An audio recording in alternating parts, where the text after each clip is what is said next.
station that after 10 p.m.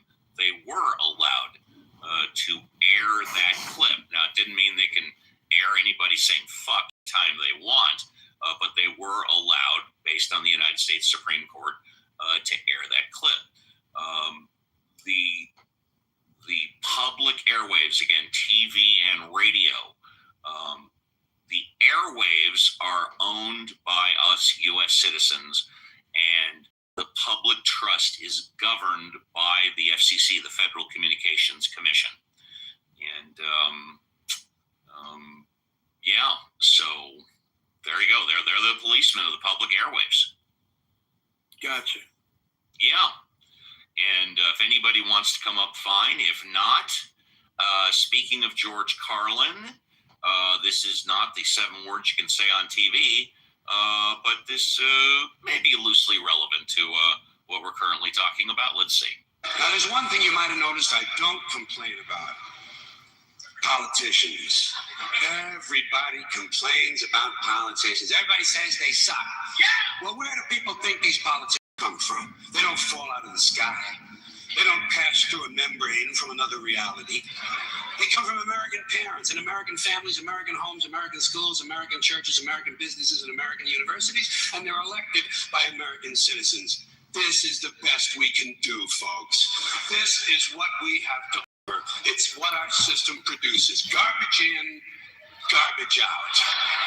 If you have selfish, ignorant citizens, you're going to get selfish, ignorant leaders. The term limits ain't going to be any good. You're just going to wind up with a brand new bunch of selfish, ignorant Americans. So maybe it's not the politicians who suck. Maybe something else sucks around, like the public. Yeah, the public sucks. There's a nice campaign slogan for somebody. The public sucks. Fuck hope. Fuck hope. Because if it's really just the fault of these politicians, then where are all the other bright people of conscience? Where are all the bright, honest, intelligent Americans ready to step in and save the nation and lead the way? We don't have people like that in this country. Everybody's at the mall, scratching his ass, picking his nose, taking his credit card out of his fanny pack and buying a pair of sneakers with lights in them. So I have solved this little political dilemma for myself in a very simple way. On election day, I stay home. I don't vote. Fuck them. Fuck them. I don't vote. Two reasons I don't vote. First of all, it's meaningless. The country was bought and sold and paid for a long time ago. The shit they shuffle around every 4 years doesn't mean a fucking thing. And secondly, I don't vote because I believe if you vote, you have no right to complain. People like to twist that around. I know they say, well, if you don't vote, you have no right to complain. But where's the logic in that? If you vote and you elect dishonest, incompetent people, and they get into office and screw everything up, well, you are responsible for what they have done.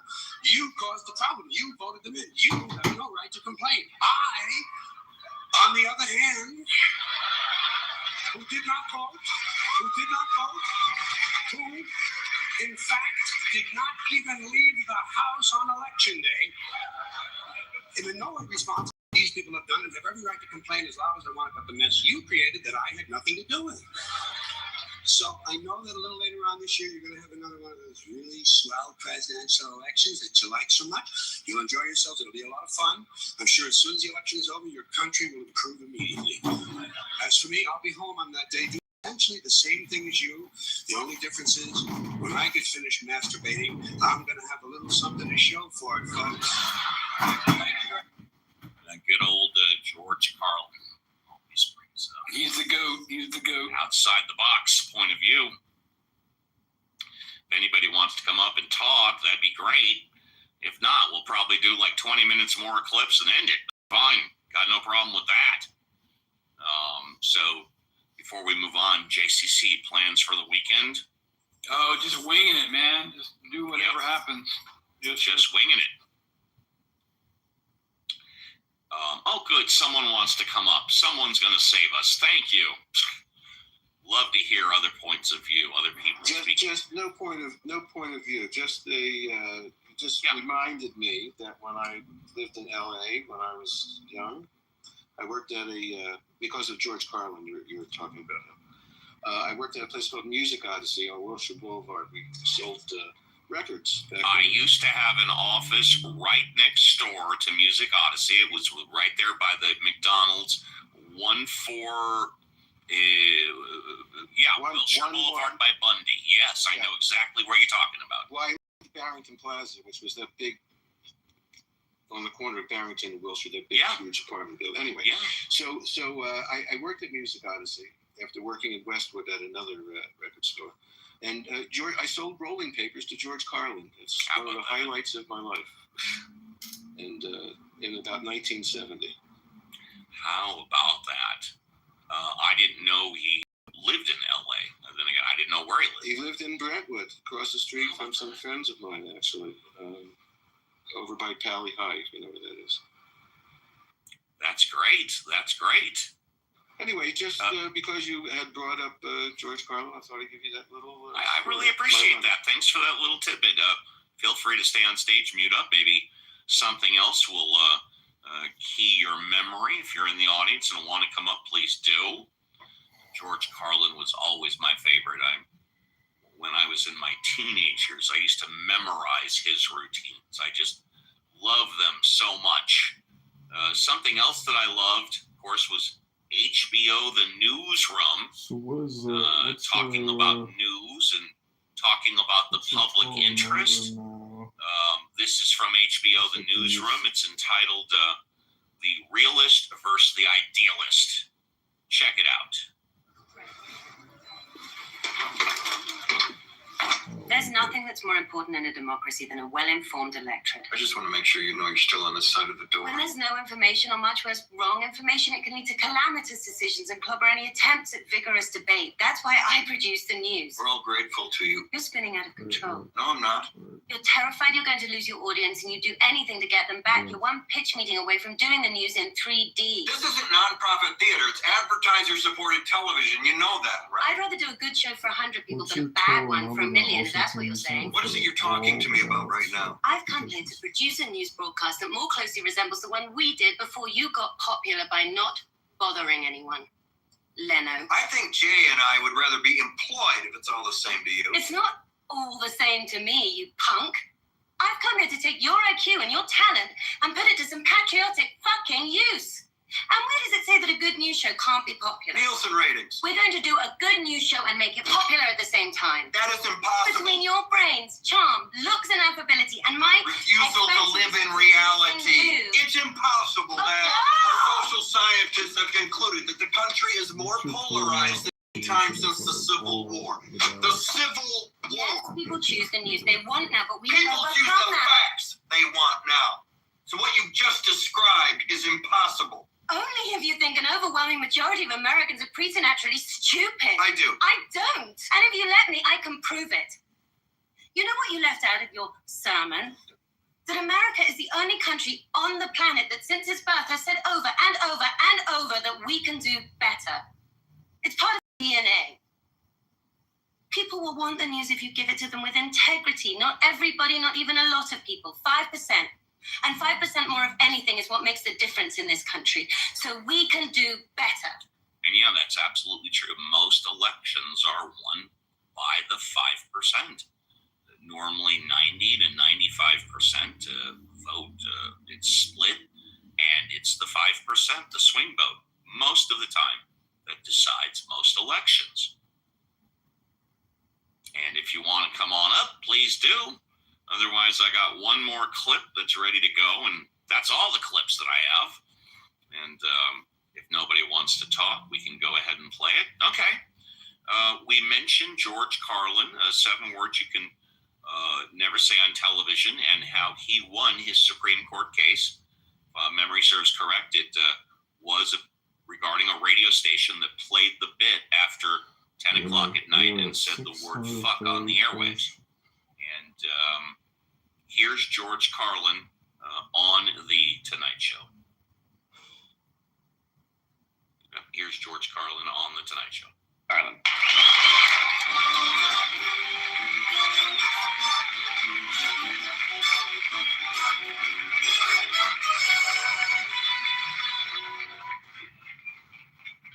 Smoking the set again, Miguel. That's right. Right on. Can't give it up. Right? Thank you, Dr. Showing the album on a show like this is, all. I'm sorry about that. You got those YouTube advertisements. What a pain in the ass. Let's see. And we'll get back to it right now. Does that really help?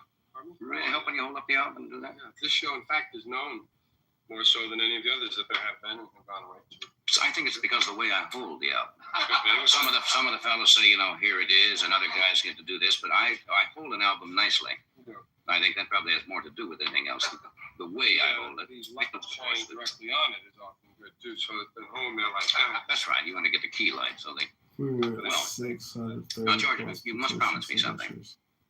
You won't get me in any trouble on the show tonight, because I've been reading about your problems in Milwaukee, and they busted you there, or tried to bust you, or there's a court case pending. right. Because, and I don't want to jeopardize the case, so I have to be careful the words I use, I guess. Right. You allegedly, let me put it that way, used some words in your act which brought about a bust, saying that you were, what was the technical language in the... Oh, it was disorderly conduct - profanity, as opposed, I guess, to disorderly conduct drunk, disorderly conduct something else. The state didn't want to have anything to do with it. Mhm. They didn't want to prosecute it because you're covered by the First Amendment and freedom of speech. The city did, however, follow. There was one policeman at this summer fest.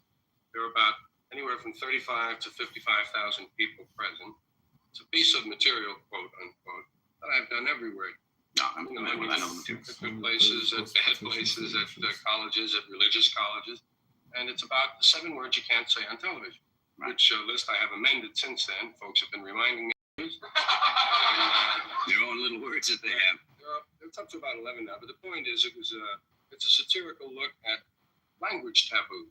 Right. And I use the words, of course. Basically, the words are having to do with various, usually terms, euphemistic terms for sexual intercourse or certain objects or parts of the body, and etc. Right. Basically, which everybody uses more or less. I shouldn't say everybody. Now I'll probably get letters saying we never use that language. We're endorsing it. I told the policeman that night, our fighting men have used these words for years and years. All right, we got another speaker. Hey, how you doing? Sheik, I believe it's called. Sheik. Hey, how's it going? I see you Hi, guys. Sheik. Have we spoken before? I think we have. It's a pleasure to talk to you again. Yeah, I'm glad you're here. Can you show me proof that communism exists? I mean, atheism? Well, wait a minute. First you said communism and then atheism. So do you mean one, the other, or both? Atheism. Can I show you proof that atheism exists? Well, let me before I address that, let me take a poll. JCC, this is the critical thinking after party. Should we be discussing that, which we normally discuss on the weekends? What do you think, JCC? That's in your court. I think it's, see, he's not going to hang around, so. Oh, okay. Tell you what, everybody. For those of you that don't know, I do the Ask the Atheist show every Sunday for the past 4 years, and so everybody is welcome to come on in Sunday, and then we can spend hours talking about it. Or we could do it Saturday on Ask Uncles. I don't think it's appropriate to do on the critical thinking after party. I think we should keep to the topic or the topics that are discussed in critical thinking, and it's been about the First Amendment and about the president and government intervening in the First Amendment and Charlie Kirk earlier in the year. So I'm going to say no questions today about atheism, but if you want to come back tomorrow or Sunday, that would be great. Sheik, did you want to talk about anything else that was discussed in the critical thinking of forum in the past couple of days, or only atheism? Well, if you can respect the atheism talk, but the forum I wanted to ask about was this. Why do atheist people have a small penis? Again, you should probably come back on the weekend and discuss that on the weekend. And talking about penis sizes is not really appropriate for the critical thinking after party either. although I'd love to talk to you about it on the weekend. So I'm moving you down to the audience. Please come back ask me that tomorrow, and I'd be happy to talk about the size of your penis. Let's go to Les. Les, hi. Good afternoon. Howdy. Hi. Well, thank you for livening up the room Absolutely. a second ago. So it was interesting. Ted Cruz, who I never agree with, I think said it very well that I think they really need to get rid of the FCC commissioner because he doesn't seem to Someone understand. suggested yesterday on the Critical Thinking getting rid of the FCC altogether and that we don't need them. I think, is that right? Yeah, but that's not what I'm suggesting.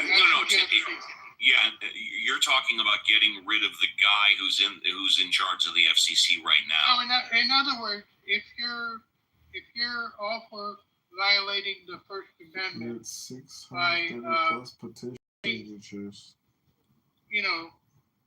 pressing using government to suppress viewpoints. What are the? Wait, are you talking about the First Amendment or the Fairness Doctrine? What are you talking about? The First Amendment, the one that you know what the First. Who's in favor of getting rid of the First Amendment? Well, I'm talking about violating the First Amendment. Who's in favor of violating the First Amendment?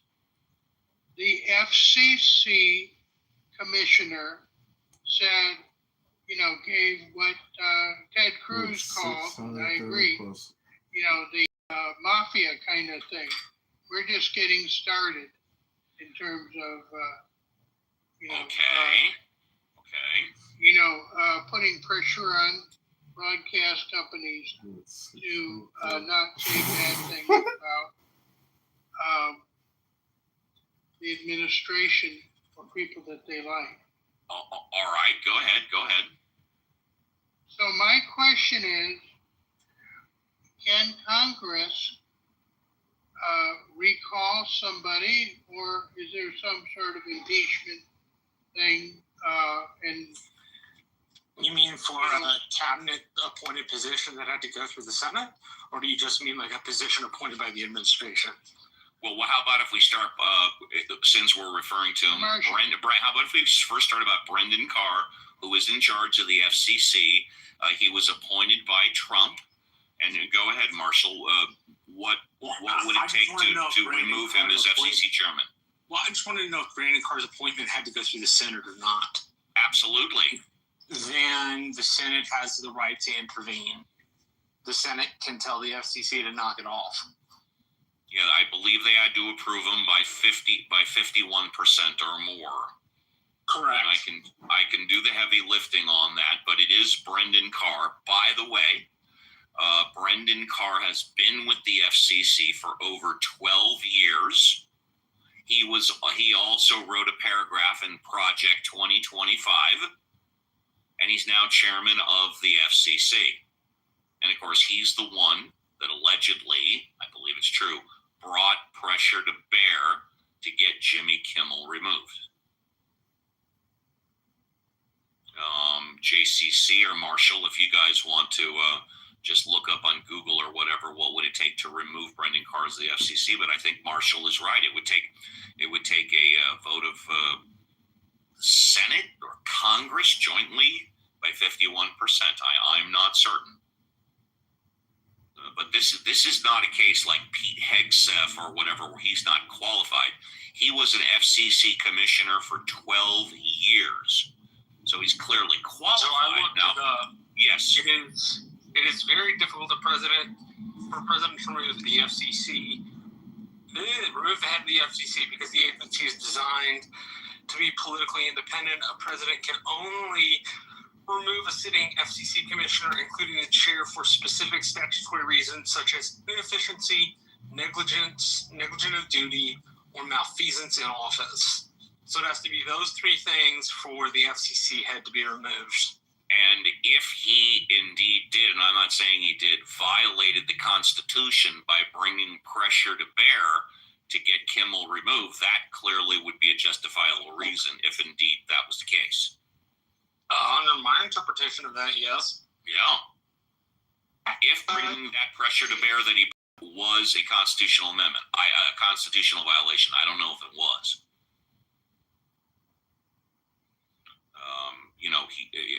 He said in the public interest, the FCC's response is responsible to act in the public's best interest.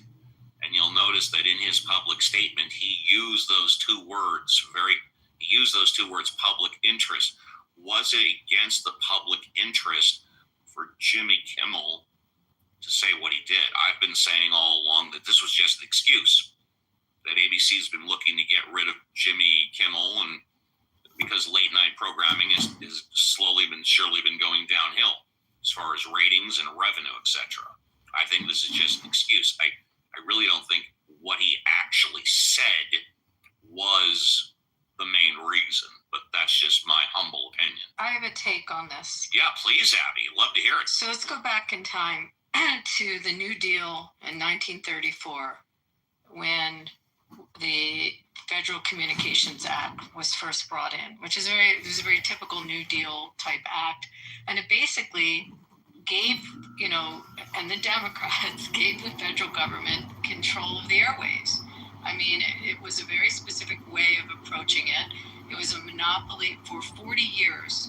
These stations, and there was only the three, had to get relicensed every 5 years. They had to go through this process. They had to kiss ass to the FCC. I mean, this was ongoing for 4 decades. And I mean, one of the questions is, had that law not passed, if all of these issues of freedom to say whatever you want would have been the case during those 40 years. So that's one of the things that's interesting. But I think, for Democrats, it's something that they wanted, that they've utilized, that back in, and you guys can correct me when this occurred, when there was this push for all the networks to have minority ownership or minority representation, that was a push coming out of the FCC. So you had a lot of these stations changing their boards, and there's other things historically that the FCC has pushed down the throats of these networks and these stations. Now we have a situation where the Republicans are controlling and utilizing those laws and those procedures that came into place via Democrats' wishes, and everyone's in an uproar. And I just thought that it's interesting. And I also think just generally the Trump administration is utilizing many of laws and safeguards that came in under Democrat administrations, and perhaps taking control, and people are very dismayed from it.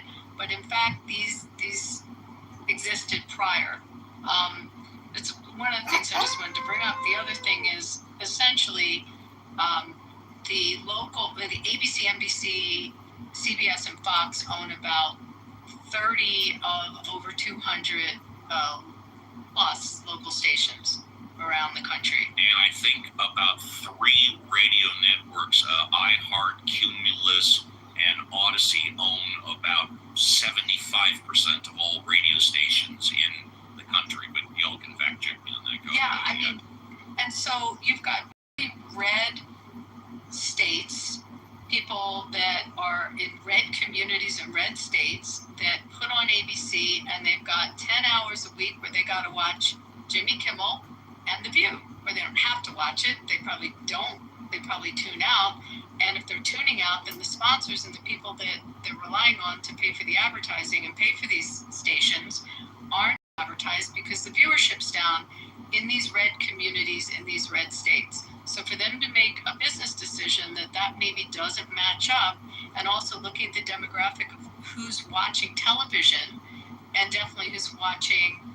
You know, I said this yesterday, I think, to you, that it's the 11 o'clock news people that lead into Yes. the Tonight Show. Absolutely. And the demographic is older, more conservative, and it's killing the ratings of these shows. And Johnny Carson, king of late night. Then again, there were no other late night shows on for the minimum 20 of his 30-year career. There was no YouTube. There was no social media. He garnered an audience of 17 million people every night. Now, of course, you're looking at like 1.1 million or whatever. Go ahead, Abby. And we got some new speakers. Yeah. Anyway, I double checked myself. It was in the 80s when the licensing process started requiring to have African Americans on management boards, where they'd have their licenses revoked. I mean, so, and I think it was Jesse Jackson that was a big proponent and very involved in that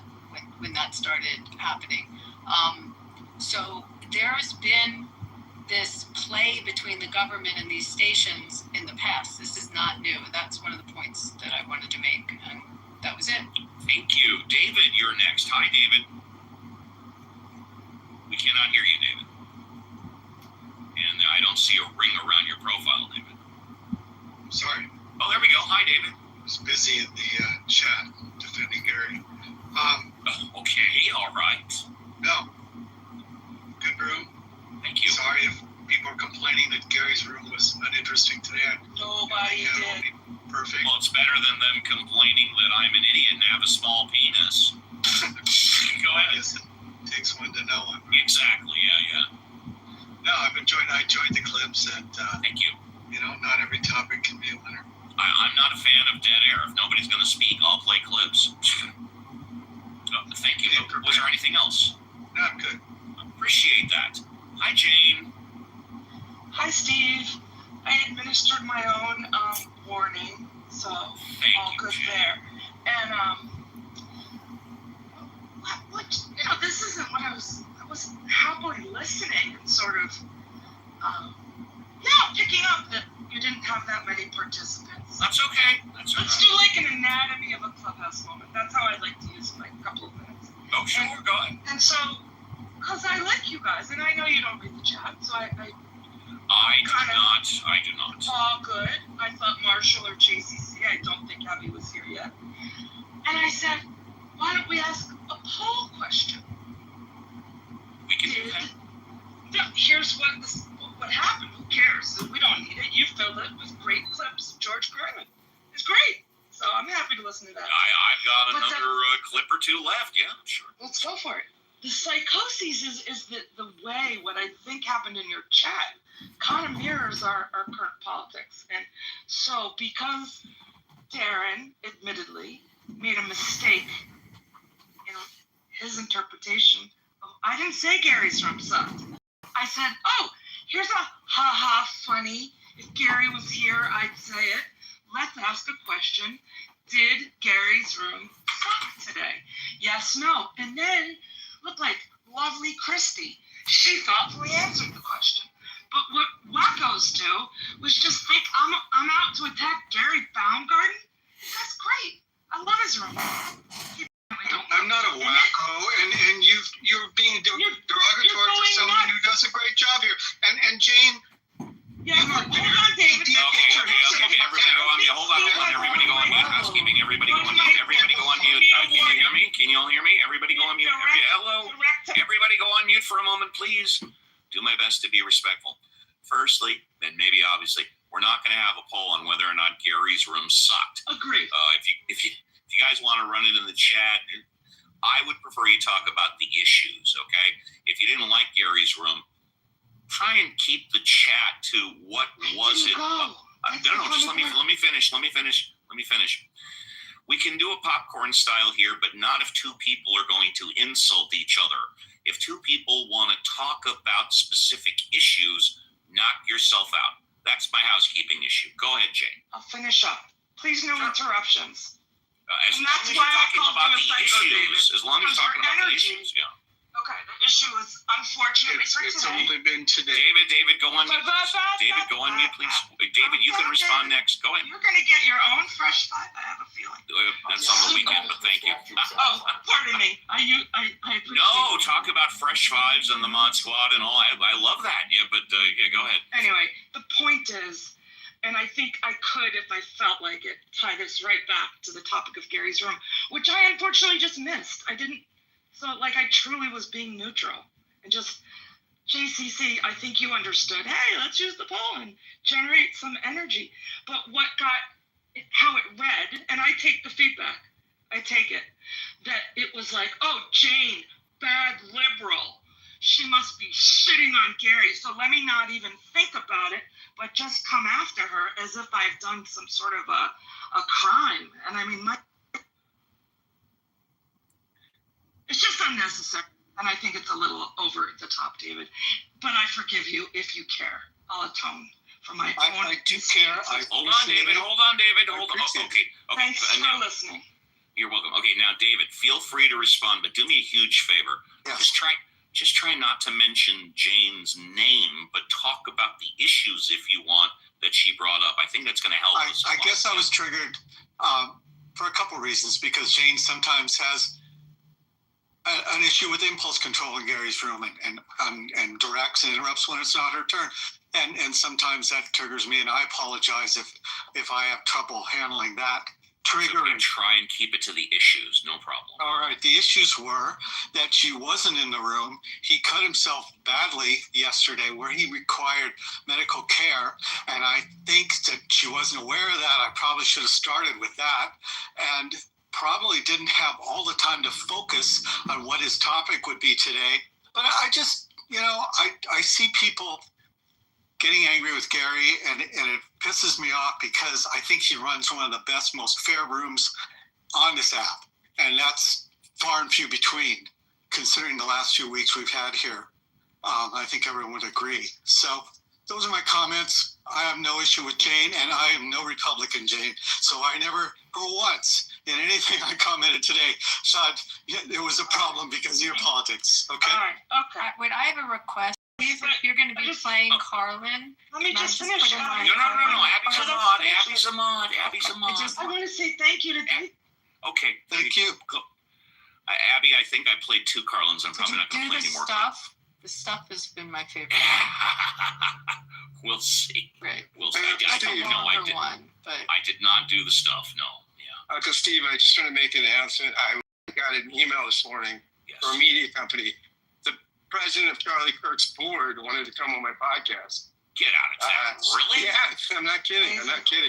So I had him on today. It was that's great. Yeah, it was very interesting. We had a very interesting conversation. Congratulations. Yeah, it was pretty wild. He's a good friend of Charlie Kirk, so it's very. I don't know how they found but they had researcher discovered my podcast somehow, and they were like, "That's amazing." Yeah. So I'll post the link in the chat. It was very interesting. Thank you. I would love to hear that. Yeah. Okay, so let's see. Would anybody on stage like to if you're in the audience, please come on up. Would anybody on stage like to contribute at this time? Okay, what I have, I brought up a clip, not George Carlin, and I didn't get El Normo wants to come up. Let's see if he wants to speak or wait till after the clip. Hi, El Normo. Yo, good Shabbos. No, I didn't want to speak. I'm just hanging out. You got it. Okay. So I got a clip up from the movie Lenny, and if any of you have never seen it, it's a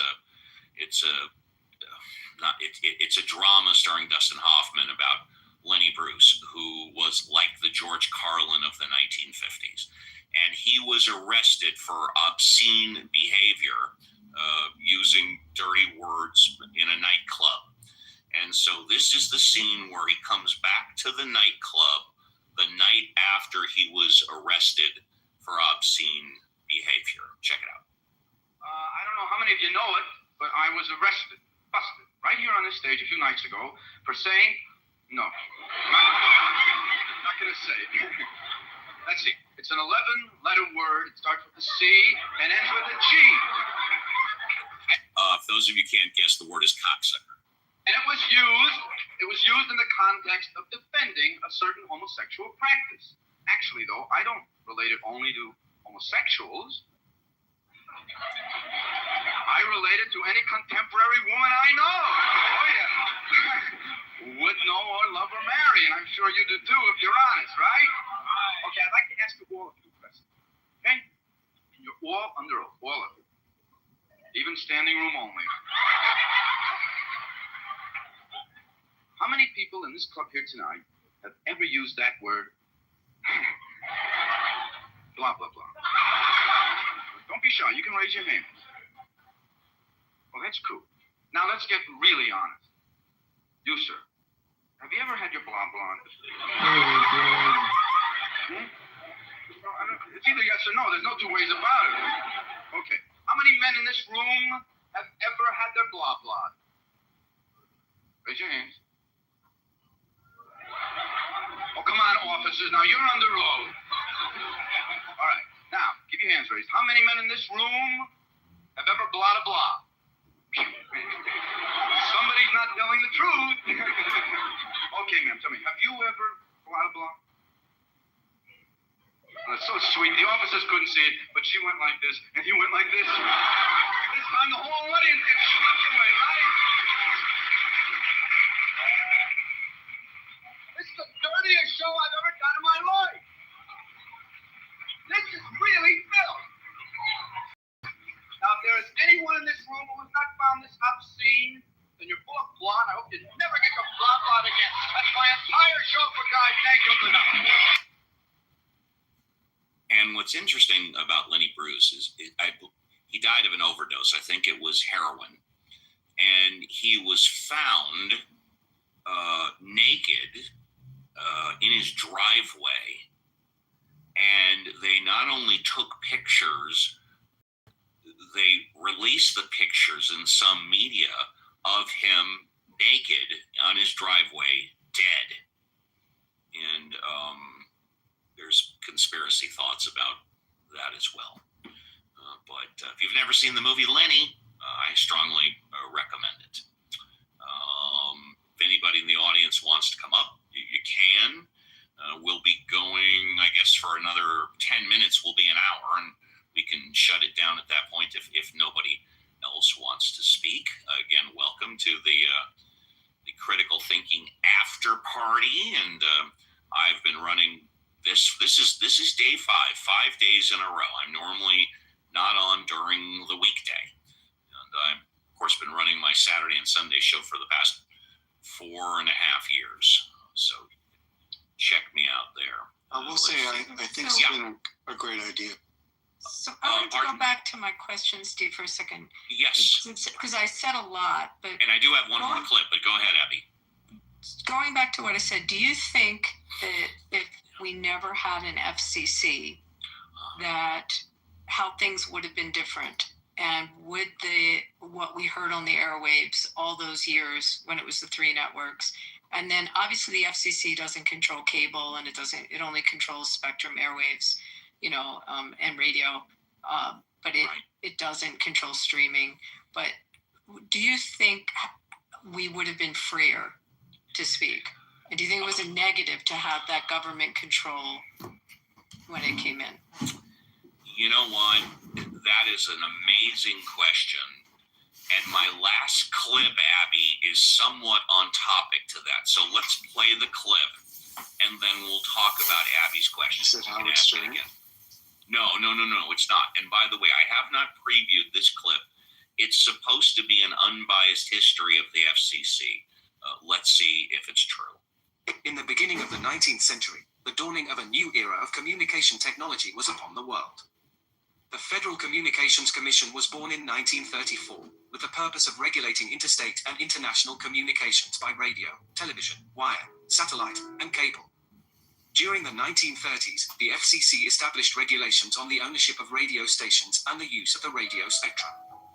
This period saw the introduction of television broadcasting, which the FCC regulated by requiring television stations to provide educational programming, as well as regulating the content of programs.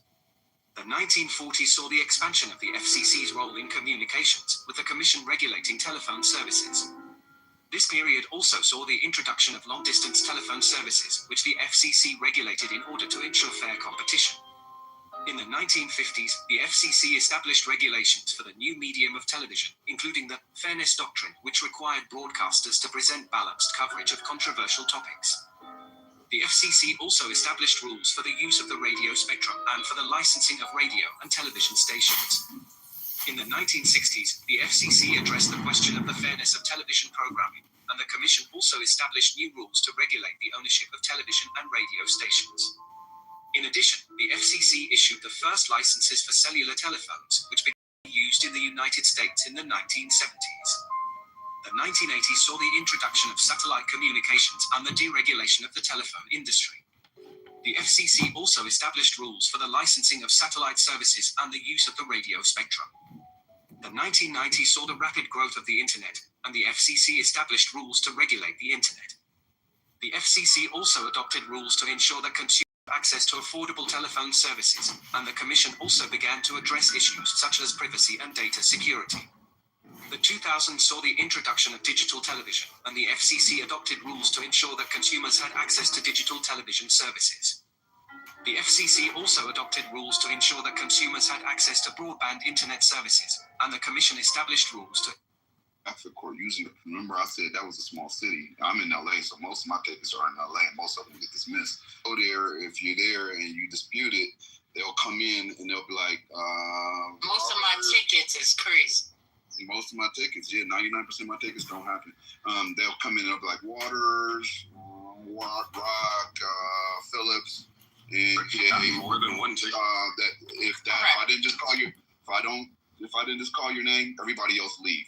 So if you're smart enough to dispute the ticket, 90% of the courtroom walks, like 99% of the courtroom walks every time in LA. I swear to God, like if you get a ticket in LA and you request the officer to come, he's not coming. He is not coming. How many tickets have you gotten? Yeah. In your adult life? You see that my toy and my PTR?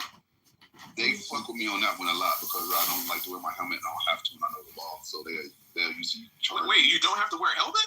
No, it's under an exemption and I carry it and I have it in my glove department. I give it to them when I give them my license insurance. I give it to them. Like I do not have to wear this and I only wear my helmet on the highway. Like you have it with you. Why aren't you wearing it? Because I only wear it on the highway. I don't want to fucking wear it on the surface streets. But they'll give me a ticket for that and then they won't show up because they know I know the law. They just fuck with me. So I get all kind of tickets, but I don't have any points on my record because they don't show up. That's how it is in Maryland. In Pennsylvania, the Commonwealth of Pennsylvania, they give these motherfuckers off to go to court. And then when you get to the courthouse, the police officer, because it happened to me twice, they pull you outside of the courtroom and they try to make a deal with you on the side. And then they come in and then they present the shit to the judge. And then I find out that these magisterial judges in Pennsylvania don't have to go to law school. They can be a police officer for like 5 years, I think, and then they take like 30 credits, pass a test, and then they become a magisterial district judge. I found out all of that through only us and the judge in the courtroom. And I was like, how they were explaining the law and everything. They were like, well, we feel bad, so we're going to reduce your ticket. So they reduced it from $200 for going 80 and a 70 to $180 for going 75 and a 70, because if you go 5 miles over the speed limit in Pennsylvania, it's $180 ticket. Damn. Y'all just be speeding. Like, do y'all ever do the Do you drive, First Lady? Yes, I drive very often. I'm driving right now. What's going on? Why are you on your phone while you're driving? That's illegal. Well, you can't be on your phone. Illegal act in the act of committing that crime. No, what's illegal is to text on your phone. Handling your You phone. cannot have. Ma'am, I'm not handling I it, sir. don't want to turn you in for this incident. I don't. Please do. Please. Go ahead. You better be on hands free. If you don't arrest her, I will. Oh, no. Wait a minute. No, ain't nobody say nothing about arresting. What's happening? He said he's going to report it. Then you went to arrest him. No, I'm arrested. That's a crime. No, I don't want to be. I do the speed limit. Wait, you jump? No, I'm talking to them about it because they know me. And the email you sent was really working. So if you have a good reputation in the work, thankfully, but it's embarrassing. You know who you are. So they come. It's embarrassing, Amos. It's embarrassing, and like I have, I have grown up in this community, and it is embarrassing to me. Amos, I just want to remind you that Rabbi was still waiting. Remember, you cut him off. Yeah. Okay, no, I just want to finish with Buttercup and tell her that when I give you the moderator, you fight everybody. I do? To a place. Yes? No, you run No, away. I was fighting the Kahanas because they came after. Look, okay. Twice to run away. When? Today? Yeah, also today you run away. Yeah, because. That's my complaining. You don't run away from my room. All right, listen. I'm sorry. Okay, now, so I finished now. I like you, Ellie, but I also like Mary and Rimon. 2 moderators is too much. Mary is lovely. I like. Go ahead, Rabbi. I only heard her. Not a million. I thought Rogan had a million. Much more. I mean, more than a million. 30 million. 30 million. Really? Yeah. Are you kidding me? Yes. 30 Yes. million listeners, probably greater. That's my point. So this regulatory scheme that exists there, you have the most popular hosts that can never be on those airways. And, it's also probably why Howard Stern wasn't running a, late night TV show during his most popular years. So again, those restrictions have limited on the airwaves some of probably the most popular that people would tune into. So that's also another fallout from having the restriction. Howard was syndicated across the country. Yep. And I'm the first one to admit that when Howard Stern was first syndicated across the country on radio, I said it was not going to work. Boy, was I wrong. Radio was always a local thing.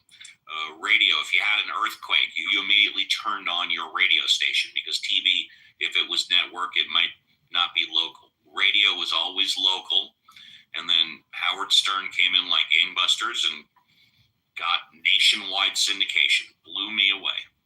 His listenership was always special. I mean, it said that 40% of CEOs across the country, Fortune 500 CEOs, listen to him.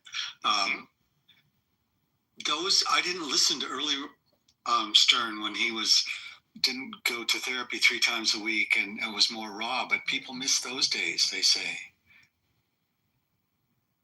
But he was the most popular host, and he would never have gotten a late night show. And Rogan, I just Googled this, I could be wrong, but it's like about 180 million downloads a month, like some crazy number. So I guess the point is, the board of directors of ABC would have been furious, the stockholders. There'd be all these FCC complaints if you had these guys as your evening hosts. But then you have someone like Kimmel, and what were they paying him a year? Is he making? They were paying him. Check this. $15 million a year. His current contract expires next year, and then with advertising and endorsements, about $25 million. But his ABC contract, $15 million a year. So they would have made a lot more money with a very popular host that could generate so much more of an audience, but they never did. And they never had someone like Stern. They went with something that wasn't as provocative, but also they didn't garner the audience. And then it goes on to the other thing that I said, that these affiliate stations are in red states. So then you have the broadcast turning very political. I mean, I don't know if you ever watched Seth Meyers, but it's completely political and dumping, constantly dumping. Someone should track how many times he says the word Trump during his show. I mean, it's kind of, so, who's watching it? So those are something I would wonder if it would change. Late night programming has clearly taken a shift in the past 10 years from, comedy and bits and interviewing guests to going really political and slanted one way, pretty much.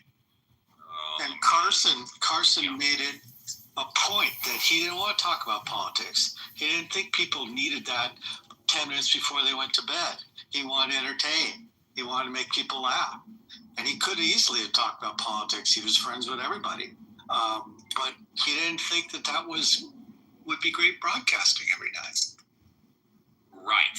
And, David Letterman didn't do that either. He had a different style, whereas Johnny Carson made all his guests look better. David Letterman made fun of his guests, but still, they didn't spend anywhere near the time they do now thrashing the government and also thrashing one side of the political aisle. No question about it.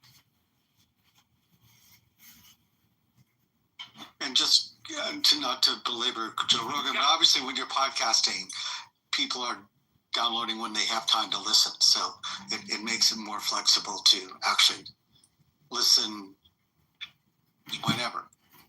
Absolutely, no question about it. And here comes Christian. And if we're staying where we currently are, we'll probably close down by the bottom of the hour. But let's say hello to Christian. Hey, Christian, how are you? I'm good. How about you, Steve?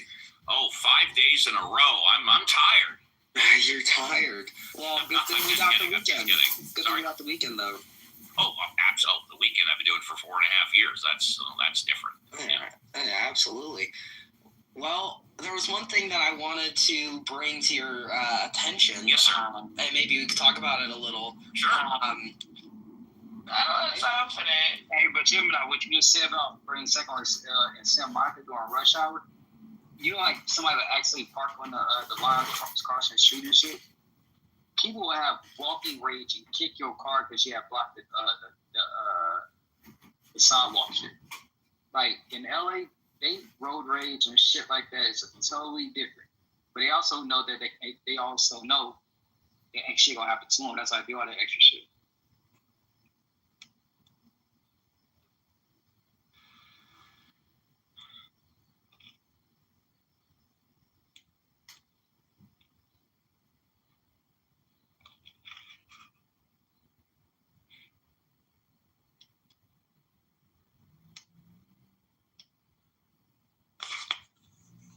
Well, I don't know how this fell along where Ryoga being a lame ass nigga, but whatever the case may be.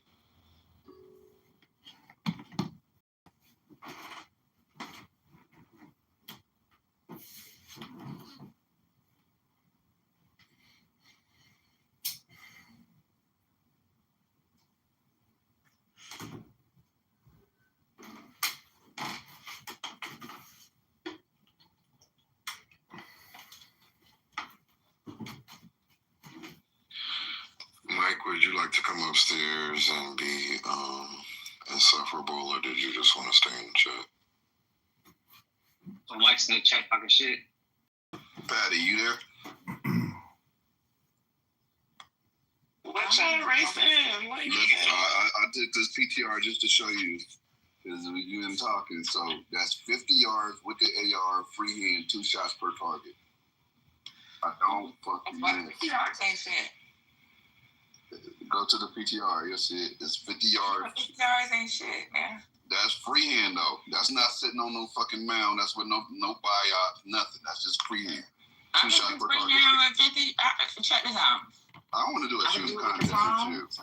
I can do it in the prone. I can do it unsupported. I can do it. I wasn't prone. Just standing freehand. I can do that. 50 yards ain't shit, bro. Standing freehand. Let's see it. Okay. Oh my God, you the most bettingest ass nigga that I know in my life. You're gonna act like 50 yards is fine. I want to compete with everything. Like, and what weapon was you shooting? AR. Nigga, come on, man. You think I don't know the rise and fall? You think I don't know the rise and fall and where I need to hit? I've been doing this shit for a while. It's more about the consistency. That me and my friends always do this. We do the 2 shots per target, so we can really see how consistent we are with the shots. If we do it all the time, you know where to aim. For me, because of my sight, if I know it's 2 clicks to the left and 4 up. For my 0, and that's where I fucking That's for your 0 at 50. Yeah. Gotcha. No, 0 period. Why aren't you 0-0? No, when you start, no, it doesn't work like that because you gotta remember when it comes to those type of weapons, you still have to change your rear aperture. You gotta change. There's just a lot of shit that has to be changed. If you fucking hit the weapon against the wall, it'll change your fucking. Yeah, that's true. Right. That's true. So, or if you drop when I it, adjust my weapon, I know it by heart where it needs to be adjusted to, and then I also know where to aim because of the trajectory. So if I'm trying to go for center mass, for me, I always aim for the neck. So what you got as a for this, I probably would have aimed for the third piece of that, going from the bottom below the red, 1, 2, 3, right to the third, and I could have got center mass. That's 50 meters. That ain't shit, man. 50. We tell privates that's coming out of their mama house, aim for the 50-meter target. And you don't let him drag you into proving your fucking skills. Gemini got a problem. He was that cousin that always wanted to race and shit. I bet you I could run. Let me tell y'all women something. In the military, the easiest people to train for shooting are women because they pay attention to the directions. Like, control your breathing, your trigger squeeze. They know to use the meaty portion. Males are so fucking, like, women are the easiest to teach. And Gemini should know this because he was in the military before, and they tell you all the time, women are the easiest to teach. Hey, Gemini. You gotta control your breathing. They did say that at the gun class, too. She did right about that. That's deep. Hey, Gemini. Mm-hmm.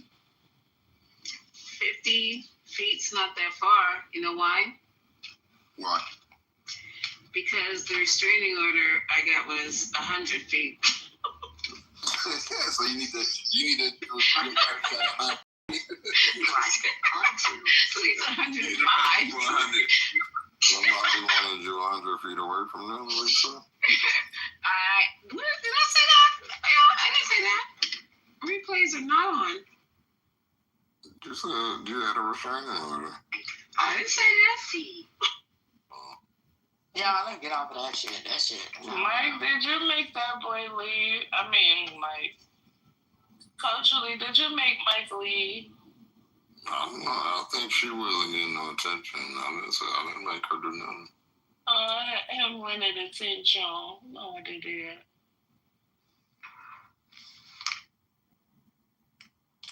Anyhow, yeah. I still want to know if she had his restraining order put on her or if she took one out. That's what I want to know. You also know that was just a hypothetical, and y'all done took. See how you guys are on Clubhouse? What else do you want to know?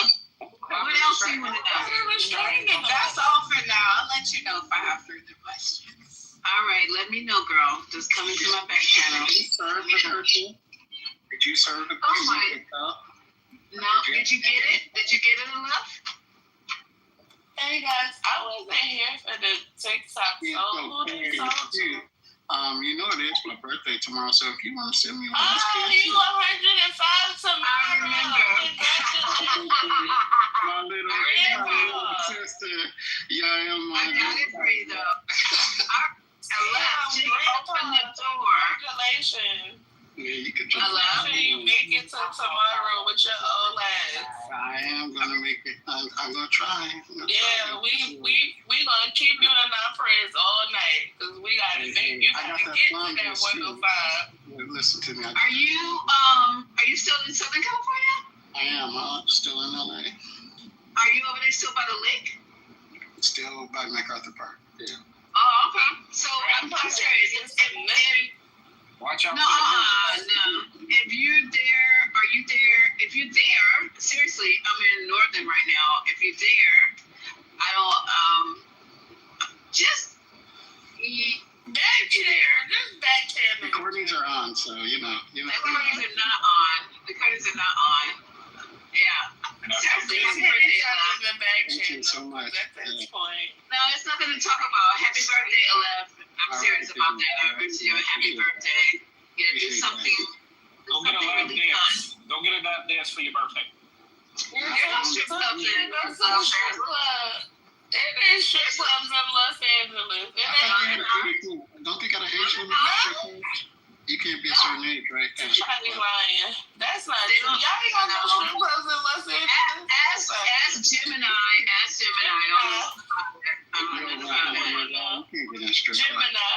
Gemini. Where are you at, Mr. Competition? The strip club. And now Mr. Competition don't want to talk. Okay. But I bet you it's the strip club in fucking LA. What are you talking about? I'm a stripper. There's no strip clubs, but I'm not kidding you. Anybody else in LA that can verify what I just said? That don't even make sense. None. That's the city of freaky angels. What are we talking about? They got strip clubs. It must be like what did you just say? That's the city of freaky angels. Don't get upset, Brooklyn. There are no strip clubs. Any places not in the strip club. There's none. They was talking about London strip clubs the other day. They was like they got. Okay, but they're not. London has strip clubs. But they're not. They don't make it. We don't have strip clubs. It's like the cabaret. That's corny. No, but a lot of places don't get naked. Yeah, it's like that. They serve alcohol. Yeah, so. Yeah, it's like that. It's like that in New York. Atlanta, Miami, and I think Houston. The only places where the girls be butt ass naked. Like when I first came to Atlanta, y'all, oh my god, the first time I went to a strip club here, because I swear I used to go to strip clubs in New York because my homegirls used to strip. But the first time I came here, I was like, yo, what the? These bitches is naked. Like, nothing on. And they on the ceiling and shit. The girls in New York wasn't fucking with that shit. It wasn't like no pole dances.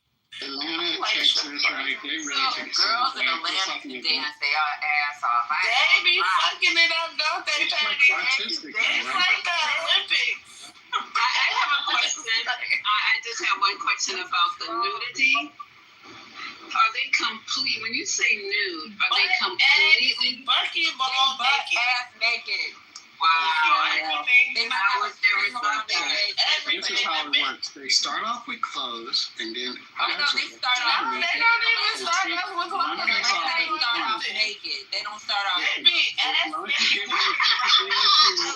They will take off a piece at a time. We're talking about California. Yeah, we're not talking about California. Okay. Y'all just come off and take it. Okay. Have you ever been to a strip club in Atlanta? Club in Atlanta is a fucking library. I'm taking men to Magic City. That's my favorite. I love Magic City too. I love Magic City. I'm just listening aloud. Go ahead, Kiko. And I'm gonna say this in Dallas, out there. Hey, I remember the very first time I went to a strip club. It was a tall ass, I think it was Onyx. We got an Onyx too. A girl was hanging upside down from the ceiling, doing a little heroin spin type shit. While the other girl, yeah, they do that. I think they're real strip clubs. Hold on. Then the other girl, she's on the pole, spinning in circles, and made her body flat as hell. The girl from the roof had came down doing a little butterfly dance and landed on top of the other girl, and they started doing a little surfboard dance. That's normal, bruh. Yeah, we know you mad, young. These girls, let me tell you something. We done seen and fucking we done seen bitches dancing on top of bitches with they motherfucking heels on. And her body straight out. I'm gonna tell you, they be on the top of the pole, her body straight out. The only thing holding her up is her arms, and a bitch is standing on her dancing with her fucking heels on. And that's what I'm talking about. But these some strong hoes. I would never fight these bitches. At all. Remember I said, that was my first time going to a strip club ever in my life at that time. That was like 2013. And when I seen that shit, hey, yo, I swear to God, I was there the whole night. I'm like, I went bad. My recommendation for you men, don't fight these hoes. If they can motherfucking take somebody with stilettos on their body and they butt booty ass naked and they have their bodies fucking straight out like a fucking line, them bitches will beat your ass. So you mean to tell me, because Dad said they get naked too. So I'm talking about when I was going to the strip clubs regularly in New York. They couldn't They nipples. Yeah, they can't show their nipples in New York. Nipples couldn't show it, and they can't have their. I don't know what spot y'all went to. Yeah, They were butt ass naked. That's because you was going to the underground, huh? No, that was Rivera's on Steinway. Those bitches was butt ass naked. But it was probably a juice bar. So the juice bar is different. What you mean? After midnight. So it was bring your own bottle? No. So they actually sold liquor?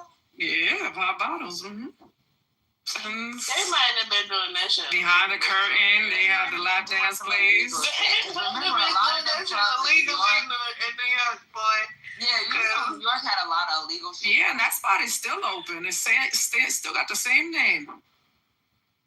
Can I just ask another question? Why do girls or women go to the strip club? What is the draw? It's fun. It's fun. And I'm gonna be honest with you. I like to hang out with the dudes. I like them to clap ass. It's all the Give them money up. and the dudes with the money, a lot of dudes with money are there, like the rich niggas. And niggas with money is yes, exactly. Yeah, I'm not dating no nigga that's spending all his money on pussy. He put it on the that he can't even touch. Talking about They like to fill in the brush. That nigga. I mean, here in Georgia, like when I was coming up, I thought like that too, right? You don't want to trick nigga, right? I'm hearing me not, goddamn it. You hear me, goddamn talking. That's a lot. The fuck wrong with y'all niggas? Y'all gonna pull yourselves together, but here it's like a part of the culture so much so that like niggas have business meetings at the strip club. They do business in the strip club. Yes, it's been much true. They do business in the strip club. Like it's like kind of business minded, but at the strip club, Let me tell you something. I can't concentrate. What am I doing here? I'm like, You know what? My dad gave me golf lessons when I was in my 20s. Because he said that's where the drug deals go down for me. You know what I'm saying? They go down there too. Hey, but hold on, I'm gonna be honest though, what Patty said a second ago, me personally, I could never go to the pickup and throw like 3,000-4,000. I could probably throw 1,000.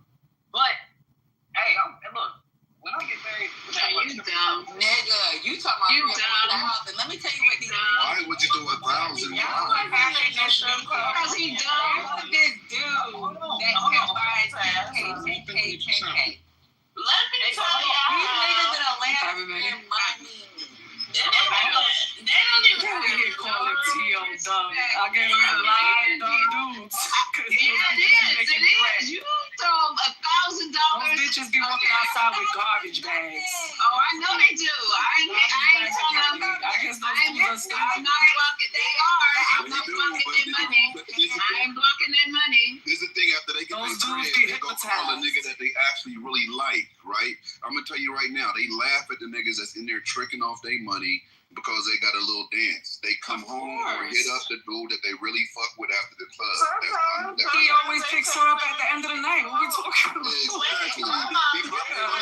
He probably busy. He don't fly far late now. Oh my God! Please let Brooklyn talk. Please. California strip club culture is different, but if y'all really want to know what the fuck it is, it's on Stars.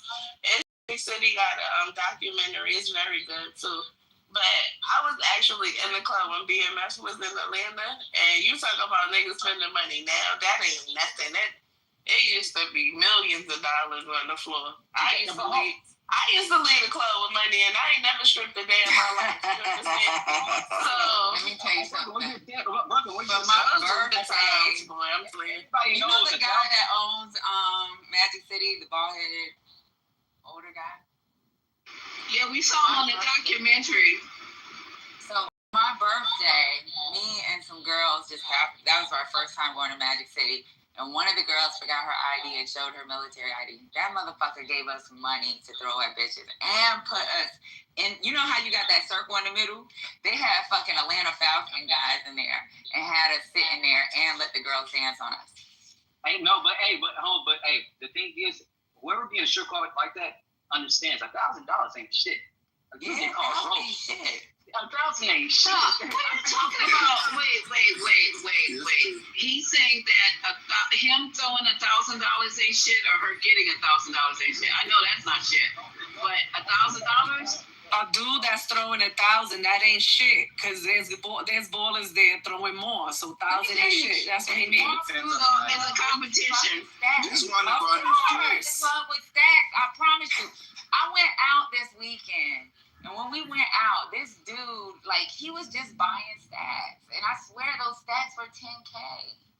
They have stacks. $1,000 in ones look like a lot, but I'm gonna tell y'all this though, like they really do. He had, trust me. No, I'm not saying he didn't. I'm just saying that I can imagine because 1,000 in ones, which is what usually people get, looks crazy. So imagine if you got 10 of them. Niggas ain't in Atlanta. They not buying $1,000. What's going on here? You know, the reason why they... Like, Brooklyn is being real. They not buying $1,000. That's a nigga that fucking work down the street. No. You're not hearing what I'm saying. Like I'll give you an example. When 50 go to the club, and I've seen him do this a lot of times, he'll get a bunch of money. Maybe he'll get 30,000, but it's all in ones. So it's going to be a $10,000 stack of ones that he got a plastic right, wrap they get $10,000 another one, then another one, then another one, then another one. And that shit look crazy. I can tell you this nigga kept getting 10Ks. He got like 4 10Ks for one night. You can have that same over $200 if you really want to get head and ass. I don't even understand it. Like, What's the most you ever threw up, Gemini? At a strip club, I don't throw money. I just don't do that. He's a stripper, that's why. Yeah, I don't think I'll throw money unless some nigga give me money to throw. I've dated a dancer too. Yeah, that's why you go with the guys. I've dated pretty. Y'all never busted a band in the VIP? Nah, I done dated a dancer too, but I ain't never threw no money though. I ain't never get my money. Money in the club. Niggas don't invite you to he ain't throw no money.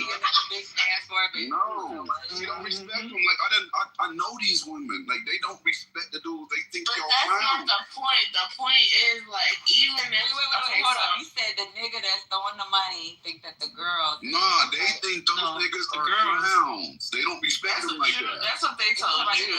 That's not the truth, though. They told you that. I'm telling you right now. You don't even know how many girls I know that's been saved in the club. They literally. Oh, they gonna use them for the bread, but they. No, it ain't even about using them. Yo, Nene Lee's got saved from the strip club. What you talking about? Let me ask you this, Brooklyn. All the time. Brooklyn, I don't even like have this conversation, but I'm gonna ask you this, Brooklyn. How many strippers you done hit? None, but what I'm saying, you don't know what the fuck you talking about. I know these women. Don't see that's the thing. No, you don't. Nigga, California is not the thing. You don't gotta throw no fucking bread if you him. Time out. Wait, time out. Hold on, because you're wrong. You think because I'm not hitting them up. The thing is, we lie to you niggas all the time. So whatever she was telling you, she was telling that shit to you to make you feel better about the fact that she was a stripper. Definitely a lame asshole. Because every stripper that I know, if they fuck with a nigga with bread, that nigga gotta come to the club and spend some fucking money because they get them more money. Like, it's a part of the fucking culture. Well, that's what you talking about. I don't say it ain't true, but they ain't the way it is true. That's how that shit That's how they it's competition. Especially she got her man throwing money when the other dude is about to be at. Yo, she getting all this bread. Let me throw more money at her. The nigga that was spending all this money, he had already 2 girls. He knew the 2 girls he wanted at each fucking section. Those folks knew they was gonna make 20K that night just from that fucking two 10Ks in one, 2 10Ks in the other. He knew what girls, like these girls in Atlanta that's fucking dancing, the ones that look a certain way that the niggas want to maintain their fucking lifestyle for them, they're gonna make sure these hoes maintain their lifestyle. They might not be taking them home to be their wives, but they make sure these hoes are paid. I believe everything y'all saying. I'm just saying in LA and Vegas, the real bosses are doing the parties with them outside the club. They pull it up. But nobody's really talking about strippers. They ain't got to throw the bread. They ain't got to do none of that shit. Dallas, Atlanta, and Florida. No, everybody going to LA from them You gonna tell me Vegas don't be having it ain't lit in Vegas? Them shit. Actually, I think I've had it recently. That's the thing. They can't dance, so they ain't going to see no bitches rolling around. They be them white top girls. I never seen some bad bitches in Vegas. Oh,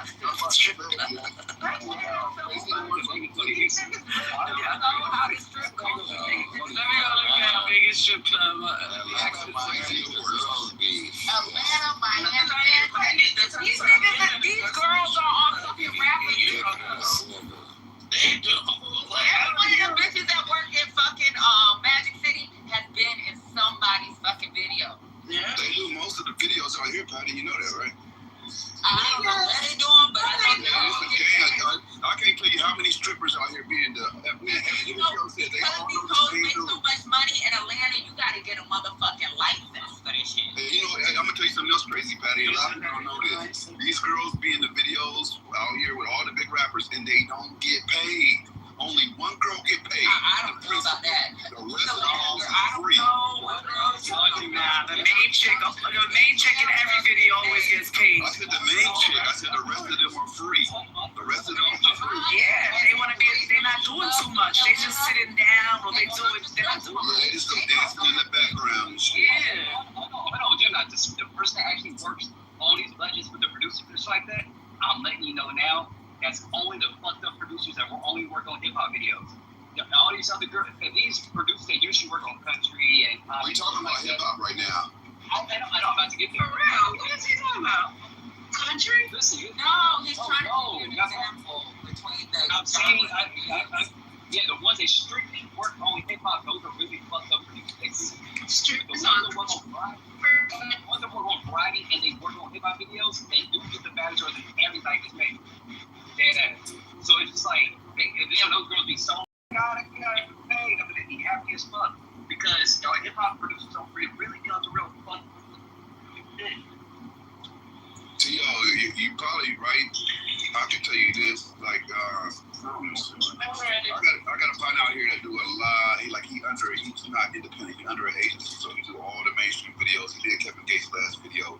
He did his last couple videos. Like, he do shit, and I'm telling you right now, because I done pull my car up, I get paid to pull my shit up and let them sit on it. Don't even let them drive my shit, I still get paid. So I understand, I deal with payroll. I'm gonna tell you right now, most of the women do not get fucking paid out here. That's the LA thing. I can tell you this, Atlanta girl ain't gonna get paid, she ain't gonna show up. Miami girl ain't gonna get paid, she not gonna show up. Like, I'm gonna be honest with you, it must be some bitch in fucking Arizona or maybe Vegas, because them girls in Atlanta want their coin. They're not fucking, like, they don't play about their money. My best friend is this girl named BB the Body. She's the one that's fucking renting my house in motherfucking Columbus right now. That bitch was making some motherfucking money. I'm gonna tell you, the type of money she was fucking bringing home, that little 10K that motherfucker was putting at the table, ain't shit. She done did a reality TV show. I'm telling you, she renting my house right now. You know what I think it's probably a difference in the coast because out here, there's so many of them that they gonna do. If they don't, the next bitch is, then it's a lot of bad next bitches, right? So you can either compromise or get the fuck out the way because there's too many fucking options. Like, I don't know Atlanta like that, so everything you say is probably... No, but Atlanta is similar to what they do in Florida. It's similar to what they do in fucking Texas. Like, these hoes is out here. And they don't have those stick thin girls. The girls that they got is the ones with ass. Okay. I'll tell you like this, Patty. I'm only gonna say this, but y'all, just so you can know I don't bullshit, look up Damian Sandoval. Look on Instagram. You follow me, I follow him. But more than that, I know him personally. Like, very personally. I'm telling you now, these hoes are not getting paid. I'm talking about Wiz Khalifa. I'm talking about Snoop. I'm talking about Game. I'm talking about Lil Uzi. I'm talking about Chris Brown's videos too. They don't get fucking paid. Only so if a girl does that, it may be for exposure. Maybe she's trying to move out of that area. But I promise you, these hoes make so much fucking money. If they're not getting paid, they're really not worried about that. They're just using it as a fucking piece of advertising. Hold on, sir. Hold on, sir. I just want to ask questions. I got the right people on the stage right now. Patty, Gemini, Brooklyn, and whoever else. So with these bad bodies, are they like, have they been altered? Do the men like the altered bodies, or do they like the naturals? Altered. Everything altered. I mean, it's gonna be a couple baddies. Shit, boy, I should know about this shit, but sometimes they're altered bad, and then sometimes they're altered good. Hey, some of the ones you guys like, damn, is that a big deal? Like, if you gotta act this like that. This nigga's that woman. He's trying to tell us that these goddamn strippers ain't getting paid. I said the only reason why they would do a video and not really get paid is for fucking advertising. Because them bitches is paid like a motherfucker. They're getting. I'm gonna tell you something. If it's a professional production, they're getting paid.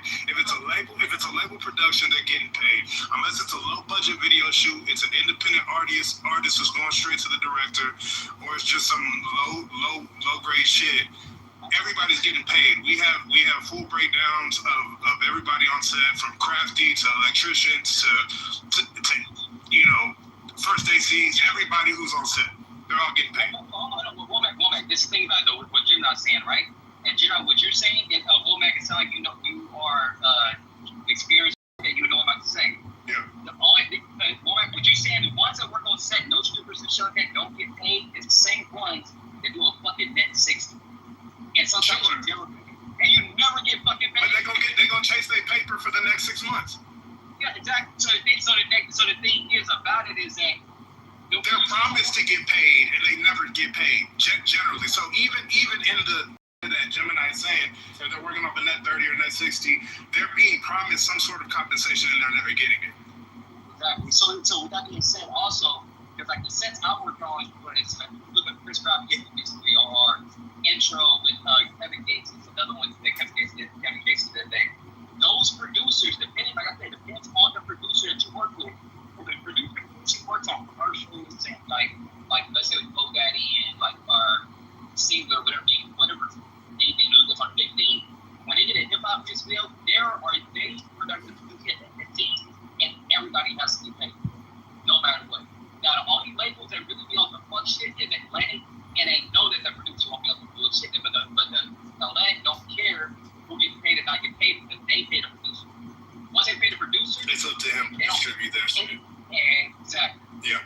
But even with the girls that make all this money, they make a lot of money in the club. That's why I was saying that little 10K, these girls be making fucking money. That's why I was telling y'all, my homegirl BB, oh my God. Child, let me tell you something. If I wasn't shy, no, I'm just kidding, I would never do that. But the type of money she was making, like, she was set for life.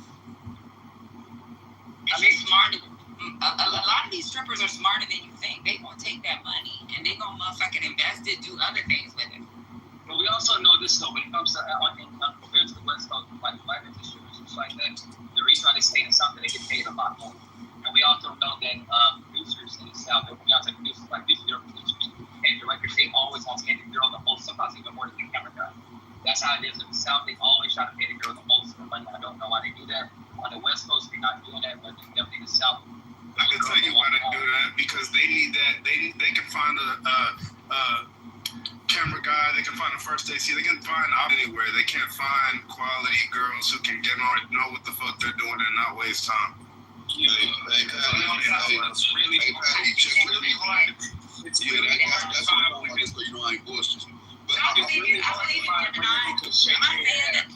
That's a very difficult skill to find down here. Even if somebody did something, let's say one of these strippers that's out of Atlantic City did something for free. Magic City, Atlantic City. Magic City did something for free. A lot of times they're using them for advertisement. That's it. They don't care for free. That's a fact. Not like what she just said. If a person goes to, like, let's say a girl stay in Atlanta, and let's say a producer's like, hey, I can get you on a Chris Brown set, I can get you on a Chris Brown set, I can get you on one of these big artist sets. When she goes back to Atlanta, her price just went up. Definitely if she was the main girl. Exactly. Because yesterday's price is not today's price. And I'm gonna tell y'all something real crazy. Most of the most popular strippers in LA and Vegas are also escorts. 90% of them. Yeah, but see, this is the thing that's crazy. So, like, one thing I will say, so I didn't know Texas scene was like the way it was because I only knew about Miami and Atlanta. But when I first moved to Texas, I started to see, like, these motherfuckers are getting like Atlanta girls. Like, them bitches had injections in their ass. Like, and their performances, you can see their performances is like, they're doing the performances that these girls were doing in Miami and Atlanta. Like, they dropping from the ceiling. Like, they doing crazy shit. And they making their coin. Yeah, I believe you. Tell y'all this. So this is what they do out here, right? LA girls. I don't know why they ain't been robbed yet. But they have a nigga with a book bag on and he walks around with the fucking. I was like, yo, like, this nigga's crazy. Like, hey, Patty, check this out. So what they do out here, the most popular strippers, this comes in. Everybody know the conventions that come to Vegas, so the girls know when to turn up and go to the clubs from LA to Vegas, back and forth. It's only 3 hours apart, like one tank of gas. So what they do is before they go, they set up they advertisements. Oh, I'm going coming to Vegas to do X, Y, and Z. You can catch me at blah, blah, blah. But what they really doing is lining up all their tricks out there also. So they're going to go back and forth between here and there, following the conventions, and stripping, and also escorting. I'm telling you, a lot of people don't know. Like, most of them were escorts out here. I don't know about... Yeah, that's not a secret. Most of them is only fans and escorts. That's the game. Yeah, that is the game. McDonald's, like, come on. I remember one time I was in a strip club, and she was giving me a lap dance, and I lit up a cigarette. She's like, ugh, that cigarette is nasty. I'm like, bitch, you talking about nasty, you rubbing your chlamydia-infested pussy all over my shirt. Yeah. That's okay. The requested the lap dance. Oh my God, you real strip club, baby. Oh my God, that was so disgusting. You disrespect them goddamn strippers at the legit. In the South? These hoes you got slapped. That's what you would have got with your ass the fuck out. Talking about these hoes. They don't play. Oh, they're right. No, you will get fucked up doing that. You can't be disrespectful like that out here. Yeah. No, I tell you this, in the South, you do that shit, you get robbed. Yeah, they gonna rob your ass quick. I'm from the South. I don't even understand what just happened. You're getting a lap dance that you requested. Did she force it on you, or what was going on? Right. I was fast. What was going on? What was going on? Lap dance. I'm confused too. Like, how they go back? How much was your lap dance? 2 songs. How much was your lap dance? $20. 2 songs, $80. But did you go on your shirt? That was crazy. Wait, I just want to know, was the shirt tested for you? Stop lying. Let me tell you what's so fucked up in Georgia. Let's say you paying $80 for a fucking private dance for a dance. If you don't buy the K's, they'll put you on a waiting list and your ass will never get it. If you don't buy the what? The what? If you don't buy the cash. So like when you go to a strip club in Atlanta, they sell cash. Like they sell cash like you buying a drink.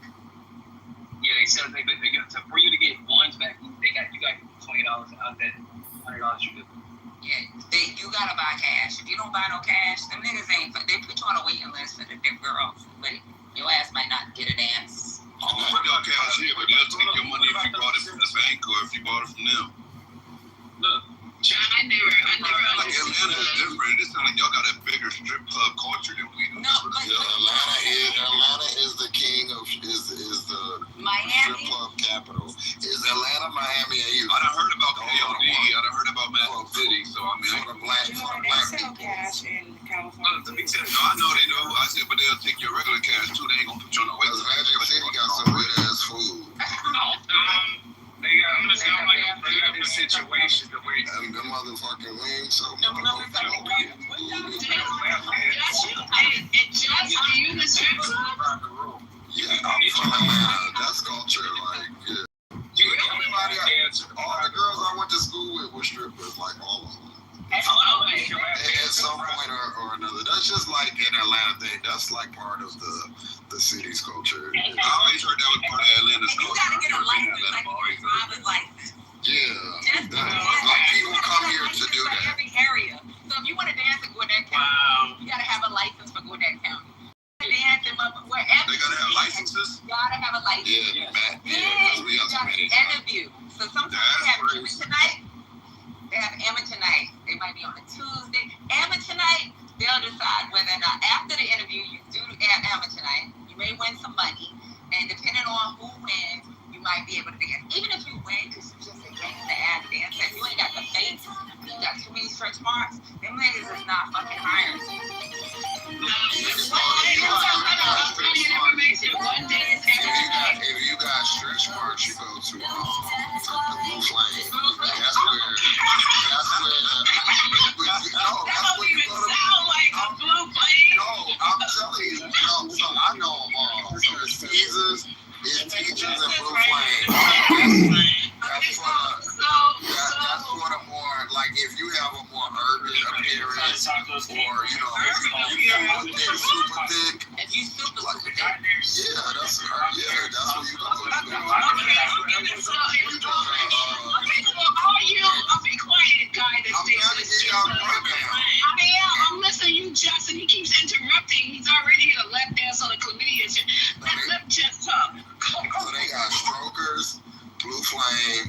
places, those is like, they're not bad looking girls, but those is like, if you like around the way, if you don't mind a stretch mark, go there. That's gonna be your thing. And pleasers, I believe, and it's another one. You can, really go like daily, like a lot goes on there. I'll say that. This dude in the back keeps talking. You must be in the strip club every fucking night.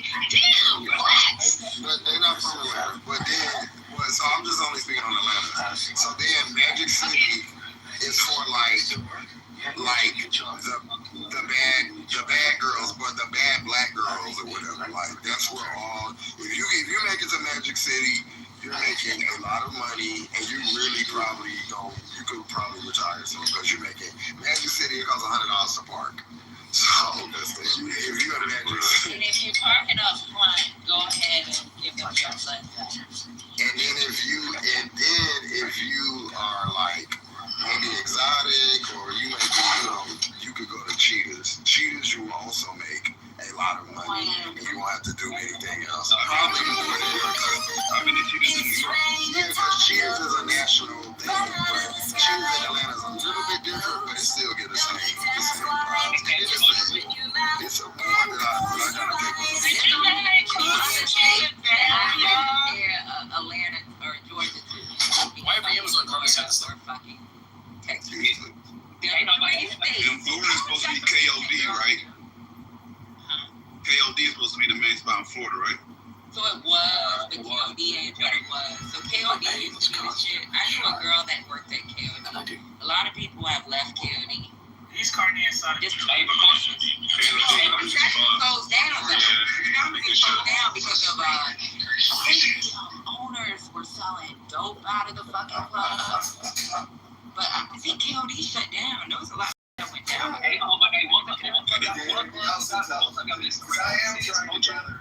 One thing about Blue Flame, has there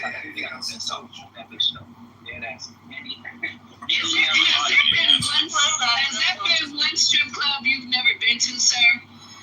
Is there one? Constant and sharp. Oh, you going to take pictures? You get ready to take pictures?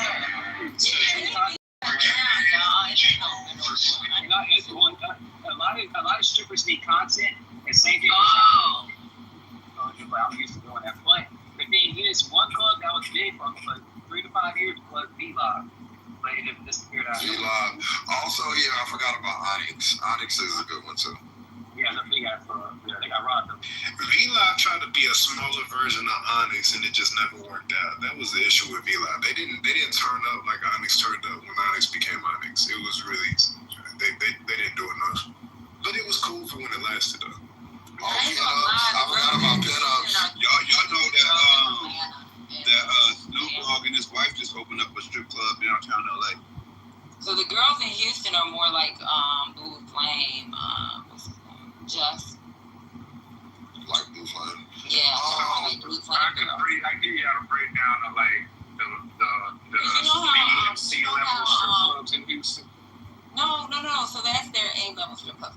But their A-level strip clubs are the Blue Flame girls. The freaking girls at Magic City, they got a pretty face. They actually have a really pretty face, and their body doesn't have to be as thick. They just have to have ass and a little bit of titties. Because I've actually seen girls with tits about my size. But they are, like, really bad. They know what they're doing. And they're fucking strong as fuck. Now, them girls that I've seen in Houston in them clubs that they be talking about, they thick than a motherfucker. And they may have a stretch mark here and there, but them motherfuckers strong, too. They all look like the girls that Drake fucked. Every girl in the Houston strip club all look the same. So those girls, that girl that was on Drake's album, that's the type of chicks that he's talking about that be in goddamn Blue Flame. It's the thicker girls that have a stretch mark here and there.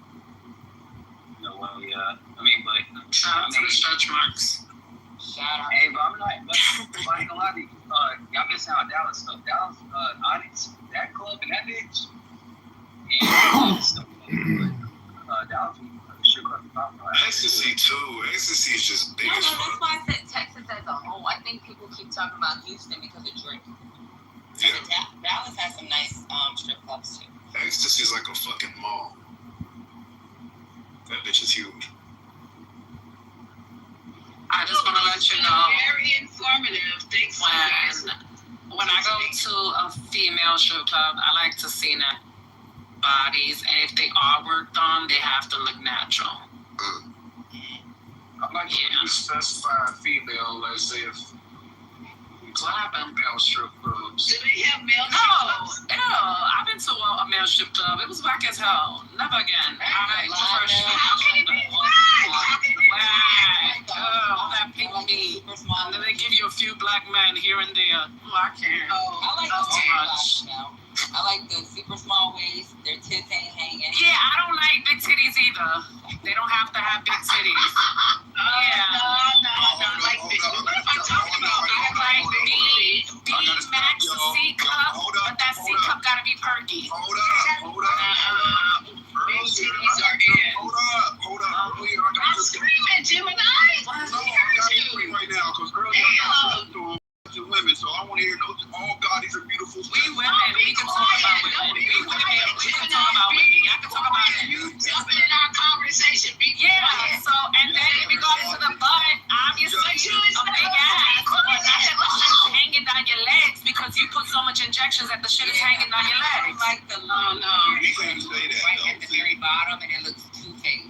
Gemini. Women talking right now. Thank you. I don't know why you guys like small titties. I think I like large titties for real. We don't want stuff coming down like, you know. Perky, they actually look better. When they're not perky, they gotta be perky, of course. That's a given. Yeah, that's what I mean. It's big, it's hard to perky. And it's hard for them to dance on a pole when their titties is really, really, really big.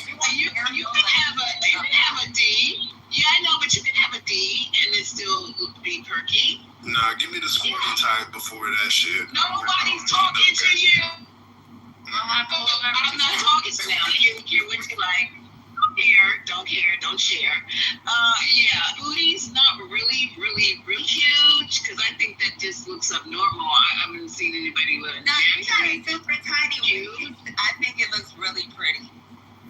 No, I've seen some nice asses at the strip club. They really cute. I can't even tell that they're fake. Oh, okay. Well, if I can't tell they're fake, but the fake ones, they're really no, cute. because they got the right doctor. Yeah, not everybody gets the right doctor. It'll look fat and it'll look nice, and it's like the perky titty.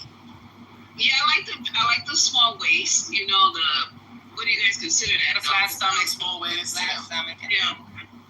Yeah, they're coming in here for like 19. How strong she is, that really fucking is oh yeah, the way they swing on that pole. Yeah. You strong, I'd be like, yo. I mean, I can tell they holding the pole just with their legs. So I give my check for a motherfucker strong like that. Them motherfuckers work. Yeah. Wow. I would like to go. I think I'm gonna go. I've never been to a strip club, but I think now I'd like to go. We did a 19-inch waist. I've never seen one done before, but never. I would love to go though. I'd like to go. Child. You gotta go to strip club, girl. You gotta go don't go to the one with the bitches with bullet holes in their body, you know? Oh shit. Who's in the audience was the Gemini again? It gotta be Gemini, because Gemini be acting up. Why y'all be blaming me for somebody good? I don't know, somebody did it. It wasn't me. Who's gonna say? It's your track record. It's your track record. But I own it. If I throw you to the audience, I'm gonna say I did. Your driving record that you right now you can't drive properly. So I was gonna say that there's two types of strippers. There's the floor girls, the girls that be like the stage girls and the floor girls. They more like thicker. They got like the big booties and big titties and whatever. But the girls that be on the pole, they the more athletic built ones. Because they can climb it. Because they got all that muscles. Correct. I like the ones that are on the pole. The bottom with the bartenders. They are nice, but they gotta stay on the floor. They shape different. Yeah. So I agree. I don't think climbing a pole is hard, though. No, it's that swinging on the pole. Yes, no. All you see is that half of their body just coming off the pole, like. Take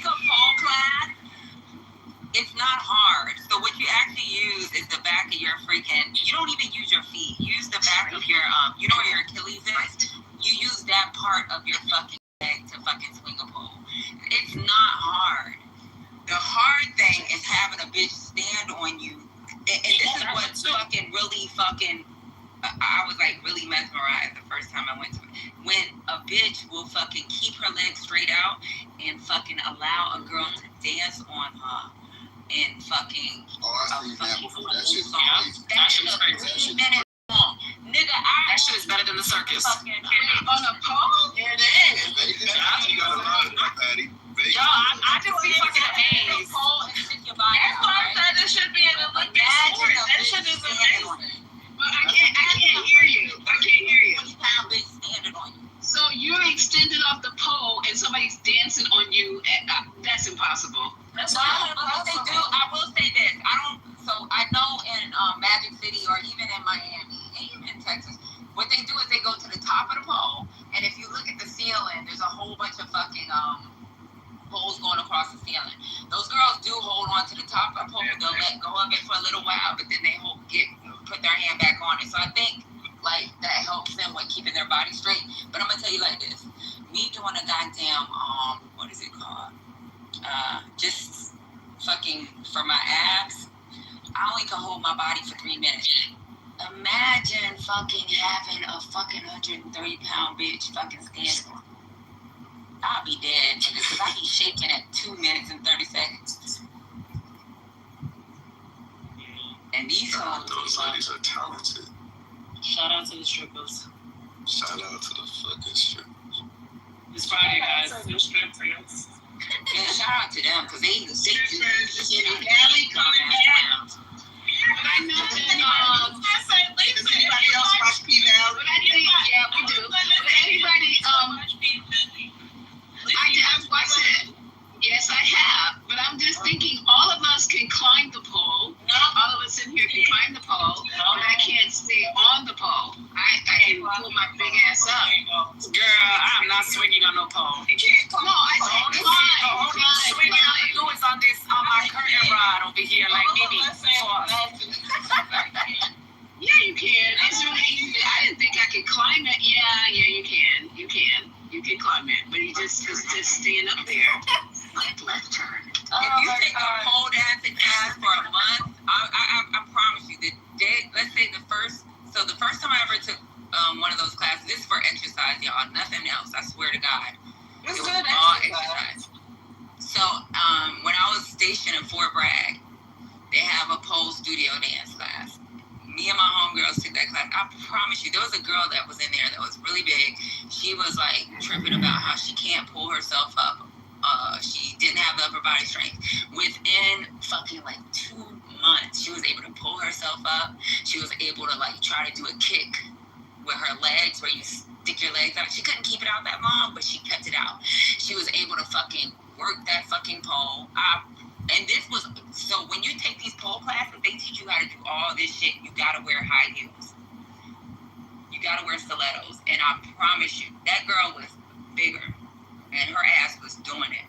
So I'm telling you, anybody can do it. You just gotta, it's just practice or wanting to fucking like do this exercise. Is Gemini still on the stage? I-80-E. Gemini?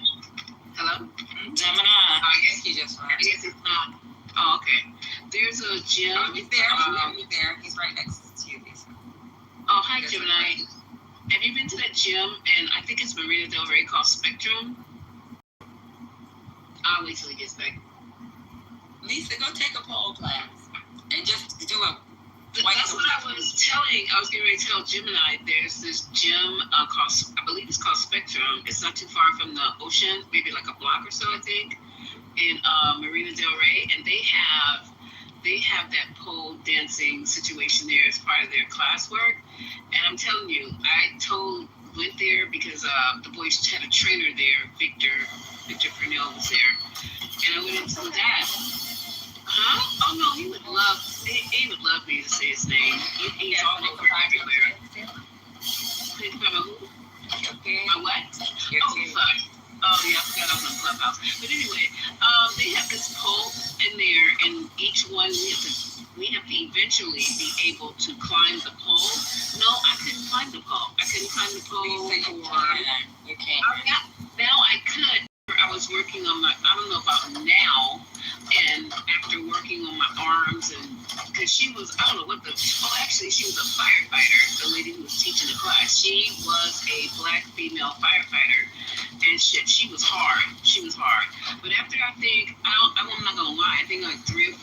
least I was able to get myself haul my ass halfway up that pole. And it wasn't as hard as I thought it was. It was just kind of like staying up there. So I think everybody can climb the pole. It's actually staying up there that was hard. Huh? What the hell? Yo, Patty. It's the muscles that you don't normally use, and once you start firing those muscles, then it's amazing the things that you can do. They saying Candy and Todd separated. What? I don't know if it's true. What did y'all think about That was coming. about Cameron? Something. There's a way to climb a pole without strength. Like it's the way you like hold it with your hands, and there's a way that you use your legs. You understand? Like you gotta use the inside part of your thigh, and you gotta use it's the way you hold your hand. You don't have to be strong. I'm telling y'all. Well, I know the inside of my thigh not gonna hold me right now. I haven't walked this out in a long Your time. legs are the strongest part of your body. Patty, I ain't walked. When did I break my ankle? I haven't done shit in like I don't know how long. It's just not right now. You know what? But I get you. We should do the pole dancing classes to see who's good. I know Patty gonna outdo every fucking body, but I'm a soldier. Girlfriends that have poles in their house. Yeah, I would never. They do it all the time. You got pole in your house? I've also seen people fall in my house. No, I don't know. Poles that they sell, but I worked in strip bars for like over 14 years. In your house, your ass is gonna fucking fall. Yeah. You know what?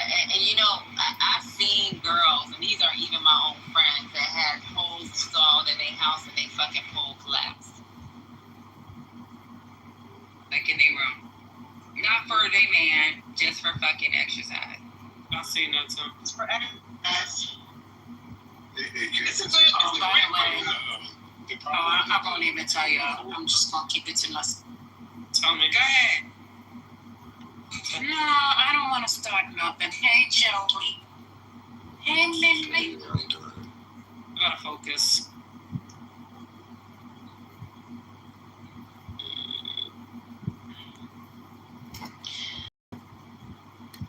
So I'm not gonna tell nobody, but I'm gonna keep it to myself.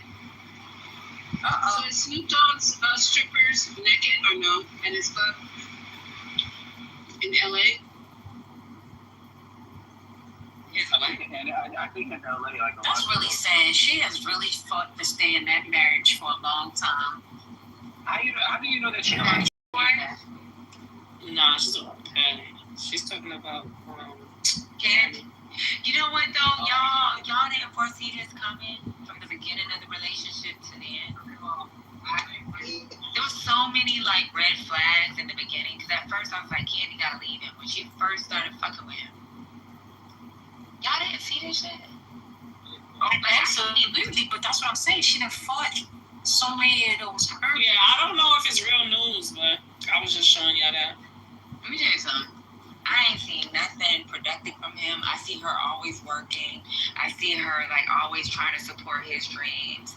This nigga should have stayed a producer or a fucking cameraman, because she should have left his ass as the fucking producer or cameraman. Because like when she fucking got with him, it would have been different if he would have maintained his position. His ass came from behind the camera to in front of the camera. Like, nigga, if I'm fucking with you, stay your ass behind the camera so you can maintain your coin.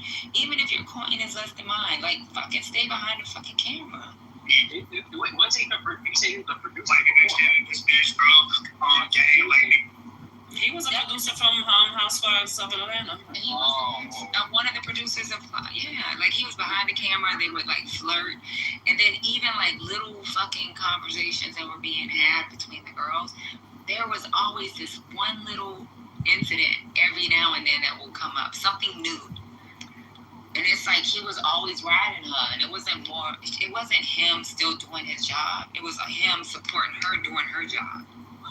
You know, the part I didn't like about him most was the kids.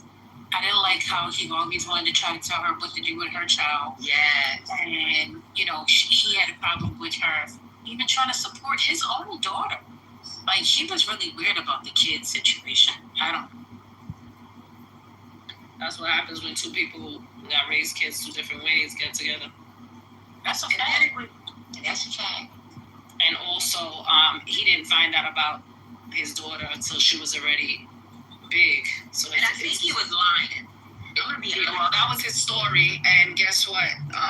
Based on his story, it's you can't parent the same way when you just came in a child's life versus when you have a child from little. 100%. But Mel, y'all don't think he was lying about that story? I don't know, because I think the daughter or the baby moms would have said something. Yeah, but like real talk.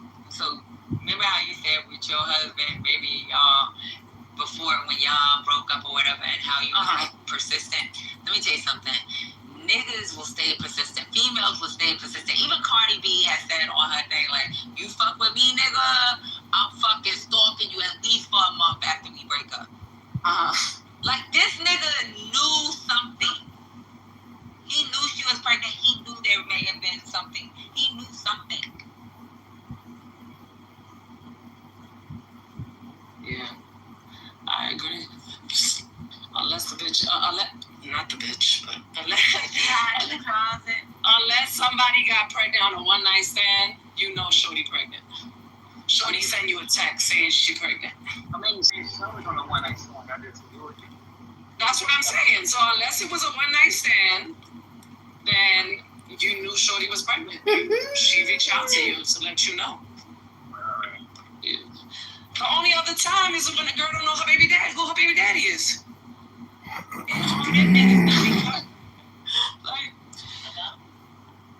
And the chick that I know that she didn't know who her baby daddy was, she told both dudes, there's a 50% chance you the father, there's a 50% chance you the father. I slept with both of y'all in the same week. So, but then there's chicks that are not gonna say nothing. They don't want to. No, we got social media. No, we don't. We didn't have social media back in the days. You did? Yeah, MySpace. Yeah, we had MySpace. But it was way, you know. I would say it was harder back in the days. It was easier, I'm sorry, for people to do their dirt and not get caught. But I'm gonna be honest, so even today, like, we don't know. Because I don't feel like MySpace was popping like these other social media. It wasn't popping like the world. Yeah, it didn't have that many members. Yeah, it did. How much you think? I don't even know like the numbers, but I don't know. I feel like it wasn't like. I mean, if people wasn't keeping up with somebody all the time, like on MySpace was number one. It wasn't used the same way though. It wasn't used for gossip in the way that we use everything else. Yeah, it was more for like profile, making your profile pretty, putting pictures or putting music, putting your pictures, sharing your whole goddamn like. Yeah, I had my whole life there. I don't know much. I had my whole life. Look at my damn MySpace. Shit. I got my 17-year-old up in that when she was born. That's all her photos is there. Too. I got my baby pictures there. I was trying to look up MySpace. You know how you look up your old MySpace. Yeah, I could go into it. It's just that the fucking photos are lagging. They don't like download. Yeah, Mel got into hers. I wish I could get mine. Because mine was awesome. Hey, I'm gonna be honest, so it's not that hard to lose contact with somebody. Any nigga, listen, if I was fucking anybody other than my baby daddy, they would have known on MySpace because I had pictures of everything. Yeah, that's how it is when you got a blood of family. They definitely didn't see eye to eye when it comes to parenting. She tried to buy his daughter a car. He wasn't having that. He was like, nope. When she don't need that. Remember when she got the apartment for her daughter? He was like, why she gotta stay in? Like, why she gotta stay here? Candy and Todd. Hey, don't they own a restaurant? I think I ate them before. Yeah, they Blaze. Blaze. Yeah. They breaking up. Hey, I don't know. I seen a story. Got a nice restaurant, y'all. Carla Red. Have you? Well, she put it. She had it in the show. This episode that we watched. It's like buildings and all that, but the restaurant is really nice. It's nice, but the food's not that good. But the first restaurant, children program.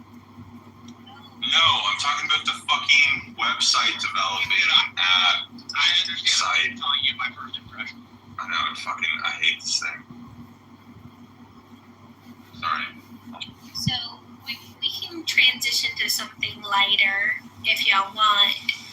I think the reason why I'm pushing back so hard against the accusation that I'm being hyperbolic is when Jordan Peterson had his interview with Kathy Newman. And I still think they're hyperbolic. Sorry. That Brad was being hyperbolic? No, I still think you're being hyperbolic. You can. And let me get this story out. Okay, I'm sorry.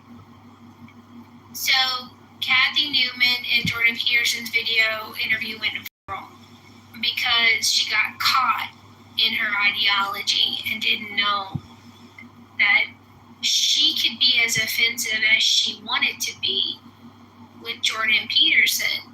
But if he got offensive at all with her, that wasn't fair. It wasn't well done. And after the interview went viral, Kathy claimed that she was receiving death threats because of their argument about the gender wage gap. To which Jordan Peterson immediately cautioned his followers not to call for violence against Kathy Newman until he realized that she had offered no proof of the multiple death threats she had received at the hands of Jordan Peterson fans. Because Jordan Peterson fans don't advocate for violence. We believe in the 12 rules for life. And so him cautioning or fussing people from China. What are the 12 rules for life? No, that's ended. He substantiated a claim that wasn't worth substantiating. Just like when Jussie Smollett claimed he was attacked by white supremacists in the Arctic blizzard of Chicago, everyone condemned the MAGA cult for daring to put a noose and throw bleach in his face while he maintained control of his Subway sandwich. I need more evidence before I'm going to blame my fellow Americans who are conservative of being racist, white supremacist, transphobic, xenophobic, Islamophobic, Nazi monsters. Oh, bleach demons too. And you're anchovy phobic. Who likes anchovies though, Joe? Really? I love anchovies. Yes. Monica, I'm sorry. I really wanted to ask Rod a question before you brought that up. It's gonna sound like I'm changing the topic. No, we can. No, I said what it Chokes, Monica. Who likes orange chokes? Can I ask your opinion? What do you think of Pam Bondi? I think her rhetoric is about to get her in trouble. I used to think she had presidential appeal at the beginning. Her recent statement on free speech is a little bit alarming, even though she has walked it back. It's something to keep an eye on. She, especially in terms of going after people that were celebrating the death of Charlie Kirk, whether online or in classrooms or at job sites.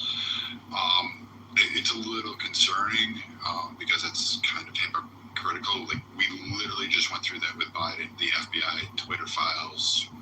Zuckerberg confirmed it. Multiple people were targeted because of their posts, and I'm a little eye-opening, but I understand it, and I'm giving it grace because I think it's anger in the moment. I think what you're seeing is the straw that is finally breaking the conservatives back. They are tired, and they really are angry at being vilified, but you're going to have to ask a majority of them. All right, well, Nye's here, so it's officially a party. Everybody get your beverages, and let's do a simultaneous toast once we have all collected the alcohol of our choice. What's up, Monica? Girl, I was about to call you Serenity. Stage. Wait, Monica, this is a new one on me. Bleach. What's a bleach demon? I mean, I can only imagine. Is that what they're calling a bleach demon? That's been season 1 teenage demon by a Black Hebrew Israelite. Because his grandfather or father was a sheriff in a small suburban town. And I'm like, wait a minute, your Black grandfather was a sheriff? Yeah, but he earned crosses in the town over. Oh, okay. Anyway, it's a party. Let's lighten up the mood and have some fun tonight. I'm gonna go grab an alcoholic beverage. I invite people who are able to handle their liquor to do the same. You've been missed, and I am so happy to see you. So I'm going to go serendipity, but I would say be wary. Pam Bondi has shown it. You have a right to be concerned and continue to be concerned. Just keep an eye on it and realize that, if you had political aspirations, Pam Bondi, we're going to put you in check. And this is the beauty of elections. All of these politicians are beholden to us. At some point, we can vote them out. At some point, we can push back. At some point, we can cancel them as well. The left's been doing that for a little bit of time. We just have to realize we can do the same. And I mean, it's concerning. And I'd say we advocate appropriately, and we tell her to sit down and shut up when she stretches the line and breaks the Constitution or breaks our values. But until she actually does that, no. And as far as everybody tolerating the Epstein list, I know a lot of you guys are getting shit every time you open your mouth. You get some idiot out there going, drop the Epstein list. Like, we can. It's already been dropped. But if you really need further proof, we can just go through Clinton's daughter's Chelsea's wedding invitation list. That's pretty much a donor class right there. That's pretty much who's on the Epstein list. Obama's big contributors, we can probably assume, it literally, the Epstein list is pretty much a dead donor list. So I mean, every time they do that, just kind of laugh and go, yep, sure, just go look at your Democrat donors and then tell me how many of those you think went to the island, and just leave it at that. The Epstein file isn't really something we should hang our hat on. It's going to be Trump's blunder. He's going to take it, but he's not running for a third term, so we don't have to worry about that.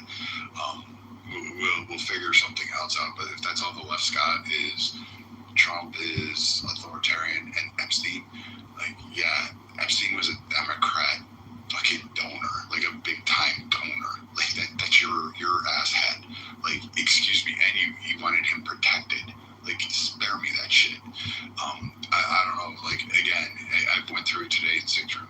Literally had somebody come up on stage and said, it's okay if a religious group had sex with 13-year-olds and got them pregnant. I literally had that today because it was okay because they were Black. Your Sick's favorite girlfriend, Dr. Goddess. Oh, Lord. So, and Sick's definitely in love with this woman, so, I mean, I'd give him shit, but I'm going to leave you to the serendipity. You just have to listen and just weed through the traffic and the rest of y'all. You just gotta push back. It's not that hard. Just fight them because they've been fighting you and you've been timid.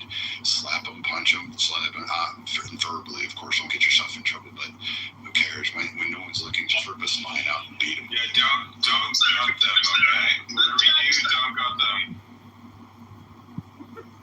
Thanks for coming by, Brad. I appreciate it. I think there's a buzzball in the refrigerator somewhere. Let me go see. Monica once had, she just spent an hour in the room with Brad, and I don't think he insulted her once. I want to know what a buzzball is too. Yeah, what's a buzzball? You guys haven't seen them? They're buzzballs. They're alcoholic drinks that are in little bowl cans. Basically, women love drinking them because it makes them feel like they're holding a pair of testicles. Is that true, Monica? Do you feel good with a buzzball? You'll never get Monica to answer. You did buzzballs with Red Bull, baby. I think I only have one, though, not two, so... Well, then maybe your buzzball had a vasectomy and lost one ball. So I got a buzzball with you. I got an interesting side statistic. 17, because it's the 19th today, but on 17, was the like 150 something verse of the Civil War Battle of Antietam, the first battle that caused tremendous casualties on the Union side. Losses were about 22,000 apiece in a single day. Nearly 50,000 people.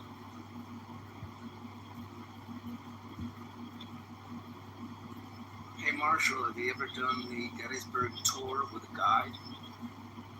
Never had the option to go to Gettysburg. Been to DC, I went to New York once, traveled a bunch in Texas.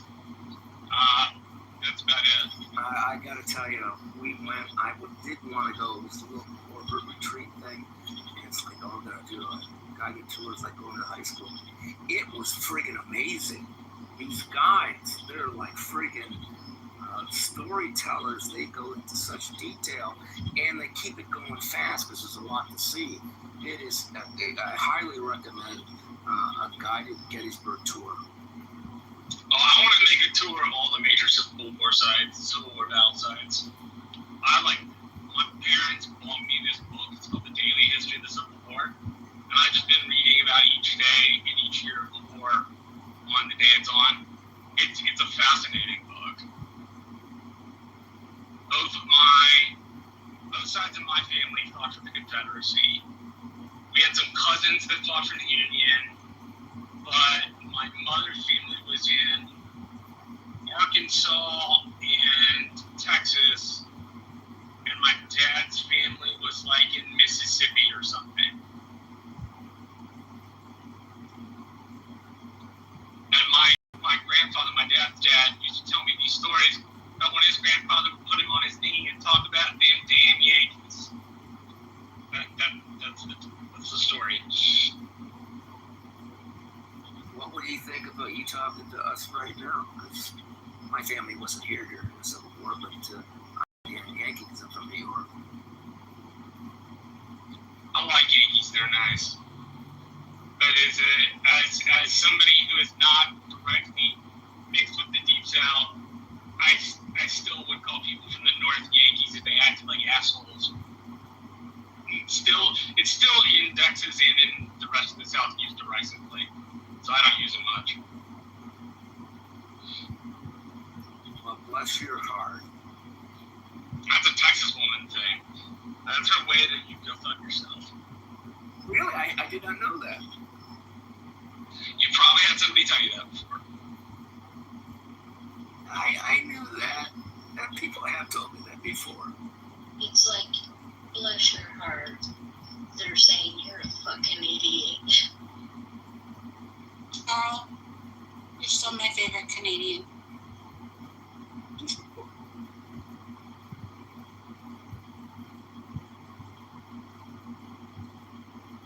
Yeah, I'm a fan of Jarl too.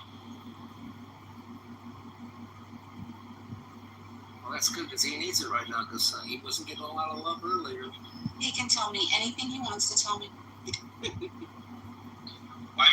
do you know what? I like Jarl. I think Jarl's great. So today in 1796, George Washington's farewell address was published in the newspapers. George Washington's? Yeah. His farewell address to the nation was published. Those newspapers had a lot of reach. They were sort of like the internet. Today in 1863, the Battle of Chickamauga Creek, an important engagement in the Civil War, fought over Railroad Center near Chattanooga, Tennessee. Lots of my parts.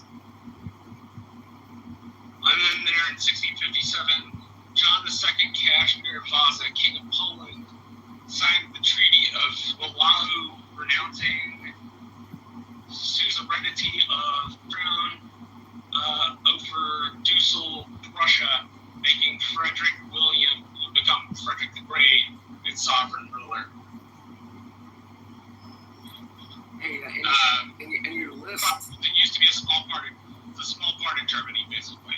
Well, let me ask you, in your book, does it say when Talk Like a Pirate Day is coming up again? No, it does not. I was looking at Encyclopedia Britannica, this day in history. Yeah, I don't think it's there.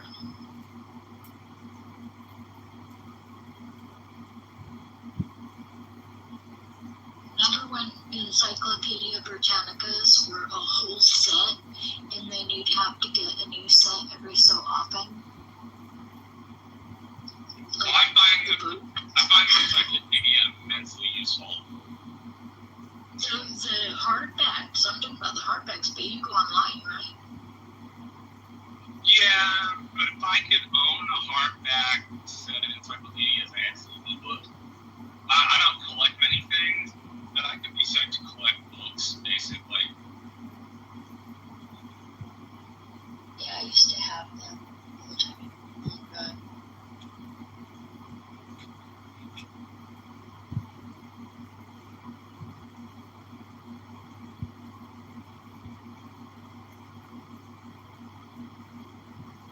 Then my stepmom sold them at a yard sale. I'm like, what are you doing? I'm selling this stuff. It says that's yours. Mom. So my encyclopedia is all done. Dr. Adams, where have you been? Sure. Trying to move $14,000 a month condos.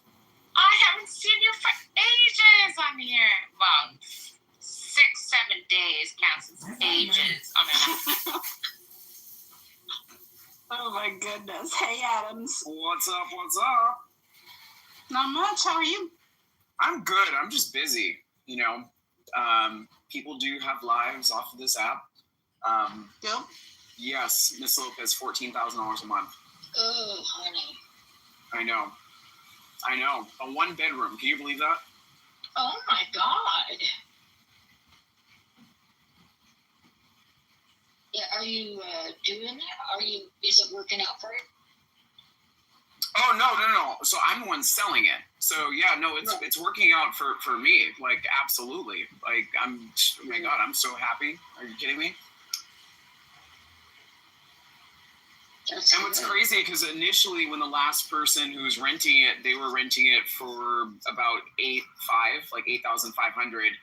And then we did a renovation. I staged a model, pitched it to our corporate office, and they raised the rent. So, you know, I already have a contract signed for somebody to move in. So my evil plan has worked.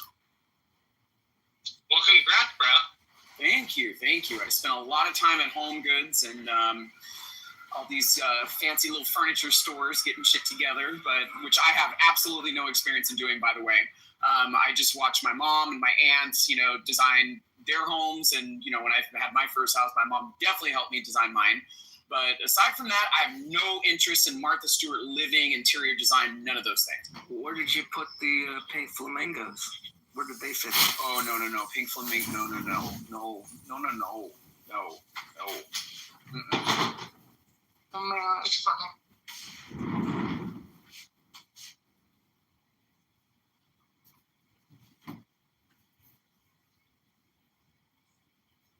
But yeah, so, you know, life is going. How are you, MG? Serendipity, Edie, NY, some of my favorites up in here. Auntie Lopez. Always good to see you, Slippers. I've been thinking about you the past couple days. So I'm glad you're joining us here in this space this Friday night. I'm Gucci. I did see a little bit of protesting going on at the bottom of my hill this week. You know, I heard Jimmy Kimmel got canceled. And, yeah, I guess they're turning his studio into a Spirit Halloween. Oh, thank you. Hey, Green. Hey, MG. What's good? Hey, Seth. What's happening? What's up? Joe, Doctor, Marshall. I'm just saying hello to people I know. The rest of y'all. NY. Oh my God. Hello. Did I? No, I think I know someone. Serendipity. Sorry. Shit. Fuck. That's okay. You won't have been the first, nor the 100th. No, I'll remember serendipity. Well, you should, because serendipity is perfect in every way. And Oh my gosh, Joe, stop it. Oh, Lordy.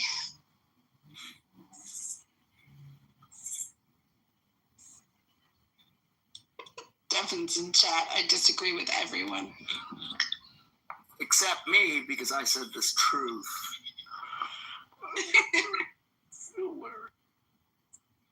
Kitover, I just cannot escape you, can I? There you are again. Oh my word. Then I click on your link and it says add back, as if you're tempting me to add you back, as if I attempted to block you everywhere. So Kitover is in here. Hey y'all, Kitover is in here with 2 plus accounts. Not one, but 2. One Chinese. Yep. Or at least it looked Chinese. Yeah, let me screenshot this. Chinese, that's him. Let me screenshot this. Who is Alfred? Hey, Slippers, I heard you. I was just cleaning away from my mic, but hey. Hello. Not one, but whoever 2. didn't say hi to me because they don't know me. I'm not going to say hi. I said hi to you, Edie. I did. No, you did. But somebody just came and said, I'm only saying hi to people I know. You're not saying hi to you. Oh my gosh. Oh, you would love him. No, yes. I'll take the higher road and say hi to Dr. Slippers, even though they ignore it. Moose, I have no smoke with you, okay? You're like the Rocky to my Bullwinkle, okay? Especially lately. Okay, we've been actually vibing. We've been getting along. Like, I have no smoke with you, buddy. Just messing with you, just having some Friday fun. All good. We like the Friday fun. You guys are keeping me entertained. I'm driving to Houston. All right. Well, the flavor of my buzzball that I found in the fridge that I forgot that I had is Cran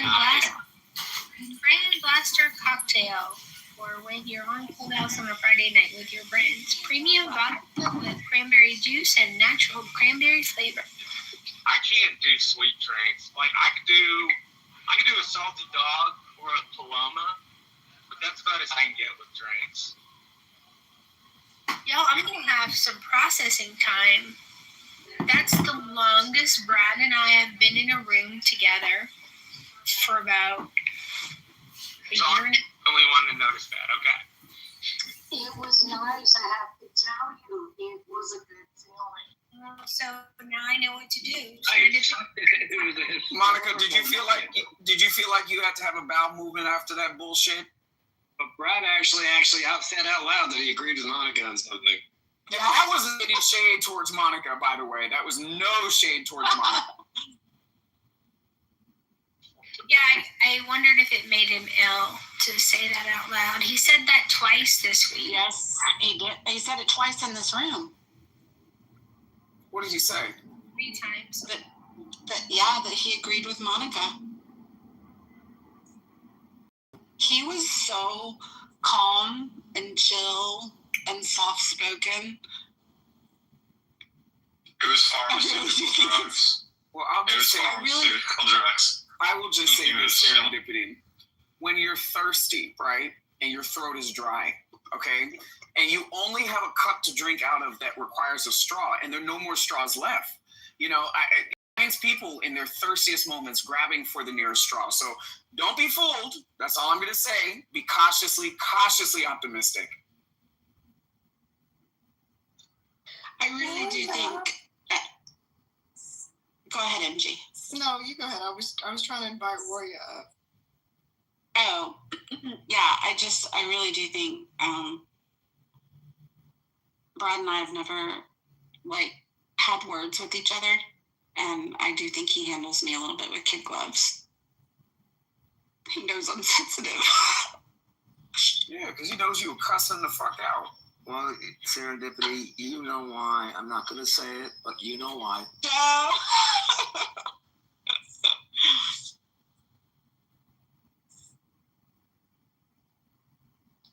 Just so you know, he would never live in a subtropical state. He needs to be in the cold, like a bear. It wouldn't work out. Well, he's struggling in the South where he is right now, too, I heard. He longs for the Michigan weather. Minneapolis. I thought everything was better in the South. I guess it just depends on who you ask. Well, you know, it's crazy, Monica, because a lot of the same ilk that you're talking about shames me for living in California. You know, we have no seasons, right? I mean, you can go snowboarding and surfing in the same day. So it's very strange to me that, you know, a lot of people through this whole entire journey on Clubhouse have been convincing me to move outside of my comfort zone, citing, you know, lower cost of living, which, by the way, I don't complain about the cost of living where I live. I'm very much so used to it, and I live very well. But it's strange to me how, you know, Texas was all the answers, and now people are having an adjustment period. Isn't that strange? Okay, Adams, were you in here when I said I've started drinking and I'm trying not to get Serendipity mad at me with the weighty topics that I always bring to every... So, you know, what's the last movie everyone saw? No, not the movie talk. I just watched Him the other day, Jordan Peele's latest film. Him, although he didn't direct it, he's the executive producer. I think it hit theaters today, but the studio sent me a screener a couple days ago to watch it to prepare for an interview. And now that it's out, I can give my honest review and say it's not good. It's visually stunning, but the story overall, if anybody was thinking about going to see it this weekend, just wait for it to come on cable or your streaming apps, because it's not worth. And I hate to say that because I want to support filmmakers. Y'all know I come from the filmmaking background. But if you want to go out and spend your money to support films, cool. But don't go out expecting, you know, you might be a little disappointed with this. I appreciate that honest movie review. I know it's not easy because we do have a tendency to focus on the bright spots instead of calling a thing sometimes. I love Buzz Monica. Like, I want to see Monica full buzz, Jet 2 holiday, barefoot, running through the parking lot with a bonnet on. Monica, I really hope you get some footage of what's going to happen. Only drinking. You're only going to get buzzed Monica. You're not going to get lit Monica. Wait, so we can't have Jet 2 holiday Monica? No. Take a shot, Monica. It's a buzz ball. It is 15% alcohol by volume, and it's 200. Wait. What about Nissan Altima sipping on Alizé, Monica? You're gonna get teetotaler, slightly buzzed, happy hour Monica, and you're gonna like it. You're gonna like it. Look at her being forceful. So, Serendipity, take over, because you know I'm not good with the small talk. I already got my only gambit out. If you want me to start asking what people's favorite colors are, but that's kind of bleak, and so, like, take over. No, don't. Come on, Monica, you're good at this. Nothing beats a Jet 2 Monica holiday. No, I just have a quick question for Monica. Can you name all of the ways that contemporary whites are disenfranchised in America? What? I love Derisive. He's one of my favorite Clubhouse characters. He sends me the best channel comments. He's not one of your favorite people, he's one of your favorite characters. I love it. He gets me. We're good. It's not an insult. Well, you have to do the answer to this question in Appalachia. I have my world lens is that class divides us more than race in 2025. So, you know, affirmative action is probably all I got, but I really do think he was genuinely asking me. I think he was trolling me. So we would go into a serious. It was funny. All right, who's seen Black Rabbit with Jason Bateman? I saw Blink twice, and that was unnerving, and that had a red rabbit in it. No, it's a series on Netflix. It's very good. You can watch the first episode today. It was excellent. John, are you recording this, John, or should we just assume you are? Always assume he is. Yes, the recording in the title. Yeah. It's kind of like a bad penny, because I just thought 3 hours ago, wow, I haven't seen John Kitover lately. And here you are.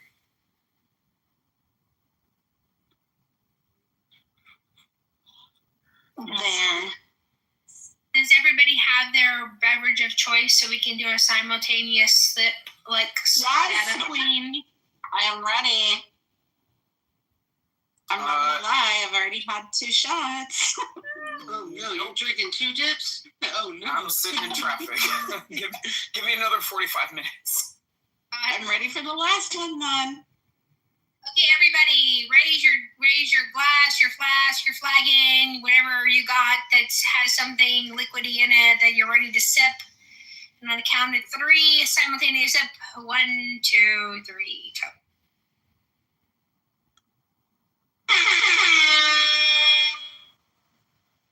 See, even Monica taking the shot sounds like a full formal commencement.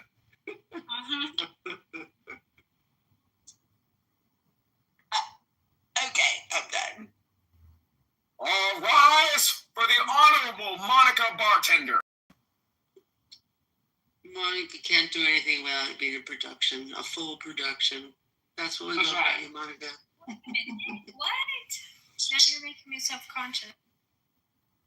That's what I love about you, Monica. Hey, Roger, be proud of you, Monica. You taking shots on Clubhouse. You can be proud. Right? I'm proud of her. I don't ever seen her do this. And 15% alcohol, y'all. That's a lot for little Monica. I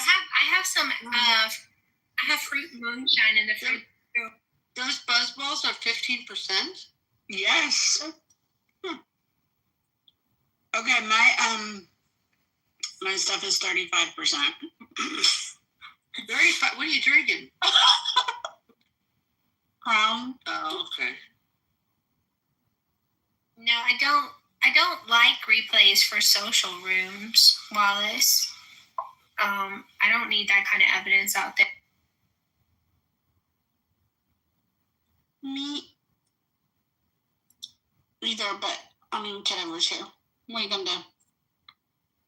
Where were you when I needed you, Kitover? Masculinity Mansion had a room that was worthy of a replay. Letting me down. That was worthy of a replay? Yes, it is. I agree with that, Monica. Maybe for different reasons, but it definitely was worthy of a replay. I mean, I don't know, Monica. Like, I feel like it was a replay that would be riddled with hypocrisy, in my personal opinion. What did we miss, Adams? Is Shaniqua in the room? No, she ain't in here. Shaniqua just sent me a message in my, like that little requested. I was just going to ask her. She said, I felt a connection to you when I came across your page. That's why I reached out. If you didn't mind, I'd love to tell you what I sensed about you. You know what I got? Hey, sweetie, how you doing? Can I cash app you or Zelle some money for a blessing? Oh, boy. What's wrong with these people? Oh, my goodness. So, MG, let me just tell you, from my standpoint of listening to that room, I come from a place of sportsmanship. I do realize that pathways to winning or changing certain opinions are, advantageous, given certain right time and, a right moment. But in the act of sportsmanship and in adherence to our Constitution, I want to win the right way.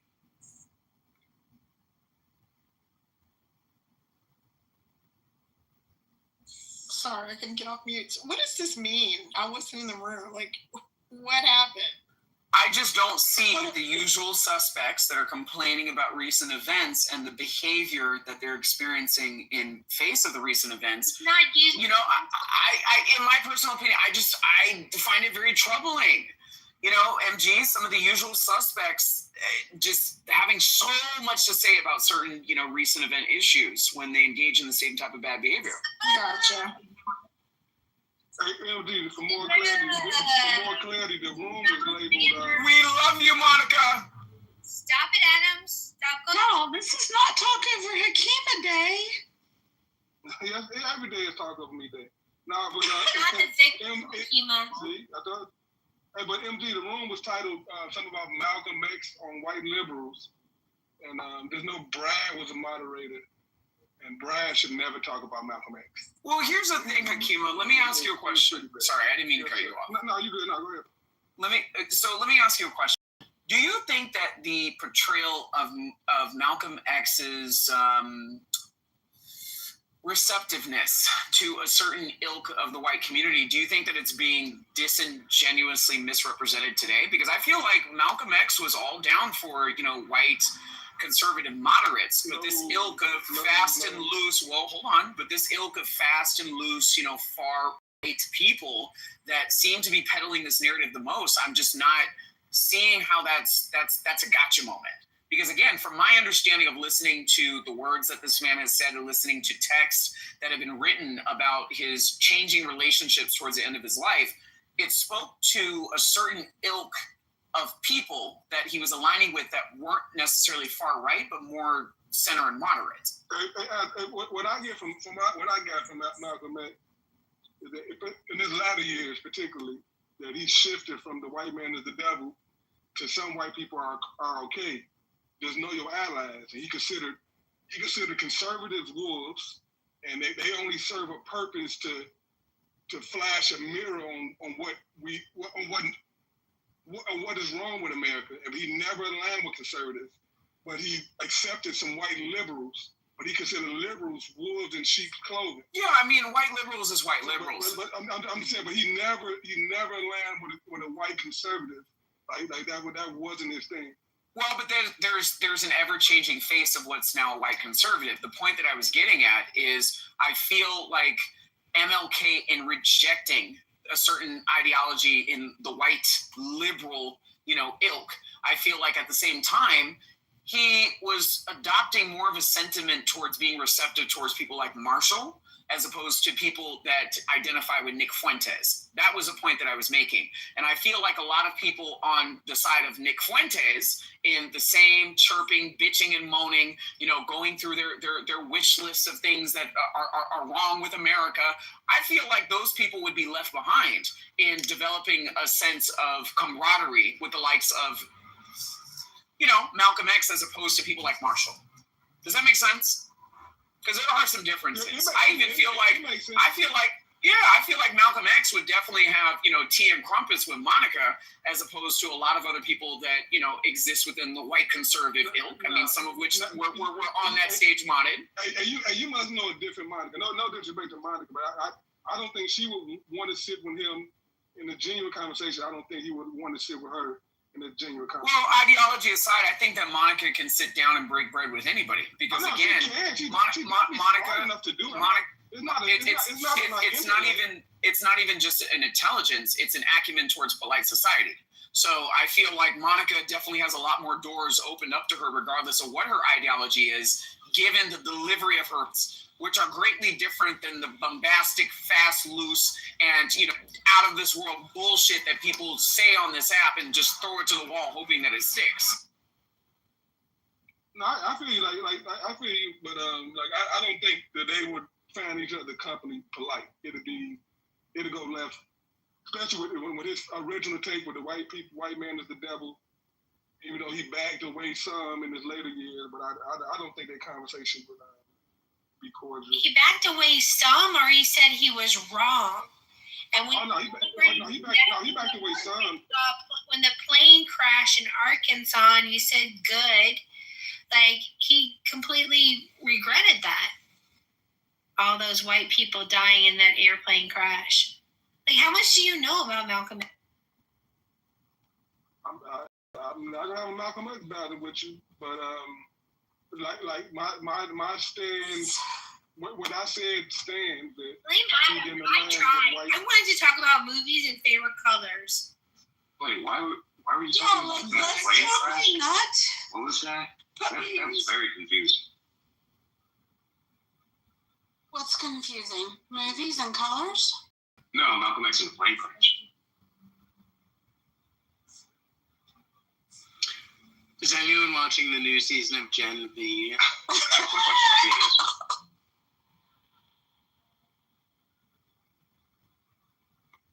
It's Friday, y'all. What are you doing for fun on Friday night? Visiting with my friends on Clubhouse. What are you doing? The same. We're such losers. Well, as soon as I go home, serendipity, I'm going out. Good for you, Adams. Where are you going, Adams? I'm not going to have anybody pulling up. I'm just kidding. Probably Catch in West Hollywood. Pink Pony Club. Is that still a thing? I haven't been to Catch in like, I don't know, years. What? Can you explain that to me? What is a Pink Pony Club? Do I want to know? It's the song is actually based on a real gay bar in West Hollywood, but they didn't use the real name. The real name of the bar she's talking about is called the Abbey, which is probably the most famous gay bar in West Hollywood. So that explains what that middle-aged white guy was singing it with all his heart in the concert. No, because this Pink Pony Club last summer was like the Call Me Maybe in 2011. That's all it was. So the last time I went to Catch, I actually had my Uber pick me up on Santa Monica, and I had to walk by the Abbey. That place is a glorified cesspool. I'm surprised they still have a liquor license. I literally had to call the paramedic because some kid was having alcohol poisoning, which barely looked old enough to drink. And security's just like, oh, yeah, I guess he's had one too many. Like, that place is a shithole, a complete shithole. Tell us how you really feel, Adams. Adams, are you talking about Catch LA, the seafood joint? Yes, sir. Get something else. Not to dox here. I've fucking been there. It only has 4.1. Still a thing? 4.1 stars. I'm a little. You're going to charge 100 plus. I think per person, I think you need to have at least 4.5, 4.6 rating. 4.1 current. I mean, MG, listen, okay? I don't sit with the cupcake women and the Mastros crowd, okay? So for me, what is still a thing, they have good Brussels sprouts and they have good food. So at the end of the day, I had a very long week. I just want to go to Catch, have some good food, and just hang out. No, I mean, it's definitely a vibe. But I mean, it's been around for at least a decade. At least. Well, wait a minute. Okay, so the conversation is going too quickly. What's wrong with Catch, MG, that you think that Adams... Because it's like LA and generally, LA is like hip and moving and, new stuff. It's just like an older, But where would you recommend him go instead? Oh, I don't know. He's in LA. I'm trying to get tips from him. That's why people still go to Catch. It's like when I hear Adams. It's like when I hear when people in Miami go to Fontainebleau. I'm like, what? I like Fontainebleau. I mean, to me, if you have that's been a thing for 15 years. Longer than that. Like the Fontainebleau's been a thing since like 1970, 1960 something. No, when they renovated. But did all the renovations, that's at least 15 years. But there's always going to be a nostalgic connection to the Fontainebleau. Like, I mean, that's just what it is. I mean, Catch, for example, for me personally, I don't care if I'm eating at the hottest restaurant in Hollywood. I don't care about that. What I care about is, am I going to get service and I'm going to get in and out of the restaurant matter. Right, and MG, to me, if you're a restaurant in a hyper-competitive market and you've been around, it means you're doing something right. It means you know how to take care of people. But by LA standards, right? I'm just saying. What LA standards? LA standards. You guys get new restaurants, I feel like every quarter. Like something new. And quite a few of them burn down in January. So, I mean, like, what am I missing here? Like, at least we still have great fine dining options. I mean, you know. No, for sure. I mean, my favorite was Nobu in Malibu. So I'm jumping in right now. I want everybody to open their browsers and go and do a search for restaurants in LA. Oh my God, Monica. Feasible options aside from the one that MG finds marginal. Perch has a 4.4 rating. It's French. It's open historic core. Library Bar is 4.3. I love the name. You probably should go straight there. That sounds like it's downtown, Monica. The drinks were top tier and the service was excellent. Can you maybe tell me the address of that location? There's also the Tipsy Bayou Tavern, which makes me want you to just say yes and go. But the Library Bar is 630 West 6th Street. Downtown, like I said, you're trying to take me to the ghetto, Monica. Not what you harm in any way during your pursuit of excellent fine dining and a sociable drink. So what about the Tipsy Bar Tavern?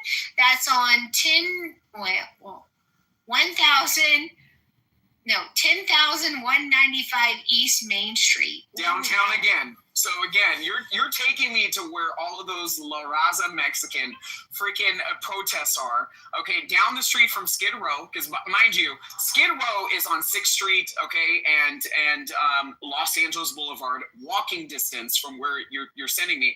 I'm going to a nice place on the border of Beverly Hills and West Hollywood. So I mean, MG, when you ask these questions and you hear the hype behind so many of these fabulous restaurants, I don't want to get mugged, robbed, or kidnapped in the process of getting out of my Uber to go and have a steak. You wouldn't get mugged in Malibu. Like, Nobu was nice. In Malibu, MG, do you know how long it takes to get to Malibu? Okay, so I live in Hollywood Hills. Do you know how long it takes to get to Malibu, let alone to Uber there? They literally close PCH down to one lane, and it's 20 miles an hour. Okay, I'm just saying, Laguna Beach was player. Laguna Beach. I have to work tomorrow. Hello? Are y'all okay? Doc Adams, they may as well send you to Thousand Oaks at this one. Exactly. How do you feel about Yamashiro Hollywood? Because it has a 4.3 star rating. Yeah, for all the Chinese people that come on vacation. Adams, I'm drawing a blank. What's the area? Not Laguna Beach, the other one. It's so Newport. Pretty. Oh my God, Newport. Yeah, Newport's only miles north of Newport Beach. Or, I'm sorry, Laguna Beach. Like, I have to work tomorrow. Newport is so beautiful. Very, very nice. Hey, Monica, I made you a pizza. You want a slice? I probably need a... No, I had pizza earlier this week. Barry's. Have you guys ever heard of Barry's Pizza? Mm-mm. Oh my God, it's so good.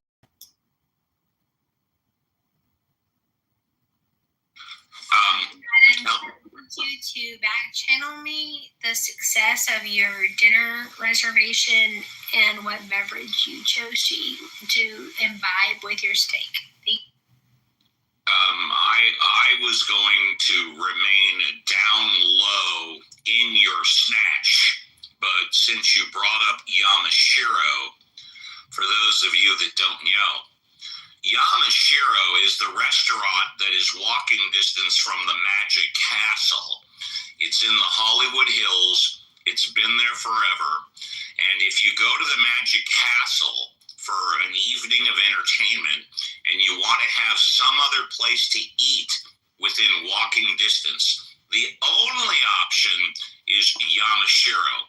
But again, it's, ladies, I love being in your snatch.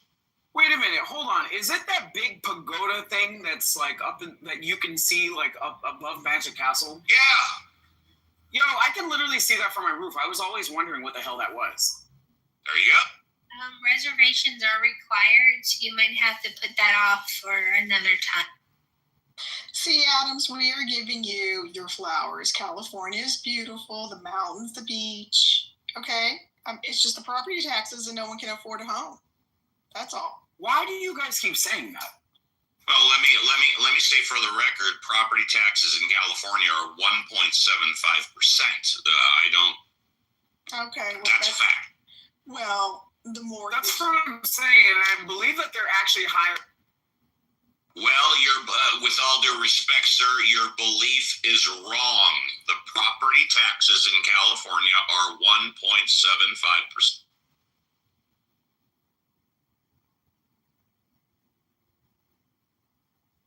Unless you live in a neighborhood that has Melrose, and then it's higher.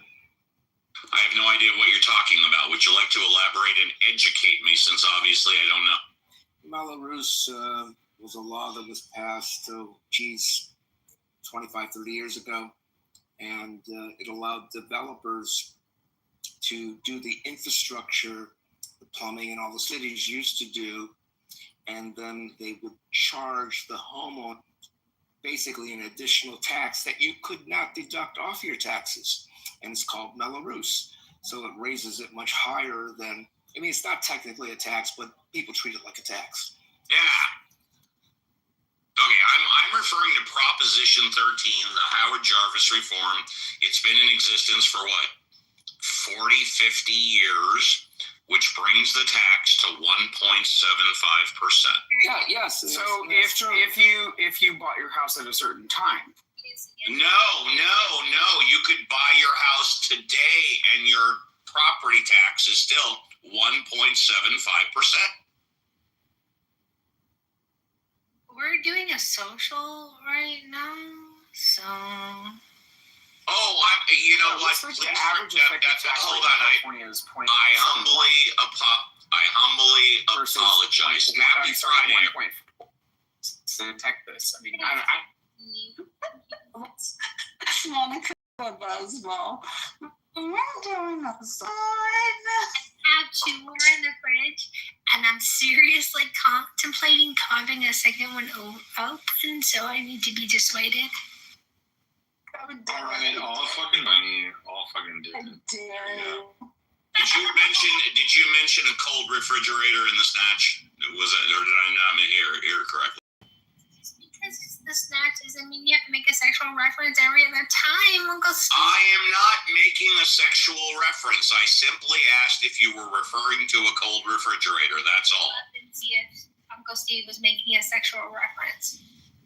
Okay, but I'm tired of making sexual references. Let me just say I'm glad I live in Southern California. I'm glad I'm in the snatch where it's warm. I'm tired of you making sexual references, Steve.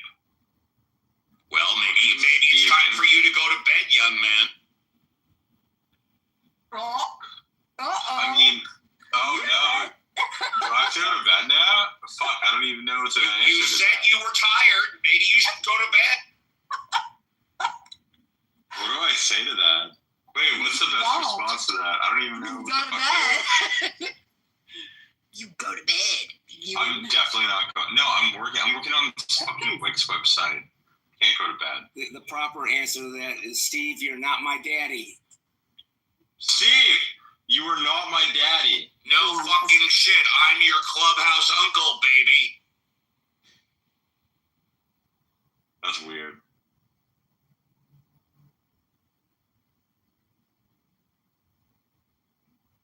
That's very LA of you to say, Steve. There is a poll I'd like to direct everyone's attention to in the Jumbotron. Please vote at your leisure.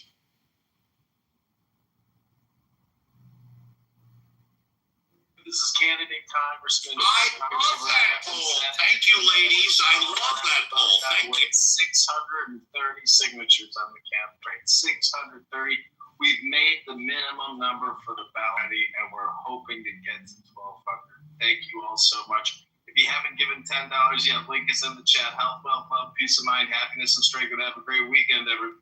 I don't think we allow commercials during our happy hour, do we? Thank you, Mr. Kitover. I voted in the poll. How come I haven't seen any results? So did I. I don't see any results. PTR. Oh, there they are. Everybody's. I voted. It's fucking weird. I voted. It's an exact tie. Let me guess, Serendipity. You were right in the middle of no calm down and right in the middle, right? Yes, I said no, calm the fuck down. I like to see the explanation in the goo chat. Thank you. Kirkland, I'm watching you. Who is in the goo that distresses me that they're in the goo? Roya, please join the stage. Please, your voice is missed on these clubhouse streets. I hope you're doing well. Yes, especially when, you're in the snatch. Get out of you'll enjoy it. Change your vote now.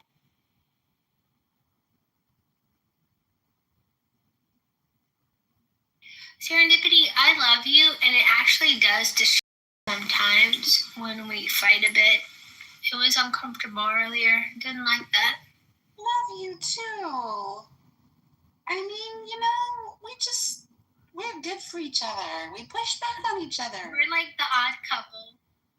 We really are. It's okay. One of us is Felix. For anyone not just joining the room, the two of them are drunk, so expect some ridiculous mushiness. We're just feeling no pain. That's right. We're making up eating. Come on, give us a break. And for anybody that has any doubt, Uncle Steve absolutely unquestionably wants Monica to be comfortable when I'm in the snatch. See, there it goes again. Oh no. Steve, don't make me change my mind. I didn't say her snatch. I said in the snatch.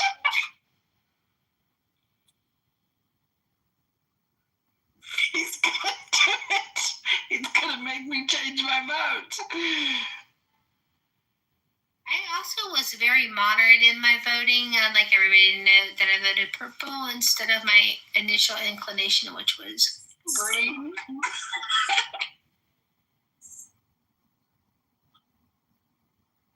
There's all these comments in the chats. Are the comments actually in the chat? Yeah, by the way, it looks like my vote was eliminated. I thought I put comment in the chat, and now it's 0. Yeah, it's glitching. Buddy Bar dips. 6 votes. Wait. Roya is fire. Monica, your speech is slowing. Buddy Bar dips. Buddy Bar dips. Steve needs to be slathered in oil. Whoa. Yes, and by the way, if anybody wants to know, and you might not, while I'm in the snatch, I literally am eating a tuna sandwich right now. I'm eating a tuna sandwich. Change your vote now, Serendipity. You've got to. Okay, I'm changing it.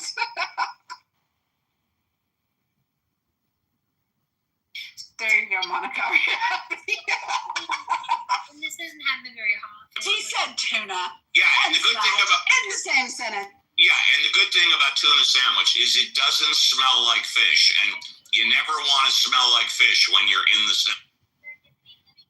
Just for like 2 minutes. Wait, what was that? What did you say, Mom? I want to enact. Very low. Oh shit! I want to enact violence on Steve's PTR. I want to goo him for 2 minutes for being in a. No, we don't goo. And you never ever want to shit in the snatch. See? I think he wants to be gooed so that he can cry that he's been oppressed in the snatch.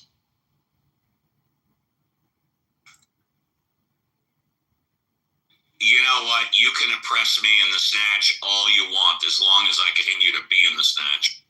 You know that scene from Beauty and the Beast where Bella is mad and she has Wayne the Beast for dinner and she's being him outside the door and being really obstinate. Yes. And he points to the door because she's being ugly and unreasonable to the candelabra guy. This is what I'm doing to you right now. I'm pointing to Steve behind the door and telling you, fix him. Steve, fix yourself. I had to change my vote.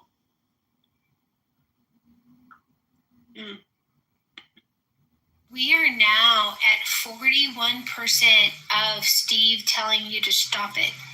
And that's before I examine the comments in the chat. Well, ladies, ladies, how can I fix myself when I'm in the snatch? I'm all Well, it's got snatched, Steve. Snatched. ED. Snatched. The hard ED, Steve. Get a clue. All right, I'll rephrase. Ladies, I'm all ears. How can I fix myself once I've got snatched? There you go. Hey, Steve. Hey, Steve. You too old to not know how to compose yourself in the snatch. If you don't know by now, you'll never. Take it from Hakima. He is an expert. Oh, Hakima. Great. I didn't know you were an expert at being snatched. Please explain. So you feel better, Monica? You like that redirect? Now he's Hakima's problem. I did it, and then I'll bring him right back up. But I did it more for comedy than for really true oppression. Steve, you're welcome. You're oppressed. Just a tiny bit.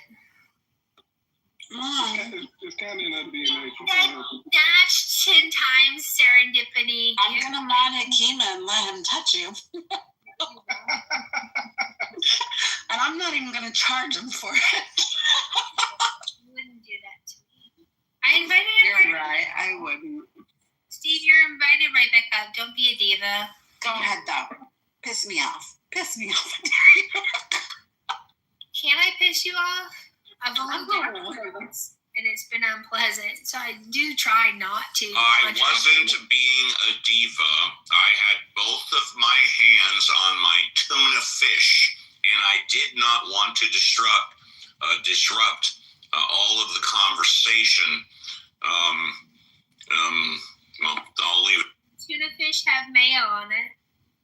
Mayo and mustard. And it's so large as to you required both hands. Well, I like to use both hands when I'm snatched. And eating tuna fish. Eating tuna fish while being snatched requires, at least in my mind, to do the job right. And that's two hands.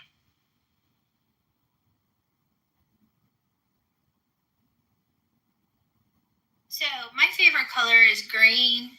I just like the idea of it. Peridot is the light green. Hunter green is also really lovely. All shades of green except that sickening puce color green. It's not a fan of that one, but green is great.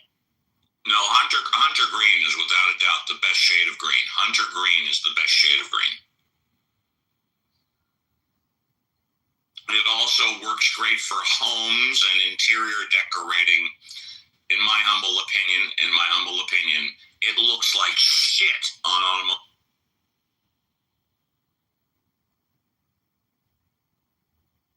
Nye, what's your favorite color? I asked you this already. Did you say purple? Wait, you said me? Did you say nine? She did.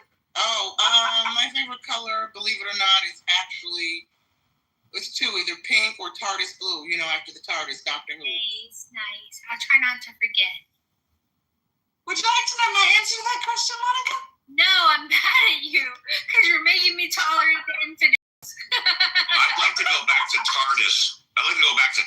What the hell is TARDIS blue? I've never heard that before. No, it's just the color of the TARDIS, the spaceship that Doctor Who flies in on Doctor Who, the series, Steve. I know you. I'm not familiar with it. I'm so sorry. Oh, wow, yeah. Doctor Who has a spaceship. It's called the TARDIS. That stands for time and relative dimension space. It is disguised. It's masked as a police call box, but it's bigger on the inside. So it looks like a police call box, like a telephone booth, an old school telephone booth. But it's bigger on the inside. It's a massive multi-level spaceship and it's I call it TARDIS blue. That's amazing. I've never heard that before. You're well, Monica. Would you like to know my favorite color? Well, I was playing coy, but since you insist, I would love to know your favorite color. I would never choose one. There's way too many beautiful colors out there to pick just one. That's on brand. Right? I would pick green, but then red would feel left out. And one little blue. Blue didn't do anything wrong. I love blue. I mean, at least I didn't say it would definitely be black or white. By the way, do all you ladies agree that hunter green and forest green are exactly the same color? Yes, sir. They absolutely are not. No, they're not. Forest green has more blue in it than hunter green. All right, okay. Jane, what's your favorite color, ma'am? See, I'm bonding with the lefties. Good for you, Monica. I'm bonding with the lefties. We love our lefties, Monica. Jane likes yellow. I can tell by her gift. Or is it gold? Gold's a solid color choice. I'm not going to lie. People don't always go to the metals, but gold, platinum, and silver, hard to do wrong with those. Ladies, I would like to ask your opinion, please, and this is a serious question, so I want a serious answer. You may have not noticed, but back 10, 20 years ago, politics, men of power, or whatever, they wore a deep red tie. Lately, many men have been wearing pink ties. Do you ladies prefer a deep red tie or a pink tie? Pink ties are only representative of the fact that our food industry is poisoning us slowly and causing a decrease in testosterone in men. So pink ties are big. Give me a red tie. I mean, I think it depends on the suit, Steve. If it complements the suit overall, you know, I heard this statement once from Howlin' Peleampus, the lead singer of the Highs, years ago. I don't know if he's the originator of this quote, but I'm going to attribute it to him. He said, fashion goes out of style, but style never goes out of fashion. And I agree. So if a man is stylish and he can make that pink tie work with his overall aesthetic, why not? If we ever play Family Feud, I want Nye on my team. Thank you. I'm going with red. Thank you. Was it The Devil Wears Prada or whatever, where they said that fashion never ends? I don't remember. Fashion goes on till the end of time. It's always been here. It always will. Agreed.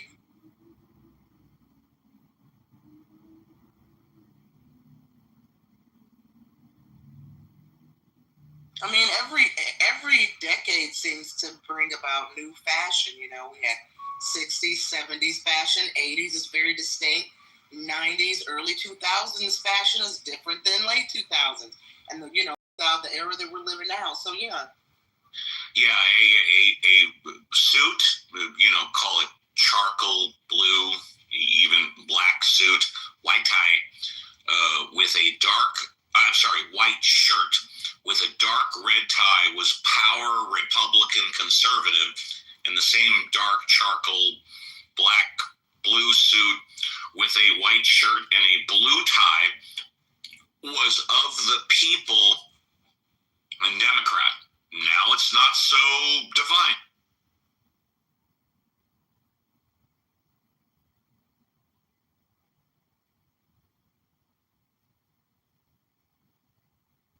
Well, sometimes Trump wears a red tie. Sometimes he wears a blue tie. The late Dr. Gregory, was it Dr. Gregory? What was his name? Gregory? I can't think of his full name. I gotta go look it up. I know Hakima knows what I'm talking about. He said when Trump wears a blue tie, it's not the same Trump in a red tie. Now I'm going to challenge you. Gregory, that's who I was thinking of. Oh, yeah. In fact, I once saw Dick Gregory speak back when I was in college, but nevertheless, I'm going to challenge you, and I'm not on the commuter. I'm in the kitchen right now. Trump wears pink ties. I don't think Trump wears dark red ties, or does he? Well, I don't know about dark red, but he definitely has worn red ties and blue ties. But I've never noticed the shade of red. I've noticed pink a lot, but maybe I'm wrong because my eyesight's... Yeah, I see red, Steve. I never saw pink. All right, I will trust you, Akima. I'll trust you. I can be dead wrong. I'm not an expert on colors.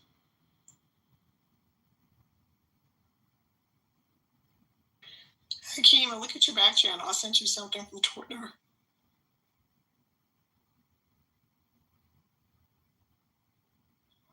One of my most fun times ever was with Dick Gregory. I flew with him from LA to Raleigh, North Carolina. He sat next to me. It was like having your own little private comedy skit for 3.5, 4 hours. It was unbelievably good.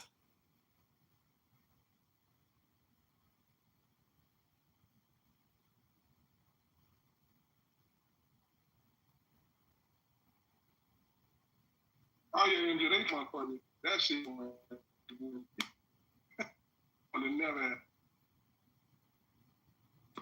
I'm gonna send it to Monica too. Where did Monica go? That cheating heifer. Go drink. That she went to Chilla's. She's having dinner at Yamashiro's.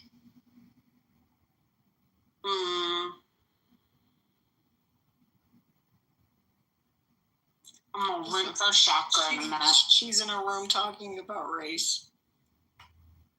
She just couldn't contain herself, you know. She has a little buzzball or whatever, and yeah, she's just got to go Monica. Yeah, she lost her mind trying to challenge me on Malcolm X. Like, oh shit, mommy, she done had too many shots. Stop her from drinking. She had enough of Uncle Steve and his sexual innuendos and decided to leave. It makes her very uncomfortable, Uncle Steve. Don't make her uncomfortable. The last thing in the world I want to do is make Monica uncomfortable.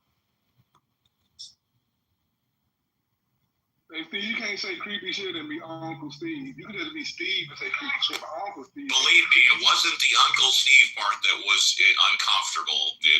It was talking about the snatch, and it is what it is. Snatched. I'm sorry, it's talking about the snatched. That doesn't sit right with me from a linguistic point of view. Like snatched. No, I know that. I know that. Talking about being snatched up. That's linguistically good. You know, being snatched. ED. I'd rather go snatched ED than snatched. Yeah. You know? Okay, snatched ED. I just like saying SNATCH. I've become so fond of that word since you ladies opened this up a couple of weeks ago or whenever it was. I love that word. Hey, I've said the word snatched, ED, more in the past couple of weeks than I have my entire fucking life. I know the ED don't stand for erectile dysfunction, Steve. Hey, I'm not the one that put the ED on the end of it. Blame Serenity for that, okay? Oh my gosh. You call me Serenity. Serendipity, serenity, blah, blah, blah, blah, blah. As long as I'm getting snatched ED, that's all I hear. I'm going to change my name to Dips. Serendipity, do you own a yoga studio? I wrote past a yoga studio that says Serendipity Yoga. I'm like, I took a picture of that motherfucker too. I'm gonna have to show her. She way up the yoga studios. I love that. There's a bakery in New York City called Serendipity. I was gonna say it sounds more like an ice cream. At least I think it's a bakery. Somebody sent me a picture of. I'm pretty sure it's either a bakery or a cafe.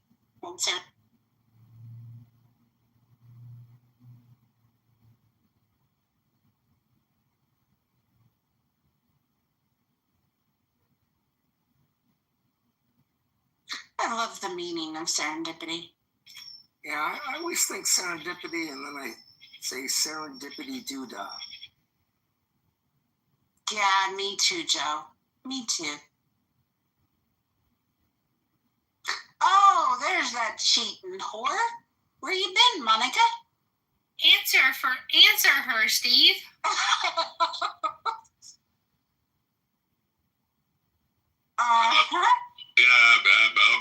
Okay. Monica, where have you been? What's your favorite color of serendipity again? I forgot. There's too many to choose from. I would never pick one. I currently have a very strong leaning towards aqua right now, though. I love that. Thank you. I'm so glad that you made the official fish of Get Snatched anchovy. No one did that. I might have done it. I might have done it. That's interesting. That's interesting. That's the PTR with the serendipity yoga with an aqua. Hold on. I gotta see this PTR. Hang on. Ah, look at that, y'all. There's my name on the door. I gotta zoom in. What are we talking about?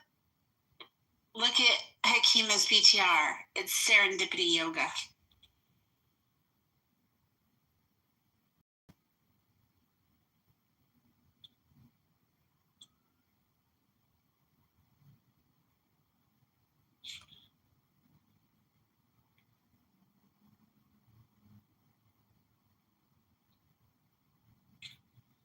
It's too quiet in here. He likes you. Aww. What's up, Monica? Love it. Yeah. Who's that? Hi, Jack. Hey, what's up, Serendipity? Long time no see. Yeah, very long time. Do I know you? Yeah, you do, but I have like 10 names since the last time we talked, probably. Ah, okay. Who were you before? That's the problem. I have no idea which one you'd recognize me with. But you're one of those. Yeah. Okay. Exactly. That's gotcha. right. Gotcha. Just too quiet in here. I had to come stir something up. What kind of problems can I start here? Was Uncle Steve making sexual references? You can ask Monica why she was cheating on me. Why she's been cheating on me for the last 3 days. I just don't understand. Monica, why were you cheating on her? That's probably gonna go badly.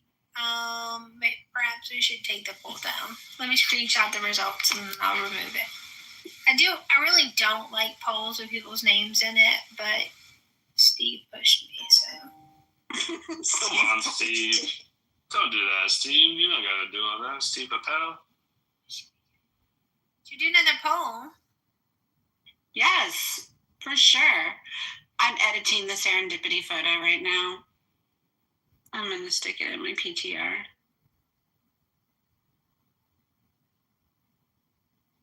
I miss conservative Clubhouse, guys. I really do. What do you miss about? I miss the classics. I miss the OGs. And I'm about to get some hate for this, but Alex New York, what a character. He, entertainment. Yes, I know. If you want to listen to a real piece of shit, Alex of New York is amazing. They say like you don't know what sunshine feels until you get the storm, right? Like, you don't know what you got till it's gone. And it also says that you don't know what it feels like to be fucked up the ass until you get a broomstick back there. That's right, exactly. Oh God, Steve! Whoa there. Yes. Do you miss conservative atheist? Do you remember him, John? Oh yeah, conservative atheist. That's another one. He passed away. Shut up. Passed away? He did a couple of years ago. No way. Yeah. I did not like that guy for a second. God is so good. sad. Oh my God, I hate that. Very sick. He passed. Man. But do you Rest remember in his peace, rooms? He conservative was the atheist. first in the controversial rooms. Yeah, exactly. He was the first one to be like, no filter. You know, may his memory be a blessing. That's sad to hear. He was a character. God don't make mistakes. Hakima, were you Hakima, do you know who we're talking about? Oh yeah. He had like a clown PTR at one point. Yes. An AC clown. I'm not just saying mean things about someone I don't know. I'm running towards that. Yeah, it's not good to speak ill of the dead. And took me a while to understand what he was doing. He would collect angry black women as a beard for him so that they would attack the black men for him. He's one of the racists, serendipity, we were looking for earlier, for sure. Were we looking for racists, Monica? Well, you said that there are people with race bigotry that you sit with, and I was like, well, I don't know too many. I said they're part of the right. No, they're not part of the right. They're part of humanity. There are as many race-based bigots on the left as there is on the right. They just present it differently. There's more. You know what I noticed about the right, though?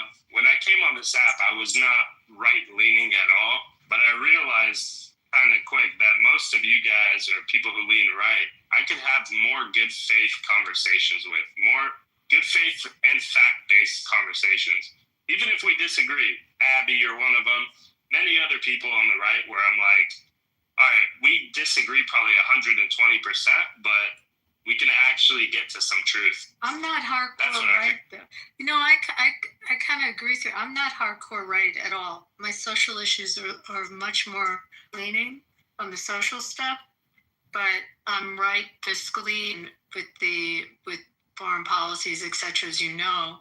But I'm like pro-choice. I mean, I've gotten in arguments with people on that stuff, for sure. It's weird because so many of us, you'll find, like I was a Democrat once in my life, you know? You'd be shocked how many of us started that way. Oh yeah, me too. Yeah. Social, Abby, but Brad was in here earlier and we were talking about alternatives are going to kill me. But the Las Vegas shooting, was that attributed to left or right-wing violence? Completely. Okay, we and I've had this conversation, so I'm going to put it to bed, and I'm going to tell you that there's a great TV series that just came out. It's a 4-part series called 11 Minutes, and it's on Paramount Plus. It's the first episode is very hard to get through. It's hard to watch, but it picks up when you see the resilience of the people. But you see the 11 minutes of the bullets raining down on them. The break as he's reloading another gun, and then the bullets again. You see the people coming in that had escaped and ran back in to save people. And there was over 850 people shot and 58 deaths immediately. I know a lot about this from different directions, but I actually, after this came out, was talking to one of the Metro officers who was at Metro, and he worked on the the counterterrorism unit. Also, he was involved with FBI, and he did a lot of the I would say the investigation of the family members, the girlfriend, they trying to figure out motive. And there's stuff that I didn't even know that I learned recently. So this shooter, and I don't even want to say his name, like one of the things in this TV series you'll see is they say his name on purpose. They found in his computer, he had been scouting music festivals around the country for over a year. He had looked at, what's the big one in Chicago, Lollapalooza? Yeah, right? Lollapalooza. He had looked at that one. He had looked at one that was in Tennessee. He had looked at the big one in Palm Springs. They found all this in a computer. And I think this, Monica, it was like the week before the country festival, he had taken all those bags with all those guns and checked into the Ogden, which is a building in the old downtown of Vegas, where they did the Life is Beautiful festival. And that's a festival that celebrates, it's like a Burning Man kind of thing. I would say it's a very left-leaning concert for sure. And he had actually gone there with his guns, but I guess at some point he decided that wasn't where he was going to target. They interviewed extensively the girlfriend, and she talked about things like, it's kind of what we learn after the fact with these shooters on signs and things that they should have noticed, and things about him that she noticed, but she was living for free and he had some wealth. So she never said anything about it. His family also picked up on stuff. I could go on if you want to hear it. Some of it, this guy bought like a baby monitor. He never had kids. There were no babies. He bought scuba gear. She didn't know why, but the stuff just started appearing at the house. Where did this air, Abby, by the way? It's on right now. It just came out. It's on Paramount. It's called 11 Minutes. It's amazing. It's amazing. And they follow, you see what I couldn't believe, and I didn't know this till I watched it, is all the footage that they have. They have footage as if some Hollywood team came in there and filmed like a stage shooting. Like, you can't believe that they have all this footage, but then you realize that it's where it was located because of the casinos. They have so much film of the bullets raining down, the people getting shot, and then they have all the SWAT footage of when they went up to the hotel room.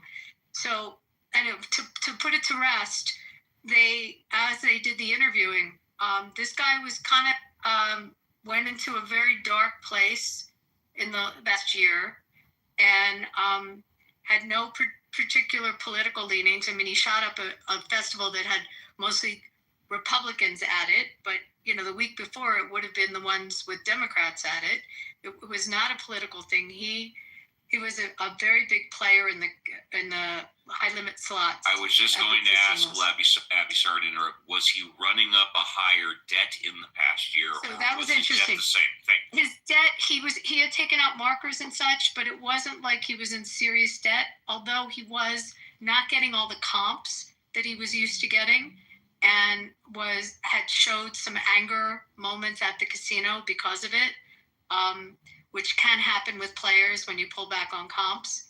So, it's interesting because some of the properties he was playing at went through change of management, and they just so happened they pulled back on how, what they were giving to their players, and also the hosts had changed, so there were probably lots of reasons for that happening. One of my best friend's father actually got shot at that event, and thankfully he survived, but they didn't know till the next day. It was like the worst 12 hours trying to figure it out. That's what you're going to see when you watch this. You see the pandemonium of, literally Uber drivers pulling up, grabbing bodies of people and throwing them into Ubers and throwing them into taxis, grabbing people's cars and just taking off, trying to get to the hospitals with all these people shot. 800 plus people shot. So then I forget which episode, it cuts to one of our hospitals, Sunrise, and just all these people being brought in. Over 100 doctors were brought in. I had a dinner party at my house that night with my friend who's a neurosurgeon at that hospital, and his phone rang and he bolted out of our house at about 10:30 when he got the call, and we didn't hear from him till 7 o'clock the next evening when he came out of the OR. Took a night to go to sleep and went back in the OR for 3 days. It was crazy. All the doctors from everywhere got brought in, and that was nuts, especially on the bigger hospitals. But anyway, I'm sorry to go on and on. There's so much to talk about with this. But they really did not find a motive with this guy. There's no underlying, it was clear there was no underlying anything political. It was just a very disturbed guy. And, then they interviewed the family members. They had episodes with him where, you know, he was very controlling. You know, that's the things they would say about him. But I will tell you one other thing I learned that you'll see on this show when the SWAT team, they finally all come up to the floor of Mandalay and hit the room where he is. You see the cart, like a butler's cart, you know, room service cart, which had the baby monitor on it. That's how he was able to figure out if anyone was coming to the door, because he was able to see, you know, he bought like a closed circuit monitor. What happened was, this is the crazy part of the story, and you see this. There's a lot of footage with Jason Aldean and the musicians, and one of the people performing, his nanny and his infant were on that floor. This shooter had taken over most of the rooms, but there was one room on that floor, and it was a floor with nicer rooms on it, like a high floor. The nanny had left the door open where the stairwell is, had propped it open. As a result of that, security had come up to the floor because that triggers security. So a security guard comes up to the floor, and this shooter hadn't started shooting yet, sees with the baby monitor the security guard and shoots him. And as a result, shoots him in the leg. Security guard calls it in. The security was evidently on another floor because there was like a hooker that had been shot, or something had happened with a incident on another floor. So the security at MGM did not respond in time to come to where this guy had gotten shot, which is one of the reasons they paid out $800 million to these families. They at that point, the SWAT team started, you see how the SWAT team figures out where the shots are coming from, and you see they go up. He had the scuba gear because he knew that SWAT would use like a tear gas kind of thing. So he had that. But this was the point that I did not know. Had that security guard not come to the door because the nanny left the stairwell door open, they believe he might not have started shooting.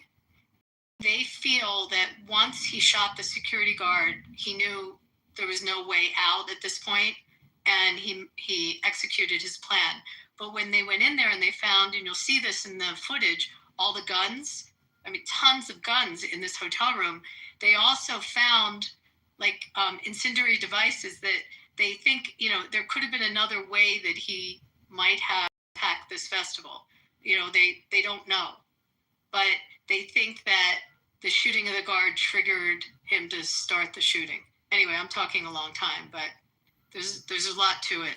It's a pretty wild story. And you'll see if you watch this show, they go to talk about it from the perspective of some of the people that were shot and the people that saved others' lives. What was that show called? 11 Minutes. On Paramount, right? On Paramount. It's so sad. I can't believe, like, the fact that, you know, you kind of get closure a little bit when you have a motive. In instances like this, it almost feels like pure evil. I mean, it is. It's just pure evil. Where was, when your friends, was it their dad was shot? Where were they shot? Like, yeah, my friend and his father were both at the concert. And when the shooting went off, you know, there's so much chaos, right? Like you were saying. And they kind of lost contact. So he didn't know what happened to him for literally 12 hours. And they're trying to find him. Then eventually he found out his dad was at a hospital and he got a gunshot wound. And it was just kind of like traumatic for my friend. Like he didn't want to go out for so long, not to any concerts, just didn't want to go out at all, leave the house, because you don't expect that kind of thing, you know, especially in Las Vegas at a concert like that. Like it was like just pure trauma. I don't think my friend quite ever really recovered from that, because he's still hesitant. You know, he wanted, you know, he's a big country fan, right? So you have Coachella and you have, what is it called? What's the other one after Coachella? It's the country music festival. Austin, this big one. No, it's in India at the same location as Coachella. It's not. I was gonna say Burning Man, but I don't think that's country. But it makes you shell shocked. Yeah, exactly. So I can't imagine. It took a really long time for people to be comfortable going out again, or for us to have an outdoor festival. What's it called? It's called Stagecoach. Like, he was usually going to that, but he stopped going to any festivals, any concerts. Like, it was just terrible. But I was so happy when he found his father, and he ended up surviving, and it all worked out. But yeah, that was just terrible. In this show, they showed two twins that were both shot, and they're trying to find each other. And then you see, like, there's triage set up, like, a whole bunch of people just started running into the lobby of the Tropicana Hotel or into the Excalibur. And like in the lobby of the hotels, they set up triage. And they interview this one girl who was like an EMT from another city that happened to be there. And she just broke into like triage mode. And then these people meet up with the people that saved them. And that, I mean, that's all in this series. It's pretty incredible. This one black guy had some dude say to him, like, he's wearing a cowboy hat, you see him at the concert, and someone says to him, like, you know, made him feel bad, like, what are you doing here, kind of thing, like some asshole said it to him. So he was kind of having a moment from that, and then all of a sudden the shooting happened, and this guy escaped and went back in to save people and to carry bodies out, and then got shot, and then it got shot in the neck. And then it's just all about his healing and the people that he saved finding him. And I mean, the resilience of people is a really big message from this. You know, just seeing ordinary people, you know, just saving others and you know, rising to the occasion it's pretty remarkable. There was some off-duty cops that were there. I mean, you won't believe the footage. But anyway, Monica, it's a long way of answering that they found no motive, right. And he had lots of targets from all different political persuasions. Right. We had the discussion about the studies that are showing right and left wing violence, and I'm like, well, wait a minute, did they count that as right wing, because that would be wrong? Yeah. And so I was glad that you added that. No, they didn't count him as left or right wing because he did not have a clear motive or ideology to pin his nihilistic rage and destruction on, which is good. I really hate how divided we are. Like, it always comes down to left and right. It's just not. What did the cop said to me when I was talking to him about it? He said it's a cafeteria of reasons. And, you know, it's just not like one item, and it can be lots of different reasons. And you have to, when you're investigating this stuff, you have to consider all of them to figure it out. But that one, I mean, it's the rest of the story goes on. 2 weeks later, our hockey team premiered for the first time, you know, its first game, and everyone went and bawled their eyes out. People were very afraid to go out in public. But that's what healed the city, as crazy as that sounds. And then they went on to go into the Stanley Cup Finals that year, this brand new team. But it was, you know, it was very hard for people to go out. I know I went to a parade back east, the Super Bowl parade, and it was on a street with all high-rise buildings all around it. And I wouldn't walk out into the street with the crowd. I was totally panicked, thinking, who knows who's in those buildings? There's no vetting on who's going in the buildings. And I still get uncomfortable in those settings. But our laws changed, so you can't check into the hotel with all that stuff, you know, and if you do have a lot of stuff, they're going to go through it. And, you know, just in terms of how security operates, and the other problem, and you'll see this in the footage, people couldn't escape. They fenced everyone in at that concert because they didn't want people sneaking in. And as a result, there was no egress. People couldn't leave. Pretty nuts. So what's your favorite drink alcoholic beverage, and what's your favorite color? Happy. Me? Favorite color is yellow. An alcoholic beverage. A really good Napa Cabernet. We need to know like what kind? What vineyard? Serendipity, do we need to know what kind? No. Is that like a light yellow or like a bright yellow? Bright. This is my age within the Bright. Like a good Hi, bright. Phoebe. Hi, Holly. Autumn. Hey, everybody. Hiya. So, guys, I want you to watch that. Do you have Paramount? Can you stream it? Put the link of the trailer in the chat about 20 minutes ago.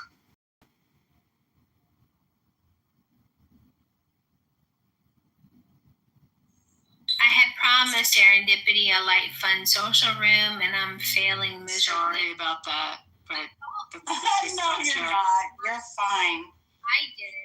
I did it. I do know one last thing. I know some lawyer friends of mine that got very rich as a result of that case, on those cases. It was a lot of money they paid out.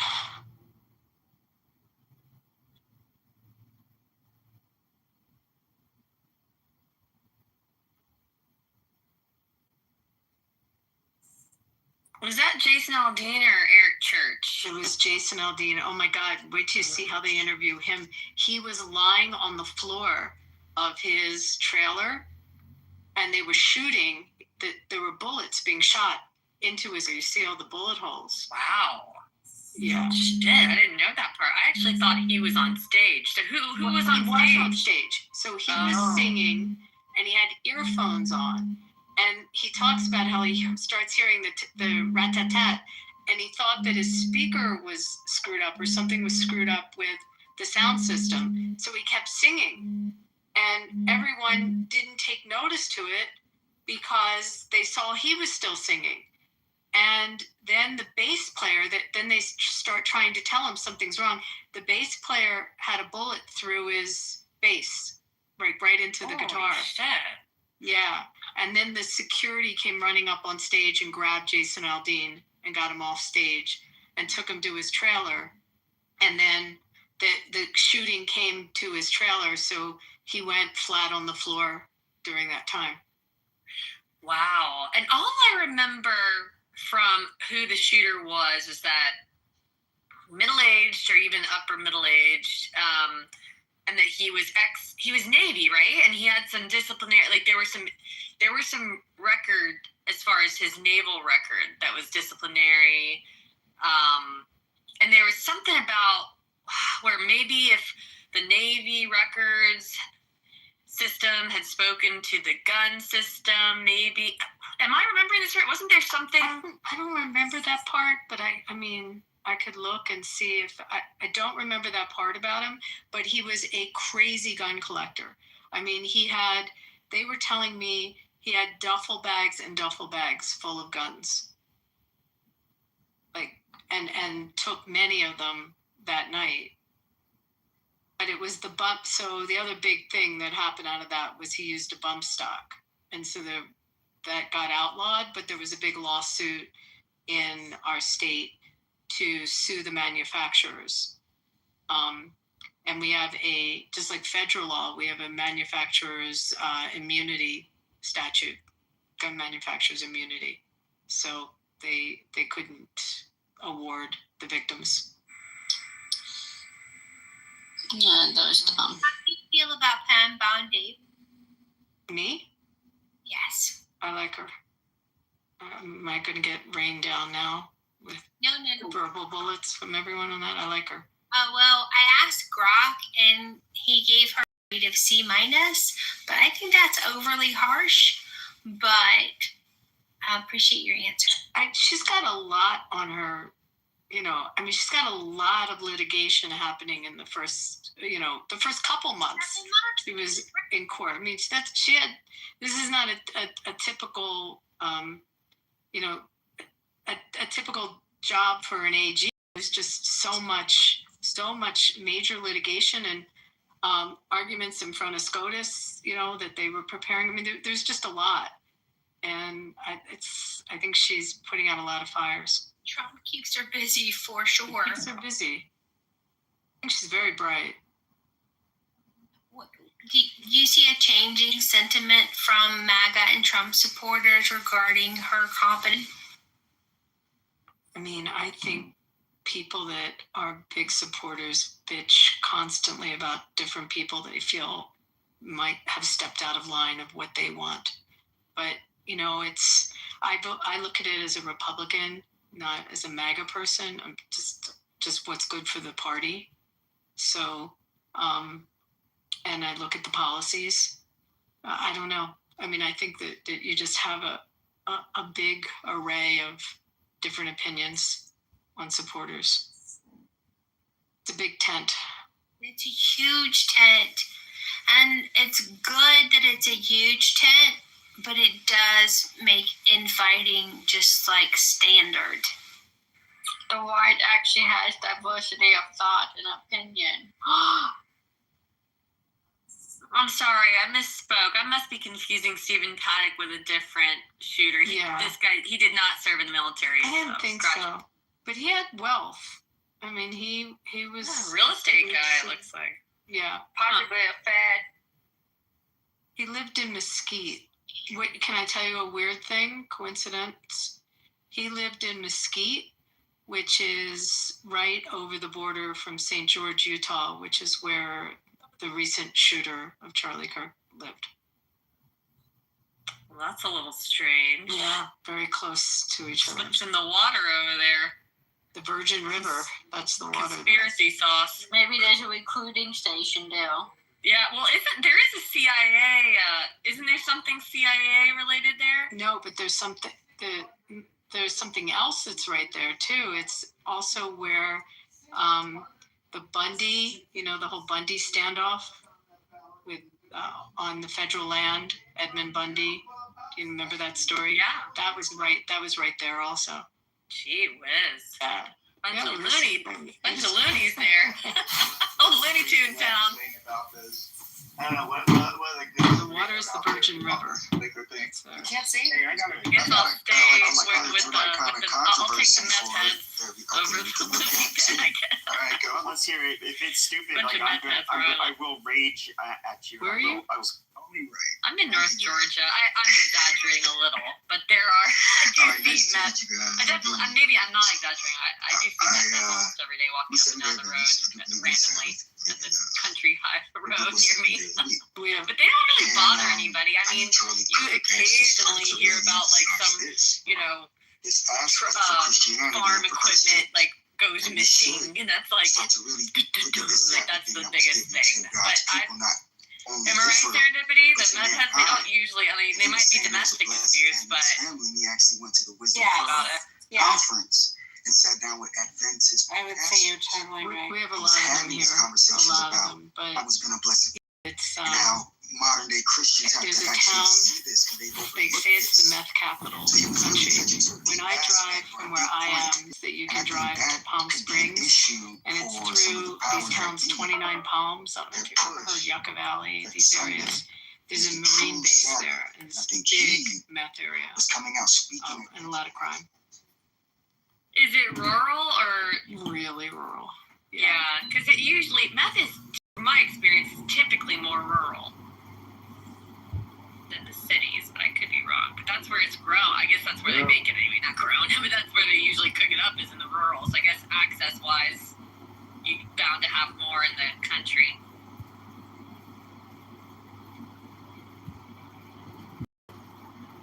You see them often at slot machines here. It's this very nervous energy banging away on the machines.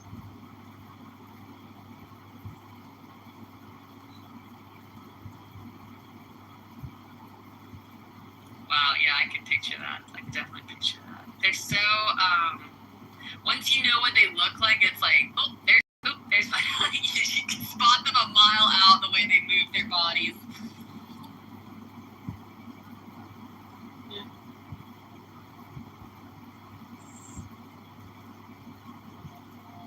go. All right. Guys, I'm going to jump off for a second. I'll come back. Okay. I'm winding down. I'm a buzzball with Monica. Someone says, Kirkland says, my town is methy too. I guess, gosh, isn't it sad? I guess most towns seem to be. It's very sad because, you know what, that's a really hard one to get away from, too. It is. I've heard. It's such a hard one. Yeah. I've heard. We have a friend. We've known her for years now, but when she was young, like late teen, very young, late teens, early 20s, I think she kicked it, but she had a meth problem. And I didn't know her then, but she's told me stories. And if you met her, you'd never know. I mean, you would never, ever guess it. She's beautiful, beautiful. And, but yeah, she had a really bad meth problem. She's got in with an older guy and just went down this really bad meth road. And she ended up having to she went to several rehabs. Her mom would, like, basically find her and chuck her in the rehab, force her in. And finally, she went to a women's Christian rehab live-in for, I think she said she was there for like a year and a half. And I mean, told me, this is before I was a Christian, she told me that, and she's a big reason why I became a Christian, because I never could shake this story, but she said, Holly, that I knew that Jesus was real because there's nothing in my body and my like earthly physical being that wanted to stop. It had to have been Jesus. That's the only way I stopped. Really?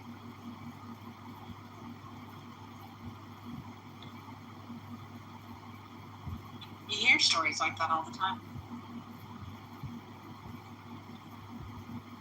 Yeah, you do. You do, don't you? You have the, No Longer Bound up where we are. They're huge. Yeah. Christian-based men's. I think they're mostly alcohol. Well, I could be wrong. It might be drugs too, but they're just for men. But man, those guys, I mean, they saved so many lives. It's pretty amazing. Yeah. It really is. Okay, now I have all my little... Oh, hey, Des, how are you? I'm good, thank you. Good. No, go. Sorry, I didn't mean to interrupt. Oh, you're fine. I'm just going to talk about all my serendipity PTRs. So please, go ahead. I'm just curious about the whole meth thing. Here in Ireland, meth is used to treat heroin addiction.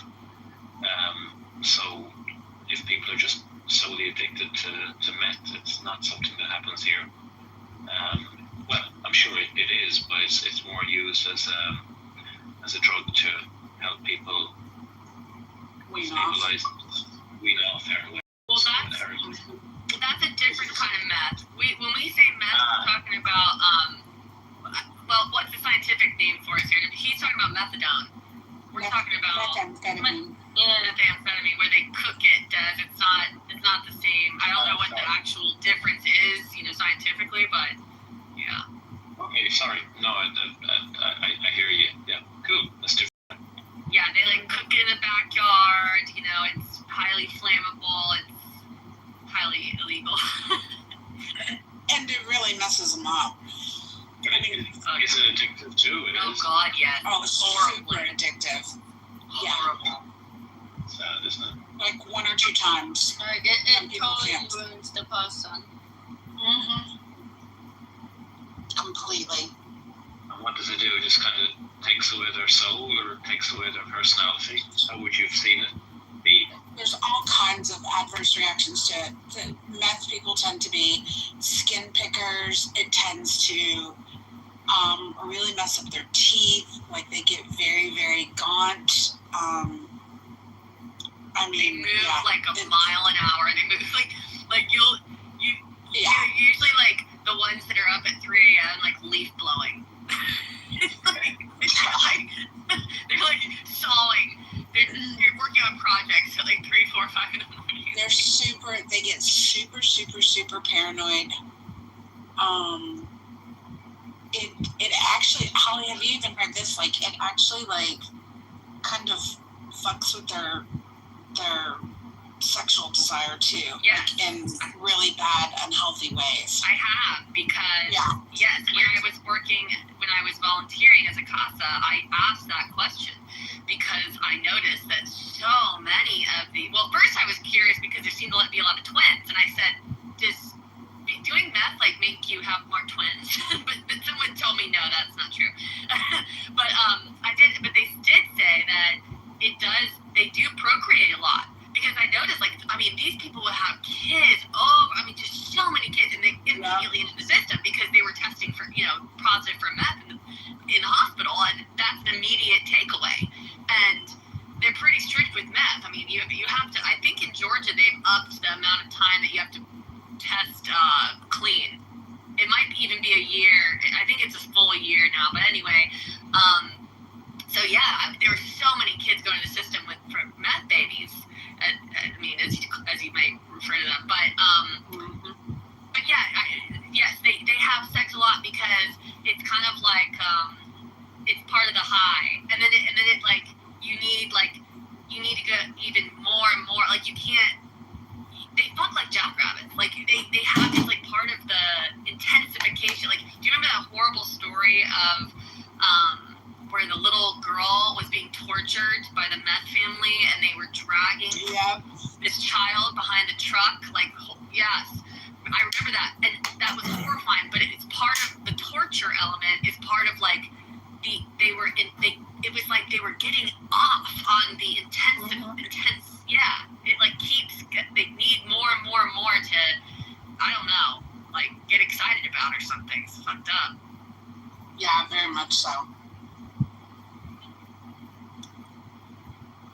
Very, very much so. It does. It makes them have proclivities that they wouldn't have otherwise. That's right.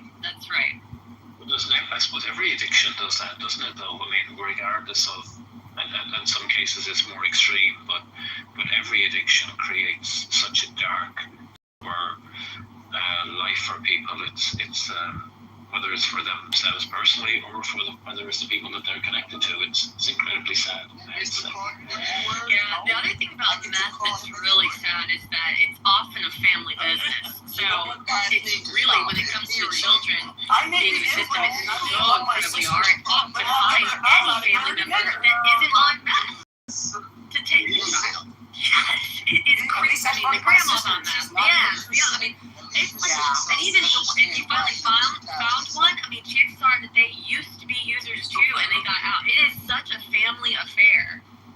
Wow, that's scary. It's like a zombie movie, then, isn't it? It really is. I had one case. The children were placed with the grandma after the first situation unfolded with the parents, and come to find out, grandma's cooking meth.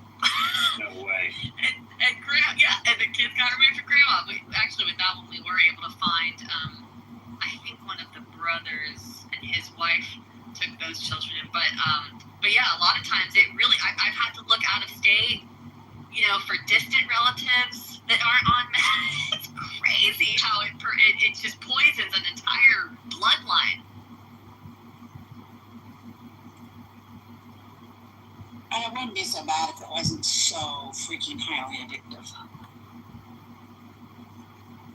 Yeah, because they can function. I mean, once they're past a certain point, maybe they can't. But I mean, a lot of them do still, work. And can you hear me? The little thingy isn't popping up. Yeah. Oh, yeah. Like they can still. A lot of them can still kind of. I think some of them can kind of hide it. I've definitely noticed some people like working at the Dollar General, for example. I'm like, oh shit, like she's on meth, but like they can function. I mean, they do move pretty fast.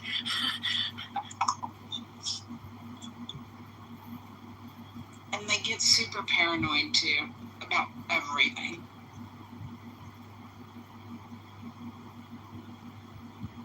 Yeah, and they will steal. They definitely will steal. Mm-hmm. But isn't it the same with every drug, though? I mean, I know we're talking in this particular case about meth, but if you think of every drug, all of the characteristics that you described are across the board. Whether it's alcohol, whether it's weed, whether it's heroin, whether it's coke, it's the same pattern, isn't it? Or is that a bit naive of me to think? Well, there are some truths in that, but with meth, it's all of those in the extreme really quickly. Like, there are functional people who might smoke weed occasionally, but like for the most part, function fine. You know, and coke. Plenty of people do coke. Yeah, lots of people do coke, and they function fine. Like they're I don't know. With meth, it's like you go from 0 to 100 in no time flat. Okay, I hear you. Yeah. Different drugs hit differently. It's crystal meth, right? Crystal. Yeah. And that's what but now we just take meth. You said you're in Ireland? Yes, that's right. I'm in Ireland. Yes. What part of Ireland are you in? I'm in a place called Longford. It's in the Midlands. So if you kind of were to drop a pin in the middle, we'd be pretty much in the middle of Ireland. So that's where I am. I live in a town called Longford, which ironically is quite full of coke, and it's a bit of a coke capital of the Midlands. But hey, that's what it is, you know. So, but yeah, that's where I am. How far is it from Limerick? Don't tell me you have connections with Limerick, yeah? Well, I was there like about a month ago or so. Yeah, I was in Limerick and County Kerry. Yeah, my mom comes from Limerick. There's a village just outside of Limerick called Glynn. It's about 30 miles outside. That's where she comes from. That's where she was born and reared.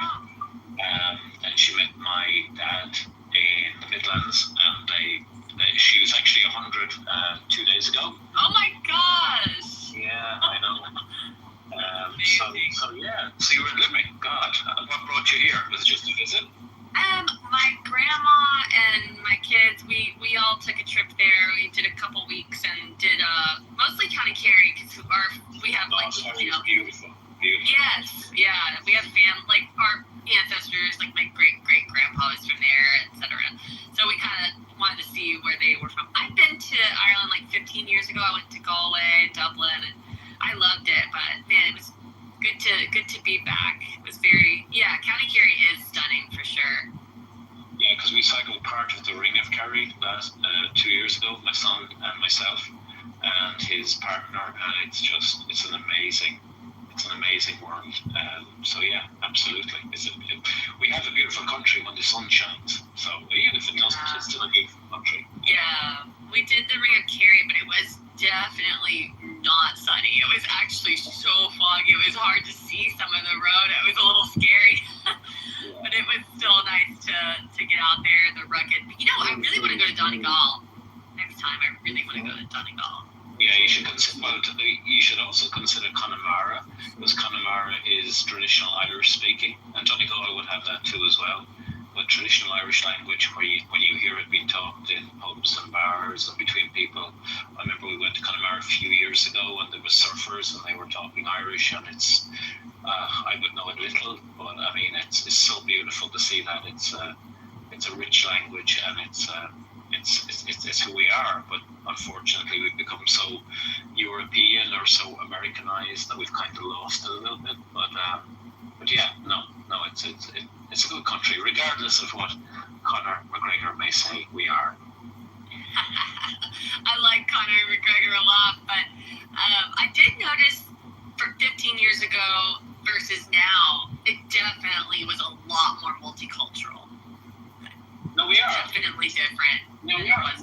We are multicultural, but Irish people have, we've travelled, and I know lots of people who are currently in Australia who can't afford to buy a home in Ireland, and so they're working I know people who are architects, solicitors, so many professions, and they're in Australia working in the mines, making whatever $40-50 an hour to come back and buy a home in Ireland. So we're migrants too, and we've always been migrants, So and that whole narrative that's been spun by Conor is of course there's relevance in everything, in the sense of people being documented and stuff, but it's very difficult when they're coming from war-torn countries. But Ireland has been a country who's immigrated. I mean, like yourself, you know, and so many people from Ireland have gone to the US in generations and have created, you know, lives and connections and stuff. So it's, I don't know, it weighs a little heavy on me. It makes me quite sad to think that we can't reciprocate that back to other people. But I know there's limits to it, but still, we should be able to do that. But the Irish don't need and accept everything to be given them for free at the cost of the citizens of another land. They don't do that. That's not been a part of Irish history, majority-wise. You'll find, like, individuals everywhere, yeah. That's never been a thing. Majority-wise for the Irish. But who does that often? Who goes and does that, do you think? It depends on this groups or individuals, because everyone's an individual, obviously. But it just depends. A lot of people do look for handouts. A lot of people do. There are a lot of Asians, and that's an issue that's happening in Ireland. When it's getting to the point that 20% of Irish tax dollars funding is going to Irish people who contributed, and the rest of it's not going to the Irish, that's an issue. There's so many issues within Ireland. And it's even worse since the numbers I'm stating, because I'm just stating numbers from like an article I wrote a couple of years ago on this immigration issues and all the different pros and cons. So it's even worse than my numbers, because the numbers is I'm just reciting it off of memory from something I wrote for the Western Journal a few years ago. But it's a very complicated issue in Ireland, unfortunately, and the Irish people have not done what's happening to them, to others. They really haven't. They do immigrate to places sometimes, like everyone does, and that's fine.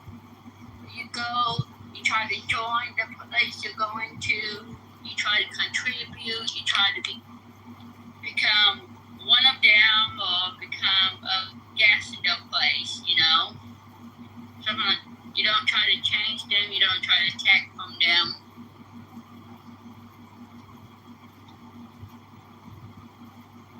No, I hear your argument and stuff, but my own son has never lived in Ireland. He's always lived across Europe in different countries, and he's tried to maintain his Irishness in each one of those places that he's been in, whether that's being part of an Irish community or going to an Irish bar or whatever.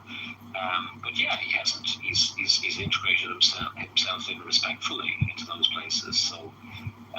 And that's what is missing, maybe, is that sense that happens. But many people that I've met who are here, those statistics don't stack up in comparison to the real world in what I see in my community and in the people around. I mean, I might have a lot of African friends and a lot of friends from different nationalities, from Poland, from Ukraine, from just people that I've met across the business that I work in. So it's it's just not as black and white as I think it's painted sometimes, because Tom, you ain't got to worry about me no more. And I was so glad that Candace crashed the internet on YouTube. She with 2 tries, and Jeffree Star got on and spoke, because these people, Cray even said it, you will be retaliated or mistreated for speaking your truth. And so I was like, a lot of people, they're just not ready for dialogue at all. And when I really looked, I didn't look at him when I first met him as a kid, because I looked at him as a kid. I was like, I can't believe he's not signed my time card. But he always looked like, I know what I'm doing, I'm the shit. But yeah, it's like, when I really sat down and looked at postmortem tapes, I was like, this is a real problem. People don't know how to have dialogue. It's like dealing with the Normans. No, we're not going to have a meeting. I'm going to stab the shit out of you in the hallway type of thing. But I was like, this is a really good idea. This is a really good idea. And he had a hard job, because this generation that he's talking to is hard. much sense at all. They don't. It's really hard to talk to them. Is there a Charlie left? Like, who would that be right now? Does anybody even know if there is one or not? No, the left don't talk. They yell. Nah. Yeah, they're not good. That's why I went on and changed my party. They're not good with kids. So here we are. We can all admit that it does seem like there's no dialogue to be had with Mondavi. Who? Mondavi. What's his name? Donnie. Oh, they said, they said yeah. He's good. I'm a talker. Yeah. I mean, but like I'm not in New York. Yeah, I mean, look, I heard this and they made a good point. We can completely disagree with his politics and his solutions and everything else, but he is getting traction. He does put on a good show. And, but this is we're still in the primary. I forget how the voting works. If they have primaries or if it's one big pot and then if he gets a majority, then he's in. I forget. They may have that. What do they call it? What do they call it? Weighted voting, or we're going to make it seem like we're not cheating, but we are voting. I forget. So gerrymandering and President Trump got on Maryland for the special fund. They have special fund and it helped immigrants legally vote. And from what I could see is they put too much time in it because I was like, why are you holding people up? Let them have a table where they can hold each other up because people like me, I understand English, I know who I'm going to vote for, blah, blah, blah, blah. And so it was so like that President Trump took away the $300 million special fund for voting. And that's what's going on. All right. Well, let's open the floor up. I don't know. Mountain, do you want to jump back in? Yeah, what's up, guys?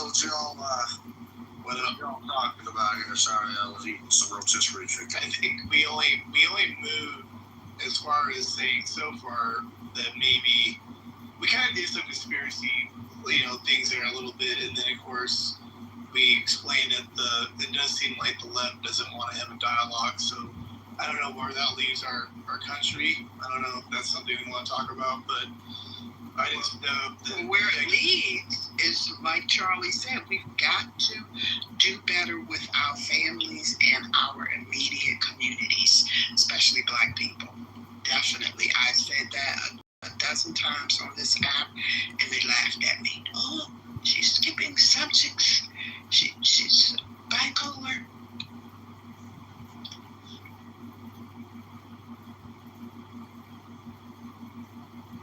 Yeah, man, I don't know. Where do we go from here, really? We just gotta see, I think things are still developing from this project, That's what I'm calling it. Say that again? There's a Kirk effect going on. Yeah. Oh, yeah, he definitely had a curve. He had a curve. Not just the economy. No. A Charlie Kirk effect. A Kirk effect. Kirk effect. No, curves mean that you can see a change in something. It's usually used, I believe, in economics. So the J curve, he's definitely got his own effect. It's a curve. There and I'm like, he had 5 billion. He had 5 billion. Now he has 7, and Erica has 13 million. Alan, what were you gonna say? Yeah, he had 3,500 Turning Point chapters, and Turning Point has received 37,000 new requests to open up chapters. That's amazing. I love it. She said that no one can silence him. She's going to make sure of that. I see such a bright star out of a silver lining out of this. I really do. Yeah, I mean, just on more Charlie Kirk's. I mean, I don't think there's any other way to look at it. I'm not really sure.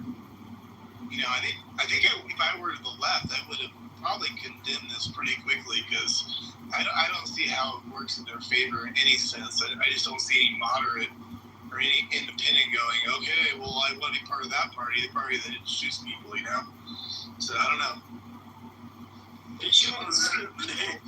Because that's where they're at. They want to shoot people.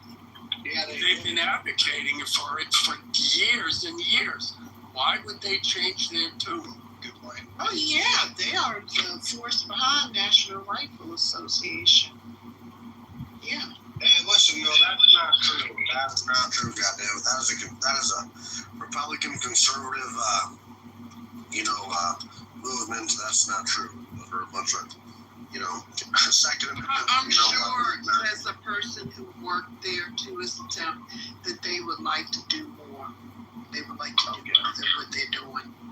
What's that? What's more? Like I said, I'm not teaching tonight. I'm not teaching our white people tonight. Okay, I said what I said, and you don't understand. It's bad. Okay. Yeah, why don't you mute up, crazy lady, because you're talking nonsense. Not talking nonsense, you just don't know. You just said that the NRA is what is it exactly? What were you saying? Why don't you clarify? I said I bet that they're probably taking money or lobbying by way of the pockets of the left. That's what and you said you believe that they're. And that's just because I worked there, so that's what I thought from day one. Day one, that's what I thought.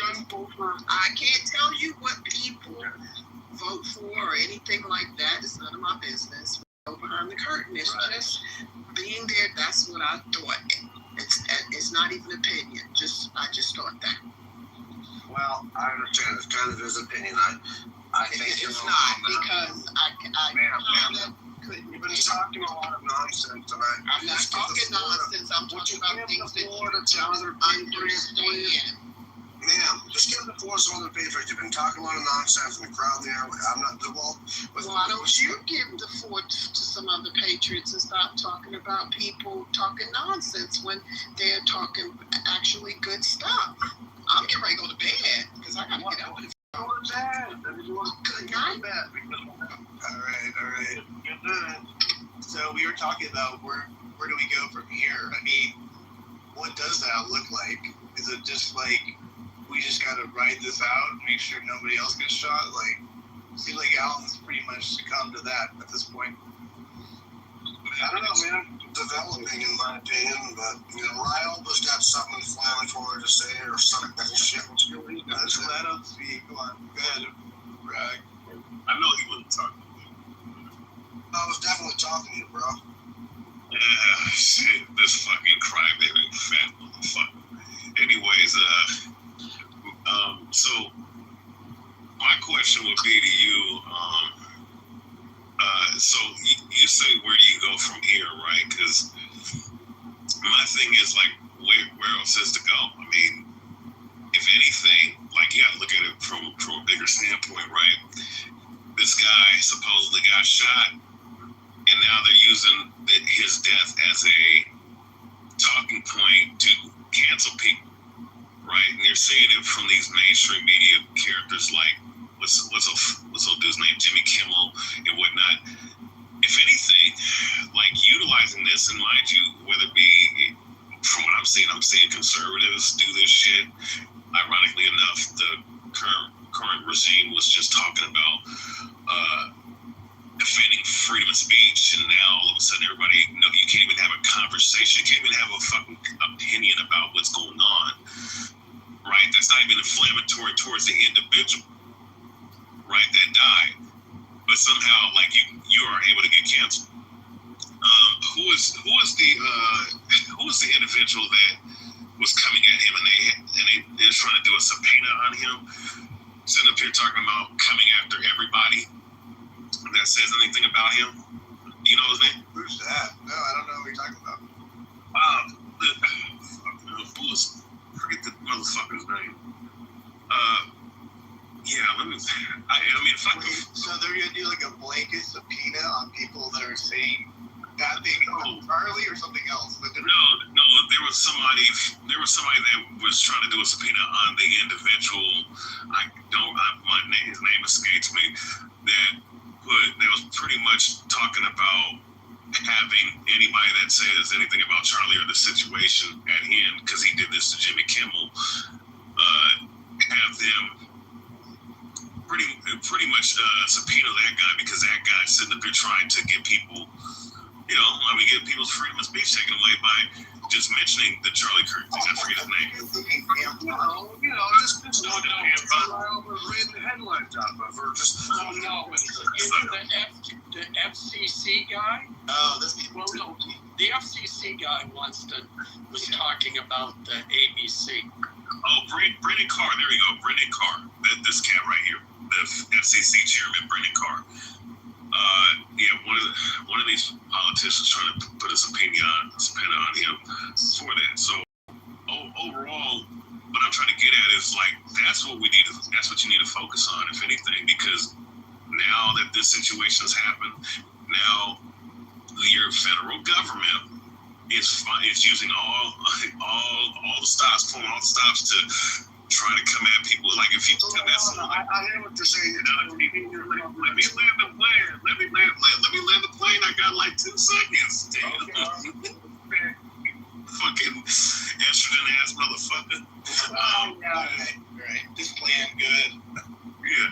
So with that being said, shouldn't your focus be on that, and maybe the people within this party, a certain segment of the Republican Party who's now acting like hypocrites right now? Shouldn't we come after those people and the people that are pushing this, J.D. Vance talking about snitch on people or speaking about that's all I'm talking about. Ray, I just want you to know what you said really offended me, and I need to go to my safe space because I feel like your words are going to do me harm. And so I'm sorry, but you just have to stop talking, Ray, because this has hurt me. And your type of speech is harmful and hate speech. So I'm sorry, I'm going to have to cancel. Now let me ask you, which party says those things? I'm not serious. You're fine. I'm fine. We're all good. But which party says that? The left or the right? And which party has been saying that for a minimum of 10 years? Because I will say this, what goes around comes around. Bam.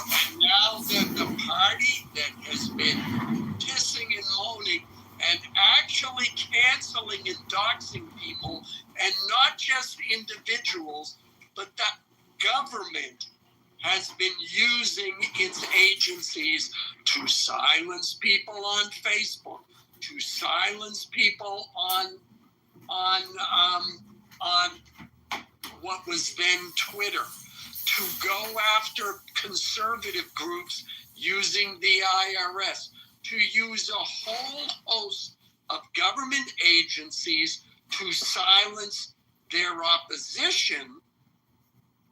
Well, now, guess what? There's a different sheriff in town. And again, we're not going to apologize for it. I'm sorry. It isn't going to happen.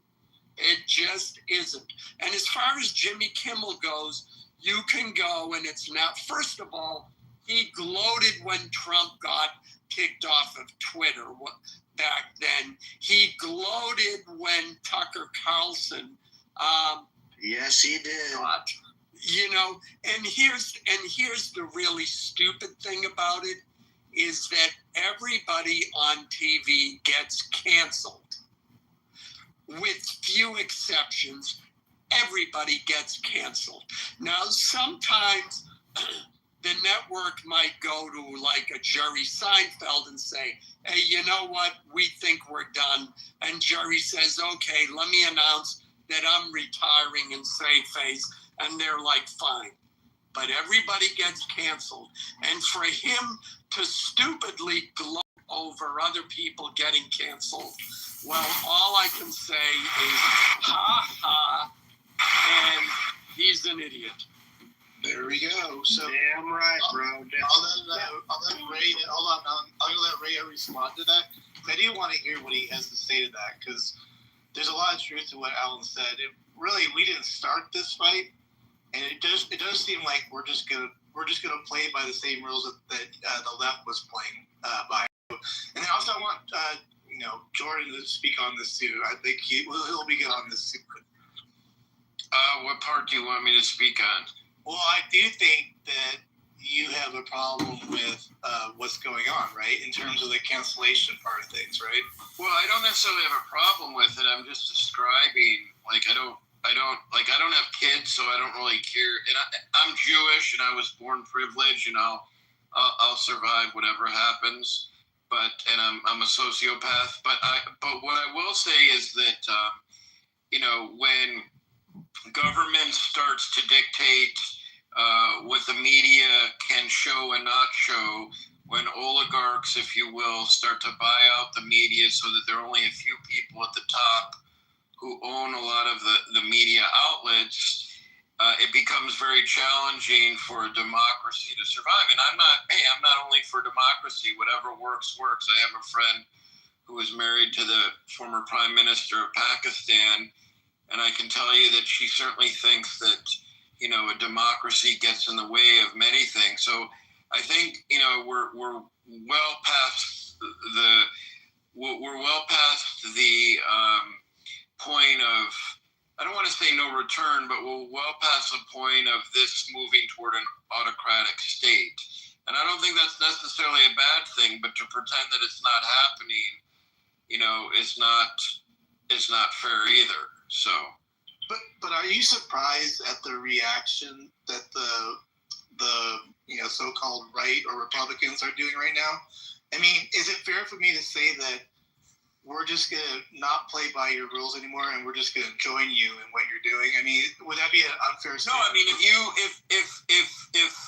if liberals, if we had I'm a moderate, but if we lost someone to an assassination who was either in the periphery of politics or a politician themselves, I'm sure we would have a similar reaction. I guess I'm not so sure how we would respond to the free speech issue. Maybe we would want to cancel people who apparently celebrated stuff. That part I don't know. But there's a great book called Strong Men, and you've heard me say this before, Matt, that, it talks about how different dictators, and again, I don't think a dictatorship is necessarily a bad thing. If you're poor, it kind of sucks, but if you're good looking, smart, sexy as hell, and athletic as I am, you're going to be just fine. I'm just kidding. But as a dictator's, that works for some. And so it's kind of like if you're close to the royal family in Saudi Arabia, or let's say even in the UK, you get some perks that you get to benefit from. But if you're not, you're screwed. So I don't know. I think I'm in a pretty good place. So I just remembered one more thing. The left for the last 10 years reminded us that these are private organizations, that the protection of free speech it relates to government, and that private organizations can hire or fire people as they wish. And that if someone on the right gets canceled, then they shouldn't complain because speech has consequences. Well, guess what? Now it came full speech has consequences. Yeah. Kimmel got fired. That's the end of that. It's come full circle on this, and you're completely right. We heard that for years on this app, Alan. That that X or Twitter at the time was a private company and could operate in however fashion they wanted at that time. You know what I mean? So we heard that constantly shoved in our faces for, you guys don't even know how many years that was. That was just pathetic. But Ray, I did want you to respond because he did mention your name and or talk to you directly. Go ahead. Yeah, no doubt. Appreciate it. So Alan, here's my response, right?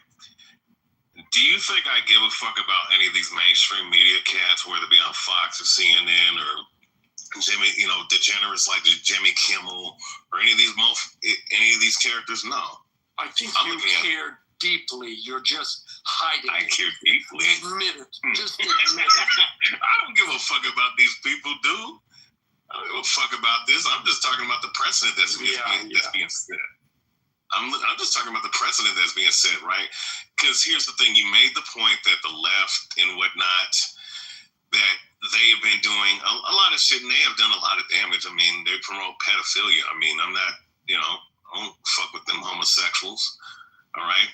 So, I mean, I don't, there's a lot of things that they've done. And of course, the fucking, what is the Me Too movement that they promoted and all this other weird, degenerate shit that they promoted and canceling people. Yeah, they've done that. Now, please let me finish because I'm just responding to Alan. So no, I get that. I get all that. No doubt about it. But at the same time, the right have been talking about free speech, all this other stuff, trying to take the moralistic route. The problem is that because they stood on this moralistic route of free speech and everybody should be able to say whatever the hell they want to say, now it seems like because someone like what's his name getting shot, whether you believe he's a hero or not, which I don't personally, but regardless of the fact of what side of the aisle you're on, right? This event is being used to come at people's free speech. And the right, once again, has said that they care about people's free speech. And the right are utilizing this, right, to say, let's deport all leftists and the leftists need to go. And I mean, there's just people that would be speaking just in your everyday talk, or even on YouTube and Twitter where majority of these people are at. And of course on here too, I mean, it is what it is. But hearing all this shit, it just seems like a bunch of hypocrisy. So my thing is, if you're going to take the moralistic route like you claim you have, right, why not be better? Why the fuck would you want that to happen? Especially when, and I'm going to land here, Mountain, and you can say what the hell you want to say, but if that's, but understand this, the ramifications happen, domino effects happen all the time. When that happens, what you think you want, you may not want, because it's only fun and games until it happens to fucking you and your kids, your children, your wife, your husband, or whatever. Because eventually what's going to end up happening is, it's free game. It's now that these guys are getting hit, and mind you, we've seen it on both sides. It's going to end up happening to everybody, and you're going to be affected regardless of who you vote. And I'm just speaking specifically with the right now because they're the ones in charge and they're the ones pushing this shit.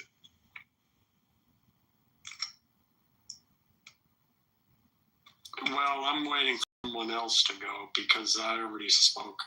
I could go, but somebody else go. Sorry, my app crashed. That was weird. I think Mountain wanted to, but I think he's restarting his app too. But Holly, I think you're off mic. I don't know if that's true or not. Oh shit! Sorry. Damn. That's all right. The app is going weird. I just got kicked out. I don't know what's going on.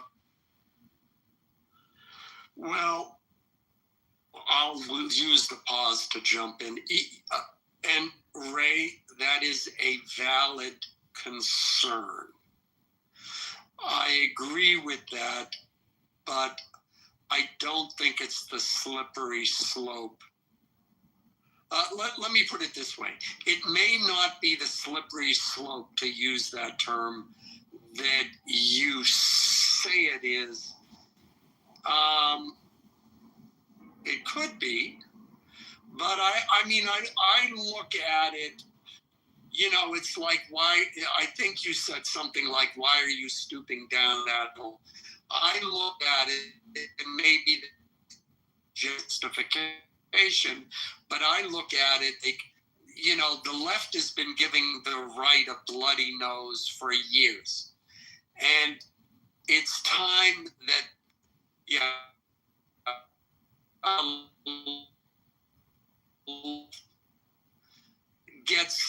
gets a bloody nose too. You know, we've been told, well, speech has consequences, and those consequences have been very real. Average people have lost their jobs. I mean, how many people lost their jobs because they wouldn't take the COVID vaccination? For sure. You know, things like that. So now we see, and the left justified it. Well, you can have free speech, but there are consequences. And they felt, you know, that they were above those kinds of consequences. And now they're having to face them. And I'm not saying you are doing this because you didn't make that argument, so I'm not pinning it on you. But now they are screaming bloody murder, like, oh my God, this is so unfair, this is so unfair. And we'll say what you said. Don't you realize how bad this is? And yeah, I'll acknowledge that part of your statement. But yeah, I'm sorry, you know, maybe if at the end, maybe we'll end up and it'll be an authoritarian state. Or maybe at the end of it, both sides and specifically the left will understand that they can get canceled too. And someone like, and someone, you know, like TV hosts, like, will understand that maybe if they're on, you know, like Stephen Colbert, will understand that they're on TV night after night making jokes about Trump and then outright lying about people on the left and demonizing the average voter, that not only is it bad business, not only is it bad entertainment, but they just might lose their jobs. I just want to say real quick. Hold on one second. I was just going to go to you 1 second. Just hold on for a second. Alan, at the end of the day, it's a business transaction more than anything, right? I mean, this is all business. Not so much like, well, I'm just going to take away his freedom of speech in that way. But in my opinion, it's a business transaction. But go ahead, Rodica. I was going to... Can I get in there after that, bro? Because I've been... I just wanted to say... I just want to say one thing real quick. I am a teacher, and I am one of those people that lost my job because I wouldn't take the shot. And I had to work 3 to 5 jobs during that time until the mandate was lifted in February of 2022. My mom died in January of 2022. I was one of those people, so I just wanted to say that. I did not take the shot. So that's all I want to say. Thank you. All right. I was just going to say, man, that... What in the hell was that? Hold on here. I think that this cancel culture shit, man, I look back at, like, you know, even in the 90s, man, like, it was badass. Like, say what you want about Harvey Weinstein, who did get canceled. I guess he was probably raping some people, but mostly taking advantage of young women who were trying to get into the industry. Either way, it's probably rape. But movies were better back then, man. There was stereotypes. It was better back then. The left, since Obama got elected, has made us so fucking sensitive and so feminine and so cancel culture, so sensitive. They're the one who invited this type of environment. The right can't just fucking turn it around after, you know, how many years of Obama and this shit, man. These guys are entrenched. So, I mean, now that they've invited this type of environment, are we going to try to play nice and not fight back? No, that's fucking crazy, man. You guys have gotten it so fucked up to where we got, 6 late night hosts that are all anti-Trump, just fucking loser leftists who aren't even funny. It's just fucking bullshit, man. We got 90% negative coverage from the mainstream media on Trump. What the fuck is going on? So we got an overwhelmingly leftist environment because say what you want about Obama, I think he was an asshole, but he was successful in getting lots of judges out there that were Obama Democratic friendly and lots of media types entrenched to where it changed our culture to where we're arguing about now about who, you know, about if males can be in fucking girls' bathrooms and shit. We are in a dark place, so we have to fight back. So you're goddamn right we're going to fight back about Stephen Colbert, straight up. I think it wasn't even about the Charlie Kirk thing. We were just waiting for a time to knock some of these motherfuckers out of the woodworks so they could stop hurting our country. Stephen Colbert, Jimmy Kimmel, you fucking name it, man. We're going to keep on going, and we're going to change our culture to at least be balanced. We're not asking to maybe fucking dominate like you retards who want either you're going to dominate the leftist sphere, and if you don't get what you want, you're going to fucking shoot at us. No, we don't want that. We just want a balanced America where we can actually fucking all exist. You retards don't want that. And that's why you're losing elections, and that's why your party is losing people. The normal fucking American does not want bullshit. We don't want men dressing up as women and then beating up women in boxing and then beating them in sports. We don't want open borders. We don't want fucking just killing babies just because you want it to be your birth control. We don't want all that fucking shit. We don't want that. We want sensibility, and we're gonna get this country back, goddammit. It's our fucking time.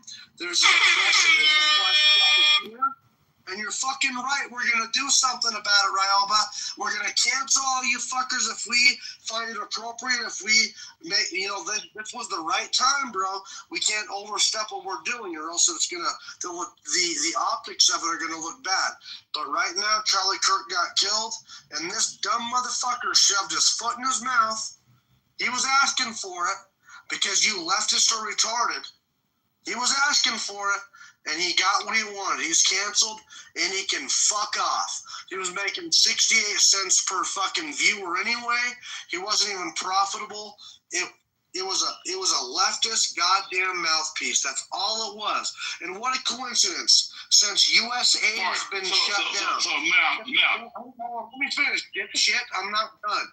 Since NED, National Endowment for Democracy, is done being funded, a bunch of these leftist organizations and mouthpieces are shutting down. From Jimmy Kimmel to Stephen Colbert to NPR to people, you name it, you fuckers are falling going around for these pricks. It's now over with. Thank you. All right. Now, ain't nobody listening to your bullshit. You've been talking the last 15 minutes. Ain't nobody listening to you. So go jack off. What you want to say? Hold on. Let's be productive. Let's not get too angry at each other. I think, Trent, you came up on, I think you wanted to say something. And then, Lovey, if you want to say something that's not a personal attack, go for it. But, Trent, go ahead. What's up, baby? It's good to see you, man. And I don't come on here often, but I don't know why I had to listen to Mountain go off, and I actually agree with him on a lot of the things he said. Here's the problem, Mountain. Better shut up. You love me, bro. I think you are a decent person in some respects, but most people do not agree with some of the things with trans that you were talking about. Most people do not want open borders. That's most Democrats as well, leftists as you will call them. They don't want purely open borders. That's not what they're calling for. Lies. I think. Well, I mean, okay. I live. You're full of shit. Don't even fill us full of smoke. Most of you dickheads like open borders. Don't even lie. He's literally sitting here trying to gaslight us while there's not Democrats running around talking about illegals deserve to be here, while they break in our country, burn our flags, riot in our streets in a place that they call is not good, but you're trying to break in here. Make it make sense. Anyway, Moderators, y'all gonna moderate? Damn. I live on the border here, but here's what to respond to Mountain and to Matt and to everybody. When you look at polling, I look at a lot of polling and polls, not just on political and social views, but where we're going technology-wise. Obviously, most Americans are left-leaning. Okay, most are. When we compare it to where we were in 1996 or 2000, 20 or 30 years ago, we are a far left country. So culture, and in all seriousness, don't go off when I say this.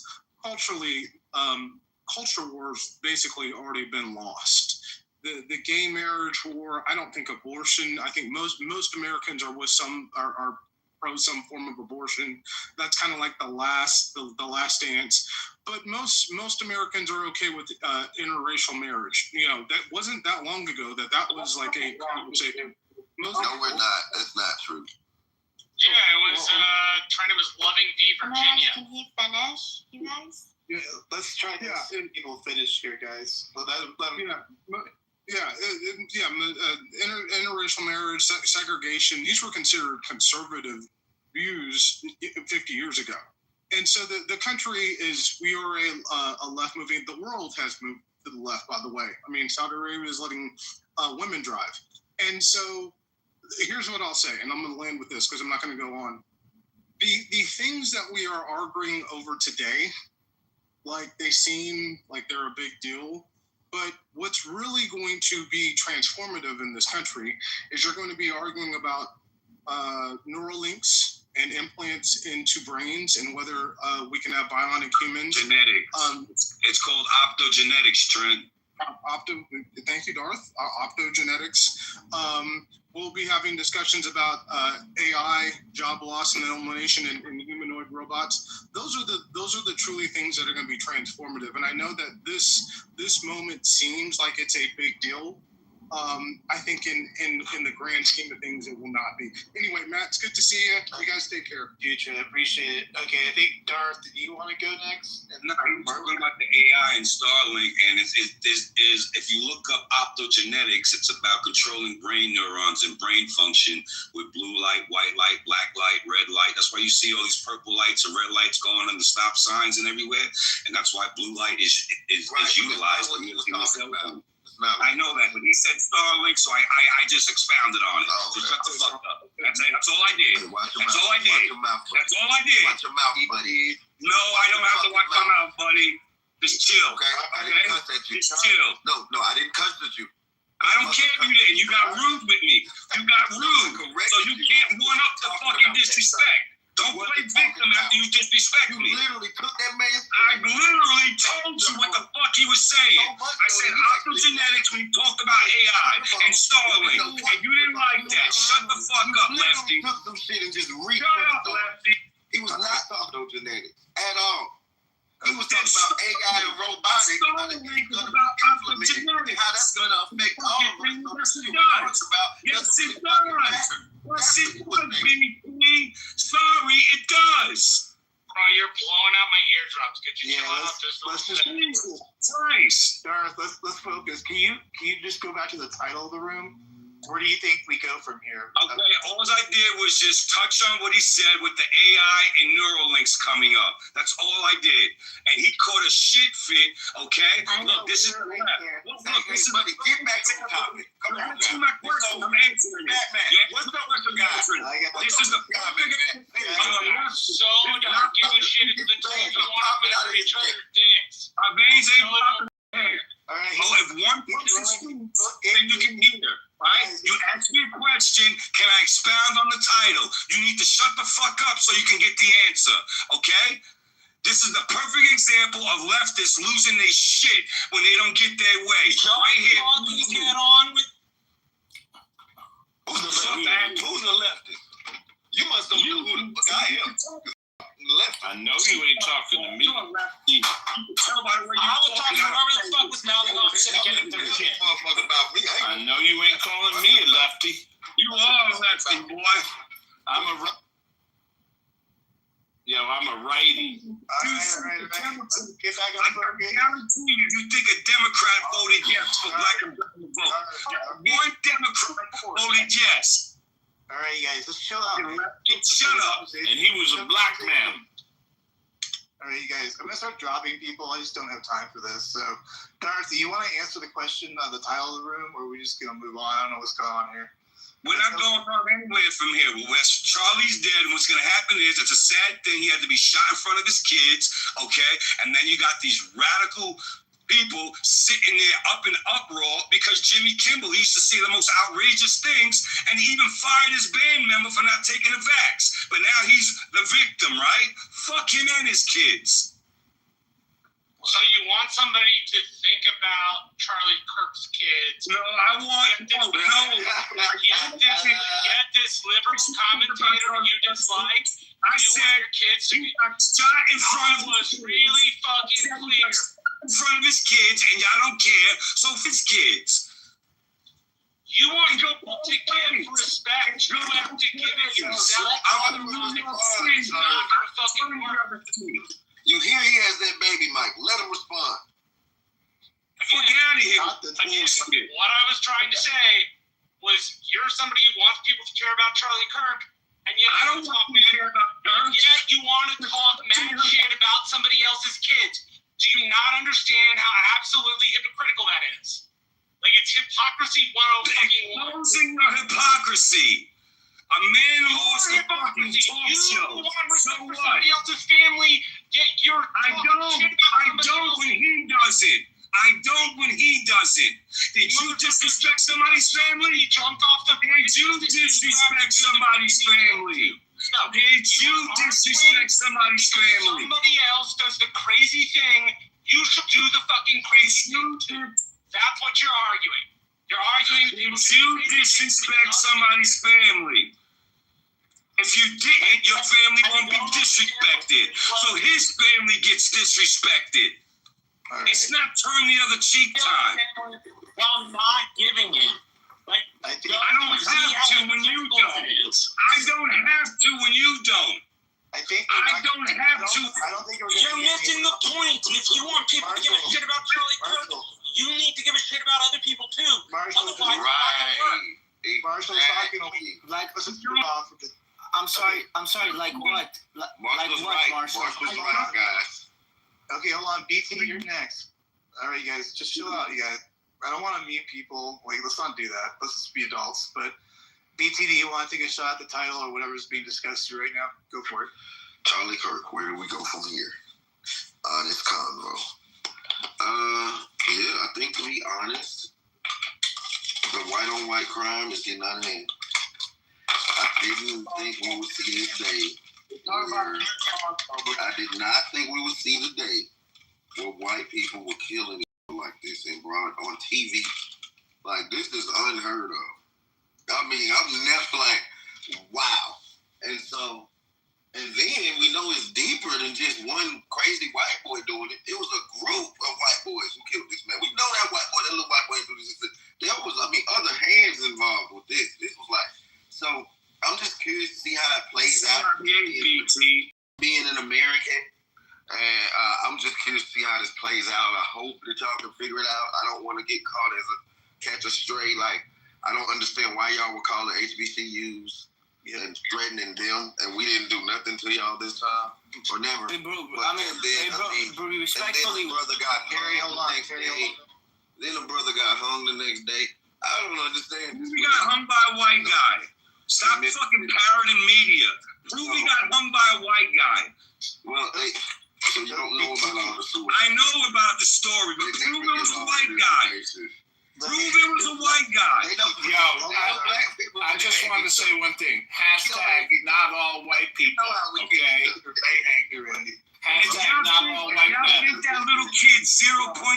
rifle in such a short time? Who knows what zero pointing a rifle? Sir, allow me to land. You'll be able to rebut anything I say when I'm done. Yeah, I got a question. That's it. You got a question. And this isn't rocket science. What are we doing here? Are you so emotional that you can't wait until I finish my submission to then say what you want to say? Yeah, because you're coming after all white men. Love decorum, man. You're coming off the mic like children. Please allow me to finish. I don't mind staying for the debate. But darn, bro. Friday night. Let's have a good night. Yeah, I got a question for you, BT. Darn, Go ahead, bro. Yeah. Go ahead, man. No, okay, so I was just going to ask you, do you think that the black community should stay far, far away from this, right? I have a feeling that's where you're going to go too, right? Or you were saying that. Yes, absolutely. I think we need to let y'all hash this out. I think that white people need to stop calling black people liberal just because they black. It is a lot of liberal blacks, but a lot of us are not as well. But that doesn't mean we with y'all either. A lot of us are just in the middle, like fuck both. And y'all need to realize that. Stop putting us in categories. I think that the black people getting involved with it need to sit their ass back and stop. I need to sit back, right? I need to sit back, right? You telling me I need to sit back? BT, I need to sit back and watch it. And watch this. Black vote Democrat, BT. Why lie? Assassinated on TV. I should sit back and not say anything against it. Okay, I should sit back and say they need to stand back and stand by. BT, I think people like you, my man, I think people like you that are indifferent about in a political assassination, they're indifferent. I think they're sick. Why didn't his tone see somebody killed out? I mean, bro, he is indifferent. Because of his white boy monster. Shut up. Look at you. You get mad when you can't have a conversation. You get angry and start calling names. Bro, but BT, that's pitiful. I didn't call you a name at all. BT's defense, he wasn't saying that, bro. He was just saying that he just wants it far away from the black community. That's all he said. Another form of colorism. That's all it is. I understand. Another point. He's making it about the black community. I'm black.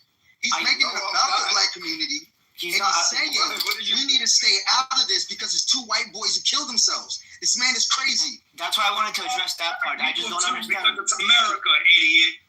But I just want to understand why BT. What was the point? Grow up, man. Seriously. BT, I just wanted to understand what was the point of saying it's white on white. Racist colorist. That's why. I want to hear. Literally, two white people that killed BT's a racist. Shut up, Marshall. It's always some radical left fucking white boy or girl preaching bullshit. Malcolm X warned us about y'all. Malcolm X warned us about y'all. Beanie just did. So it's all right when Beanie doesn't belong. About both parties. What are you talking about? You guys are arguing. You guys are arguing the same point. White liberal is the most dangerous. I rated his ass for y'all. Hey, BT, question for you. You guys are arguing. And I'm you Christian, BT. Man. This is crazy. Hey, BT, real quick, answer the question, please. What's the question? Are you a Christian, BT? The reason why BT is saying what he's saying is because for years Republicans have given black people crap about black on black crime. Because we're killing each other, you idiot! That's why! Dog, chill, bro. Chill out, Chill, bro. Chill, man. I'm on your side, Darth. We're on the side. Just chill. So because of that, they see the Charlie Kirk assassination, and black people are going, ha, ha, ha, ha, white on white crime. That's why he's doing it. Okay? We don't have to get upset about it. And if we're adults, if I insult you, you get to insult me. That's why they're doing it. It's not a big deal. We don't have to get bent out of shape about it. Well, I understand why BT's doing it, etc., etc. Everybody calm down. Thank you very much. That was well put. Listen to you. I'm from the hood. I know what goes on in the hood. Cut it out. I got one too, buddy. We can Darth. What does that have to do with it? We don't have to address what either side says and white on white or black on black. Like it's unnecessary. Like I understand where BT's coming from, and that's not nice, bro. You can't have a civil conversation, bro. No, Darth. He's a blatantly player. Darth, and I'm gonna be honest. I'm one of those Republicans who does, or on the right, who does talk about the crime stats, and I get crap about it. And Talking about it, brother. Keep talking about it. The truth is only. I understand, but that doesn't mean I'm going to get upset just because BT says, ha, ha, ha, ha, white on white crime. He's a racist. I said he's racist. I will get upset because of the fact that people take BT's word for the black community. No, you set up. That's what They got shit to do with you. They are not shit on black and brown folk. Where's his attitude? Not gonna get any brownie points or a promotion. Just shut the fuck up and let me do what I'm doing. You're ridiculous, sir. You need to grow the fuck up. You need to grow the fuck up. And stop being racist. Beanie, the reason why he said that, bro, is because he said that there were some people who were blaming what'd you say, bro, BT? You said they were blaming who? They were blaming black people. Yeah, bro, that's not right, bro. That's not right. People for that shit. Shut up.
They do not. Hey, I'm not going to change where I stand, though. I'm happy that he's fired, but I'm not happy of how this happened because I don't see a good future. I don't want to see next. I want the next generation live in the same America that we lived. This is pretty much putting limitations like gun control. I see this cancel culture. I see it as gun control. To me, it looks like gun control. I don't want to see gun control. I don't want to see anything like this. Like, I understand you're saying he lied, but I thought, listen, he's always lying. I thought because it's comedy, it's fine. It's not like he's a news anchor, and they laugh. Like when they tell him a joke, though. That's the thing. He's done worse. He's done a lot of this. I don't think it's the worst part. I think it is the timing. And I think our agency is Monday, he came on and he talked about what happened that last week, and he always made stupid comments. Yeah, but we haven't been on the precipice of literal civil war.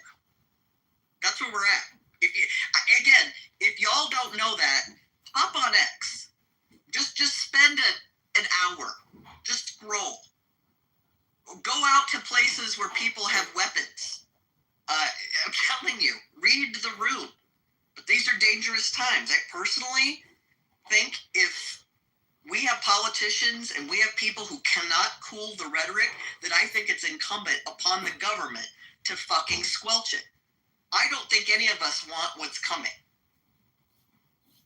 100%. The man has not been buried yet, and they continue to say all that crazy things about him. I watching it, I just couldn't fucking believe what was coming out of AOC's mouth. I'm just gonna say this, and I'm not gonna continue. But with all due respect, I do agree with you. Just like the guns, a lot of bad things happen with guns. I'm just hearing all these excuses that the left brings about why guns are bad, and I don't know. I'm just gonna leave it there, because at the end of the day, because we're at the wrong time, a bad time. Now this is gonna become the new normal. Here we go. We gave up a piece 400 pounds. Well, because things can happen, obviously. But you can be telling us, these are private jobs, so they can do as they wish. Just like when they fired everyone for not getting their vaccine. The government's not doing that. That's not mandating. These are private jobs. They can do as they wish. No. I don't know. I'm gonna let this go. Essentially, the end game, they want to do away with the Constitution, like slowly but surely. We can't allow that. Could you imagine with how Al just explained, like, these are dangerous times? If they wanted to, they did martial law and then they took all of our guns away. Like, then only the criminals would still have guns. Could you guys imagine that? Yeah, Ann, have you been following Bill Ackman on Twitter and what Candace Owens has accused Bill Ackman? I love Candace Owens. I don't follow Bill Ackman. Okay, I mean, Bill Ackman's like one of the richest men in this country. But Matt, you smiled. I guess you knew who he was. Yeah, no, I'm aware of the story. I mean, I don't really know him that well, but I get where you're going. Yeah. Yeah. Do you think there's some truth to the claim, or do you think? I honestly don't believe it. I just, obviously he's denied it, right? As far as I know, unless things have changed, but I just don't find anything like much meat on it. I mean, unless there's more to it, you could tell me, but just so, didn't she just overhear it or something, or what was that that he said or something? Isn't that the story? I mean, it's kind of like hearsay. I don't know. Yeah, I mean, basically, Bill Ackman has been so Candace Owens accused Bill Ackman like a month before Charlie Kirk's death of approaching him, and she was aware of a meeting between them where Bill Ackman, like one of the wealthiest men in the world, owns billions of dollars of in funds.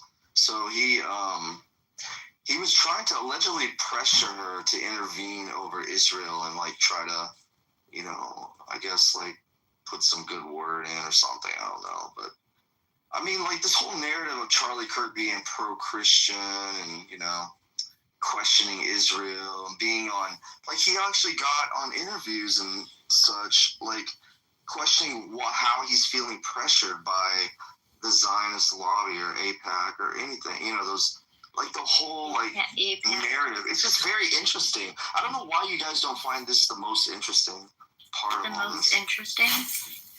Yeah, and the most interesting.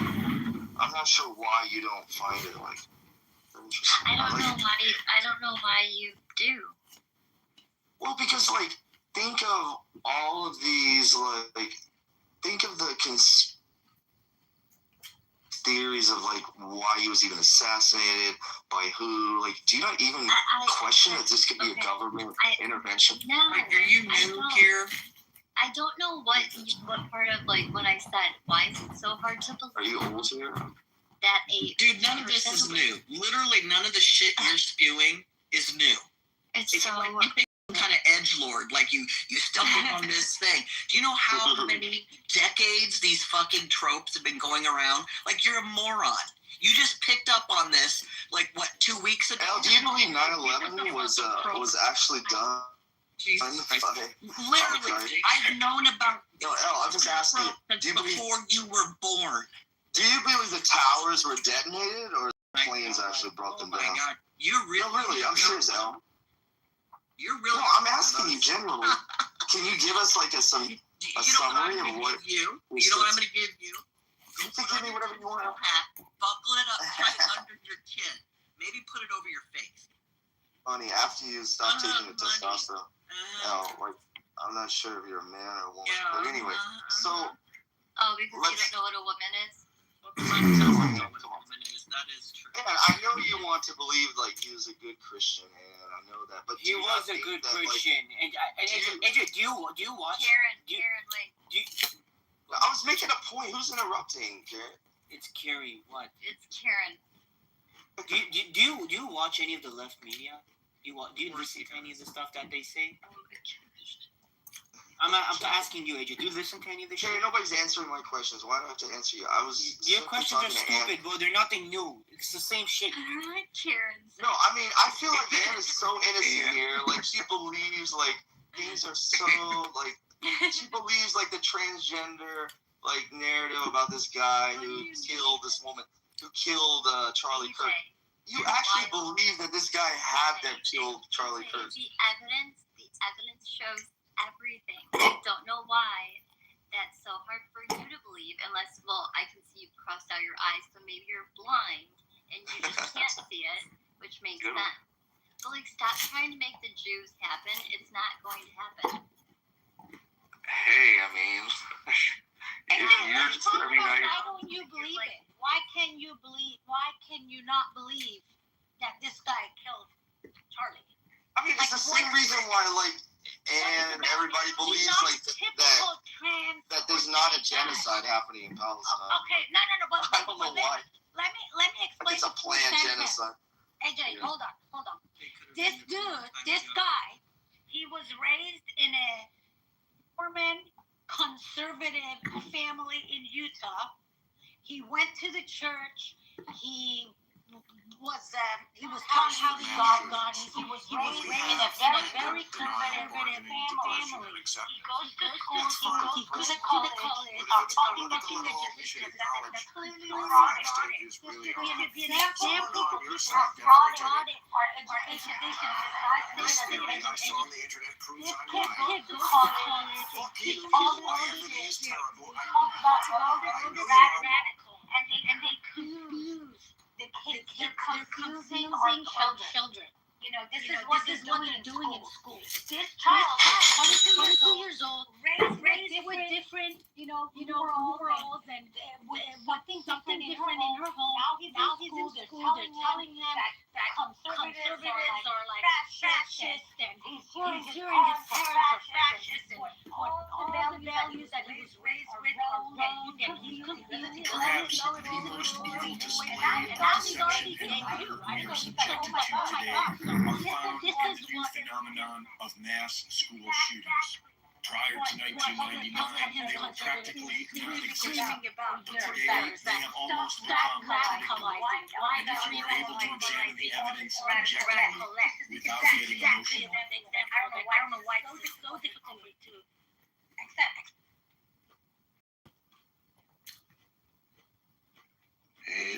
Far there hasn't been action made. So listen, AJ. So far there hasn't actually been a connection other than people spinning questions in regards to Charlie Kirk essentially starting to change his position slightly on his thoughts that maybe we shouldn't be funding more Middle East wars with Israel. Outside of that, there's been no other connection made that his murder is in any relationship to that change in opinion. That's it. So until then, until more information is provided on it, you don't have to keep spinning the trope over and over and over. Nobody want to hear about this shit, bro. We tired of talking about this shit. Yeah. More, bro. The fuck is we doing? And AJ, the agenda that you're trying to push, like, you're really not good at it. No, I'm not trying to. I don't want to believe that. No, like, but you're really you not know, good at it at all.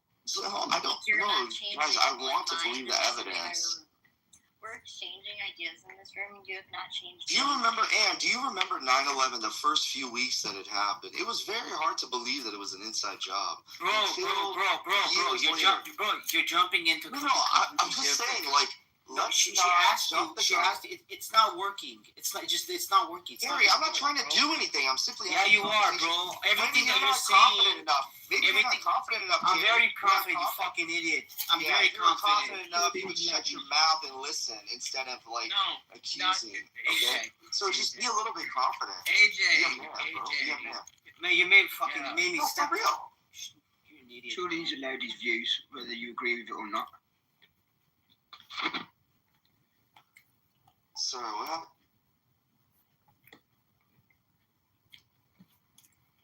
I said surely he's allowed his views, whether you agree with him or not. I can't understand what you're saying. I said surely he's allowed his views, whether you agree with him or not. You didn't listen to what we were talking about before she started talking about 9/11. Let me ask you, Scotty, where you live in Europe, are these views allowed? Yeah, it's completely and utterly free speech, but with free speech comes intellect and a bit of knowledge that you can't just go around. It comes with responsibility. So you can't just go and use hate speech or something like that. You've got to have responsibility with what you say. You can't just, look, for me, you can't go to a school, whether you're one way or the other. You don't go to a school and push your ideas onto our young children that are learning like sponges, soaking up information and learning. You don't go to a school, a campus, and sit there and start spewing either hatred for one way or hatred for the other way. They're our children. They're learning. They should be left alone to learn and not learn in the way that they're going to sit there and listen to somebody's narrative one way, completely by his side. Whether it be my biased way, or whether it be your biased way, it shouldn't be like that. I wouldn't want my kids to do it. I wouldn't want your kids to do it. I don't think it's very fair. What you're talking about. Well, that's you just being like very rude by saying that, because I literally don't know what you're referring to. Do you want me to say it again? One way or the other way. What are we talking about? Whether you're left or right, whether you're an agenda of this way. I'm just trying to put it in layman's terms. You do know what I'm on about. You're just being rude. Bro, we're not. I literally don't know what you're talking about. Read the title, bro. Scotty, bro. Read the title and ask yourself, why is AJ talking about 9/11? Just read the title. I've been sat here for ages listening to you. I understand, bro. Like, I'm not against anything. You anyone can say anything. But just read the title and why is he talking about 9/11? Because he talks about 9/11 all the time. Like, do you understand? Like, we're not talking No, about I was talking about it because, Carrie, if you even had a brain cell. You bring it up. Go ahead. Go ahead, AJ. In the beginning, we all believed what the media told us. But after a few weeks, we realized, like, it was just a lie. And, like, just give it some time. Like, maybe this could pan out. I'm just saying, let's talk about the facts here. I'm wondering, Matt, how is it that you enjoy Jimmy being fired for trolling, and then we got this AJ literally trolling the room into Israel. Matt, did you not see the text message? Matt, did you see the text message? Fucking put up with this freedom of speech of him. Professor, you I don't get this. racist. You're racist. Let me weigh in here. So listen, real carefully.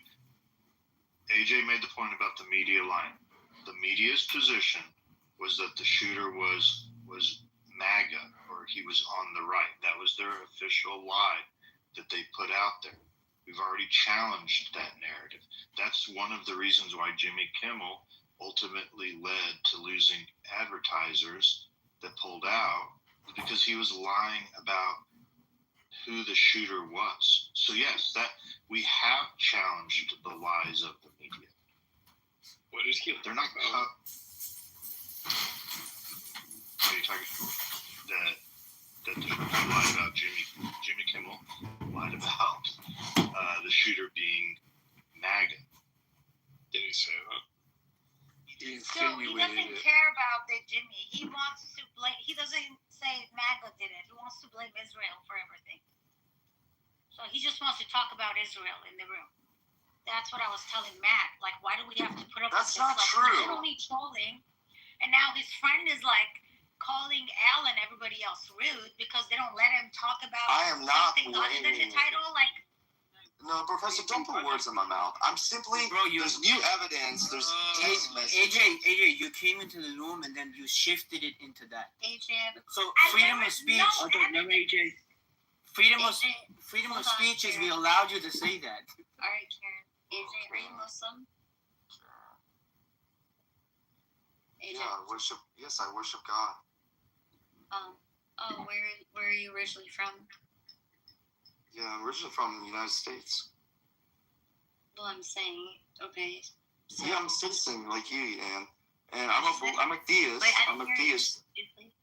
No, I'm a citizen like you. I was born here naturally, and I'm a theist. Where is your family originally from? Is what I said. Originally, they migrated from Europe. So I don't know. I'm a mix of a lot of things. So basically, you know, this when there's new evidence out. You're a deist, but you're Muslim. That doesn't even make sense. I'm a theist. A theist? Okay. Yes, So you're not a I'm a Muslim. theist. You're a theist. Exactly. So there's new evidence No, out, I'm not familiar with that. Can you explain what that is? and why is this like an interrogation of my belief? We're talking. I'd like to be able to communicate with people and get to their level, so I'm asking you a question. Go ahead. Okay. So yeah, but it's a little personal. Yeah, it's a belief in God and a religion. So let's kind of pivot towards the evidence of, like, for Charlie Kirk. You know, we're all wondering what happened here, and there's just been a series of information that Candace Owens. Oh my God! Are you okay? No. She's part of Charlie Kirk's You group. look like you're on a loop. Are you like robot? Or No, but Matt, okay, I'll talk to someone. Matt, how do you feel about those text messages? Candace Owens? You already asked me this, didn't you? Yes, he did. You okay? AJ, we gotta get on something else. We gotta get on something else. Okay, isn't there anything else? I mean, I don't know. Like, you don't think that it was the furry stuff? It wasn't nothing about the ideology. Yeah, what about the gun? What about the actual, like, people saying that you'd have to have been like, you know, like a sharpshooter. This guy couldn't have possibly pulled it off. What about that? Like, did he own a gun, or did he even have practice? Matt, or He came from a gun-toting family, if that's what you want to know. And they would go hunting, which he is well versed in guns. No, go ahead. Yeah. it's not, and it's really. I thought, oh my gosh, seeing the shot, I was like, oh my gosh, that's like gotta be a sniper. But then learning more about it, essentially, like me, who I'm not like a gun shooting person all the time, I would be able to do that. Okay. You agree with that, right, AJ? Yeah. I mean, I'm glad. Like, so we're all on the right track. We're going in a good direction here. I like this. No, you have to be a little. For gun control. You have to be a little bit of a trained personnel to shoot like that. I'm not going to say that somebody who just shot a gun once or twice or maybe 10 times can actually do that. You have to zero the sniper rifle, right? According to where you're shooting. Yep. Yeah, so you have to do that in order for. A hunter, and Freddie, can you just hold? AJ, are you for gun control? No, I mean, control your guns personally, but I don't think the government should control. Like, we have the right to bear arms, right, Ann? Or Americans. Yes. Very good. Good job. Making progress. I like this. Yeah. Okay, Freddie, do you want to continue on with what you're saying? Go ahead. No, I was finished, but yeah. I just wanted to say that it takes, now, even if you're a hunter, right, it doesn't matter. When you're hunting, it's different. When you're using like a hunting rifle in an environment where, so you're, as a hunter, you're going to sit down, you're going to zero your scope. That's something you have to do even while hunting. And that's why when you're hunting with a hunting rifle, right, something with a scope on it, it takes longer. That's why you need a lot of stamina for that type of shooting, because, you have to fix the scope, you have to see like the air and all that shit. So it's like that when it comes to sniping, hunting.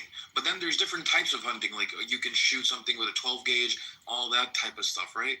But when it comes to sniper with big scopes, you have to zero the scope when you're taking a shot.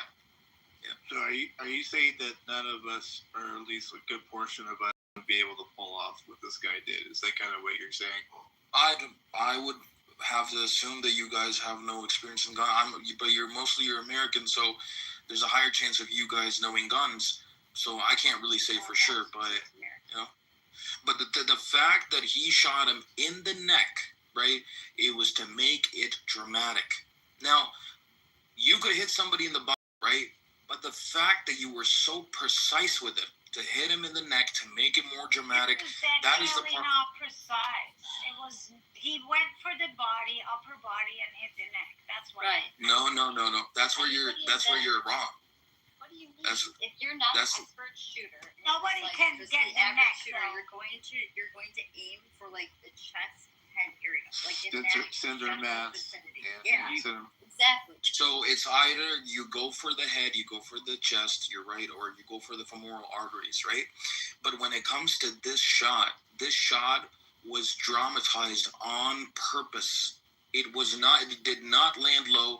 The person who shot him, he wanted a bloody scene. Because it's for Have you guys seen the video with TV, right? You're saying for the people watching. Have you guys seen the video with your security guard Yeah, we're not doing that right now. Let's stick with.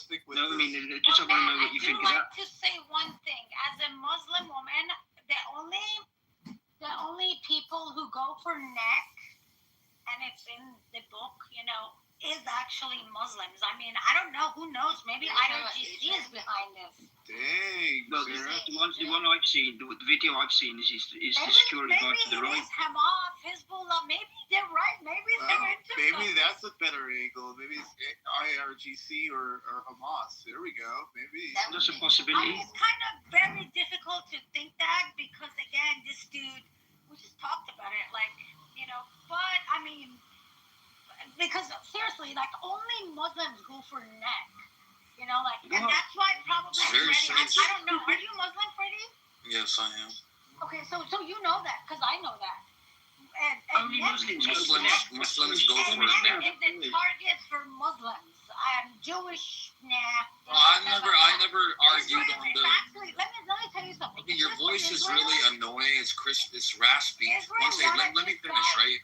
Yes, Once probably he would die in a car accident. you should drink some water. You should drink some water. But anyway, as I was saying, right?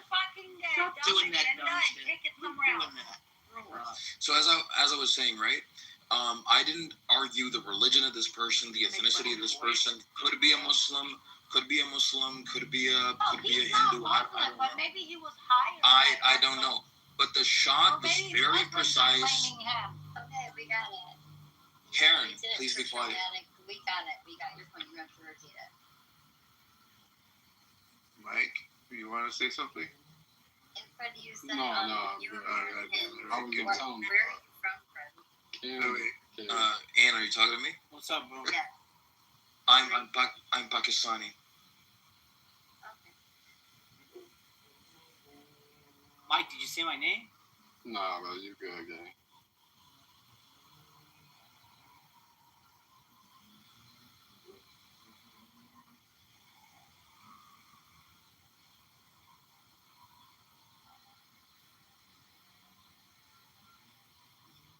Not the room going quiet. What's going on around here? Right.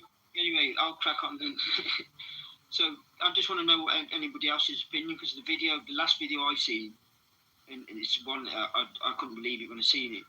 It's a guy to the right, looks like he's holding a gun in his hand, and the bullet comes from that side, and it goes through his neck, and he doesn't even flinch or move an inch. He just takes 2 steps back and disappears. And apparently, it said on the American news clip that they want to speak to him as a follow up, and they've not been able to find him. Is that true? Because I'm in the UK, I don't know. Is that true? Hey, bro. So they talking about Charlie Kirk in the UK? Yeah, it's massive. The Muslims are the Muslims.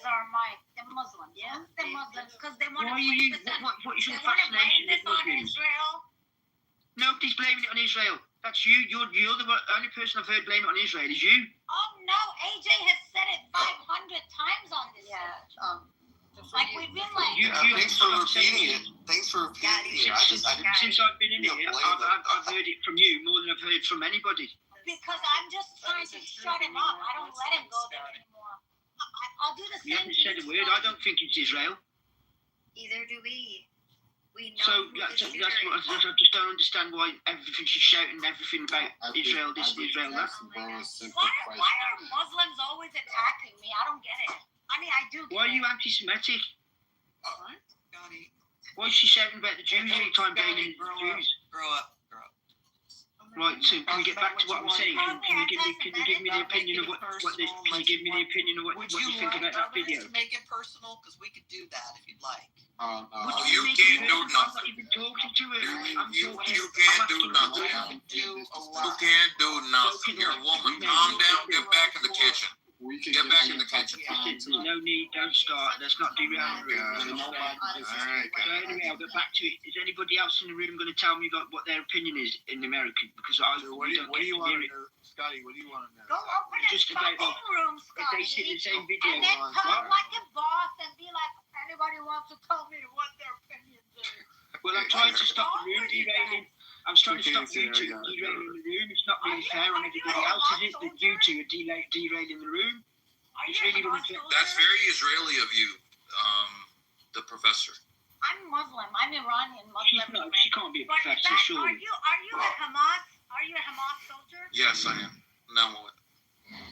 Where's the mods? Why did do something about it. Really quick. Do something about it. Hating Bird, he's really stupid. The caliber that was used on Charlie Kirk, if somebody would have shot that close, everybody in that perimeter would have felt it, heard it. Trust me, you got to be one dumb cunt to repeat something you heard like this without doing your due diligence.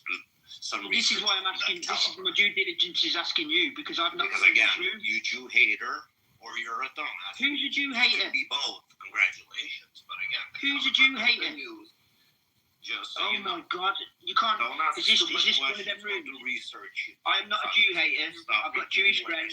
I don't hate the I know you Jews. like So where are you coming away with? You obviously don't know me. You've never spoke a word to me. So why the hell are you calling me a Jew hater? It's absolutely. Scotty on stage? Bro, why do you have to play so defensive? I will go I back. asked a question. Scotty, man. That man ain't do nothing. Sure, white Jews are so defensive all the time. I just asked a question because we in the UK we don't get to see or hear everything that you guys get to hear there, and yeah, it's a big story here. I was just asking a question. I'm sorry. What do you want to know, Scotty? What did you want to know? What's this video that they're putting out over here about this security guard? Is that true or not? Is it like? This is the first time I'm hearing about it. I did not hear anything about the security guard and he had a gun and. There's a clip that they keep playing here. He's the security guard to the right with a cap on. He's got his arms folded. Yes, and something. no, that part is just a conspiracy theory, just stupid. No, that is not true. So Scott, what's going on in the UK? I see people are marching in the street. What's that? Yeah, Tommy what Robinson. happened was, Tommy Robinson had his normal march. When he had his normal march, there was a football match going on at the same time. Of I think it was Birmingham City and somebody else, and they kind of like clashed into each other. They kind of like overlapped. Well, what's So the there was a lot Tommy of Robinson march? He's marches against Muslims. He's a far right individual. A far right, exactly. Anti-Muslim. No, that's you asked me who he is. He's jailed many times. Hey, Scotty, He's a bit of a racist. He's a racist, really, because he's against black people as well. Pardon? Scotty, y'all got Crips in the UK? No. Well, how the fuck is that relevant? Like, bro, we asking them questions. He's asking a question. I just want to know. See, because in over here they're saying that they can't locate that man. And that's I don't know if that's true or not. That is not true. So that security guy has been working with Charlie since he was 18. So there you go. See, I didn't know that. Everyone that works with Charlie, like close with Charlie, has like known him for a very, very long time. Oh, cool. I didn't know. Over here. Yeah. Freddie, you ain't on shit. I mean, how come Candace doesn't believe I just think you just made an irrelevant comment, Mike. That's all. Don't need to get butthurt over it. Mike, I mean, he's just a gangster. Okay, so how come Candace Owens doesn't believe? I have a question for Scotty. We don't want to hear about Candace anymore. Somebody give her some water, bro. She's raspy as hell, bro. Wallahi. Scotty, why are you upset that somebody is anti-Islam? You know, how many Islamic terrorist attacks has happened in UK? Because I just Googled it, and it's over 5,000 of them in UK alone. Wow. That's not a lot. 5,000 That's not a lot. attack is not a lot. Yeah, that's not a lot. Mate, it's nowhere near 5,000. But can I just say one thing? I'll sit here and answer your questions all day. I'll sit here and answer your questions all day. Yeah, killing little children. Yeah. No. Killing women and children. Absolutely. No, killing terrorists. Killing terrorists who said 5,000 terrorist attacks is nothing. Killing children. No. Killing people like you. You see me, I'm a grown man. Do something about it. You said you're a terrorist. You said you're a Hamas soldier, which basically United States of America, you're a fucking terrorist. Now what? Thank God. Do something about it. Thanks for Israel for doing the work that. Hey, the Crips stand with Fred. Thank God for you know, not having water. Raspy ass throat. Isn't that what you guys are doing? You Hamas people, isn't that what you're doing? What? We drink water, man. Unlike you. No, but aren't you guys like not letting people like in Gaza have water so you can blame Israel? Oh no, bro. You got it all messed up. Okay, I think that we all have it messed up because we're gonna circle back and go to the topic with Matt if you want to set it. let's get back on track a little bit. I think we got a little bit carried away there, but I don't know if there's anybody on the stage that hasn't spoken to the title. Feel free to jump in. But I think everybody has, right, Ian? I think I see everybody's names here. Yeah, I guess everybody probably has. Let's I hear don't from know. Karen. Karen? That is so mean to say that. Mike, be respectful, dog. Bro, when she You know I'm respectful to you. Be respectful. Don't try to check me, nigga. What in your mind, what do you think I was supposed to say back to her? You ain't check me. Use your brain. What am I supposed to say to her? Don't check me, nigga. I just said let's hear from Karen. I'm telling you, I'm asking you. What do you think? Check her, so don't check me, nigga. What is your idea of checking her? What am I gonna tell her? Stop telling me that. Don't. If you ain't say shit to her, don't say shit to me. Anyways, let's hear from Karen. Well, so Mike, you want to be Mike, let's hear from you, man. Let's see what you think. I want to hear from Karen, bro. No, I want to hear from you. Mike doesn't even know what happened. What do you think, bro? Bro, tell us what you think. Mike, this wasn't a then job. Why are you in the room? Tell us what you think, Mike. Bro, Mike, this wasn't. Mike, let us know, man. She called you Karen at least. Let us know tonight. You ain't say not Mike, one damn word. Mike, don't worry. Mike, don't worry about Annie. Don't worry about me. You tell me. You know what left and Come right again? Come again? What? Does Mike know what left and right is? I definitely know what left and right is, gang. Don't play me like that. No, not your hands. Tell us, bro. Let us know, bro. He means politically. Mike looks like he's malnourished. Bro, I'm a leftist. I don't even vote. Actually, I'm not even a voter. Bro. I haven't voted since. I have never voted in my life, to be honest with you. Mike, what makes you a leftist? I want to take that back. I'm not a leftist. I'm neutral, to be honest. He's in the middle. He said leftist, and then he thought about it. He was like, I don't know what the fuck that means. So he just. That's true, Mike. You didn't know what the fuck it meant. And did you know?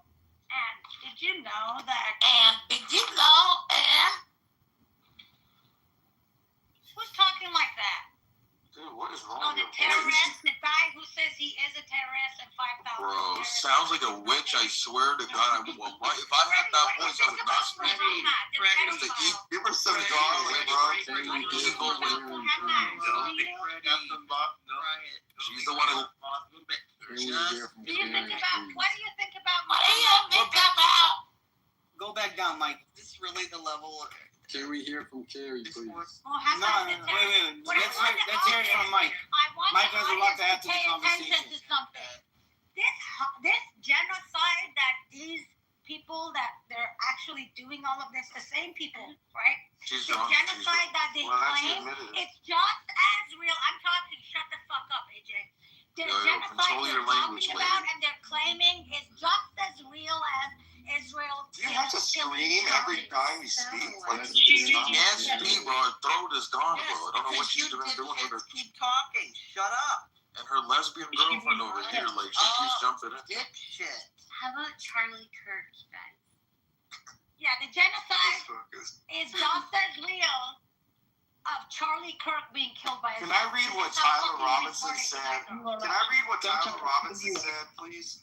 Gotti, bro, is this how people He act wrote in the this. He UK? said, Like, is this No, absolutely not. I'll tell you this right now. No, Mike, listen, here's what. You know who Tyler Robinson is? We don't have professors that talk like that. Foul-mouthed. And keep doing Okay, look, Tyler Robinson said this. He said, I will have left no evidence except for the note I wrote to you, confessing my crime, and all these text messages laying out in meticulous detail all the pertinent information needed to convict me. Who would ever say that? Hey, what do pertinent mean?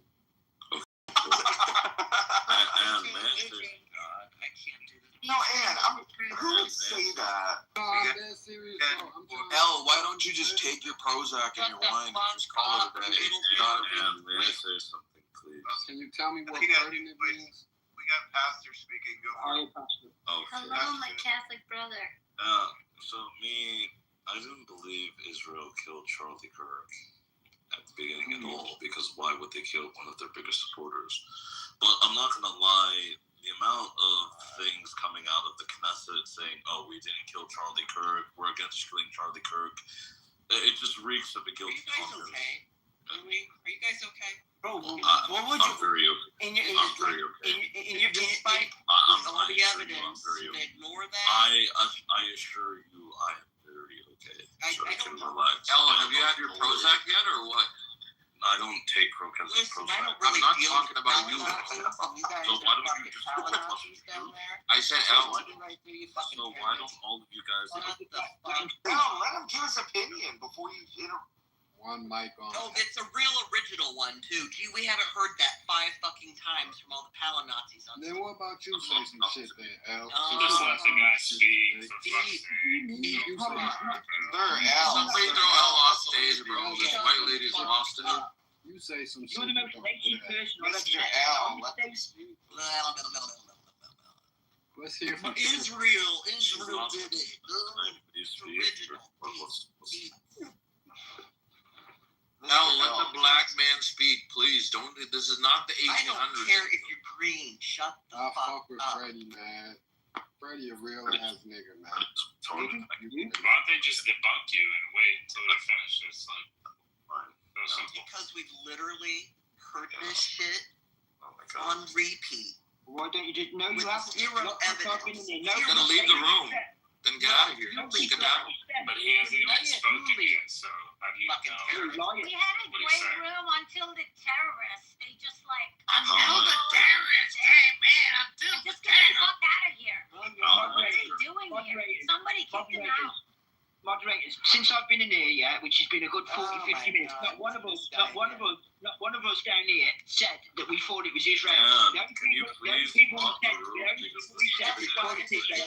Honey, I'm sorry you didn't hear it, Scotty, but yeah, AJ No, did say it like 5 that's the only fucking people times. I've heard say Israel.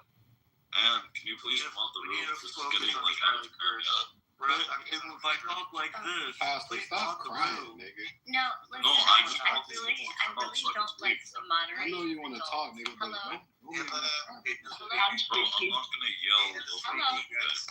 Let Pastor talk. One mic on Pastor. No, Is this on? absolutely no. Okay. I don't want to have to moderate adults. Like, this is just ridiculous. Let Pastor finish what he's saying, or let him finish to ejaculate her. Thank you. Now, I don't believe for a single second Israel killed Charlie Kirk, and I have no reason to believe that. But I'm not gonna lie. The weird insistence of Benjamin Netanyahu on denying that Israel killed Charlie Kirk, the weird instances Netanyahu has on saying that, oh, we had nothing to do with his assassination. Why This is are the you allowing this, man? Yara, can you shut the fuck up? You are an Iranian refugee. No one cares about what you have to. Exactly. So, one mic on Pastor, whether he's saying something that you like or dislike, just let him finish. Now, the plus. Let me start first. You're an Iranian refugee. You're a Muslim adjacent. Me, I'm a Christian. Oh, shut the fuck up. You're in a Christian nation, right? You don't get to speak over me. No one cares about you, Pastor, right? that's not. No, I know, but this is I don't know why all these non-Christians are speaking. I don't know why all these non-Christians are speaking over me. Right? They feel that like I don't know, Christian charity is too But I much. just made room for you, and then you. No, I know, but they're the Okay, ones so just interrupting go the with your stream. point. Ignore them. Share and Yeah, bring us just go with peace. your point. Okay, thank you. Finish 30 seconds, please. Come on. Yeah, I mean, I would have been done in 10 seconds. If you address her again, I'm going to jump on you again. You're in a Christian nation. And I'm on Say what you need to say. Yeah, I can't say, I cannot say what I need to say if all of you fucking mongoloids are speaking Shut over the me. fuck up, bitch. No, just touch mute. No, fuck you. Touch mute. Every single one of you is Alright, 10 seconds. You're wasting your time. Yeah, I can't speak because all of you guys are speaking over me. Every single I came to have a conversation, Pastor. Please speak, bro.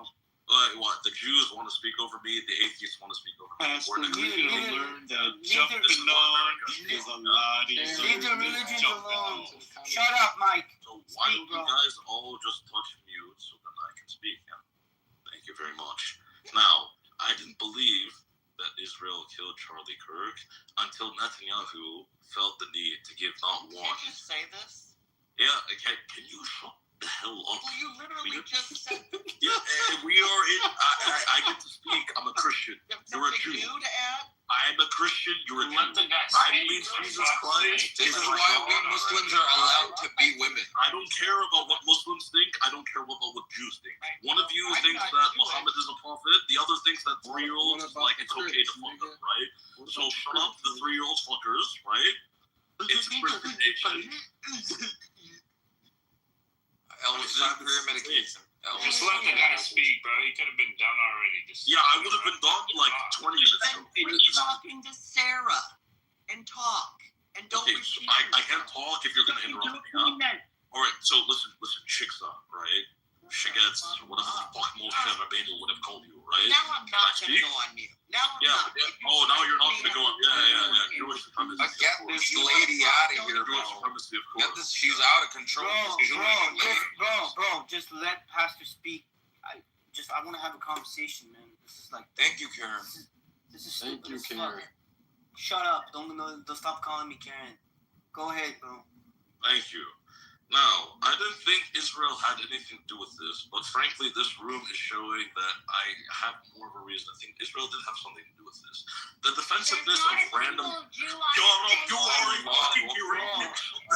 Just let him finish, bro. Let him finish. I want to hear it. You are here at the luxury of. Go ahead, bro. That's a little excessive. The luxury punch is a little excessive. Go ahead. If I, as an American, did not decide to take you in. Oh yeah, now all the Jews are speaking up. Every single one of you wants to speak up. If America did not take you in, you would still be running under Khamenei. I support Khamenei. I like what Khamenei did to all of you. Me too.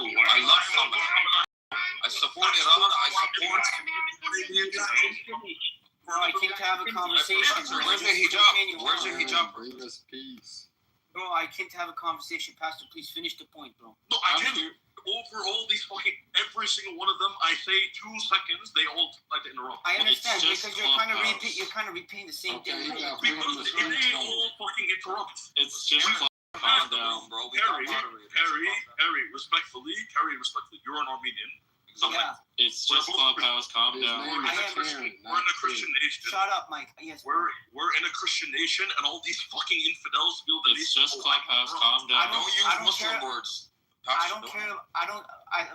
appreciate that, bro, but I don't care about. I don't hate on anyone's religion. No, I don't hate their religion. I just want them to crack on. Mate. Just continue on. It's just Clubhouse, calm down. I want to hear your point. Just nothing too repetitive. Are we here for Ric Flair? Mike, quiet, please. It's a very simple point for all the infidels. It's just Clubhouse, calm down. Yeah. Pastor, you're gonna raise your blood pressure that way, bro. You know what I mean? Oh yeah, now the Muslims are interrupting too. Yeah. I'm not in trouble. Go ahead. I was helping you out the entire time. Bro, we're grown. We gotta have a conversation, bro. This is. I would have been done 20 minutes ago, but you know, whoever interrupts Pastor again made their mom. You are the one interrupting me. You're fucking retarded Pakistani. I would deport you tomorrow if I could, but I can't. I'm not American. What the hell? Where are you gonna deport me?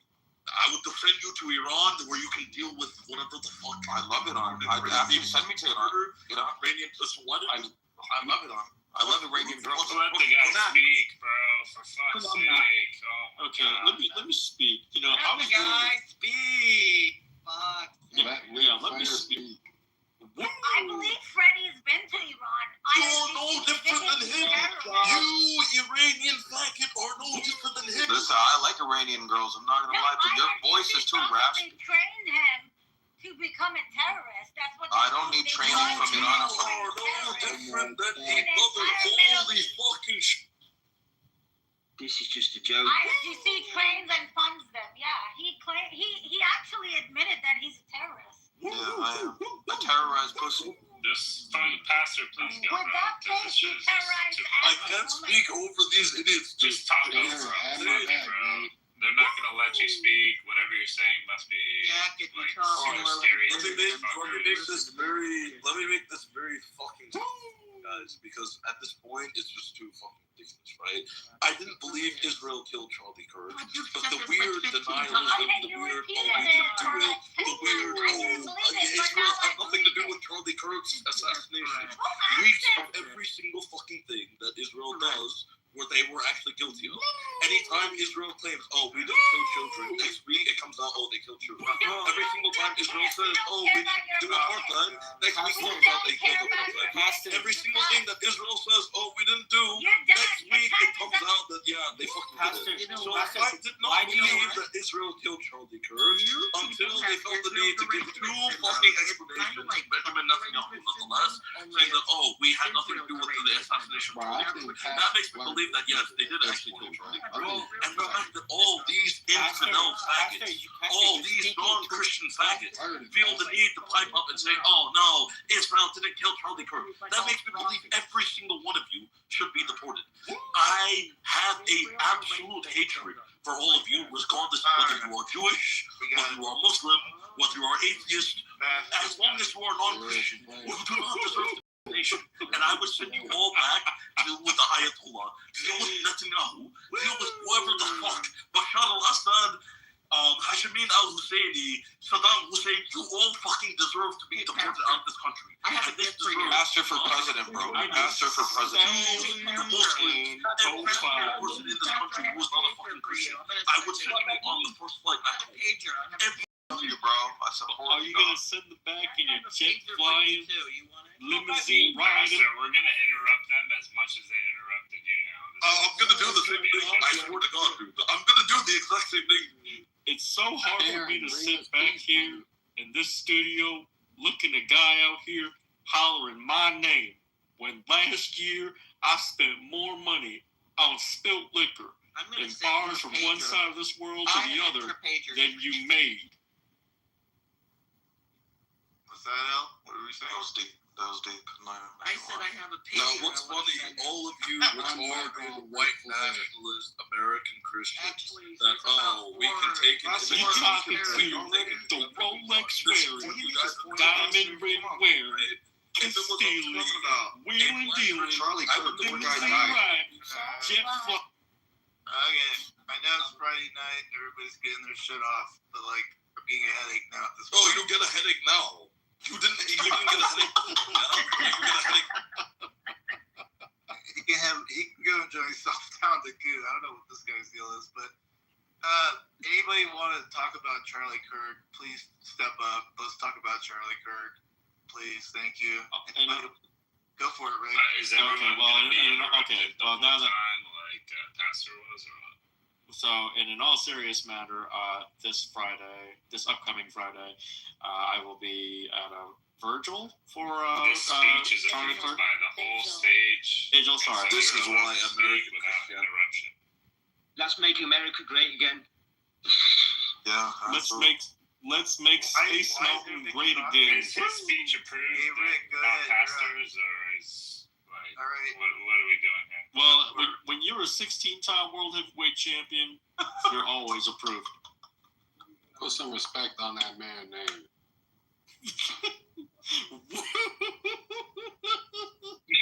So Israel killed Charlie Kirk. Benjamin Netanyahu called it in himself.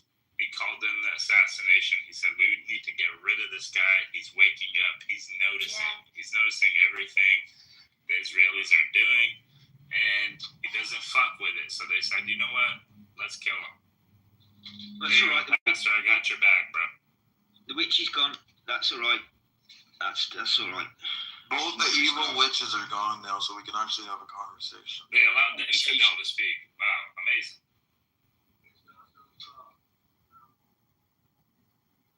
I'm gonna be honest with you guys. I know Matt, Ann, and all these people are Christians, but I fucking hate Christians. I'm not gonna be honest with you, right? Because I feel like I don't want to be somebody who's two-faced and sit with you guys, but I don't like you guys at all. And the reason for that. Cool, then I'll move you down to the audience and you're not going to sit up here with us because you're super fucking boring to listen to y'all talk about this shit. Anyway, what a stupid thing to say. He doesn't like Christians. What kind of I'm stupid gonna love you thing to is that? leave you. Anyway, take care, guys. Have a good one. Bye. Goodbye. Y'all just ran Scotty off. Well, to be the man, you gotta beat the man. Woo!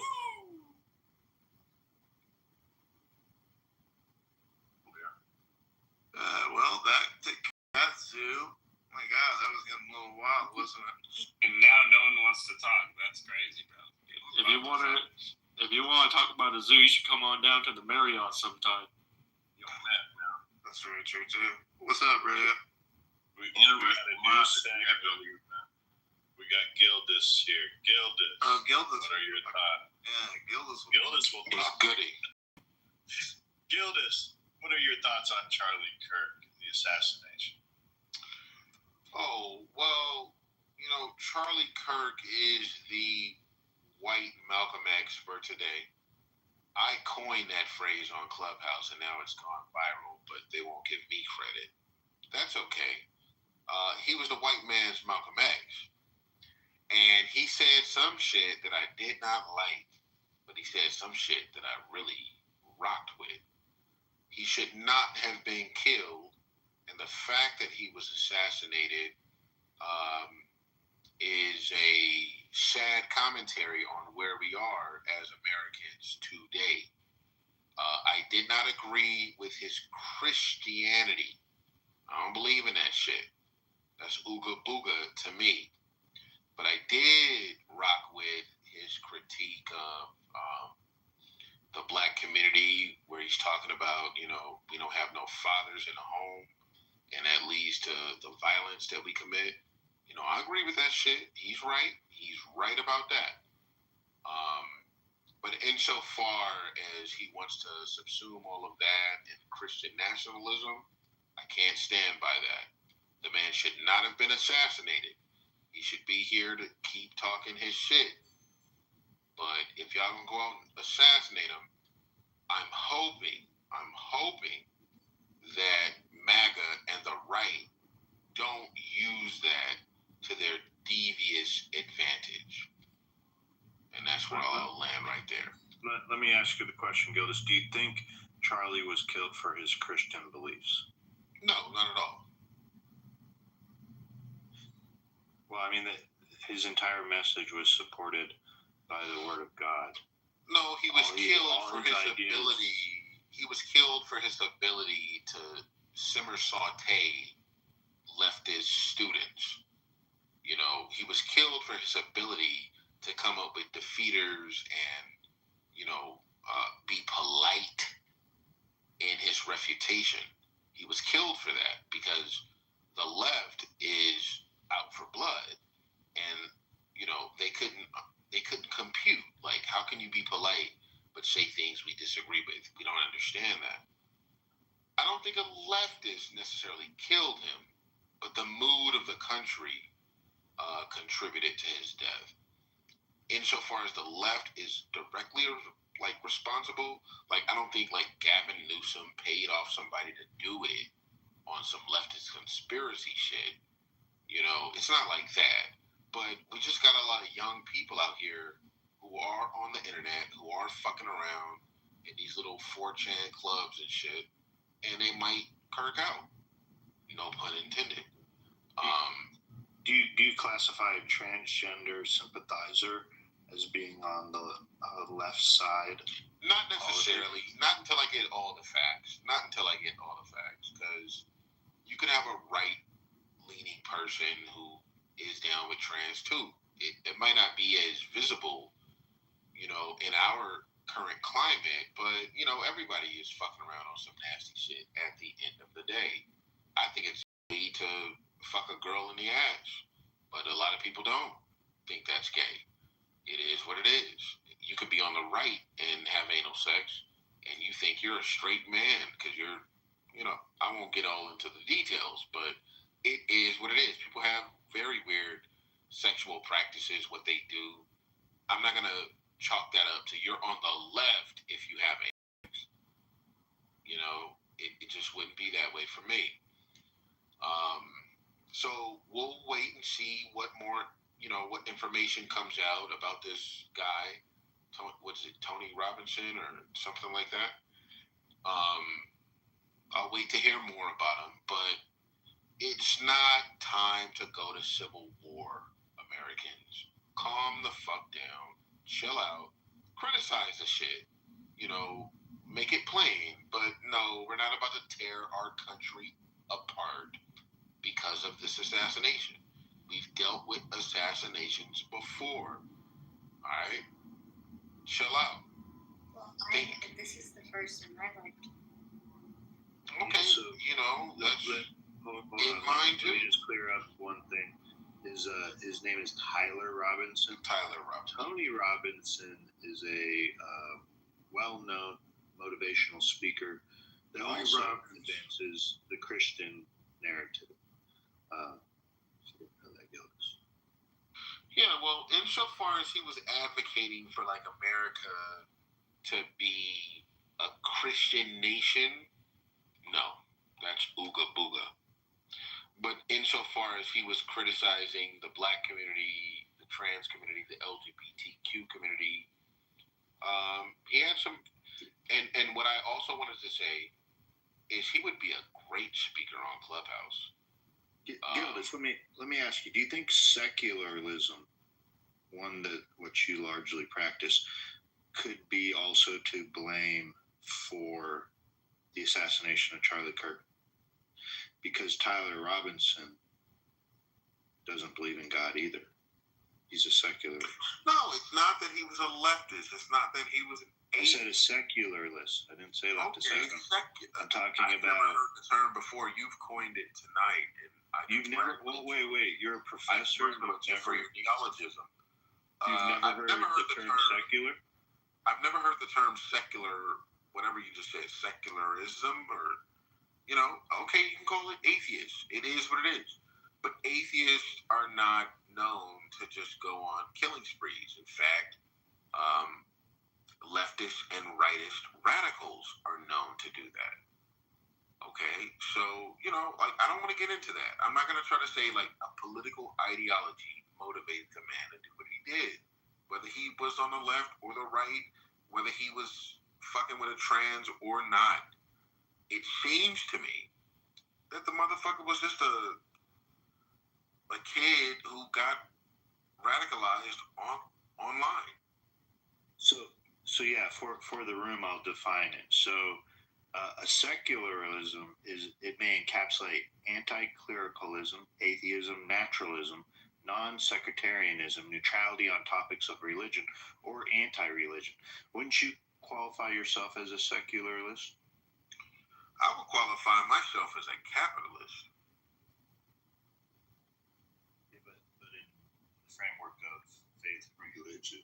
No, I'm not in no framework of no faith and no religion. I'm a capitalist. You can play that, but I'm a capitalist. Capitalism is your religion, right? I don't have a religion. He's kind of saying that. I don't have a religion. If you believe in spectral communication, that's your rice bowl. But I don't believe in any of that, but I wouldn't call myself a secularist or any of that. I call myself a capitalist. Well, you're defining yourself as a secularist, is what I'm saying. When you say that you don't believe in God, or it's hooga booga, or however you frame it as, you're a secularist. I believe, look, in my opinion, that secularism and this lack of faith in God is what has led to Tyler Robinson's ultimate animosity towards Charlie Kirk's message, because Charlie Kirk's message was clearly supported by Christian beliefs. Yeah, well, the Spanish Inquisition was supported by Christian beliefs. Okay, when you butchered people and you tore them on a rack and ripped their livers out, you did it in the name of Jesus Christ. So fuck off with that bullshit. Crusades too. But the Crusades as well, motherfucker. You thought Jesus whispered in your ear to tell you to rip somebody's liver out. So fuck off. Hey, real quick, some house cleaning. Everybody, make sure you click at the top and vote, especially you, Joe and Gildis, because I know y'all are up. I know a lot of people are asleep. If you're awake, make sure to click the top. I don't see nothing at the top. I see public at the top. You don't see the voting thing right there in the jumbo? Oh, you want to vote? Okay. I thought you meant join the club. No, everyone click right here. My bad. I'm season 1 Clubhouse. I know there's a lot of updates. All right. Go ahead. You want me to vote? Let me see what the vote is. Yeah, what should we do? Come together. I want civil war. Man, fuck both those sides. Oh, nigga, come together. Come together. Come the fuck together. Y'all niggas, we got the greatest country on the planet. And y'all want to play with fascism and knocking down freedom of speech. And y'all want to hate motherfuckers that just love family. So everybody fucked up. Come together. Yeah, you're right. I think we have to. War, nigga.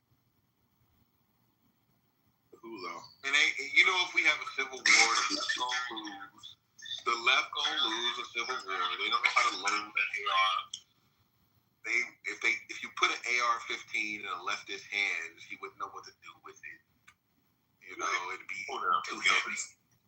This one thing you don't do in war or in combat, you never underestimate your opponent.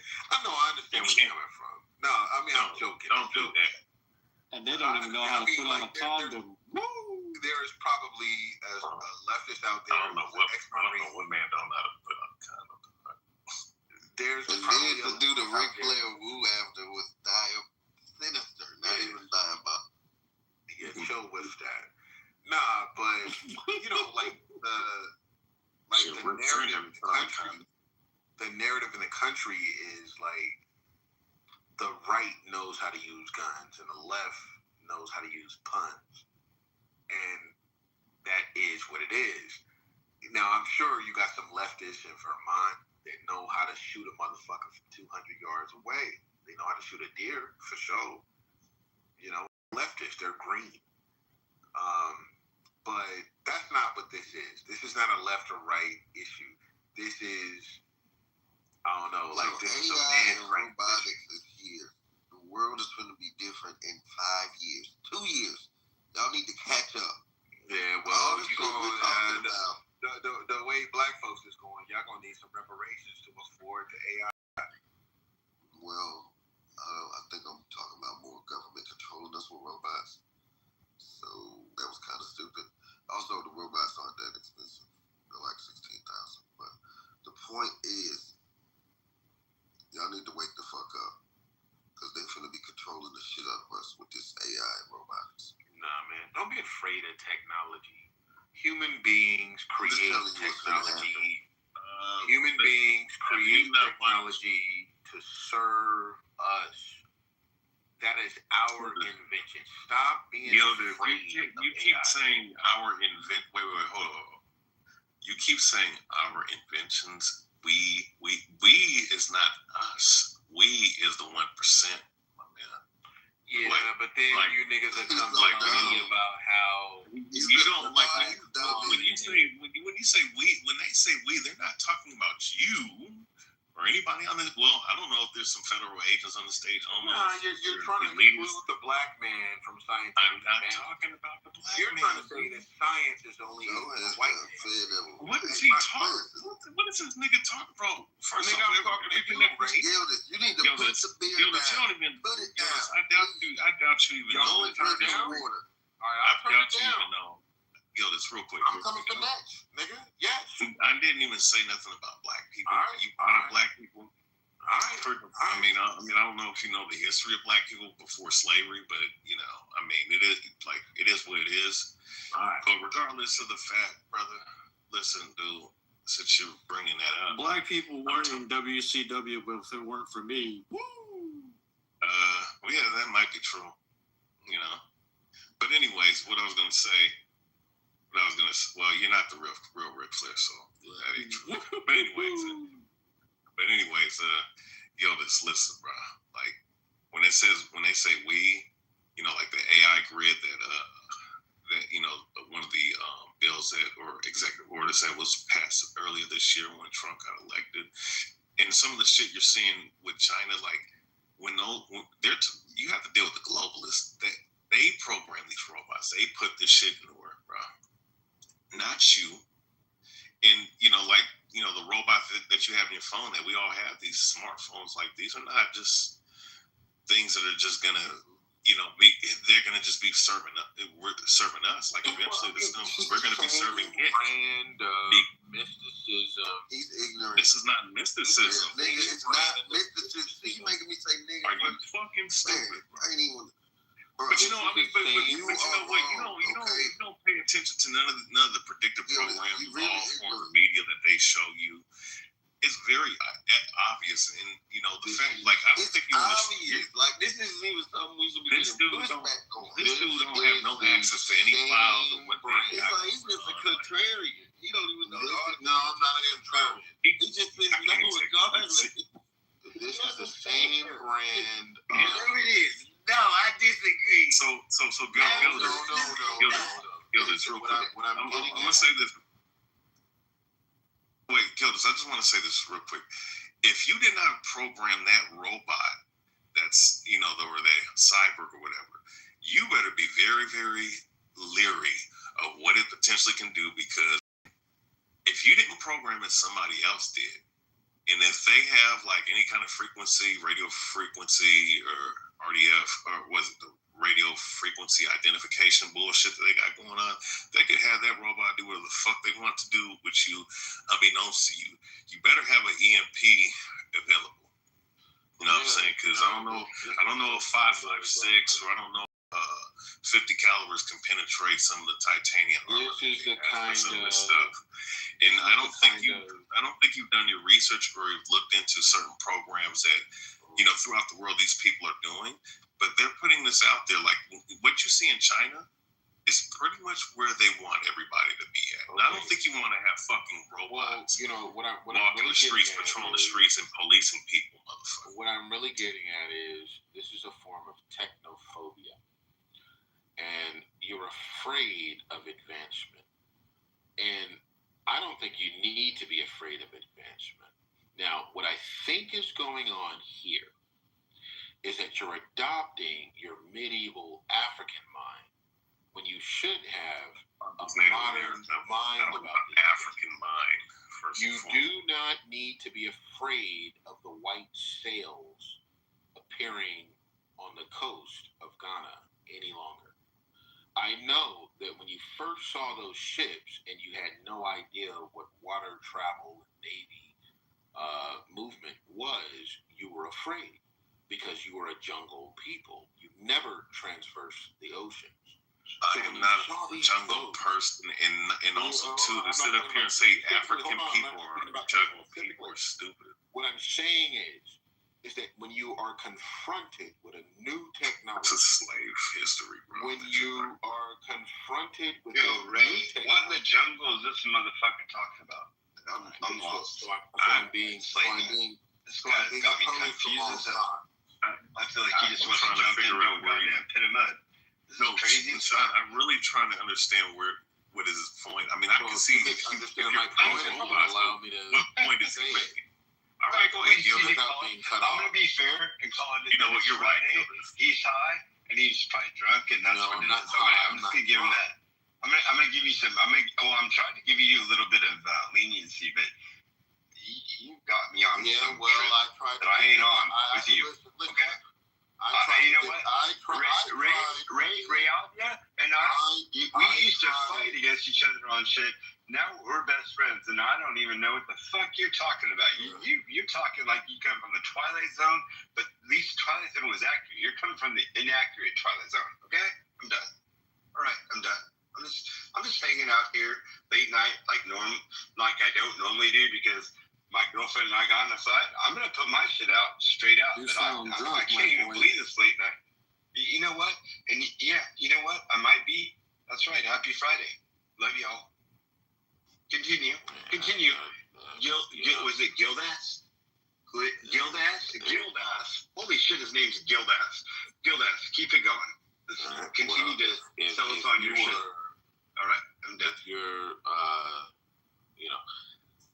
ultimately, what I'm getting at is you motherfuckers don't know what the fuck y'all talking about. Y'all done made me forget what I was gonna say. Hey, happy Friday. That's all I gotta say. Jonas, you got the floor, family. I'm not that. Well, now like that dude, faggot Anthony Edwards. Not gonna sit up here and talk to you like you're a fucking child. Which particular argument? Well, again, you know, when several people come off microphone, it does flummox me, and I don't remember exactly which argument I was. Lamont. No, it's not Lamont. I said flummoxed. What does that mean, brother? You have to look it up. You mean flummoxed? Are you talking about flummoxed? You can't tell me what it means? No, I don't know what it means. I just used it because I saw it in a white man's book. This motherfucker's he can't be drunk. He's being goofy right now. You never met me before, but now you'll have to reckon with me, right? Listen, you're cosplaying as Morpheus is cool, you know. It's funny that you're pro-robot, but the motherfucker in your avatar in that movie was not pro-robots. No, what I meant to say earlier is that there's no reason to be afraid of AI. Go back no reason. Okay, go back to I'm back the on track. Matrix family. Please use smaller words. There's no reason to be afraid of AI. There's no reason to be afraid of technological advancement. Now, when the white man brought you Negroes the smartphone, you weren't afraid about it. You just adopted it and you used it, and now you're very friendly with that technology, and you don't think that was the scourge of your existence. The same thing will happen with AI. You Negroes will use AI. You'll come up with even better jokes. You'll come up with even funnier ways to express your plight in America using AI. You'll have like little cartoons about how it went. And, you know, like I'm looking forward to it. That's going to be cool. That's fine. But don't try and say like this technology after the telephone, which you did not have in Africa, after electricity, which you did not have in Africa, ever.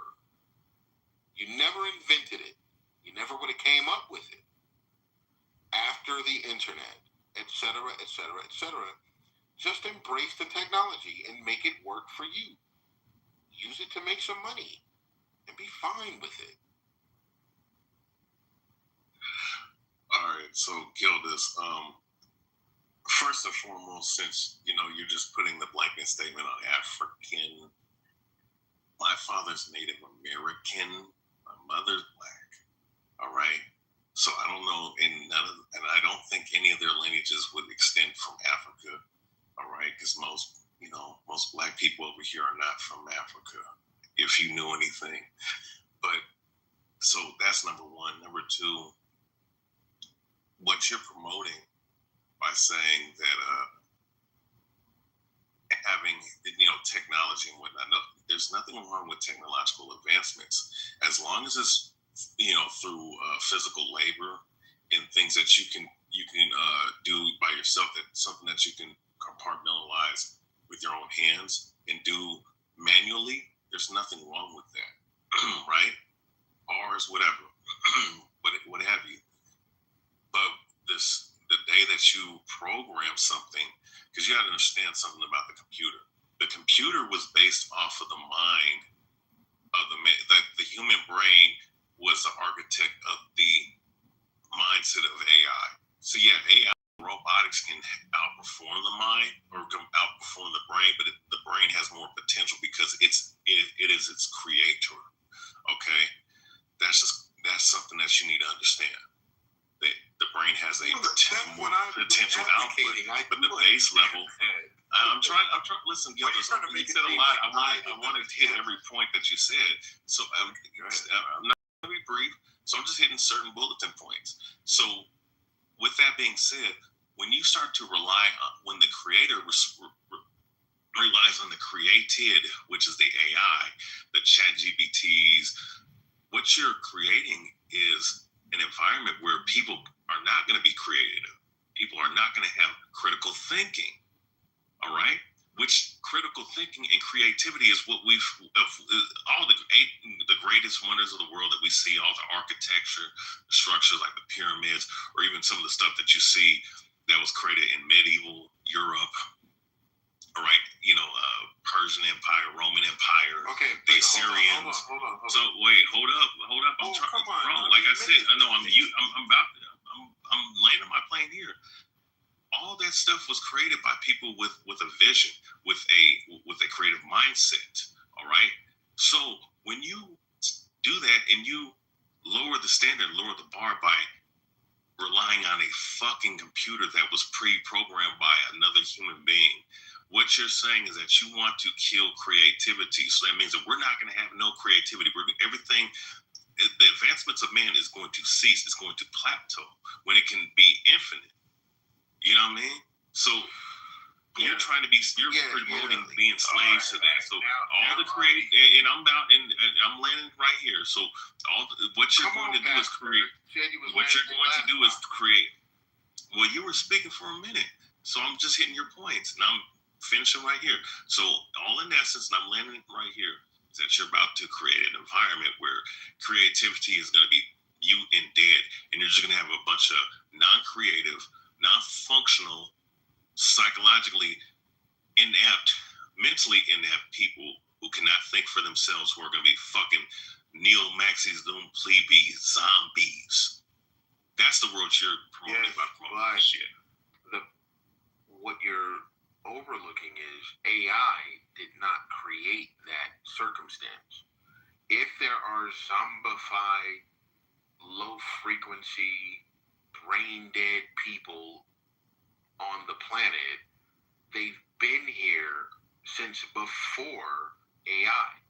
Now, what AI will do, thankfully, is allow even that class of brain-dead people to partake in arguments or debates like the ones we're having right now. If they have been stupid since the caveman era, the Paleolithic times, and they're never going to get better, it behooves them to live in a society that has AI, because that grunting caveman can now type in and say, I don't know what I'm supposed to say, but help me out. And the AI will help that person out. But for the higher intellect, for the great artists, for the, champion people, AI is just an assistant. It's not something that I need to be afraid of. Oh my God. I killed myself. Hold on. Is anyone else on the same page as me? Is that Gildas sounds like he's been talking for fucking 2 hours? I just started Gildas. No, all you've been doing is talking since I came in here. I just responded to Ray. And what are you talking about? You got me killed right now. Like, what is your point? What are you trying? Okay, if you could, within the next, I say in 3 minutes, what are you trying to get out right now with your guild ass? I want to know. Look, your mama called it a guild ass too, and that's how you got here. But to answer your question, I'm trying to tell you not to be afraid of technology. That nigga said your mama. Wasn't that easy? You see how simple that was? That's all you need to say. You wanted to keep talking for a whole goddamn 30 minutes and scare and make people retire. It really surprised me because, I know you must be one of my. I know that you. Nah, no cap. You did. Hold on, Mike. He has put me. I was about ready to fall asleep. I'm going to let this motherfucker out. This bitch before you start. Swear to God. I know that Sean B must be one of mine that I forgot about, because that's exactly what your mother said to me. That's exactly what she whispered into my ear. Hey, Gildas, this is the second time you mentioned my mom. I'm so happy that she's famous to you, and I feel for you because she weighs 450 pounds, and my dad's dead, so she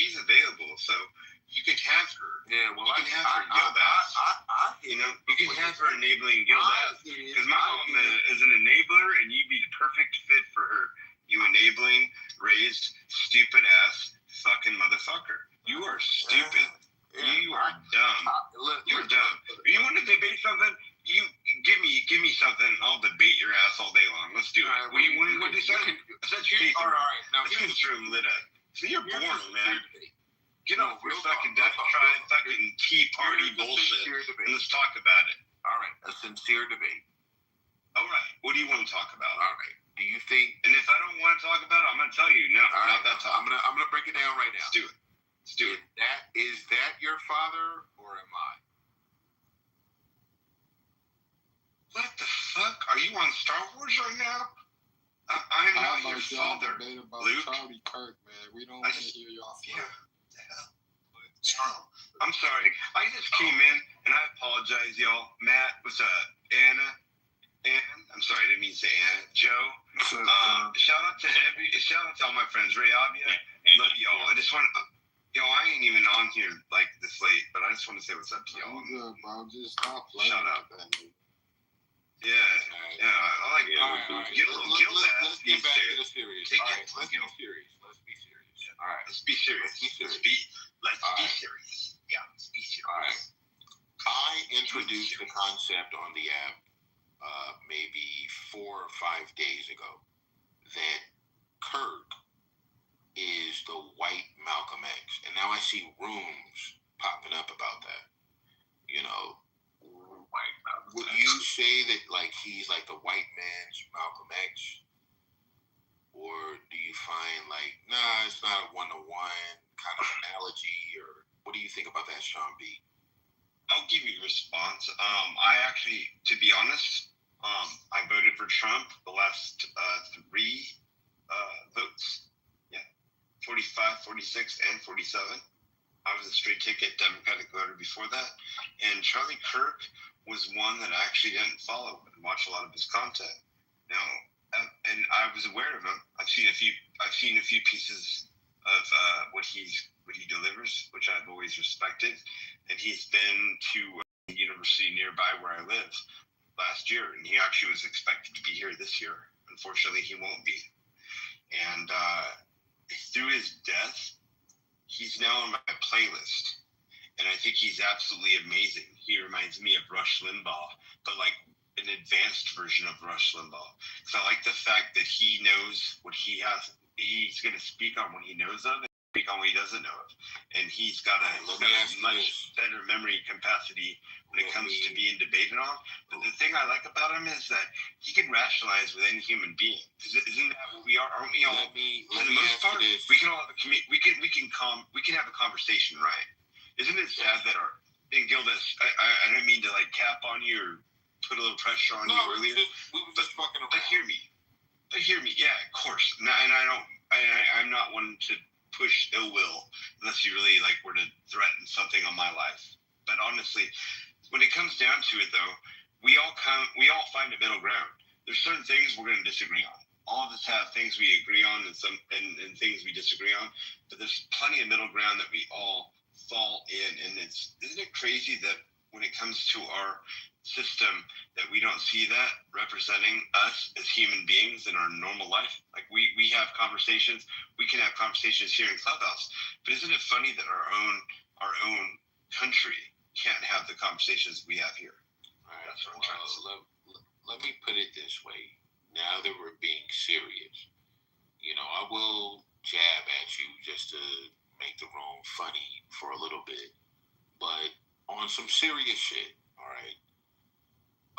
Charlie Kirk, I didn't agree with a lot of what he said. I'm a black man. I grew up in the hood.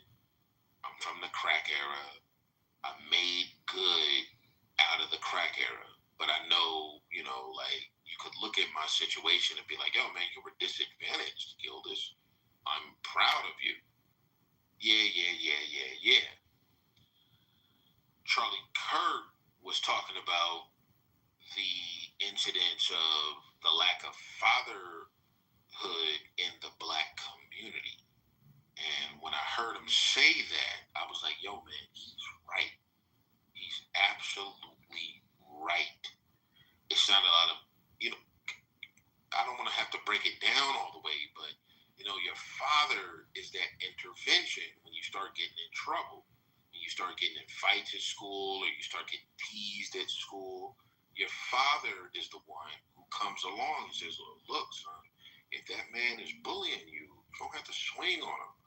Or, you need to use your rational mind to deal with this particular situation. And if you don't have that, you're going to react emotionally, and you're going to pick up a gun and try to shoot your op. And that is a pandemic in the Black community today. And Charlie Kirk was right to point that out. I agree with him. He was correct. I have no disagreement. I don't care what niggas tell you about reparations or whatever. We need some structure in the Black community to try to assuage this violence that we have. All right. At the same time, I didn't agree with his Christian nationalist stance, where he thinks like America should be a country guided by God. I don't agree with that. So I can take the man, and weigh him and then say, okay, I didn't like that. I did like this. Under no circumstances should he have been assassinated. It was wrong to assassinate that man. It was wrong for him to be able to speak in public and people to feel like, I just don't like what he's saying, I'm going to kill him. That is wrong. Okay? I'm not a big fan of his, but he got some things right. I'll land the plane right there and let you speak.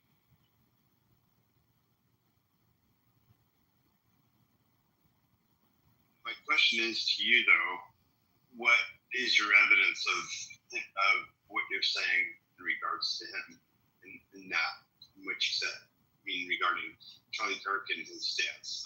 Well, I don't feel it's real. Do you really think that he believes what you said, like what you just said? Do you I believes what he said. You can believe, but did he say that? That's my question. What I heard him actually say was he was in a debate, and I think it was a Black student who stood up and was like, why are you saying this about the Black community? He was like, about the racist thing? Oh, that one? Oh, that's like a drop the mic moment. Hold on. I'm not. He wasn't racist at all about it.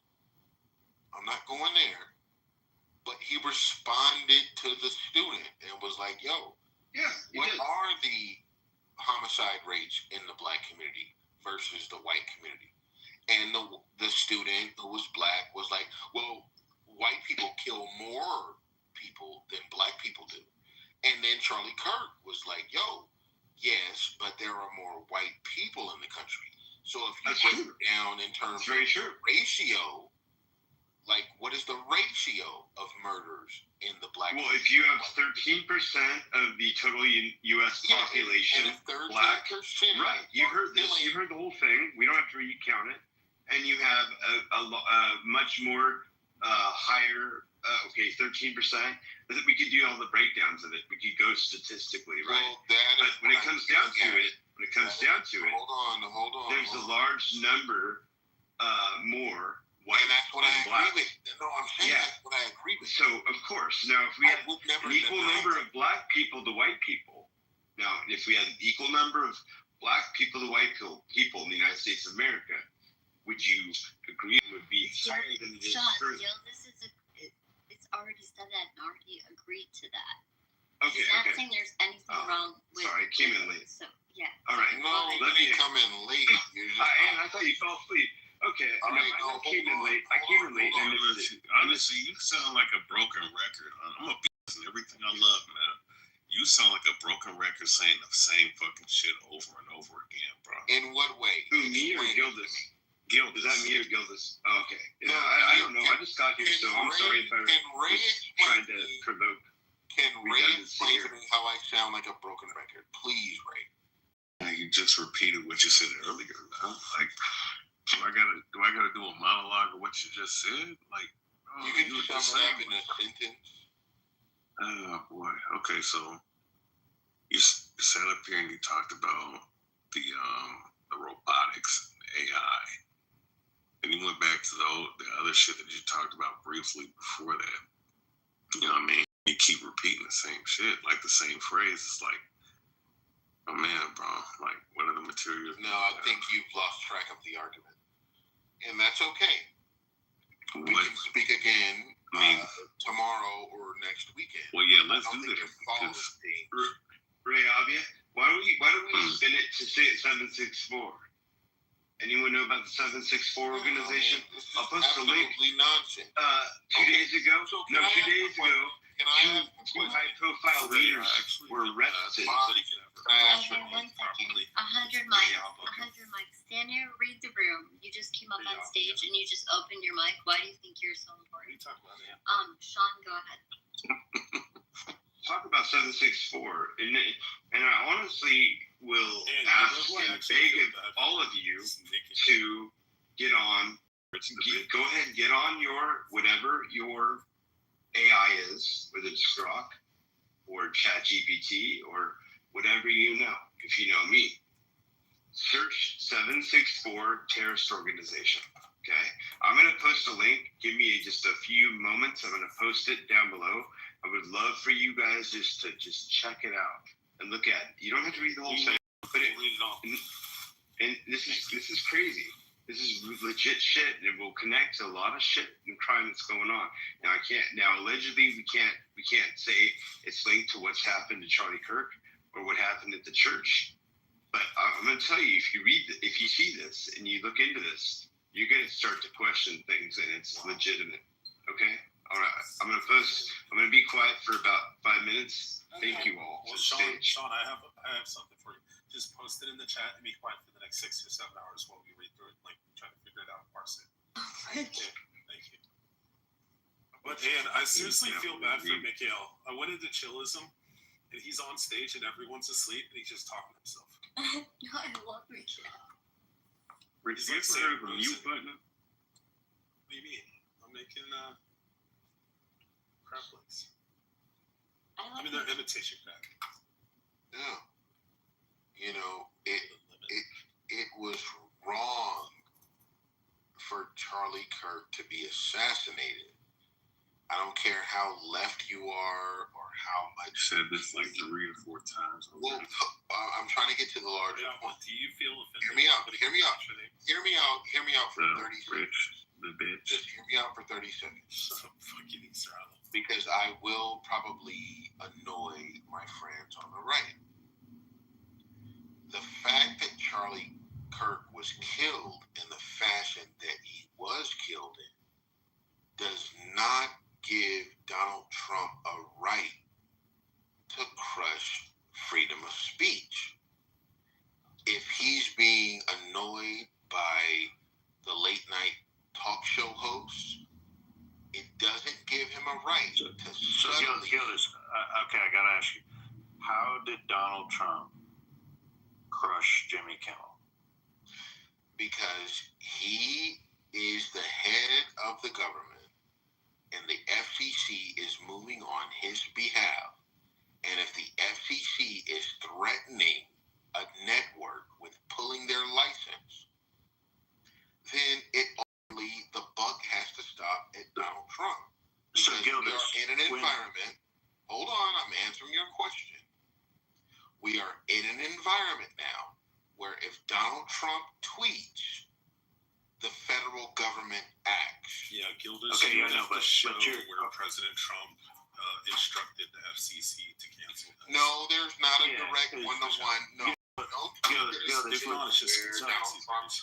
Gildas, cancel Jimmy Kimmel. Gildas, hold on. Gildas, hold on. The market is the reason Jimmy Kimmel has lost his job. Sinclair. No. Next. Let me make my point.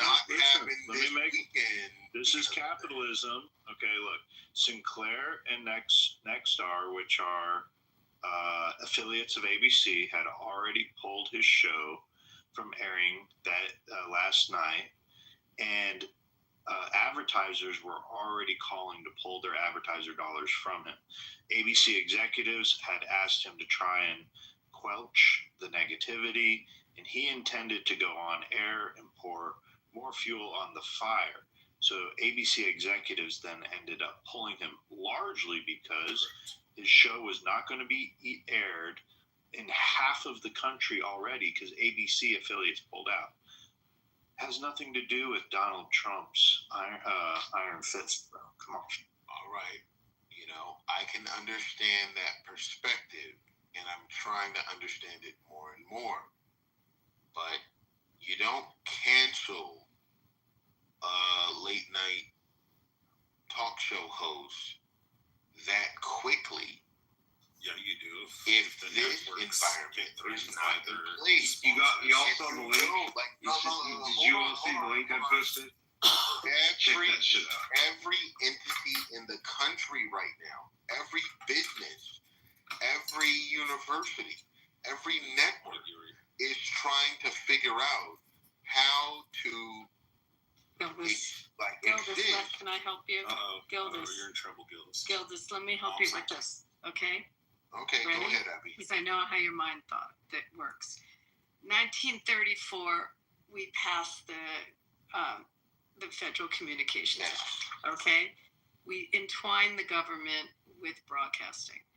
At the time, there was so much entanglement. Basically, the public lost the airwaves, and it became the government controlling the airwaves.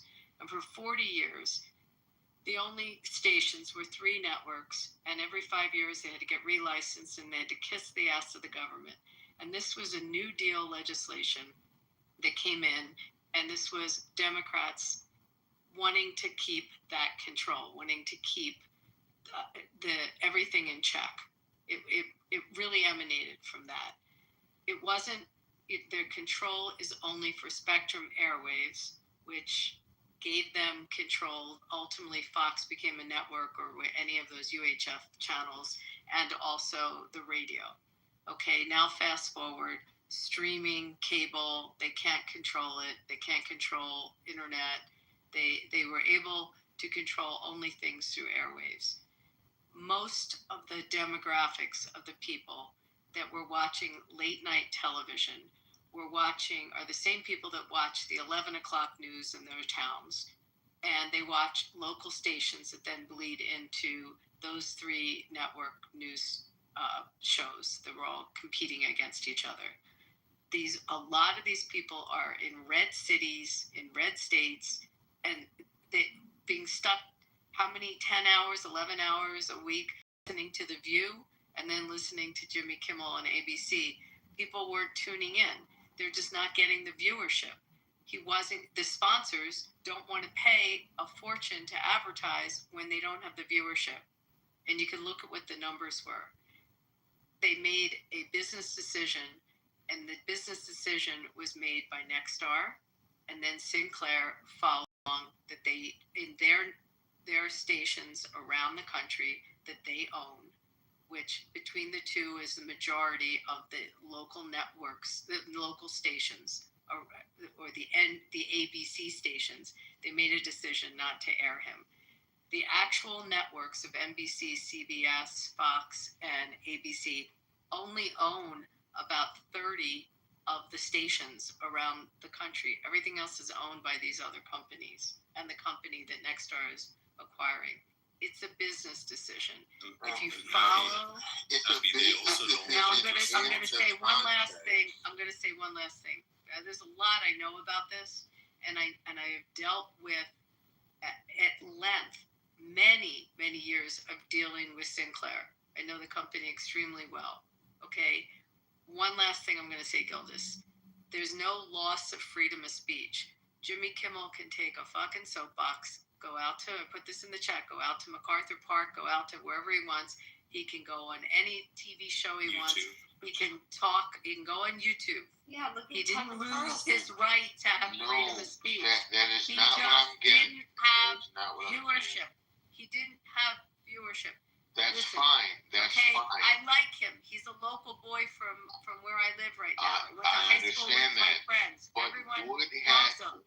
he have been canceled Yes. if not for the Trump regime? Yes. Why I'm trying was to he tell you canceled before that? because because what was happening and what they're looking at the numbers, a market share.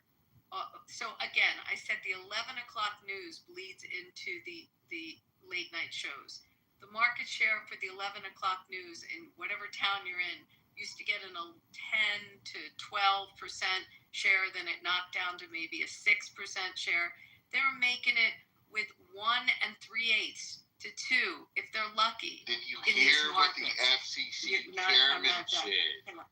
Where he Jesus. said we can do this the easy way or the There's hard no, way. they're not getting the viewership. And again, these stations are in red states, in red cities. People don't want to listen to the bashing. They don't tune into the View either in these places. I didn't like okay. anything he said. Now one last thing that you have to know if you want to talk about government.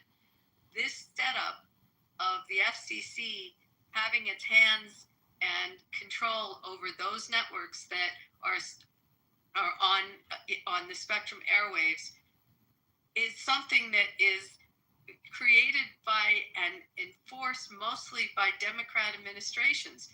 As a matter of fact, and in the Black community, there was a push in the 80s to have more Blacks involved in broadcasting. And there's whole stories around that.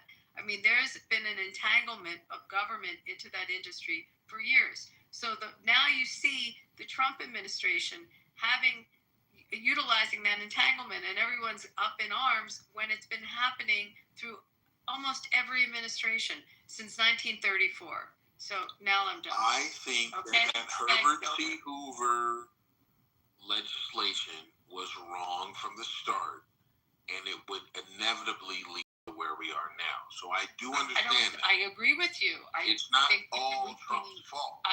Hey, Gildas, it would have been.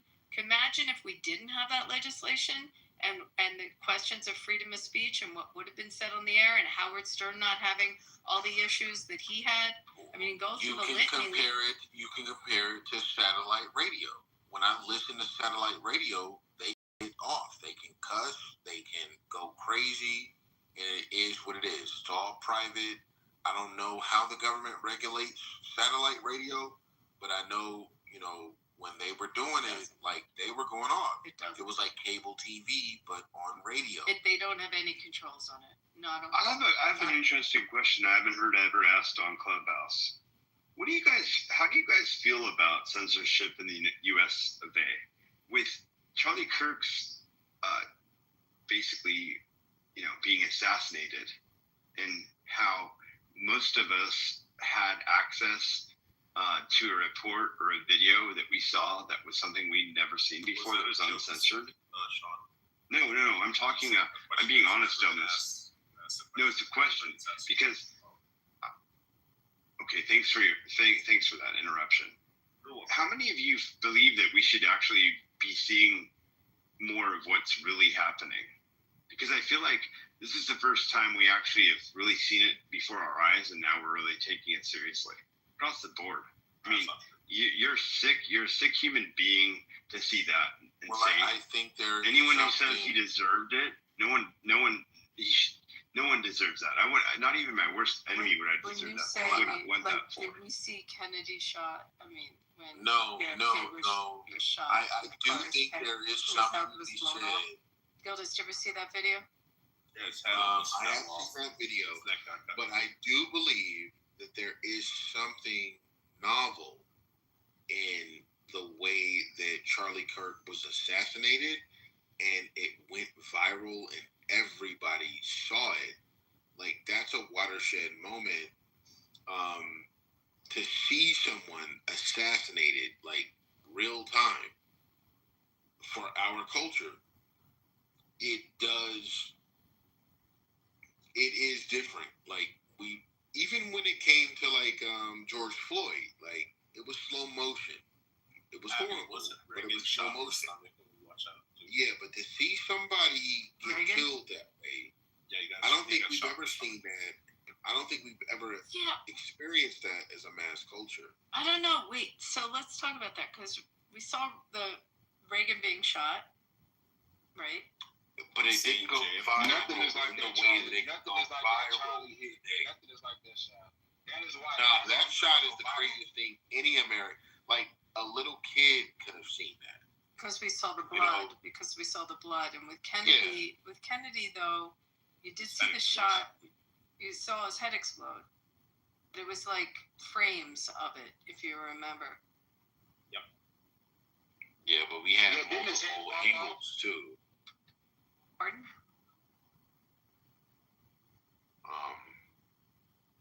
So you're asking a question about whether that should have been censored or not? Is that what your question is? Not guilty. I think it should be out there.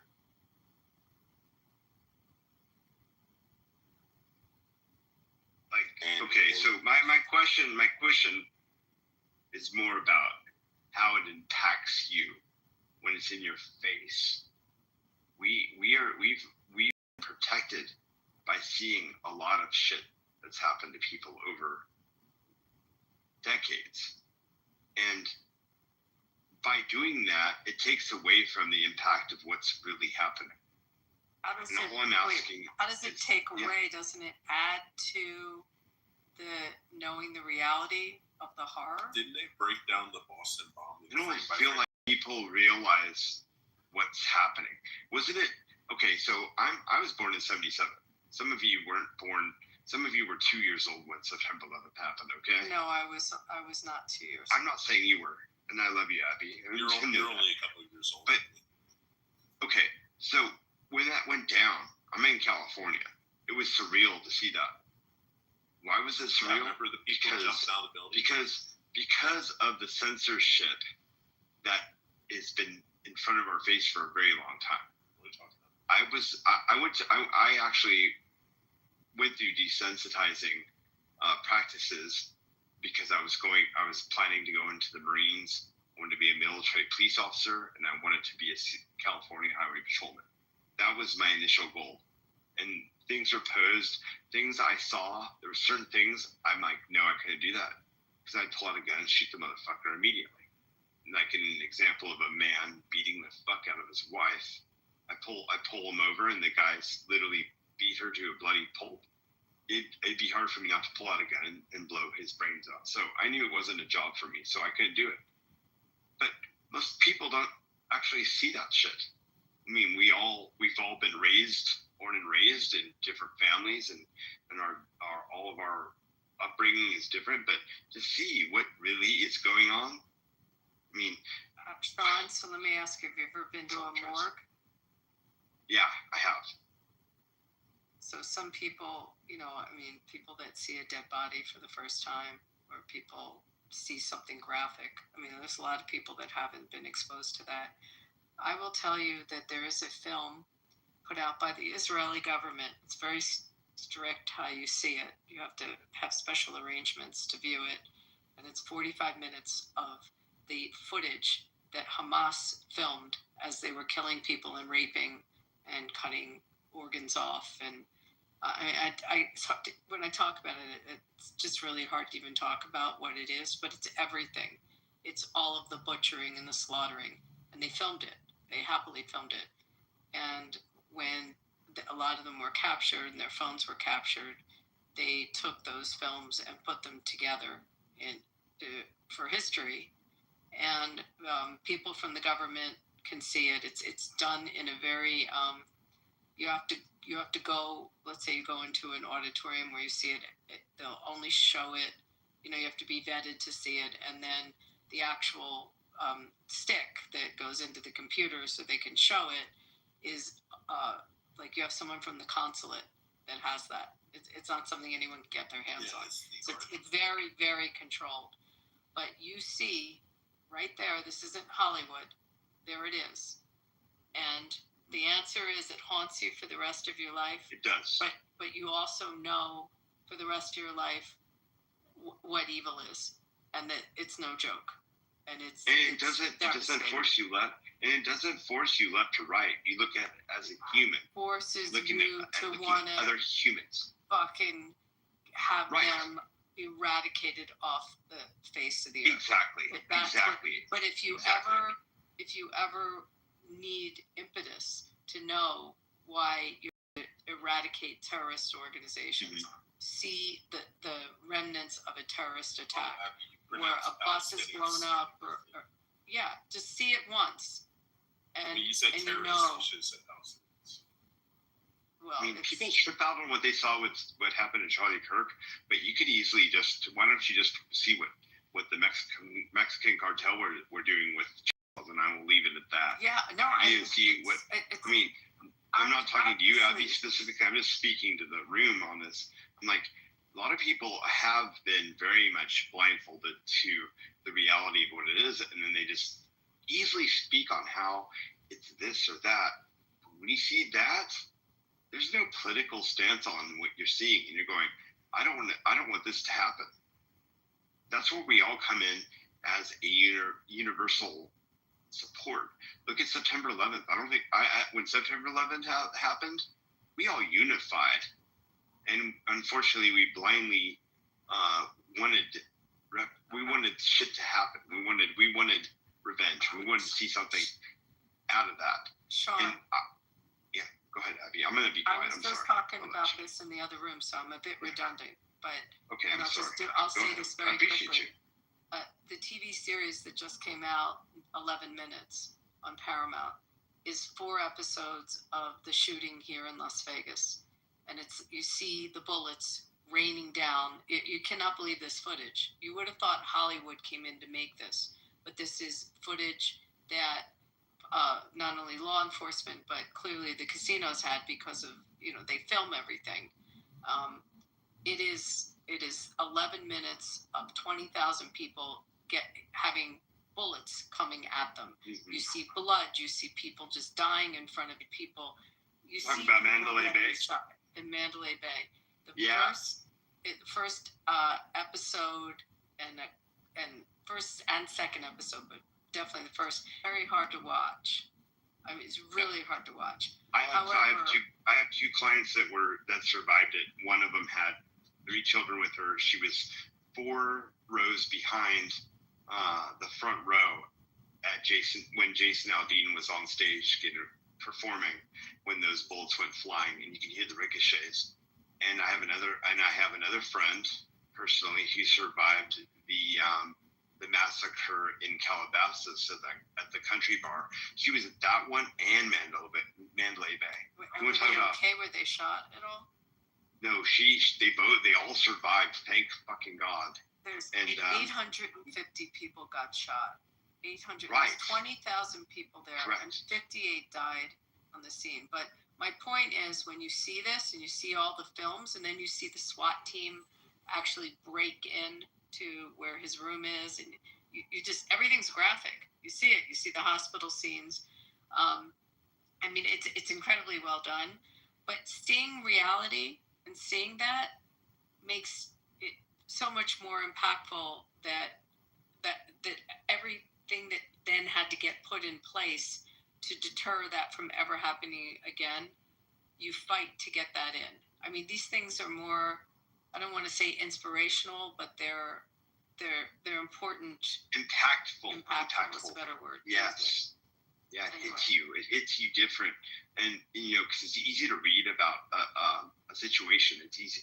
I mean, there's so much shit that's gone on. We had 3 police officers out of 5 that are dead on a whole nother situation.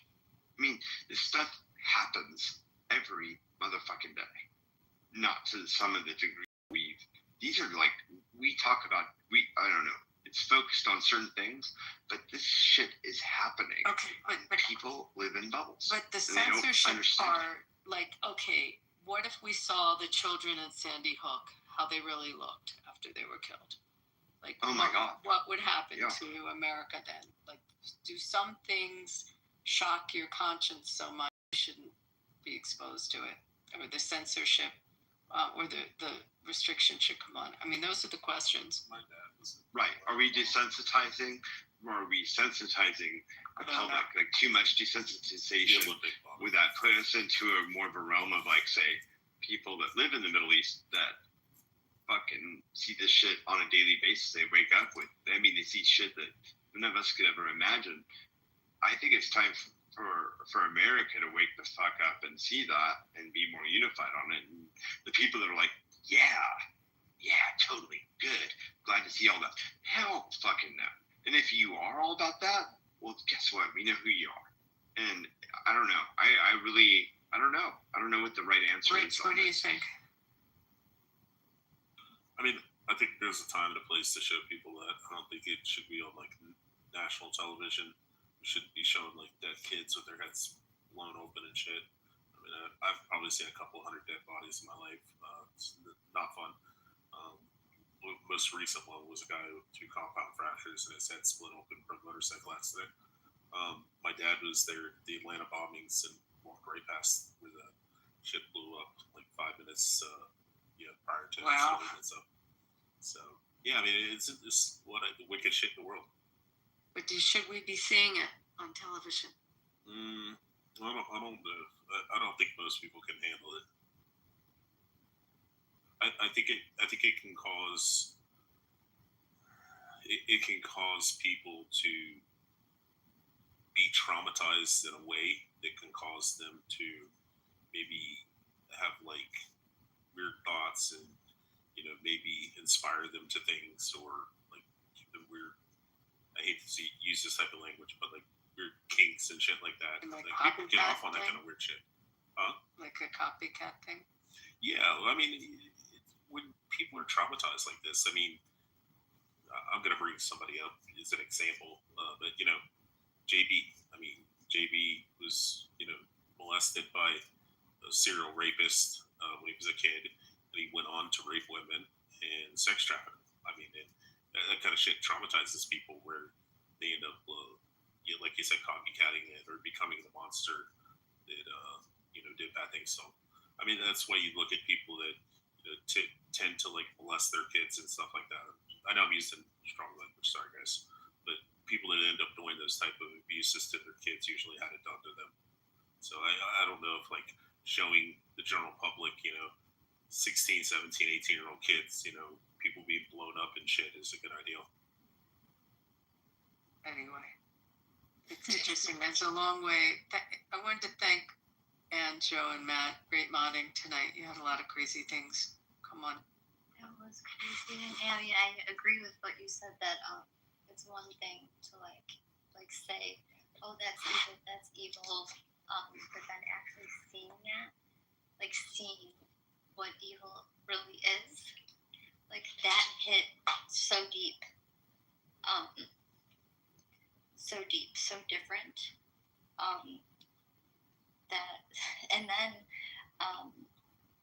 his children were there and his wife, and it was in front of all these college kids, and you think about all that, and then to see all these posts that were so like just celebrating Charlie's life in such a peaceful way. I like couldn't be more proud of our country.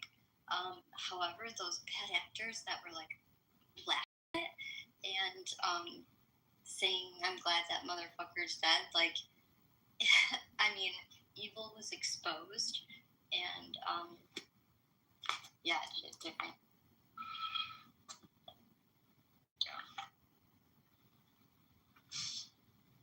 Well, Gildas, you got my whole explanation.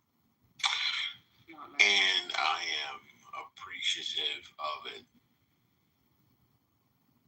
Gary did 2 days of rooms on this, but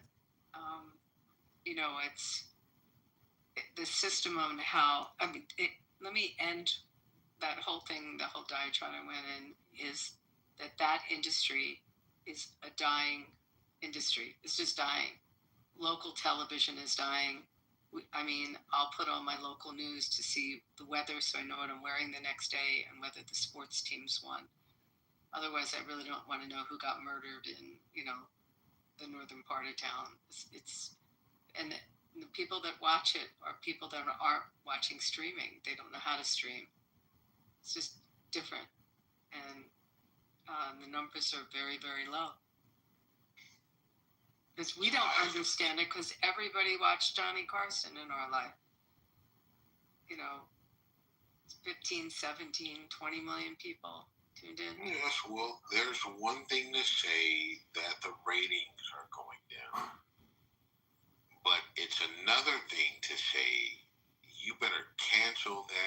motherfucker or else. And I think that the latter is what explains this environment that we're in now under Trump. That if Trump doesn't like it, his governmental apparatus can find a way to muscle up against private entities.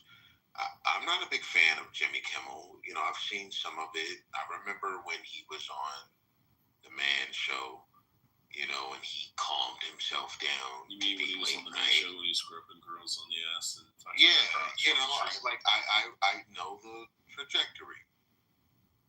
You know, I'm a millennial. I'm not Gen X, but I remember that. I'm a Zennial. What do you call it? Zennial? Like right between Gen X and millennial? You just got to be Gen Z. You're Gen Z, so well, no, you go 65 plus 15, and then you go from that. Now, every 15 is basically a good average. Well, it used to be every 20, but now. But you know what? The compartmentalization is you have millennial, and then when it comes down to Zennial. Before we change subjects, well, I want to weigh in on this. What I'm getting at, gentlemen, is the government should really have no say-so. No. If Disney wanted to get rid of Jimmy Kimmel on its own, that would be fine. But I think I want to weigh in on well, this. just let me just say what I'm going to say, and I'll be quiet. I know how to allow other people to speak. But what I want to say is Jimmy Kimmel would not have been canceled if it were for the Trump regime that we're under right now. And I'll land the plane there. Okay, so even though we've already made the statements about the market being the issue, look, I'm totally fine with understanding where we're at with politics. I think it's bullshit to take this altruistic position that we're going to, we're not going to take political scalps from our enemies, even though our enemies and our position takes political scalps whenever they get the opportunity to. They took out Bill O'Reilly when that opportunity came up. Tucker Carlson got squeezed out during a settlement with Fox News over Dominion. And look, this is just where politics is. I want more scalps of leftists perpetuating their bullshit lies taken off air. Period. We can't keep playing this game like we're going to live by a set of rules that our opposition does not live by. We don't earn any points from it. If anything, we get squeezed out. We got pushed off of a lot of social media apps. All of our actual media has been pushed to the internet, even though now it's dominating. Streaming is dominating. Podcasting is dominating now because the market is winning in that arena. However, might I remind you, they were all squeezed out because Hollywood and mainstream media has a little black book that doesn't allow conservative messaging or right-wing messaging on their airwaves, in their movies, on their television shows. It's bullshit. We need to push back on this. And I'm totally okay with whatever reason it is to take their message and diminish it some. Yeah, I believe that the CEOs of these companies know what to do when the time is right. If they have to cancel, not Jimmy Fallon, but, the guy's name, I forget now. If they have to cancel anybody, Jimmy Kimmel, it should be up to that firm alone. They should not feel that they need to cancel Jimmy Kimmel. Okay, I know you make the same point over and over. It was Jimmy Fallon, maybe. But let me ask you: were you against when money from the federal government was propping up these failing entities? Money has been pushed to prop up failing newspapers. Federal money has been used to prop up during the Biden era. They were using USAID money to be able to push and prop up these voice boxes to shove the vaccine down their throat. Absolutely against it. as a valid capitalist. So yes, okay, no, but this is the pendulum swinging back. So if we just lived through the era where they were getting paid money to advertise and market the vaccine on these airwaves, this is the market swinging back. It's just coming in a different form or fashion. Also, I'll be also going to add, if they do show that type of stuff, it tends to desensitize people. Or my wife's from the Philippines. She was part of the NBI, the National Bureau of Investigation, and when it came to what do they call it, the Mamaspano clash, was the 44 SAF officers that were shot, had it castrated and all that kind of stuff like that. They mutilated their bodies. And I asked my wife, I was like, what was it like seeing the 44 soldiers? It wasn't that, it's just they're so desensitized because within their country they see so much violence. They, driving down the road, you can see a bus blown open and body parts everywhere and stuff like that. And dead people in the street, stuff like that. It's really common to watch people get killed in the street. So you did tend to desensitize people, which I think is unfortunate. With the internet's been going to a lot of Americans and people around the world. I just find it crazy. I be listening to y'all complain. When white people complain, y'all blame it on the right and the left. It's just they. And it's the right or the left. You do the same thing as black people. What are you talking about? As a black person, I'm listening to y'all complain. Black people do the same thing. I'm just saying, it's white people. It's the white racists. It ain't the right. It ain't the left. It's white people. It's the Donald Trump supporters. When is you white people gonna get y'all shit together? Says the person who's part of a group that doesn't when have it their all shit comes together. down to it, the right. Can you shut up? No. I see you. I see. No, exactly. Yeah, shut your bitch ass up. Cause all this finger pointing, y'all are just pointing at other white people. That's all black people do. They That's white fucking people. this country up. That's fucking this country up. Yeah, it's all white black people do is bitch and lie about white people. Complaining to other white white men, why can't what other white people are doing to fuck this white man, country why up. can't get a job? This the white man, why can't get into university? Let's talk about it. Why white people complain they it's can't the get white jobs? man's fault. Why white It's people the white complain man that I've they been can't in get prison jobs? 7 times. It's the white man that my cousin's in prison for life, murdering 5 people. It happened before. Hold on. Speed real. So basically, what you're saying, I hear what you're saying, right? But let's talk about actually the reaction to when something like this happens, right? Yeah, blacks. Is anything burning up? Is anyone's business being burned up right now? We're not looting. But when everyone decided to not everyone, but when we put all this gravity on George Floyd's death. What happened? What started George Floyd? You had businesses owned by people of all colors. Wait, did you losing see their what businesses? Started George Floyd? Yeah, we was. Yeah, started George Floyd. A black man was trying to use okay. You want to talk about George? Okay. Please, just go ahead. Go ahead and explain. Go ahead and explain the George Floyd. Yeah, blacks. And he said he tried to use a counterfeit $50 bill, so that regardless deserves a $20. So then it was a $20 bill. Charlie Kirk deserved to die die too. They were investigating the man who was trying to pass off a counterfeit $20 bill. If there's 120, there's more 20s. There's more counterfeit money. He was also on fentanyl. He was also on opioids. He also had weed in his system. He was also drunk. He also had COVID. He also had an enlarged heart. He also had hypertension. He's saying anything and everything now. He did. He's saying anything and everything. He was passing off a $20 bill. The store owner, who was an Indian guy or Arab, whatever the fuck he was, called the police and said, "Hey, some dude trying to pass off a 20." He's got excuses for everything. And then they showed up and they're like, "Oh my god, this is my point right here. Oh my god!" You don't hear nothing. Hold on, Sean. And then they showed up and they're like, "Oh, it's George Floyd, the guy who's always in fucking trouble, the guy who pulled out a pistol when he was robbing a pregnant woman and pointed at her pregnant stomach to fucking rob her and threatened to kill her baby inside of her womb." Yeah, that same fucking gentle 6'7" giant that went around pregnant women's White stomachs. people shooting up schools. Such a fucking White amazing. people shooting up 98%. Hold on, Sean. 98% of all school white shootings. people trying to kill the president.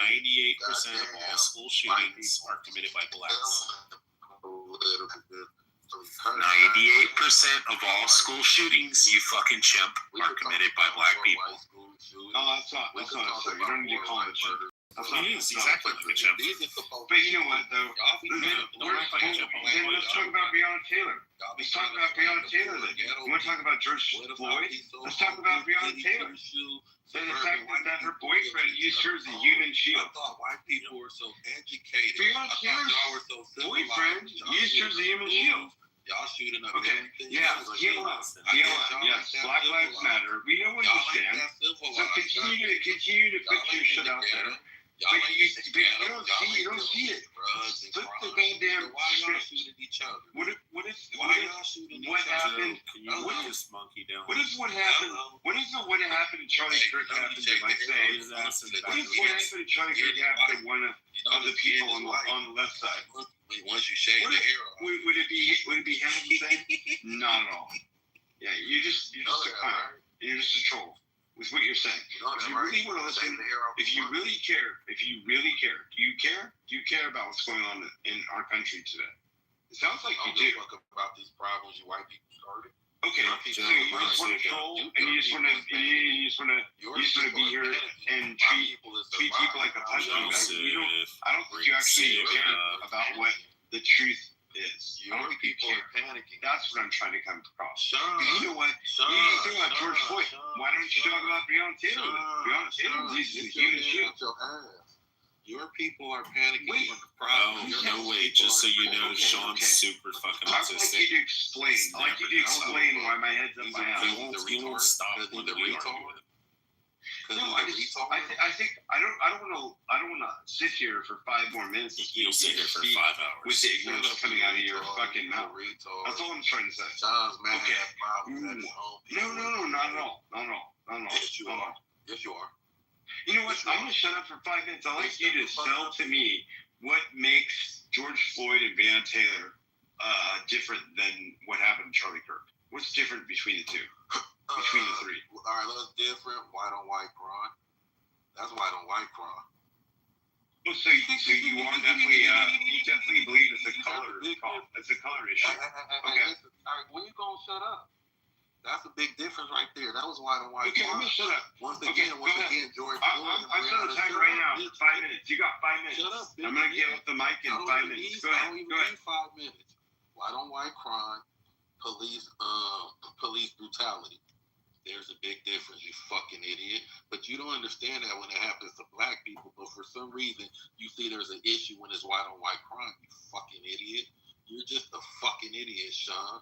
Just shut your bitch ass up and be the racist hunky cracker that you are. It's okay. We're used to you motherfuckers. We ain't worried about you stupid motherfuckers that's complaining with each other about how this country's being ran. Don't you motherfucking hunkies run this motherfucking country? Don't you motherfucking create the laws, set the rules? And y'all mad at the rules y'all are setting? You fucking idiots. I don't give a fuck if it's the left or the right. It's you motherfucking honkies. You honkies can't stop fighting each other. And you worry about, and you talk about conditions that you put others in that fighting each other to survive. But you honkies are supposedly the ones that's so upper class, that's so much running this country. And you still got 4 minutes. Keep going. Please. Fucking idiot. I am Charlie Kirk. You got 4 more minutes. Keep selling your shit. Please. You could be Charlie Kirk. You could be JFK. I just You can't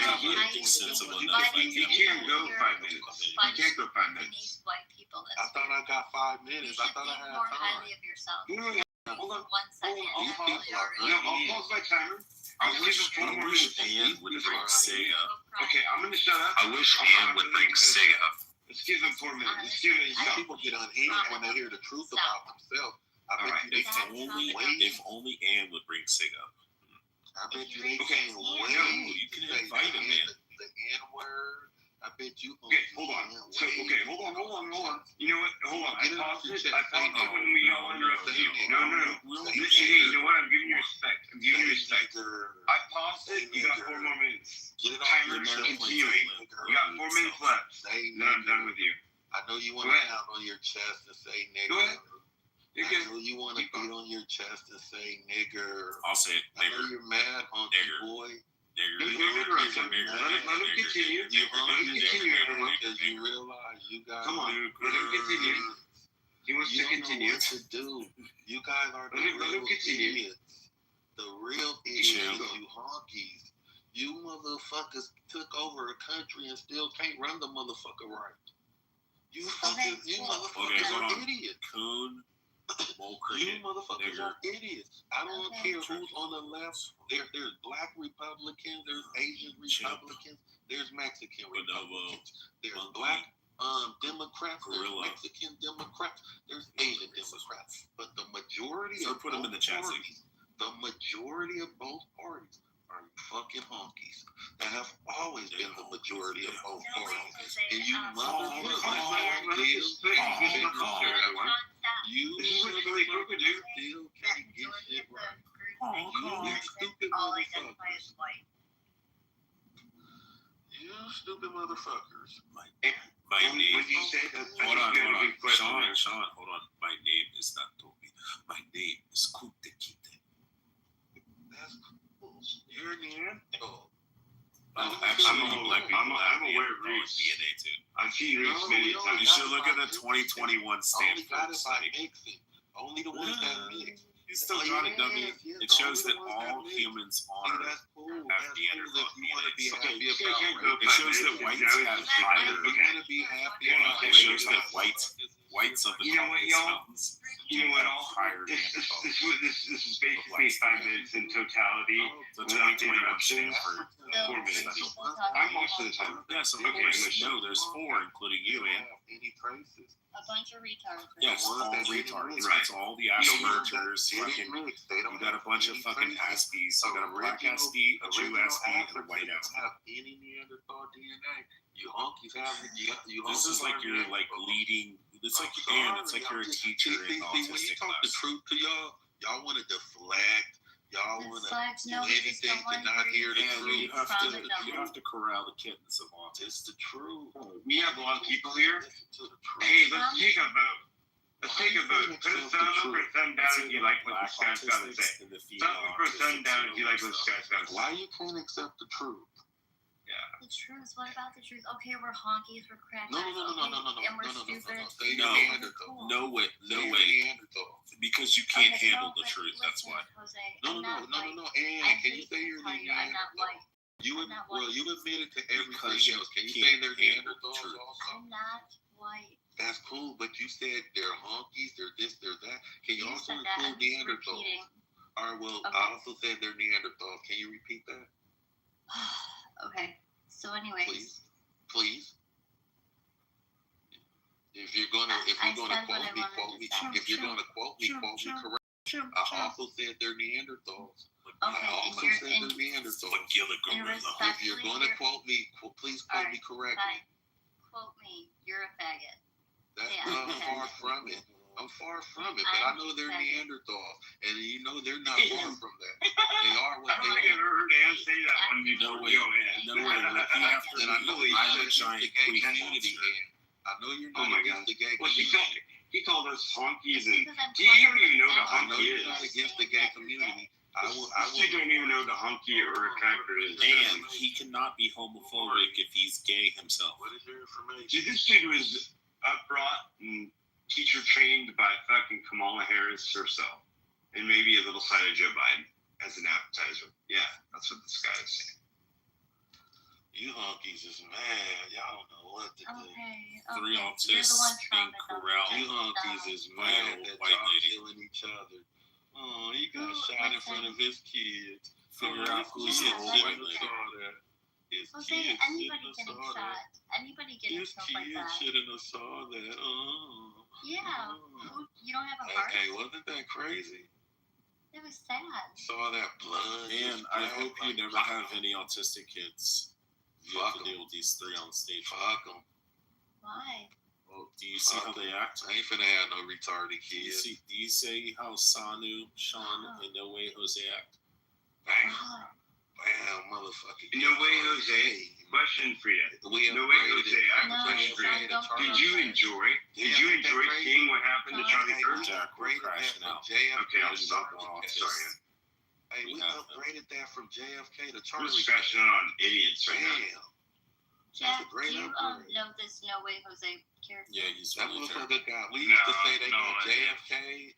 We used to say they got JFK. he's Now we saying get to that, say they got Charlie K. He's like a man. He's like a dumber Gildas. Retarded kids. He's a less educated, less read Gildas. Hey, we went from saying he got JFK to now. Imagine he got Gildas, but Charlie K. more dumb. Damn. That's No Way Jose. Okay, I'm sorry. I hate to do that, but I removed him from the room. Oh, No Way Jose. I'm sorry. I'm sorry I stole the money. I'm not sorry I stole the money. How did my phone died and we were talking about Charlie, and then I came back in and how do you erase? Oh, the black monkey came up here and started running his mouth. Which my phone died right when I hate being Shapiro racist, said but he was going to give his take. I and hate being missed it. racist, but they forced me to be. Yeah, you missed my take. Yeah, I understand what your concerns are, Sanu. I didn't realize how much black people hated me until Well, no, I've never hated black people. I still don't hate black people. I just hate fucking. How much they hate All right, listen, me as a white Joseph. I just hate fucking dumb people. No, he was saying I that he hate didn't dumb know in white the people. clubhouse how much black Dumb people black hate white people. is what No, he I said. knew that. I knew that. But I hate dumb white people, dumb Hispanics, dumb fucking Asians. Anybody who's dumb. Just fucking ignorant people. You know, it's sad that, I used to be so against Margaret Sanger. But I kind of am starting to see what she was, getting at. And I'm like, oh, wow, okay. If we would just wipe out the fucking dumb ones, then we would have a better society. God decides when it's our time to go, and I. Well, God should Sodom and Gomorrah and flood this earth again. He should remove that rainbow promise, flood this earth, and only let the smart ones get on the boat. We can repopulate the earth. Be careful what you wish for, bro.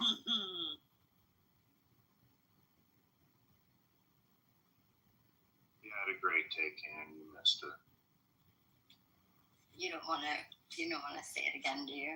It was in the moment. For me. It was in the moment. How many accounts does it make this week for Pepe get clipped? Oh, I don't know. How many? Well, you have a party hat. How about how many accounts? How many times? 30,000. Well, no, and the other day when he had White America on, he got clipped twice. 3 times. You were there. I think many of us were there. He got clipped 3 He times. said, please. He said, please add me again. No, Clubhouse was serious because they had a. It was I think it was this week, not this week, but this month. Someone had asked about like people that are getting suspended and being able to still come on. I said, once they're suspended, they have to serve their time, and if they're back on, just to let them know. So they're taking it pretty serious. So you get kegs, then you come back with a fake account or another account. They're gonna keep kicking. Yeah, this person is reporting it, and same thing with I don't know if you know Keegan.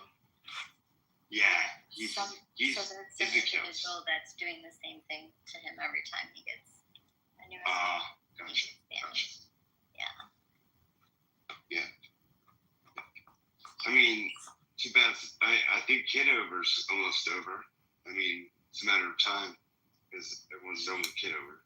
What? Why? Why is Kitover almost done? He's not done. Yeah, I would love to hear this part. No, he's not done. He's got 60 phones. He's got 60 phones, 60 accounts. So how would he be almost over then? He's running on a gray line, and he basically, by posting on YouTube, he's putting himself in a. He's literally, I'm just gonna say. He's been doing this for 4 years. He's been I know. streaming onto Instagram, I've been on here for 5. onto YouTube.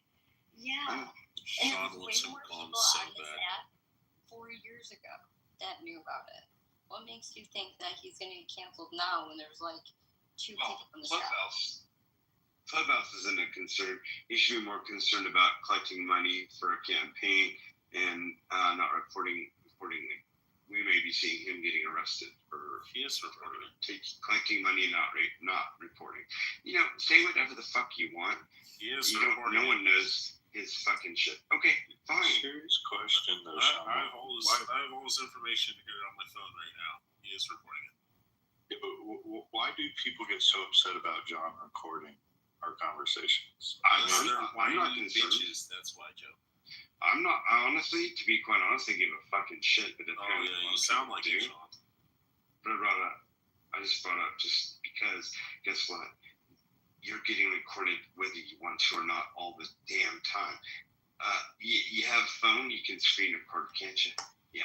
No, screen recording doesn't work anymore on this app. But It sure as fuck does. No. When we take a quick sample and send one to you, it works. Record with audio? Yeah. Okay, yeah, I would like It works still. If you have an Apple, that might be different, but Samsungs can record. Yeah, I have an Apple. Okay. It used to do that, but then at some point, I don't know, it no longer works. But But we all know, whatever we say on the internet, whatever we text, whatever we type, will be held and used against you in the court of law. And have you so read I stand by Clubhouse's new updated terms of service, where they can take your voice for voice recognition and edit, publish, whatever for commercial use? Being on this app is your approval of it. So, like, we know that Clubhouse is the one that has the biggest. Clubhouse is going to be the one's going to own John Kitover. You understand that, right? Like most of us we have no pull, but Clubhouse actually literally can't own his ass. Like, sue the fuck out of him, put him on the damn streets. They really don't care. Oh, Clubhouse does care. You might think that, but yeah, Joe and Paul Rohan, yeah, he decides he wants to do a Netflix original on Clubhouse and use any of our names or voices without permission. Oh, he's gonna go down and below, whether I like the guy or not, whether I support him or not. Think that someone needs permission to record you when you're in a public social audio app? Oh, I don't think that. I know that whatever I say could be recorded. I don't care whether the replays are on or off. I think it's hilarious when people trip out on replays, right? Don't you? I just don't like how Clubhouse can edit, publish for commercial use. So like our voices could we could find ourselves hearing our voice and it's an AI generated voice of ours saying stuff that we never said. Oh yeah, that's what's happening. Recording things that I do say, but like. Right. No, I get you. And that's the problem with AI. I mean, like switching it to another tone. AI and all of what's happening and as it evolves, it's a real issue definitely.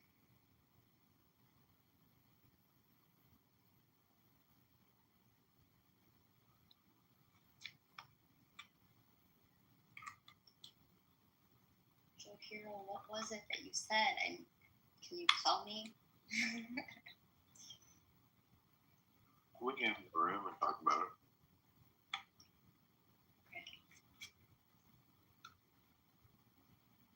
It's good to see the two of you guys on stage together, by the way. Joe, I don't know you as long, but I've been in lots of rooms during while we were voting and talking about voting and supporting Trump's 47th 47th presidency. He should be 45, 46, 47. So it's an honor to meet you. You picked a good one there. I'll just say that. Dude. I'm just an average dude. You picked a good one. You gotta keep him up. I appreciate you, respect you. And as amazing. Super sweetheart. Yeah, no, you got a good one. Just much respect to them. Yeah, we're gonna close this out now. Good night, y'all. All right. Good night. Thank you, Sean. Good night. Appreciate you guys. Good night. Good night. Asking you, like sister or brother, whatever, what's the purpose for you to have like To highlight debate? hypocrisy. Okay, so once you highlight his hypocrisy, what is the benefit from it? Yeah, you got a point. I know. I'm just because once we grow, what we do is we learn which fights to engage in. Like even with the brother earlier, once you brought up your the fit, he wouldn't even got the whole full. I knew what you was talking about. You knew what I was talking about. You backed up what I was tiptoeing around. So that lets you know what you were saying was valid.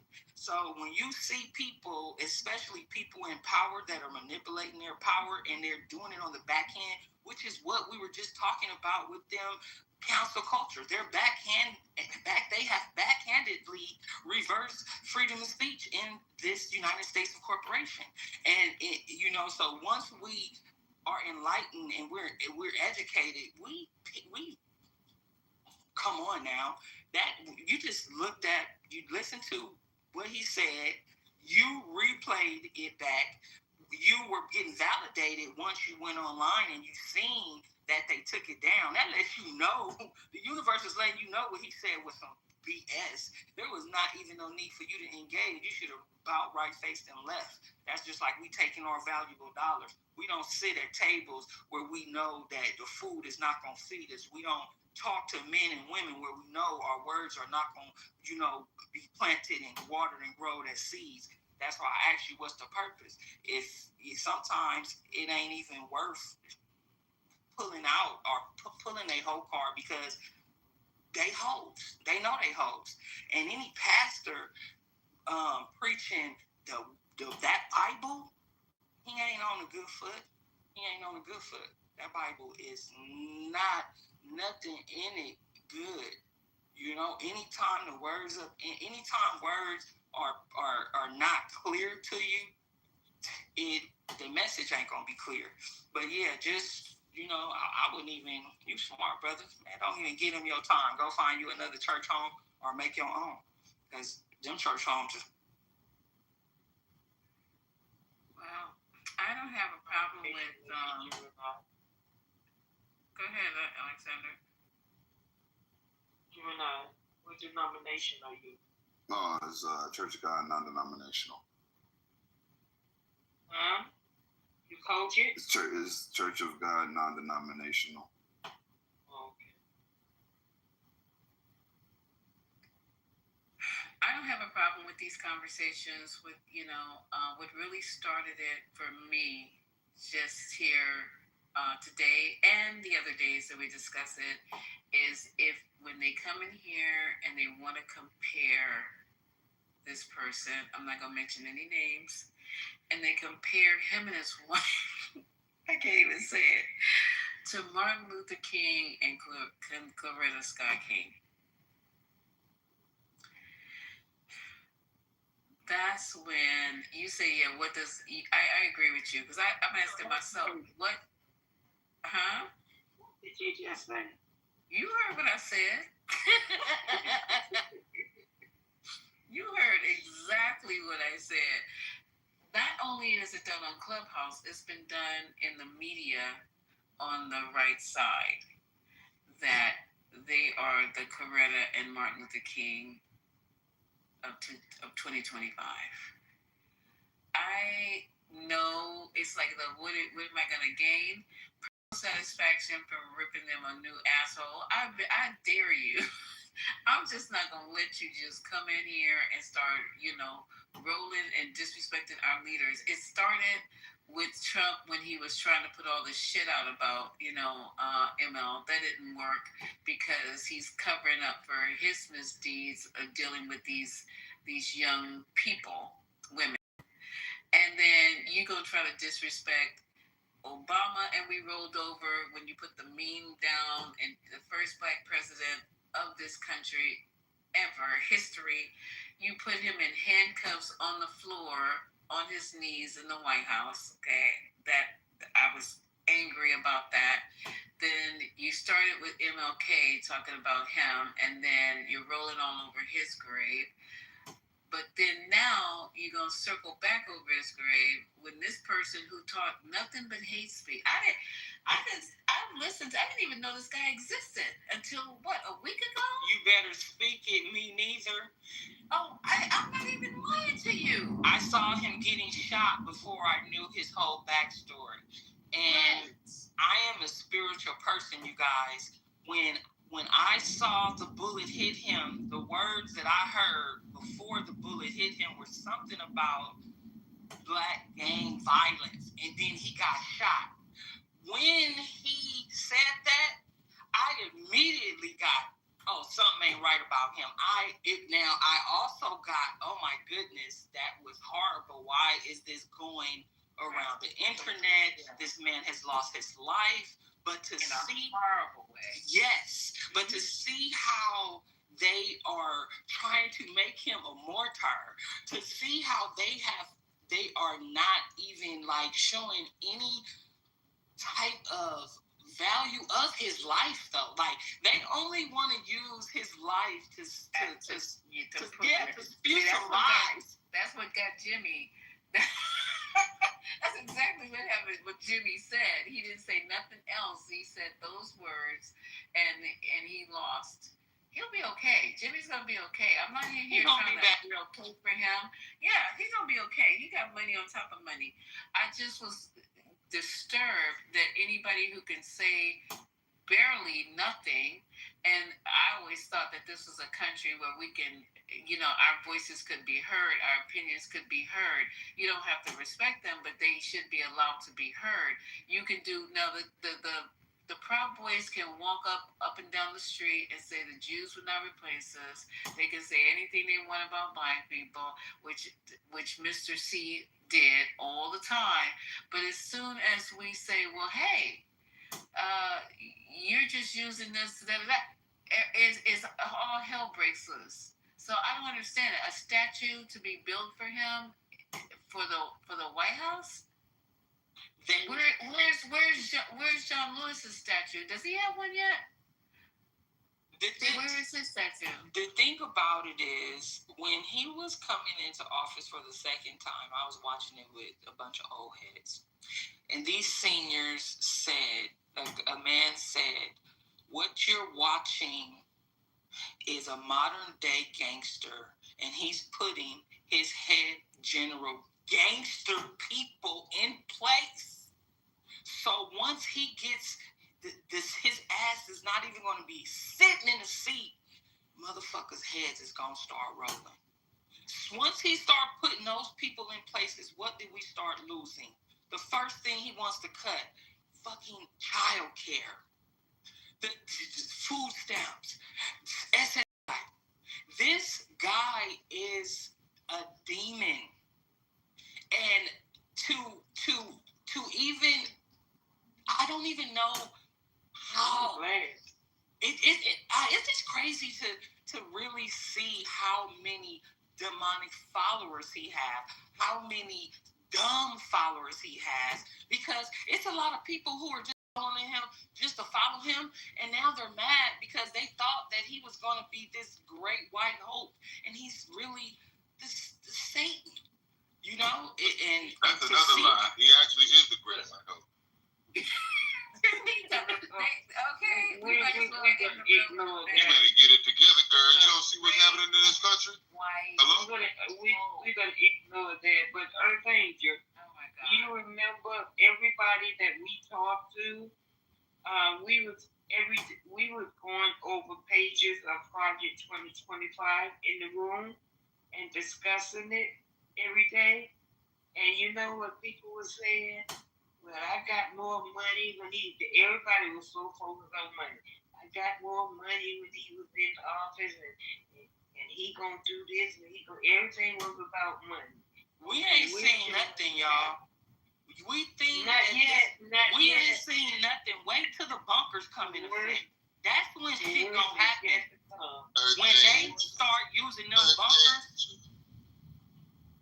Where you be mine? And My then, darling dear. people like Man City, All the time.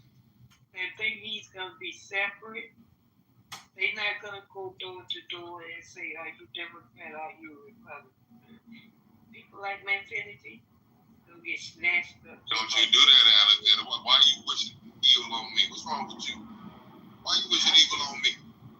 I'm not wishing evil. I'm not always evil. I thought you. No, you making up a lie. You making up. I'm gonna get swept up in somebody's sweep up. Stop with the lies, Alex. You big girl. I ain't heard from you in about 6 months. Where you been? I know. I've been sick. Are you doing all right now? Yeah, I'm hanging in there. Good. God bless you. I've been praying for you. You know that, right?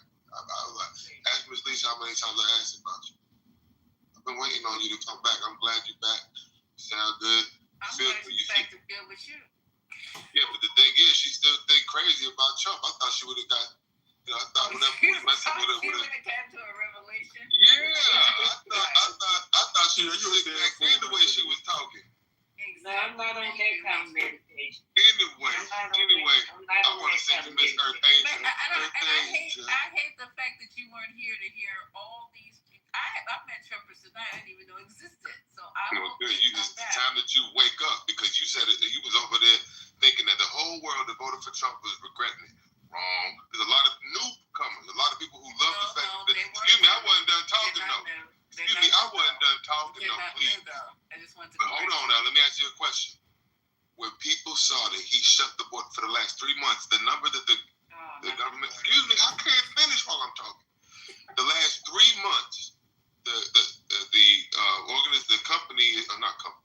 The organization, or I can't remember the name. They're coming out with the number of zero people illegally coming into our country for the last 3 months. That to be true. Excuse me, I wasn't done talking though. Why you cutting me off though? How can it be zero, you guys? Can I finish? Listen, even Trump just said it. I was just listening to this. Even Trump said it. May I finish? Hold on, but hear what I have to say. Please. The Washington already said 4,000 lies in 7 months. But it's not coming from him. He said that it's according to the left. He said it was usually a left-leaning department that usually comes out with numbers that skew against. I know I have to look it up, but he's saying that for the last 3 months, the official statistic of people illegally coming into the country is zero. Now you might think that's a lie. I even think that's hard to believe. Trump said it's hard to believe, but that's the official number. That's the number that's coming out of that department. It's not hard to believe. We can't know. It is hard to believe that it's zero. Zero people coming into the country illegally. I think he's getting new supporters. Because he's delivering on the border. Statistics. And now that Trump has clearly marked. No, didn't you hear me say her thing? It's hard to believe.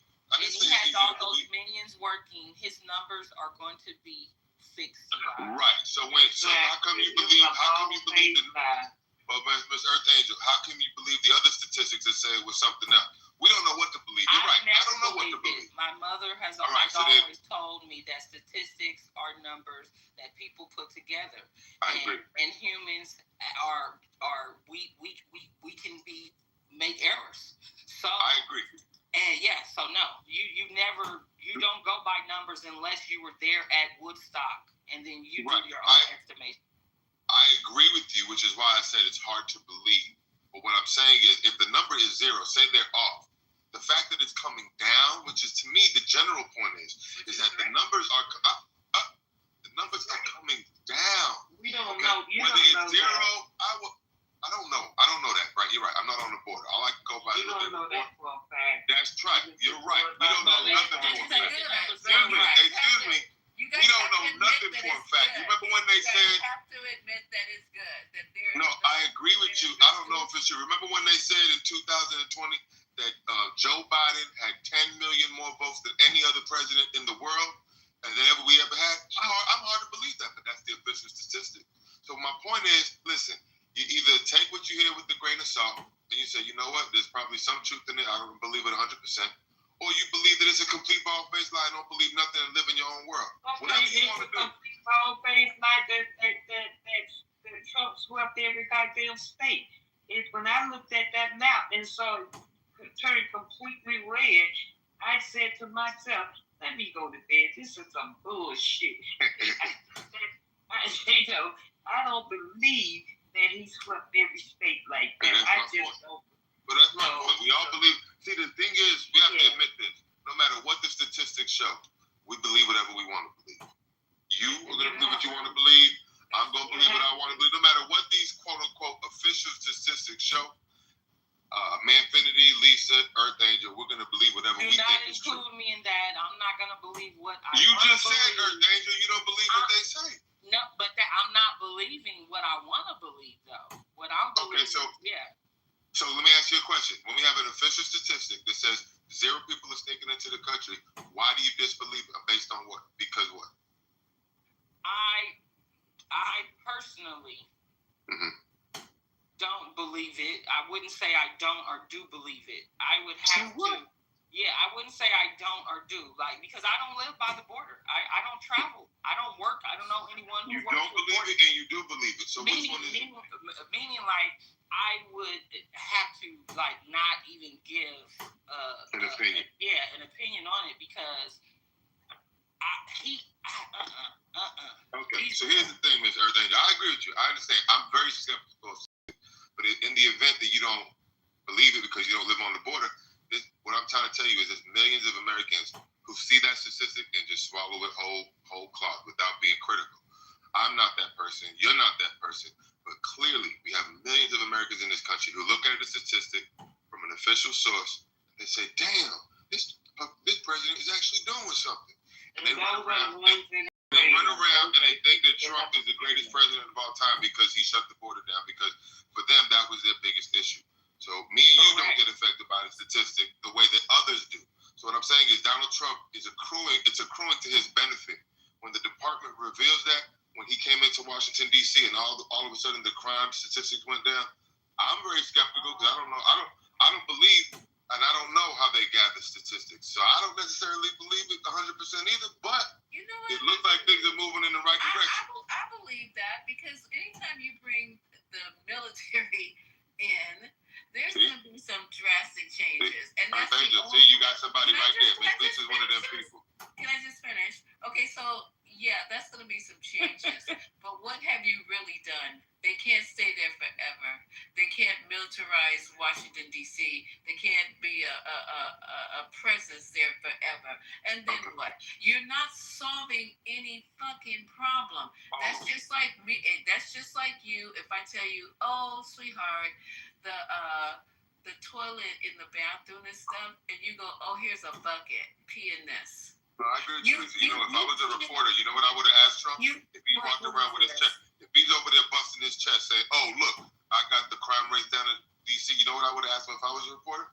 Mr. President, what do you think about the surrounding cities and the towns that are now being impacted by the crime that you squeeze out of D.C. and you squeeze into PGC? What about that? I would have asked something like that.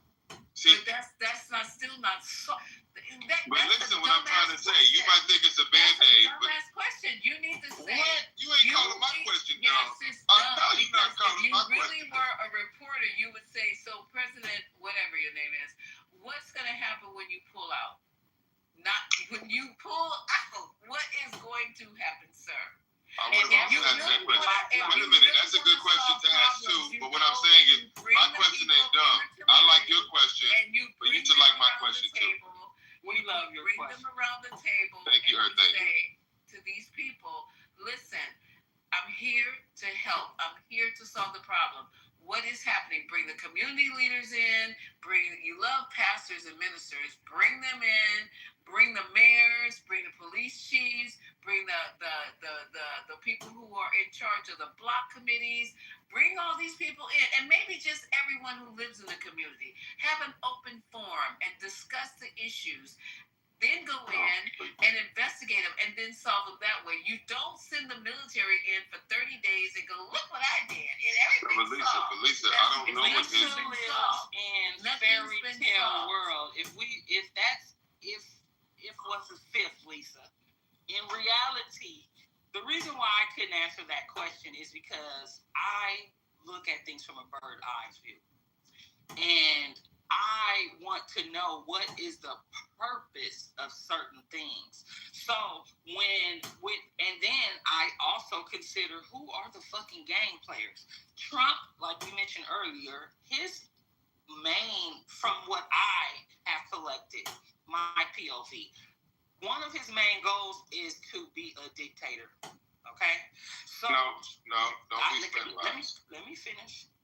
Okay? I said one. I didn't say his ultimate. I say that's what I believe. That's from what I've gained. Okay?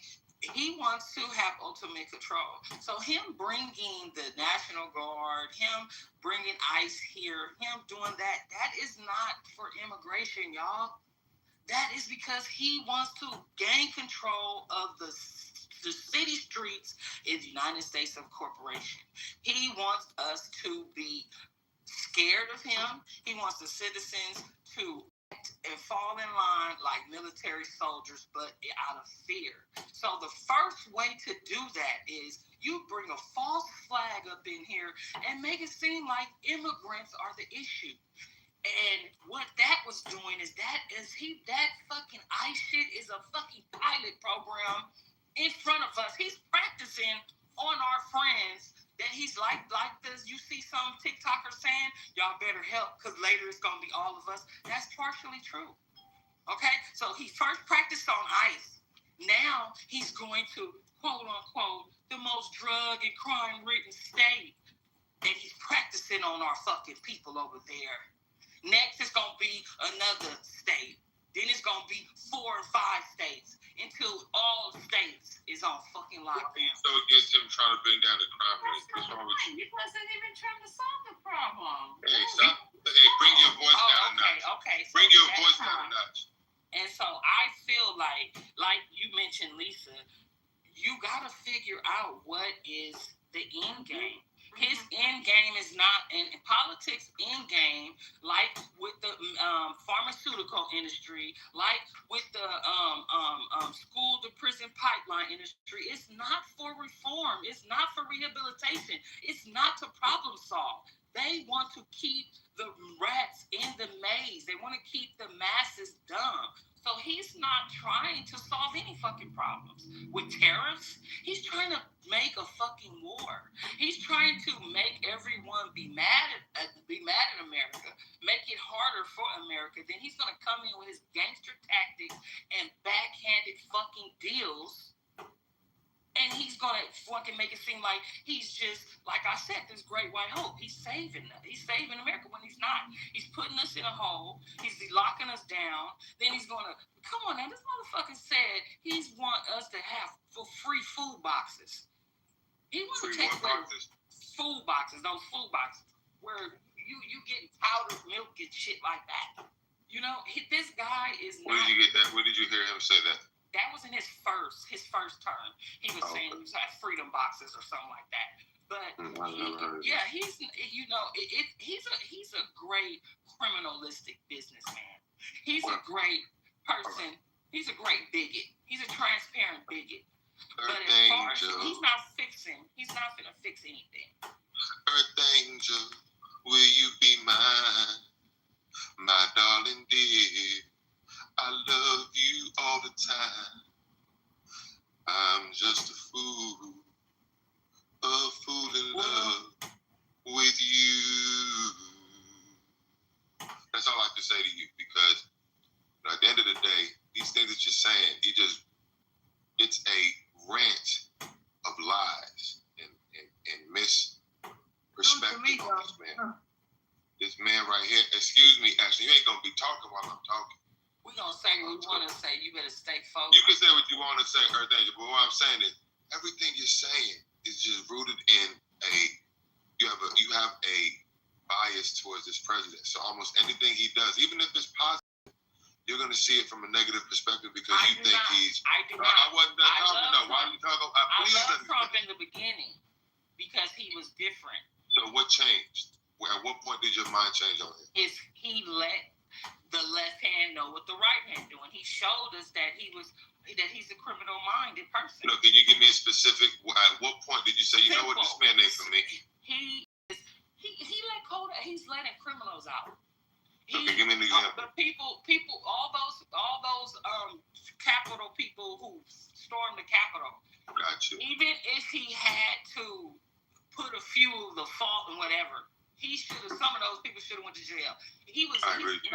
And a lot of Angel, I actually agree with you because if you remember, Miss Lisa would tell you when people ask me what are your deep criticisms of the president, the second one that I go to is the fact that he released every one of them January 6th. In my view, it would have been more just if he released the ones that were not violent or destructive to property. A lot of people got swept up in there that were just kind of walking through the building or whatever else. People who were destructive or violent should have been kept in prison to face consequences for their destructive or violent behavior. The fact that he released all of them is one of my deep criticisms. And if you go back and listen to a very good interview with Vivek Ramaswamy on The Breakfast Club with Charlamagne and DJ Envy, he breaks down there's two schools of thought. One, you release all of them, or you release the ones that weren't destructive and violent. Donald Trump decided to go the route of releasing all of them. And Vivek Ramaswamy, I ain't going to sit here and bore you to death, but go and listen. He breaks down why you might want to release all of them versus why you might want to release some of them. I agree with you. He should have just released some of them. But then again, in his logic, he released all of them. So that's one of my deep criticisms. And I agree with you on that. But for you to say, well, you know what? Because of that, I don't like him never no more. That's some bullshit.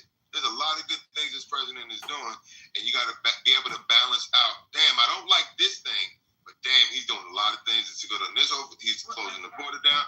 He's bringing this in. He's doing this. He's doing that. Why you can't look at two things at the same time? Why you got to just throw him out with the bathwater? What's the other stuff? You just keep saying the border, and then you go with this and that before the other. What's the other stuff? I can keep going. You want me to bore you to death? I'm trying to ask Miss Earth Angela a question. Hold on. I can bore you to death. I can keep going. It's very stimulating to hear something. Okay, I'm going to give you one more. I'm going to give you one more. Remember how I'm going to give you one more because I want to bore you to death. So you remember when Earth Angel just said a second ago? He's trying to start a war with the tariffs. Do you remember back in March when they told us, oh my God, these tariffs are going to lead to tremendous inflation, blah, blah, blah, blah, blah, blah, blah. Listen, my life ain't changed too much. If you're honest, your life ain't changed too much. And that's in the because middle, you're not sitting down. I'm not talking. No, why are you talking about? I can't hear you while I'm talking. I can't hear you while I'm still talking. High as hell. We not. I know, but I can't hear you while I'm talking. I missed what you said because while I was speaking, you got off your mic and I can't hear what you said. You heard. Go ahead, say it again. Say it again, please. I will not repeat myself, but I will add to it. He not only. But I didn't hear what you said the first time. He not only did those two things. I didn't hear what you said, please. I didn't hear what you said. Excuse me, Miss Earth Angel. Excuse me, Miss Earth Angel. I didn't hear what you said. Please repeat it. But she talked over me and I couldn't hear what she said. He also is a criminal. Hello?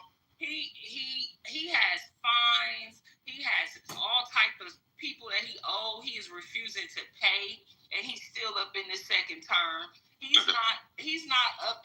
Like I said, he's building relationships with people, and he doesn't even have the emotional intelligence to keep these relationships with these people. And I'm talking about these are powerful people like Putin, Elon Musk. He is a questionable person in his own right, but these people can do good things for us if it was a relationship that was built with them with someone who had some type of integrity. So why you like him in the beginning? Trump is a gangster. The reason why why did you like him in the beginning? I didn't like him, but I didn't hate him. You say you loved him. You said you used to love him. I fancied the style that he was just. He would tell it who he was. He'd tell it how he is. You know what I'm talking about? He's racist. You know what I'm saying? Oh my goodness gracious! He's racist. Why did you say that you liked him in the beginning? Because he was transparent about his personal views and him being who he is. And he's continued to do that. So so the only reason you stopped liking him is because he released all the January 6th? No, that's not. I just gave you 2 or 3 other reasons. Oh, because he's a criminal and because he's trying to start a war with the tariffs. Come on now. You don't even sound like you thought this through. The thing about it is you are exactly the that I said the Trump people are. You will, instead of just giving me facts to support how great of a person he is, fact after fact after fact after fact, you can't do that. So what you then do is you want to challenge what I'm talking about instead of just giving the facts like I'm doing. I did give it back. You I did give it see, back. Didn't I tell you I'm not dragging you. I'm not dragging you. I'm not name calling you. I'm giving you facts. And that's what MAGA supporters do. You guys don't have the brain capacity to shoot facts. There you go. You guys like spewing rhetoric. You guys like spewing there rhetoric. You go with the insult. You just say you're not insulting me, and then you talk. You say you don't insult me, then you talk about my brain capacity. Come on now, you're doing it the same way. Listen, I did give you facts. I told you 0 people coming across the border for the last 3 months. I told you that we're not having this amazing inflation that they predicted with the tariffs. We're bringing the money with the tariffs. He just passed the big beautiful. Excuse me. He passed it. I can't hear you while I'm talking. I just hear like a noise, and it interrupts me every time. Because MAGAs can't multitask. I can't, and neither can you. So let's do one thing at a time, please. So the thing is, if you, oh my God, it's like, what's the purpose of having a conversation if you're gonna do this? Where's the tariff money going though? But it's going to reducing. It's going to reduce our debt. It's going to reduce our taxes. It's going to reduce our taxes. Why are you talking while I'm talking? What about the debt you guys are supposed to be bringing down? What the hell is going on here? Yeah, you have to. The problem is. Tariffs brought down your taxes, Fendi. What was the purpose of him aligning himself with Elon Musk to give out all of the taxpayers? Because Elon Musk is a brilliant individual who knows how to get things. I wasn't done talking. Okay, you asking me a question, and while I'm answering you, you talk some more. Y'all don't want to hear the truth. Don't get mad. We just messing with you. What is wrong with y'all? Why do you ask me a question, and when I begin to answer, he can come again? I don't understand this. Please allow me to respond. So you won't let me respond, right? Okay, go ahead. Okay. So what is the question on the table, please? Excuse me? What is the question on the table? So I can answer your question without being interrupted. There's 2 questions. Okay, so what did Doge? Okay, first is where is the money from the tariffs? Where is it? Where's it going? The money from the tariffs are going to do 2 things. One, it's going to allow us to reduce. It's also going to. So how much have we reduced Excuse me. so far? Why can't? Didn't I say there's 2 things? At least let me get the second thing out of my mouth before you interrupt me. How much of the debt have we reduced thus far? Because I heard he was bringing in trillions of dollars. Ain't y'all heard that? Where he's bringing trillions of dollars into the country from the tariffs. So what is our debt stand? What does it stand now? How much has it been reduced? Okay, so I'm just going to answer your question, and then we can get into the nitty gritty. There's 2 things that you do with all this extra revenue from the tariff.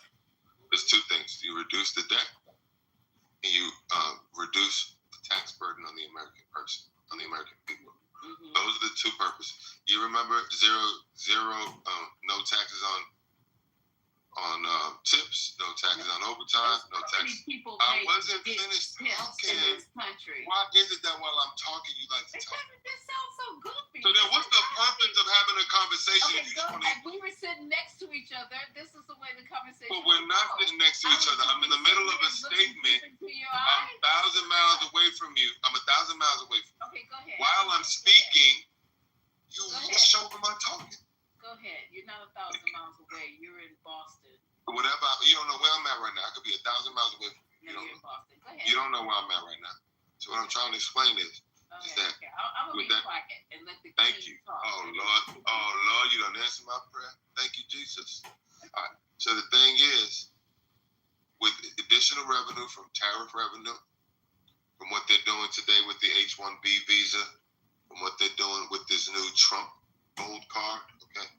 These things are intended to stimulate the economy with additional revenue, and the intended purpose is to reduce the debt, the national debt, and to reduce the tax burden on the American people. If you remember, the big beautiful bill just went through. Remember the big, beautiful bill just went through? No taxes on Social Security, no taxes on tips, no taxes on overtime. He's working for the American people. You asking me, oh, well, how much debt did he reduce? Listen, I don't got numbers for you. I'm telling you the intended purpose. If you want to go do your research at a different time, we can discuss it. I'm giving you the intended purpose. You can either accept it or you can deny it. I understand you want to deny it because you think the man is an orange, evil maniac. Nothing like that. Don't put you said worse things about him. I intend to have that brand new what is that truck that I want? Ribbon, but that's $100,000 and over. He is intended to do a lot of shit, and intentions is not going to help us. He intended to get through the no tax on tips, and he did it. No, how many people make tips in this country? You got more excuses than a nigga going to jail. You just hate this man. You got more excuses than a nigga going to jail. Everything out your mouth is negative. You are a negative Nancy. You sit in the corner and you complain all day long about this man. Nobody wants to question this man. You just say everything he says is right and it's gold. That's not what I said. You do. I didn't say. No, I actually said that's not true. No, you heard what I said, Ms. Lisa. I said I take everything he says with a grain of salt. Okay, out of all the population in the United States, we're supposed to jump up and down because he's no tax on tips. I said, listen. Said, and he's an H-1B. How many companies? Now, you guys listen to this in the goo and on the stage. There's not too many of us left on the stage. How many of these tech companies, because it's mostly tech that needs these H-1 visas, are gonna pay $100,000 a year to have a person here on? If they don't even pay, right.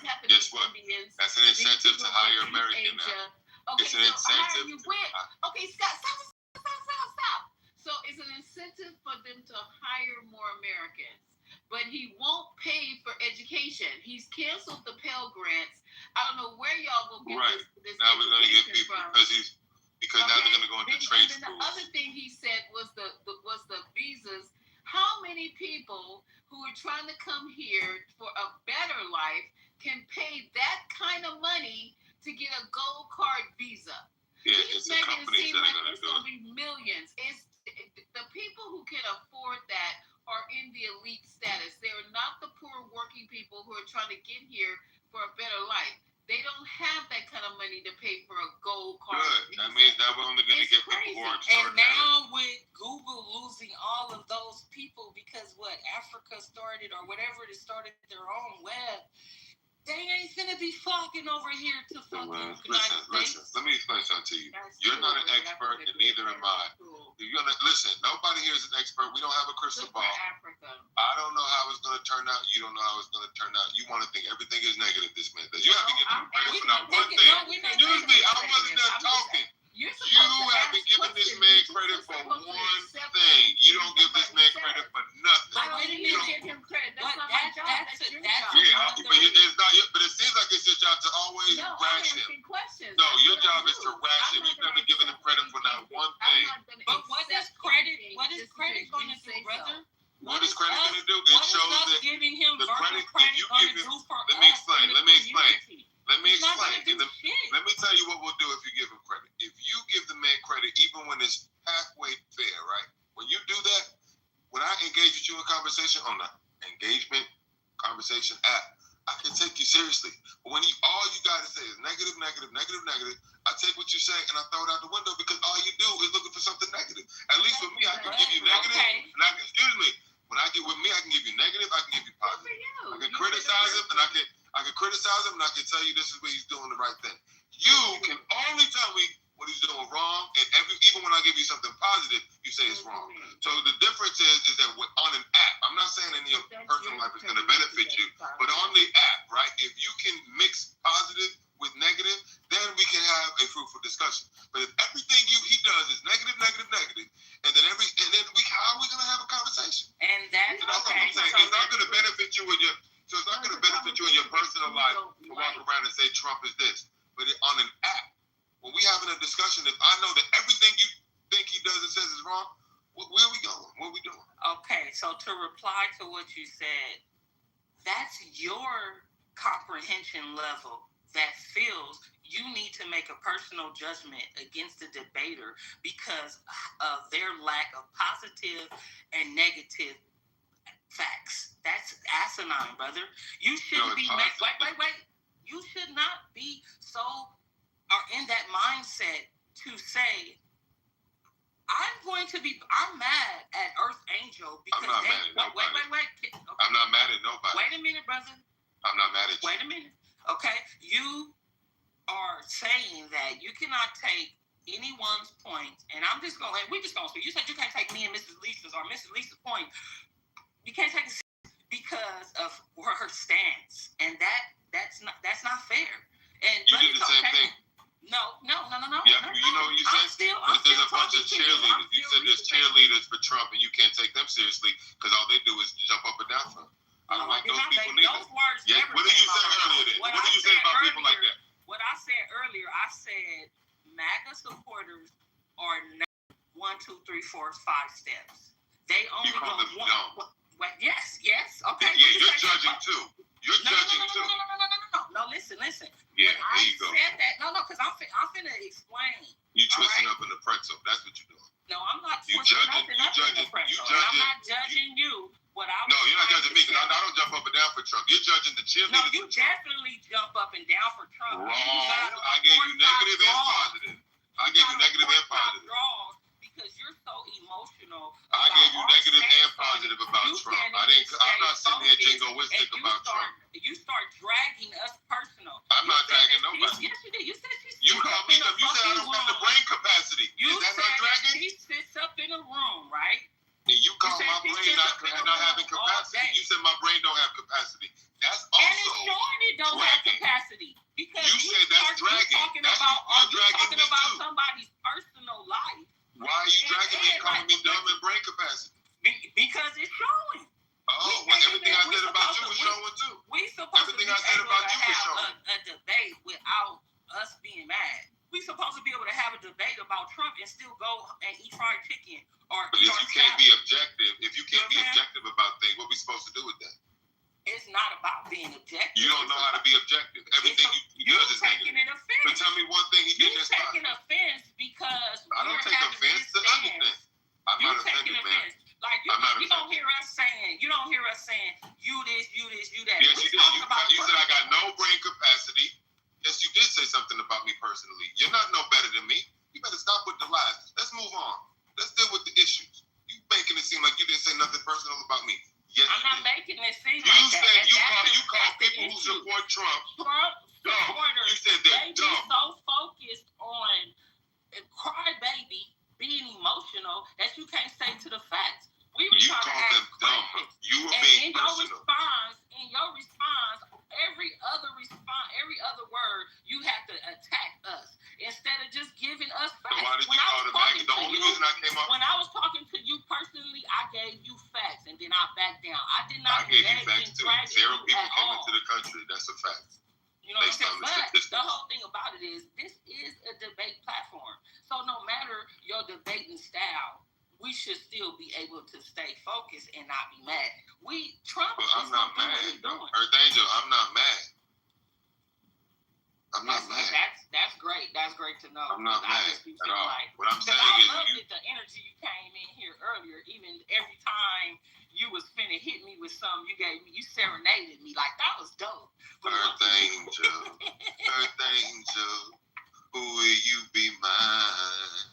My darling dear, I love you. Because in the end, that's what the powers I'm that just want. A fool. They want us to sit up here and be arguing about love Trump instead of putting ourselves together and starting our own political party. See what I'm saying? They killed the greats. They did. I don't like Charlie Kirk. Yeah. The vision of your love, loveliness. People think that these people that's out here dying, they dying out here for no reason. Kobe was finna start his own political party. They took him out. You know what I'm saying? Loveliness. People like Trump need to be exposed. Earth Angel, will you be mine? My darling dear, I love you all the time. Inspire songs. I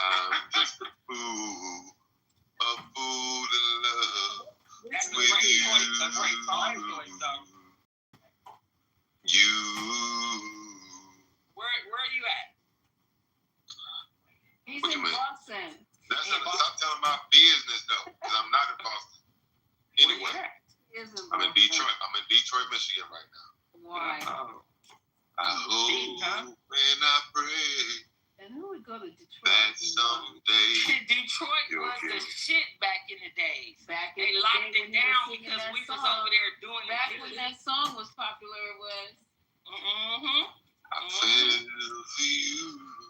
Child. That's the jam right there. Yeah. Earth Angel. You know, I got a lot of respect for you because, you know, you come on here, you say what you mean what you say. She's a great addition to the 420. I think so. That's why you should make her a moderator along with me. But the thing is, she looks like a little Barbie doll, Nicki Minaj kind of thing over there. My daughter made that on her roadblocks, and it's actually in the likeness of the city girl JT, and I thought it was so cool. So City girl who? JT, Jatavia, whatever, some city girl. Oh, there's a group called the City Girls? Yeah.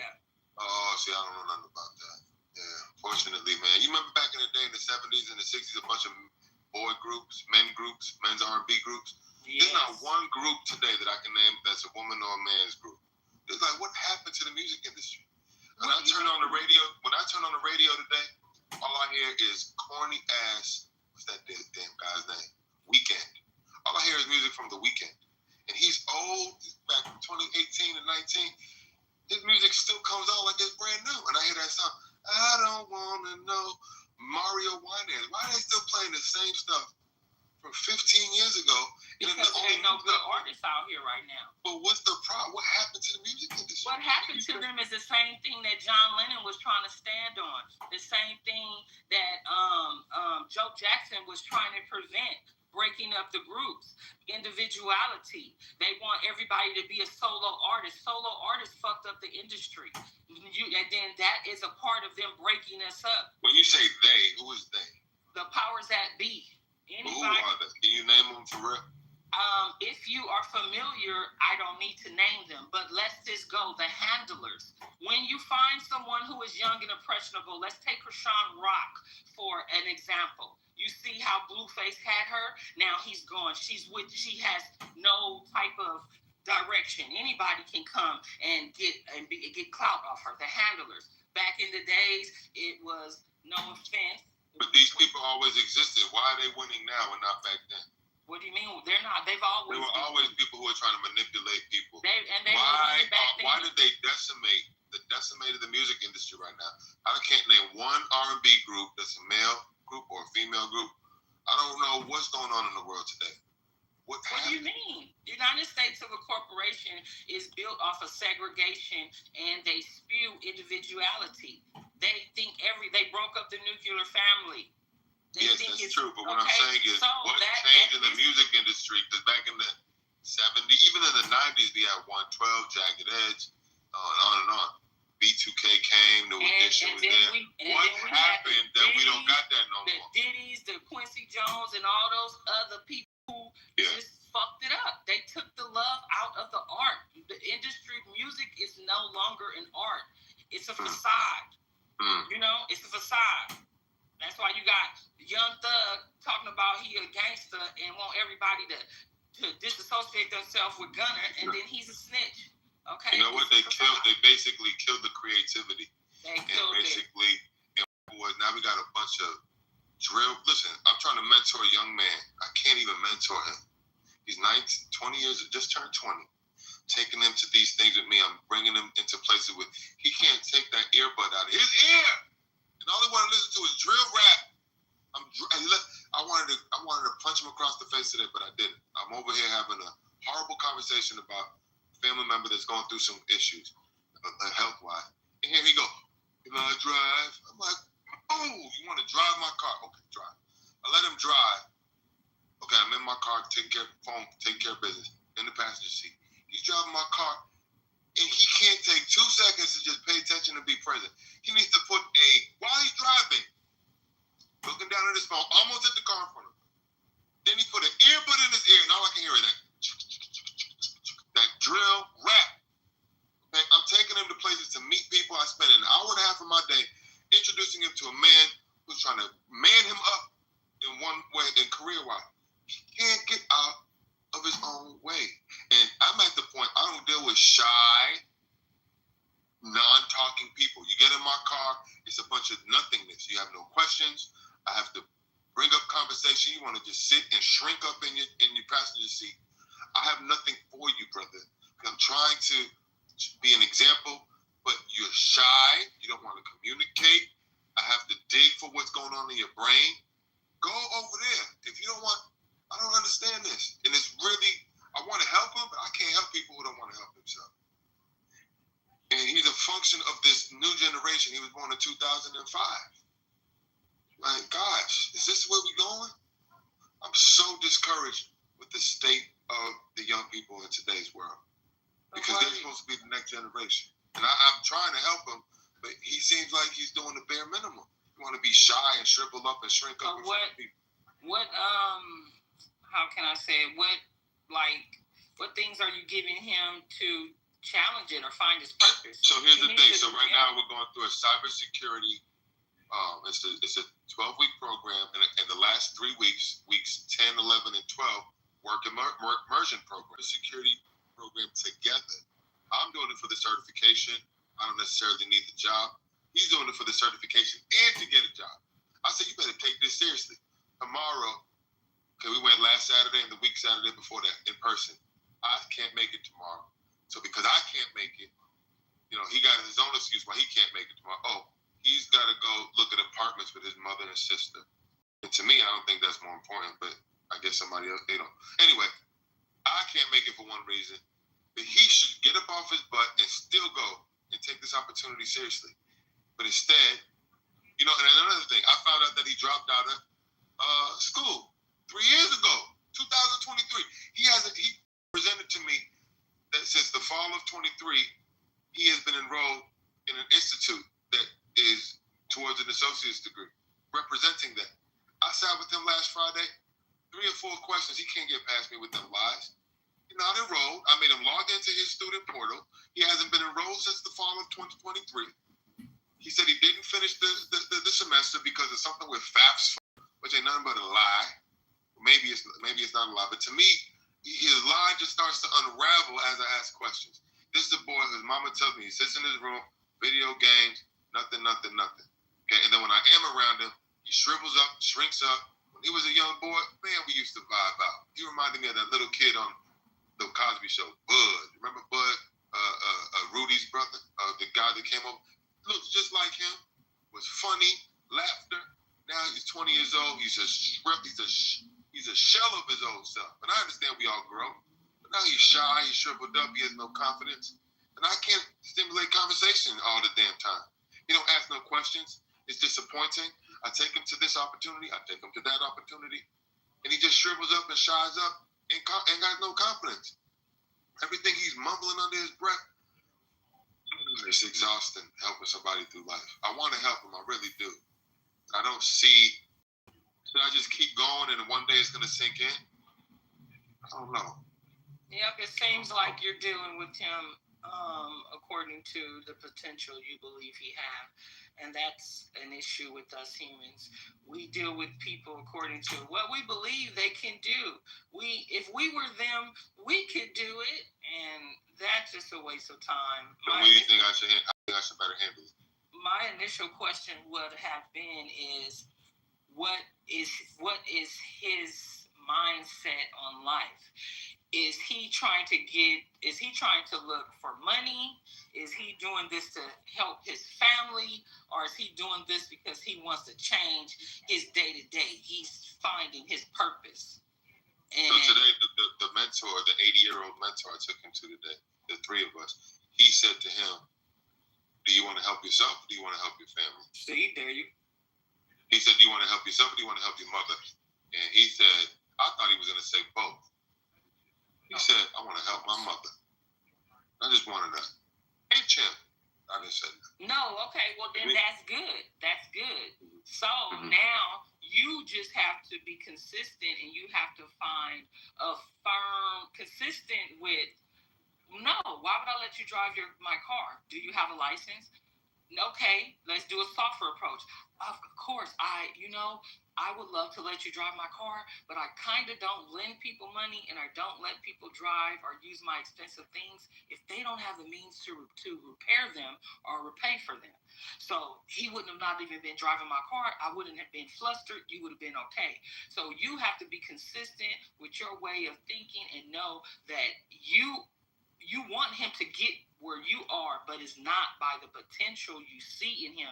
It's by the potential he displays. So he has a heart, but heart, you also have to have, resilience, tenacity, motivation, determination. And then you have to have the discernment to stay aligned and focused. So just see if he has that in him. So let me ask you this: when he puts the earbud in his ear, it bothers me. Maybe it shouldn't bother me, but why do you have to have a little white earbud in your ear while people are talking to you? And then you don't want to put on a collared shirt. You want to wear a sweatshirt with a hoodie on it to go talk to a professional person. When I tried to tell him, we gave him some shirts, we gave him some pants, we did this, we did that. He still comes to how he feels comfortable. Listen. I don't impose. I suggest and I ask. And I let things go. I didn't tell him one thing about his earbud. I didn't tell him one thing about his clothes, but I'm like, we're going to a professional meeting. How about put on a nice collared shirt, some slacks, and some nice shoes? But, I don't want to impose. But I said it once, I said it twice. He still what he wants to wear. But how can you be a leader, a teacher, a guider, somebody who is you have to impose. That's why I say you have to be consistent.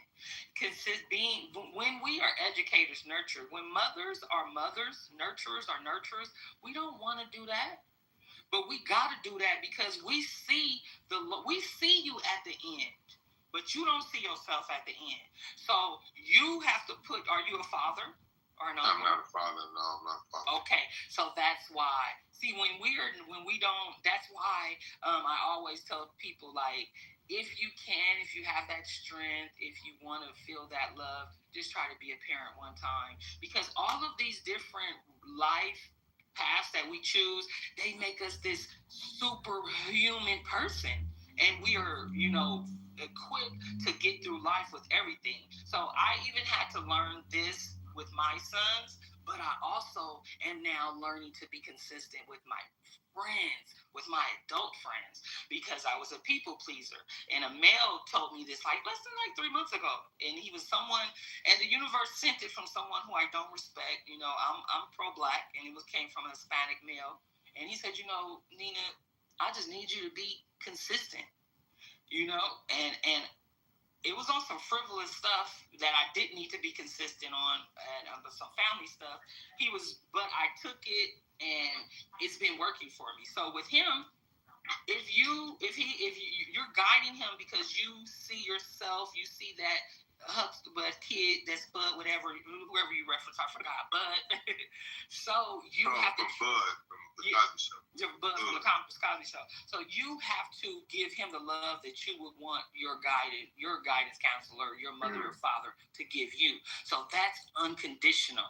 Even when how do you impose with love? Because the thing is, I feel like if I impose, I'm basically forcing him to do something that I want to do. I want him to do it because he sees the value in it. All I can do is tell him once, tell him twice. How do you impose on a grown man? He's 20 years old. He might still be a child, but at the same time, can be taught. But adults are okay. So we have different learning languages, or learning styles, and love languages. That's the first thing you need to know. That's why I say finding the purpose. Now, how we can find a person's purpose from outside is we know their sign, we know what they like, we watch them. But a way to do it with love is you lead. You lead by example. Another way to do it is healthy reverse psychology. Reverse psychology that does not give you any type of benefit. Okay? So when you told him about when you were thinking, and it's a little bit hard, you got to do a little bit of extra work. But like on that day of, you treat him like your son. So you call him, hey, you got your slacks ready the night before. You got your slacks ready. You make him accountable for it. And accountability is a way it stops where you ain't got to do the reverse. You ain't got to find out the love language. You just be straight up. Like, look, brother, we coming here. If you want to come with me, you got to be A, B, or C. That's just that. And if a person don't do A, B, or C, if they do A and B, then you know they working with you. But if they come and don't do none of them, you leave them, you cut them off. You know, you strong. Stop don't give none of your time to people who not using it, who not cherishing it. And if you a nurturer like that already, he 20, you know, I had to learn to, just because I see the potential in them and I know how to help, everybody don't need my help. Wait till they ask. So here's the thing, I've known him since he was 6. Okay. He came to the community center with his mother. You know, his mother's a sweet, beautiful woman, but she's, you know, she had the child with a man who went to jail, neglectful. And I met the father, but he's kind of just, I don't know, living in his own situation. Ever since him and his sister were like 6 and 8, I've been in their lives, took him to the museum. And when he was younger, he was fun and rambunctious and funny and like, you know, we used to joke. But, you know, as you grow, I did go maybe a year or 2 or 3 without seeing them because I've been very busy with life and establishing myself. And, you know, maybe he went into a little bit of a depression. Look, he went 3 years without even being enrolled in school. And then representing to him and his mama and to me that he was enrolled, I found out there was a whole lie. It was a whole lie. He dropped out. And how can that be?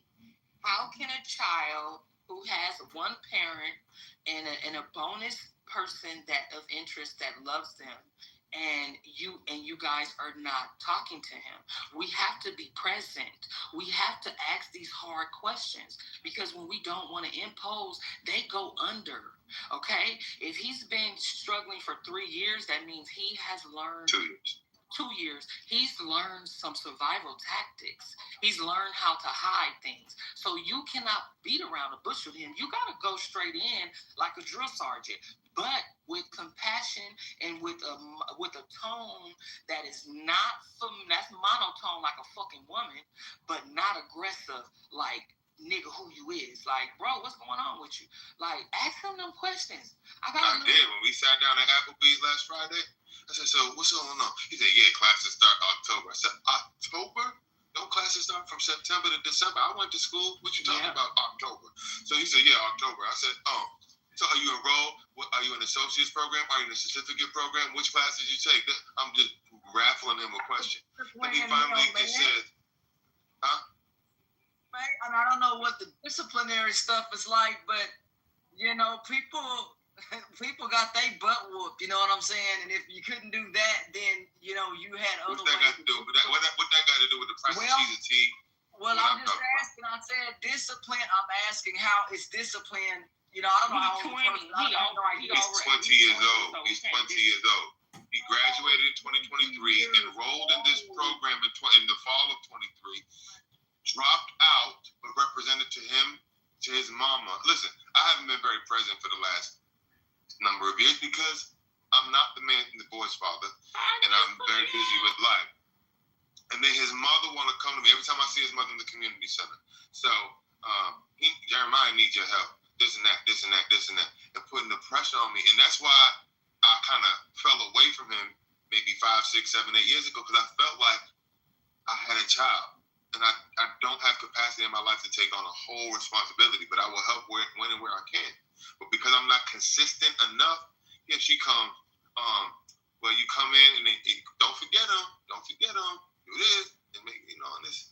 I want to be there for him, but I need him to be a little bit more proactive in his own situation. But his mother, nah, bro. I don't know what kind of pressure she puts on his father, but I felt pressured, and I'm not even the boy's father. And that's why I say you in the beginning, like, you gotta see what it is that you want to do, because parenting and guidance and being there for someone, like, once you breathe life into someone, you become their support. So you can't turn it off. You always be available. Like, when people are going through AAA and they have that person who is helping them, that person is always there. And the ultimate goal is self-sufficiency. So we are not enabling, we're not cuddling. That's why you have to do the job while teaching him the purpose, you got to learn the love languages. Yeah, because you want to ultimately build this person up so you can push him off and he can fly, you know? But before we do that, you got to figure out, is this something that you want to do? Because as a healer, we sometimes try to heal people and we can't just be healing like that. You got to make sure that you being healed. So if you don't have children of your own to give you a hug, if you don't have a wife, if you don't have a good support system, brothers that you can go and talk to, a mother that's loving on you, it's going to be hard for you to give love to an at-risk youth, somebody who don't love themselves. And then the cold thing about it is, once you really make that decision to love him, he may be dealing with some dark stuff to where he may turn on you and you may get, nigga, you ain't my daddy. You know how hard that, you got to be strong enough to deal with that. So I would say, if you already step back again, reassess what you willing to do before you go in there. Because this is why kids go left, because people step in their life and they don't be willing to stay in their life. That's the problem, yeah. So this is what it is. See, I did help him like for a couple of weeks. I was taking him places, but because it didn't turn into a job, it was more of a, shape up. It was somebody who was introducing him to some life skills. The mother was like, "You need a job." Do you got your own place? Yeah. Okay. I was introducing him into an opportunity that would give him some life skills, introduce him into some opportunities that he needs to pursue. If you really want to help him, you got to remove him from his mama. You got to take him. That's what I told his mama. I said, "Mama, you got to kick him." Yeah, I said, "Mama, you gotta let him go. Let him kick him out. If he don't want to work, if he wants to sit in the gym and play video game, you need to tell him it's time to go." And she goes, No. Not that. No, we ain't never. As a mother, you don't never want to tell a parent to kick a child out, because that's a bond that, come on, what you want to do is you want to tell her way, like you doing. You trying to get him a job. You see she not strong enough. If you love him, bounce him up out of there. Give him a trial. Say, look, if you can. Oh, you mean bring him into my house? Yeah, because with men, the only way that they learn the only way that y'all know how to do what y'all gonna do is y'all gotta see somebody do it. That's why the Army is good. Yeah, they gotta be around. So that's why when I'm in the car with him, he's hearing me making business phone calls. He's absorbing the things that I'm doing.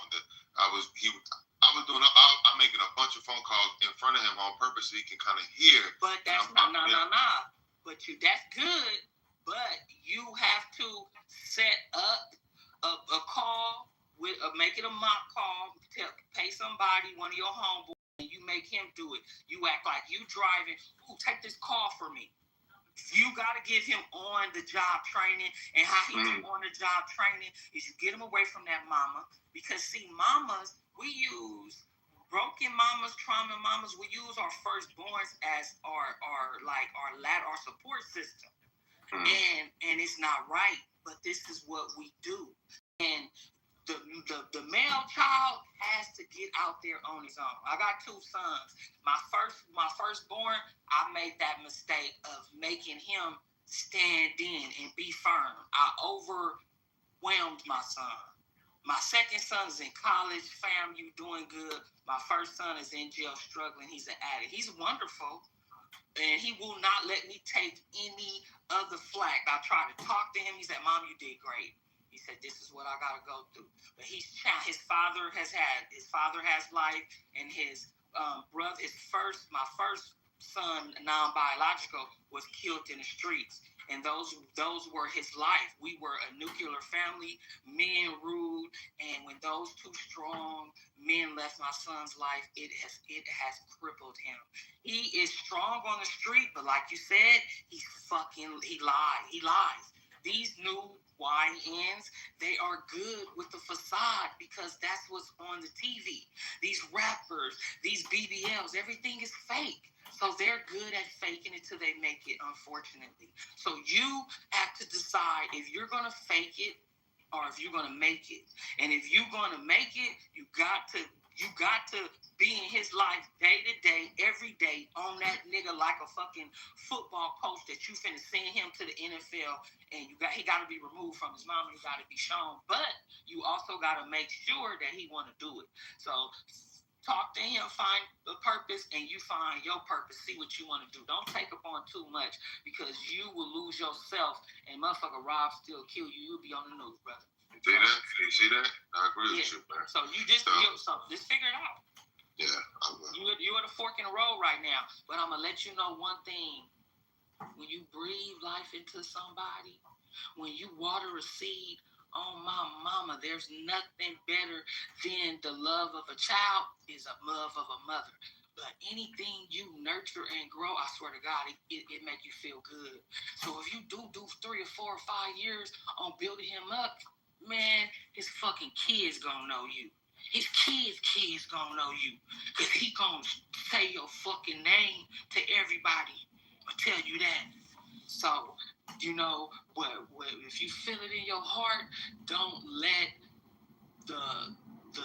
the unfamiliarity make you want to run, because there's nothing like the joy that us mothers get from being a mama when ain't nobody else taught us how to be a mama. You know, like parenting is the best thing next to having a mother. I'm telling you, like, my daughter is amazing. I'm a boy mom. I'm a tomboy at that, but I'm in my soft era right now. Her dad gave me a girl, and I love her. But parenting is awesome, and you don't have to birth them to get the love. If you just breathe life into them, he gonna love you for sure. If he ain't broken, he ain't too much. He's a good kid. He's just shy and doesn't have the confidence I need to try to help him break out of it. But I can't overwhelm myself neither. So I got to find the balance. And I appreciate your words. Yeah, you good. That's what I'm here for. And that's why I say there's nothing wrong with the Elons, the Trumps, the colonizers, even the King James Bible writers. But what we got to know that we are the sun people, we the original people, the melanated people. So with that, everything we do right. We gods within ourselves. We can breathe life, death, in anything we put our mind to. So instead of us having rooms focusing on what Trump doing, why Kirk is gone, we need to build some rooms on how. First of all, we need to fucking get off Clubhouse, because they listening to us, y'all. These white crackers is on here listening to us. Y'all research Clubhouse, how the fucking originators of Clubhouse gave a tech job to the white kid that strangled the black kid. So we feeding these motherfuckers who is housing and feeding motherfuckers that's killing us. We need to make our own Clubhouse. We need to do what they doing in Africa and make our own internet. We need to be over there buying their electric cars. And one thing, I commend you for even bringing that topic up, because it's dads out here that's not there for their own dads, for their own children, I mean. So you being there for somebody that you did not bust a nut and break a sweat, I commend you. This is why black men and men, period, are the foundation, and I salute every man that is present. White, black, Mexican, Lebanese. It doesn't matter. If you're there taking care of the woman that has put her life on the line to birth a child, you are God.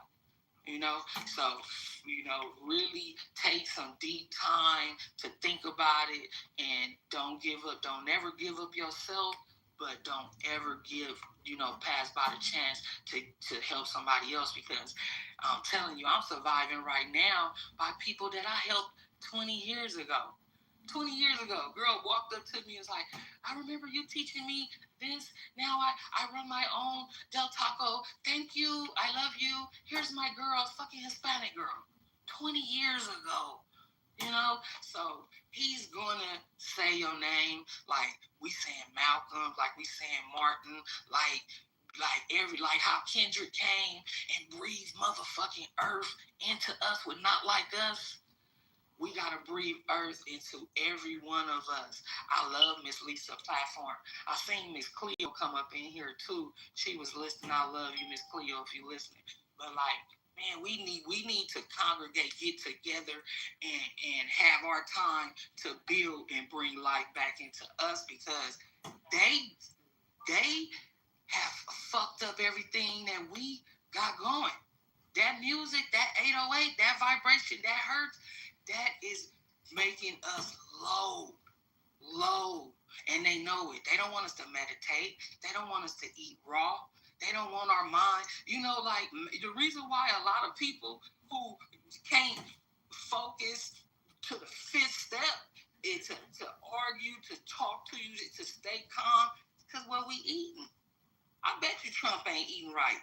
That's why the fuck he's so fucking crazy. He ain't eating no fucking vegetables. He ain't drinking no fruit juices, you know. So, the first thing you know to get him, you know, and get yourself aligned is to make sure you know your purpose, brother. And if you seem like you know it, ask him his, and everything is gonna align right. You gonna know what to do. You already know what to do. I'm gonna ask God to lead the process. You know, just ask God to give me the right words to say and to be the right example. It's just that it was just irking me when he put that damn ear pod listening to drill rap. I raised him up. I didn't raise him up, you know, but when I was with him when he was a young kid, I put on Motown, the Four Tops, Temptation. I ain't gonna put the drill rap in his. That's what he got. That's who you gotta know. Remember, I said, okay, and I wasn't calling you slow or saying yo. I was just using the talking point as from the maggot. You're intelligent, but we gotta know. Have the discernment to know who to engage with, who to even pass judgment on. Baby boy, anybody living in this era, that's what's going on right now. They drill rap is at the highest pinnacle of rap. That wasn't even rap. We was listening to prolific rap, Public Enemy, all type of stuff. Remember, it was all type. Come on now, it was different. So you have to look at what he is being fed. Nobody's around him doing that. So what you do is you have some headphones. I always find the best way to teach the youth is to give them the same shit back. You better keep you a fake pair of earpods with AirPods in your motherfucking pocket. When you see him come to talk to you, put them in. That's how you gonna get it. And then keep them in. And then be like, I can hear you though, but be bobbing your head while he's talking. And now, if he does not like get mad or anything, then he traumatized, and you're gonna have to really talk to him, and you're gonna have to do some nature trips or something. But if he show reaction like, nigga, why you doing that? Then he know what he doing, and you can get at him. And you can get at him with a little bit of, that tough love, like, yeah, nigga, excuse me. Yeah, that's why I did you like that, because you did me. Woo-dee, woo, woo, woo, woo. I'm like a little bit rough with mine, so I was rough with my sons, and I had, I learned now, that's why I tell you love languages. I had to learn the love language. Like, you can't, just because they boys, you ain't gotta be rough, but yeah, that's a wonderful thing to do, but it's kind of hard, because if they too traumatized, they're gonna take your gifts, they're gonna manipulate you, they're gonna fucking play you, and you're gonna want to fucking be on first 48. I think he's traumatized because he's got a father who's not involved, and then he got a mama who just kind of, she's a Bible, she believes in God and everything, but she's, I don't know, she can't do everything, and she feels lost because she says he won't talk to her. Like, I don't even want to tell her that he dropped out of college, because he's representing that to her. I went and told my mentor. And the mentor to accountability. You gotta tell her. You said I have to tell her? Because accountability is what makes a man be a man. A man. Yeah, no, but what I'm saying is, don't you think he should tell her? Why? If that was your son, would you wait for him to tell his motherfucking mama no? You gonna tell her. Feel me? That's why I say we got to figure out if you're going to do it for the whole 100% or you for the play. Because if you there for him and you see you in him and you see Bud in him and you want him to do good, nigga, you telling his mama. Because she going to want to know everything. But you got to use discernment. Is the mama equipped to do that? Feel me? Is she going to be healthy with him? If she's a mom who's not on the level of doing that, then you have to make that choice to keep it away. But me, I'm transparent with all. Because but see, I went and told the mentor that helping me out, right? And when he sat us down today in his office, I can't believe he turned to him and said, "So why did you drop out?" I mean, he didn't start there. He started with other conversation. And then he says, "So tell me why you dropped. When you dropped out," so in the back of my mind, I'm like, damn, this boy's thinking, me and Infinity went and told this dude that I didn't finish. And I'm like, damn, I wish you. That little right there, not to cut you off, that little giving a fuck about being told, that's out the window when you become a parent. When you become a parent and you ain't a friend, you don't give a fuck if nigga, I'm telling your grandmama and I'm telling your teacher. Because, nigga, it's about accountability. I don't give a fuck. I'm the mom. I pay bills. So you don't care. Yeah, you back him up. You don't, because you a man in your own right. And you didn't go back and backbite him.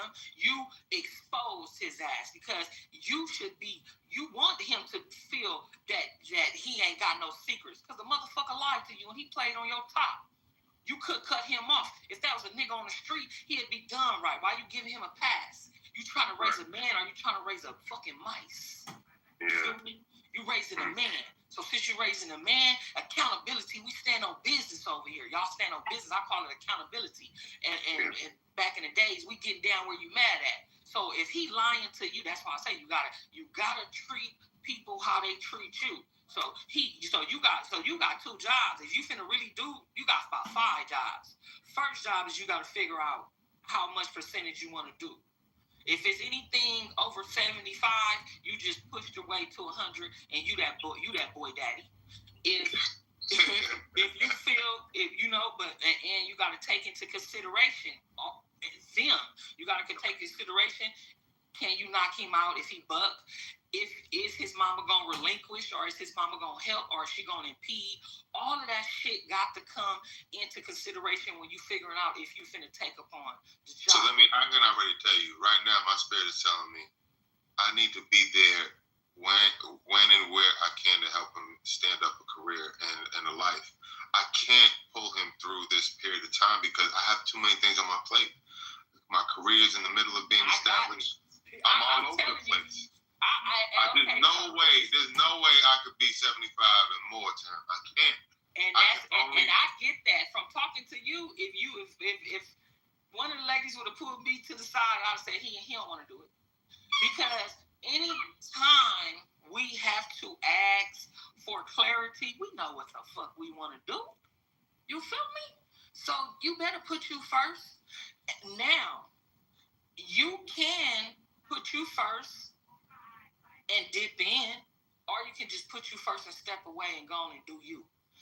I feel like anything we do wholeheartedly.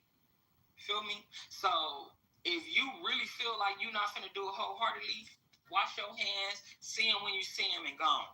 Because like I said, part-time daddy is the worst type of daddy. Feel me? A part-time anything is the worst anything. You know how it is. You meet a girl, you love her. So it's all or nothing. I can't just be there to help him when and where I can. And everything is supposed to be all or nothing. But in this new era where people are fake, I would say in parenting, in purpose, in career, and in love, it's all or nothing. You do it all or nothing. Because if you do it half, you're not going to rear the full experience. If you want the full experience, if you want to know how things really work, you got to give all. But in order for me to do that, I'd have to neglect the time and energy it takes to establish myself. There's just no way I could do everything at the same time.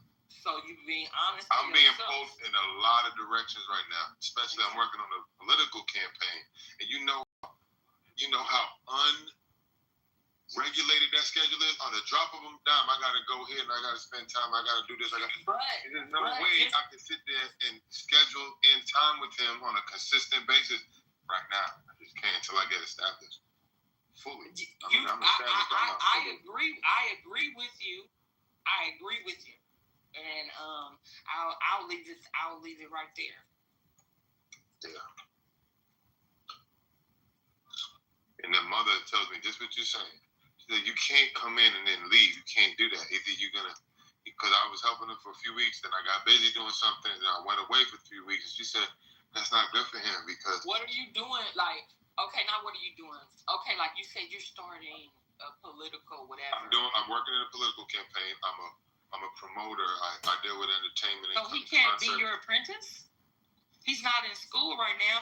If he get him in an online college course and have him be your apprentice. Well, today I said in the class, I said in the room, I said, I got so much going on. I said, I need an assistant.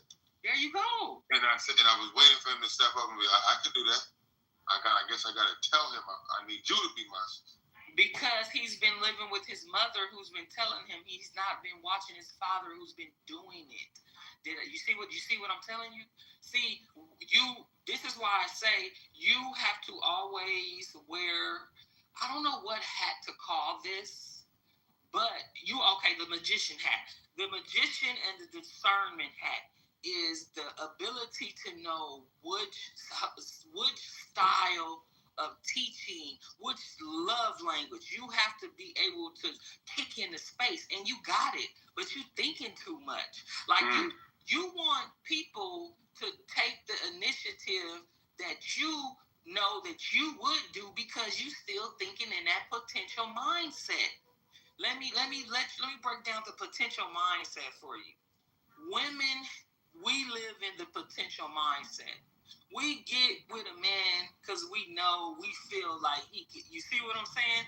We go to a beautician because we see her work, we think she can do. We live in the potential. That stagnates us because we waste a lot of time dealing with people undesirables or situations that just don't be for us because we was hoping the shit we thought. Okay? So if you got to get out of that. You know, it's a whole bunch of people out here, it's a whole bunch of brothers out here who gonna say that to you. Who gonna come up to you and be like, look, I want to do it, brother. I want to help you. I want to do this.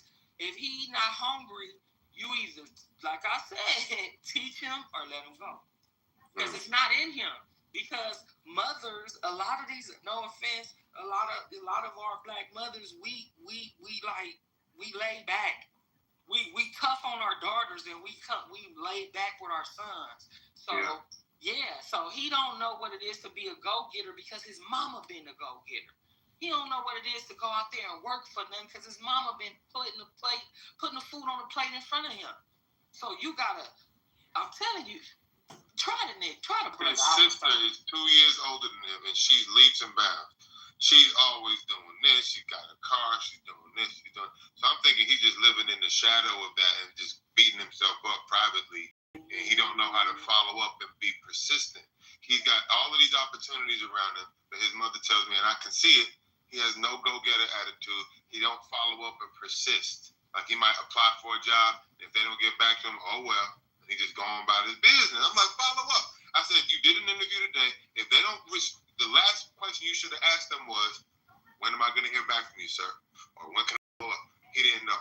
So then the mentor was like, call them right now and ask them what your salary range. Why didn't you ask them what their salary range was going to be? He said, pick up the phone, my number, my phone right there. But okay, so women, not to cut you off, women, when we are doing anything with our girl children or with our children, we give them templates, cheat sheets. Did you guys do a mock interview? Did you guys send him in that interview with a notepad and a fucking pen? Did you guys give him a list of questions prior? Okay, so what will us women do? We work in preventive medicine, preventive methods. We set our children, most of us who are working, who are healed, who know our purpose, we do not want to send you out there to fail. An example is a woman will be working with her man, and he's not working right now. A woman who knows, but we want to go out to eat. So I'm going to give you the card or the money before we go in the restaurant. So when we get in there, they won't see me paying, honey. See what I'm saying? So so you got to set him up to succeed. You cannot, even though the world has done men like that, this dry run, that's what we think. But when you really are set up with a father is not going to let you go out there like that. I don't give a fuck if you finna do policies. He going to see you pouring the seeds in your hand and then putting them in your mouth. He going to be like, brother, why are you doing that? He said, you crack the side of the bag and you just tip it in there. A real dad is going to teach you ways to do everything. They're going to give you shortcuts. So before you cut him off, follow your first mind, unlock your heart chakra and your nurturing hat, and set him up a little bit more and see if that's gonna work. But I wouldn't say do that because those are lady techniques. You a man, you can see that the nigga don't want to do it. And I don't, so it's like where I'm conflicted. Like, you know what I'm talking about? Like, you know what it is. That's why you right here. He ain't the candidate for you. But I'm just trying to give you, some good shit because I'm. No, I hear you. No, I love the perspective. It's a perspective I needed to either be reminded about. I don't even think I knew the things that you're saying, or if you're reviving me with some new perspectives because, I just was just exasperated with him. Yeah, it's just about wearing an appropriate hat.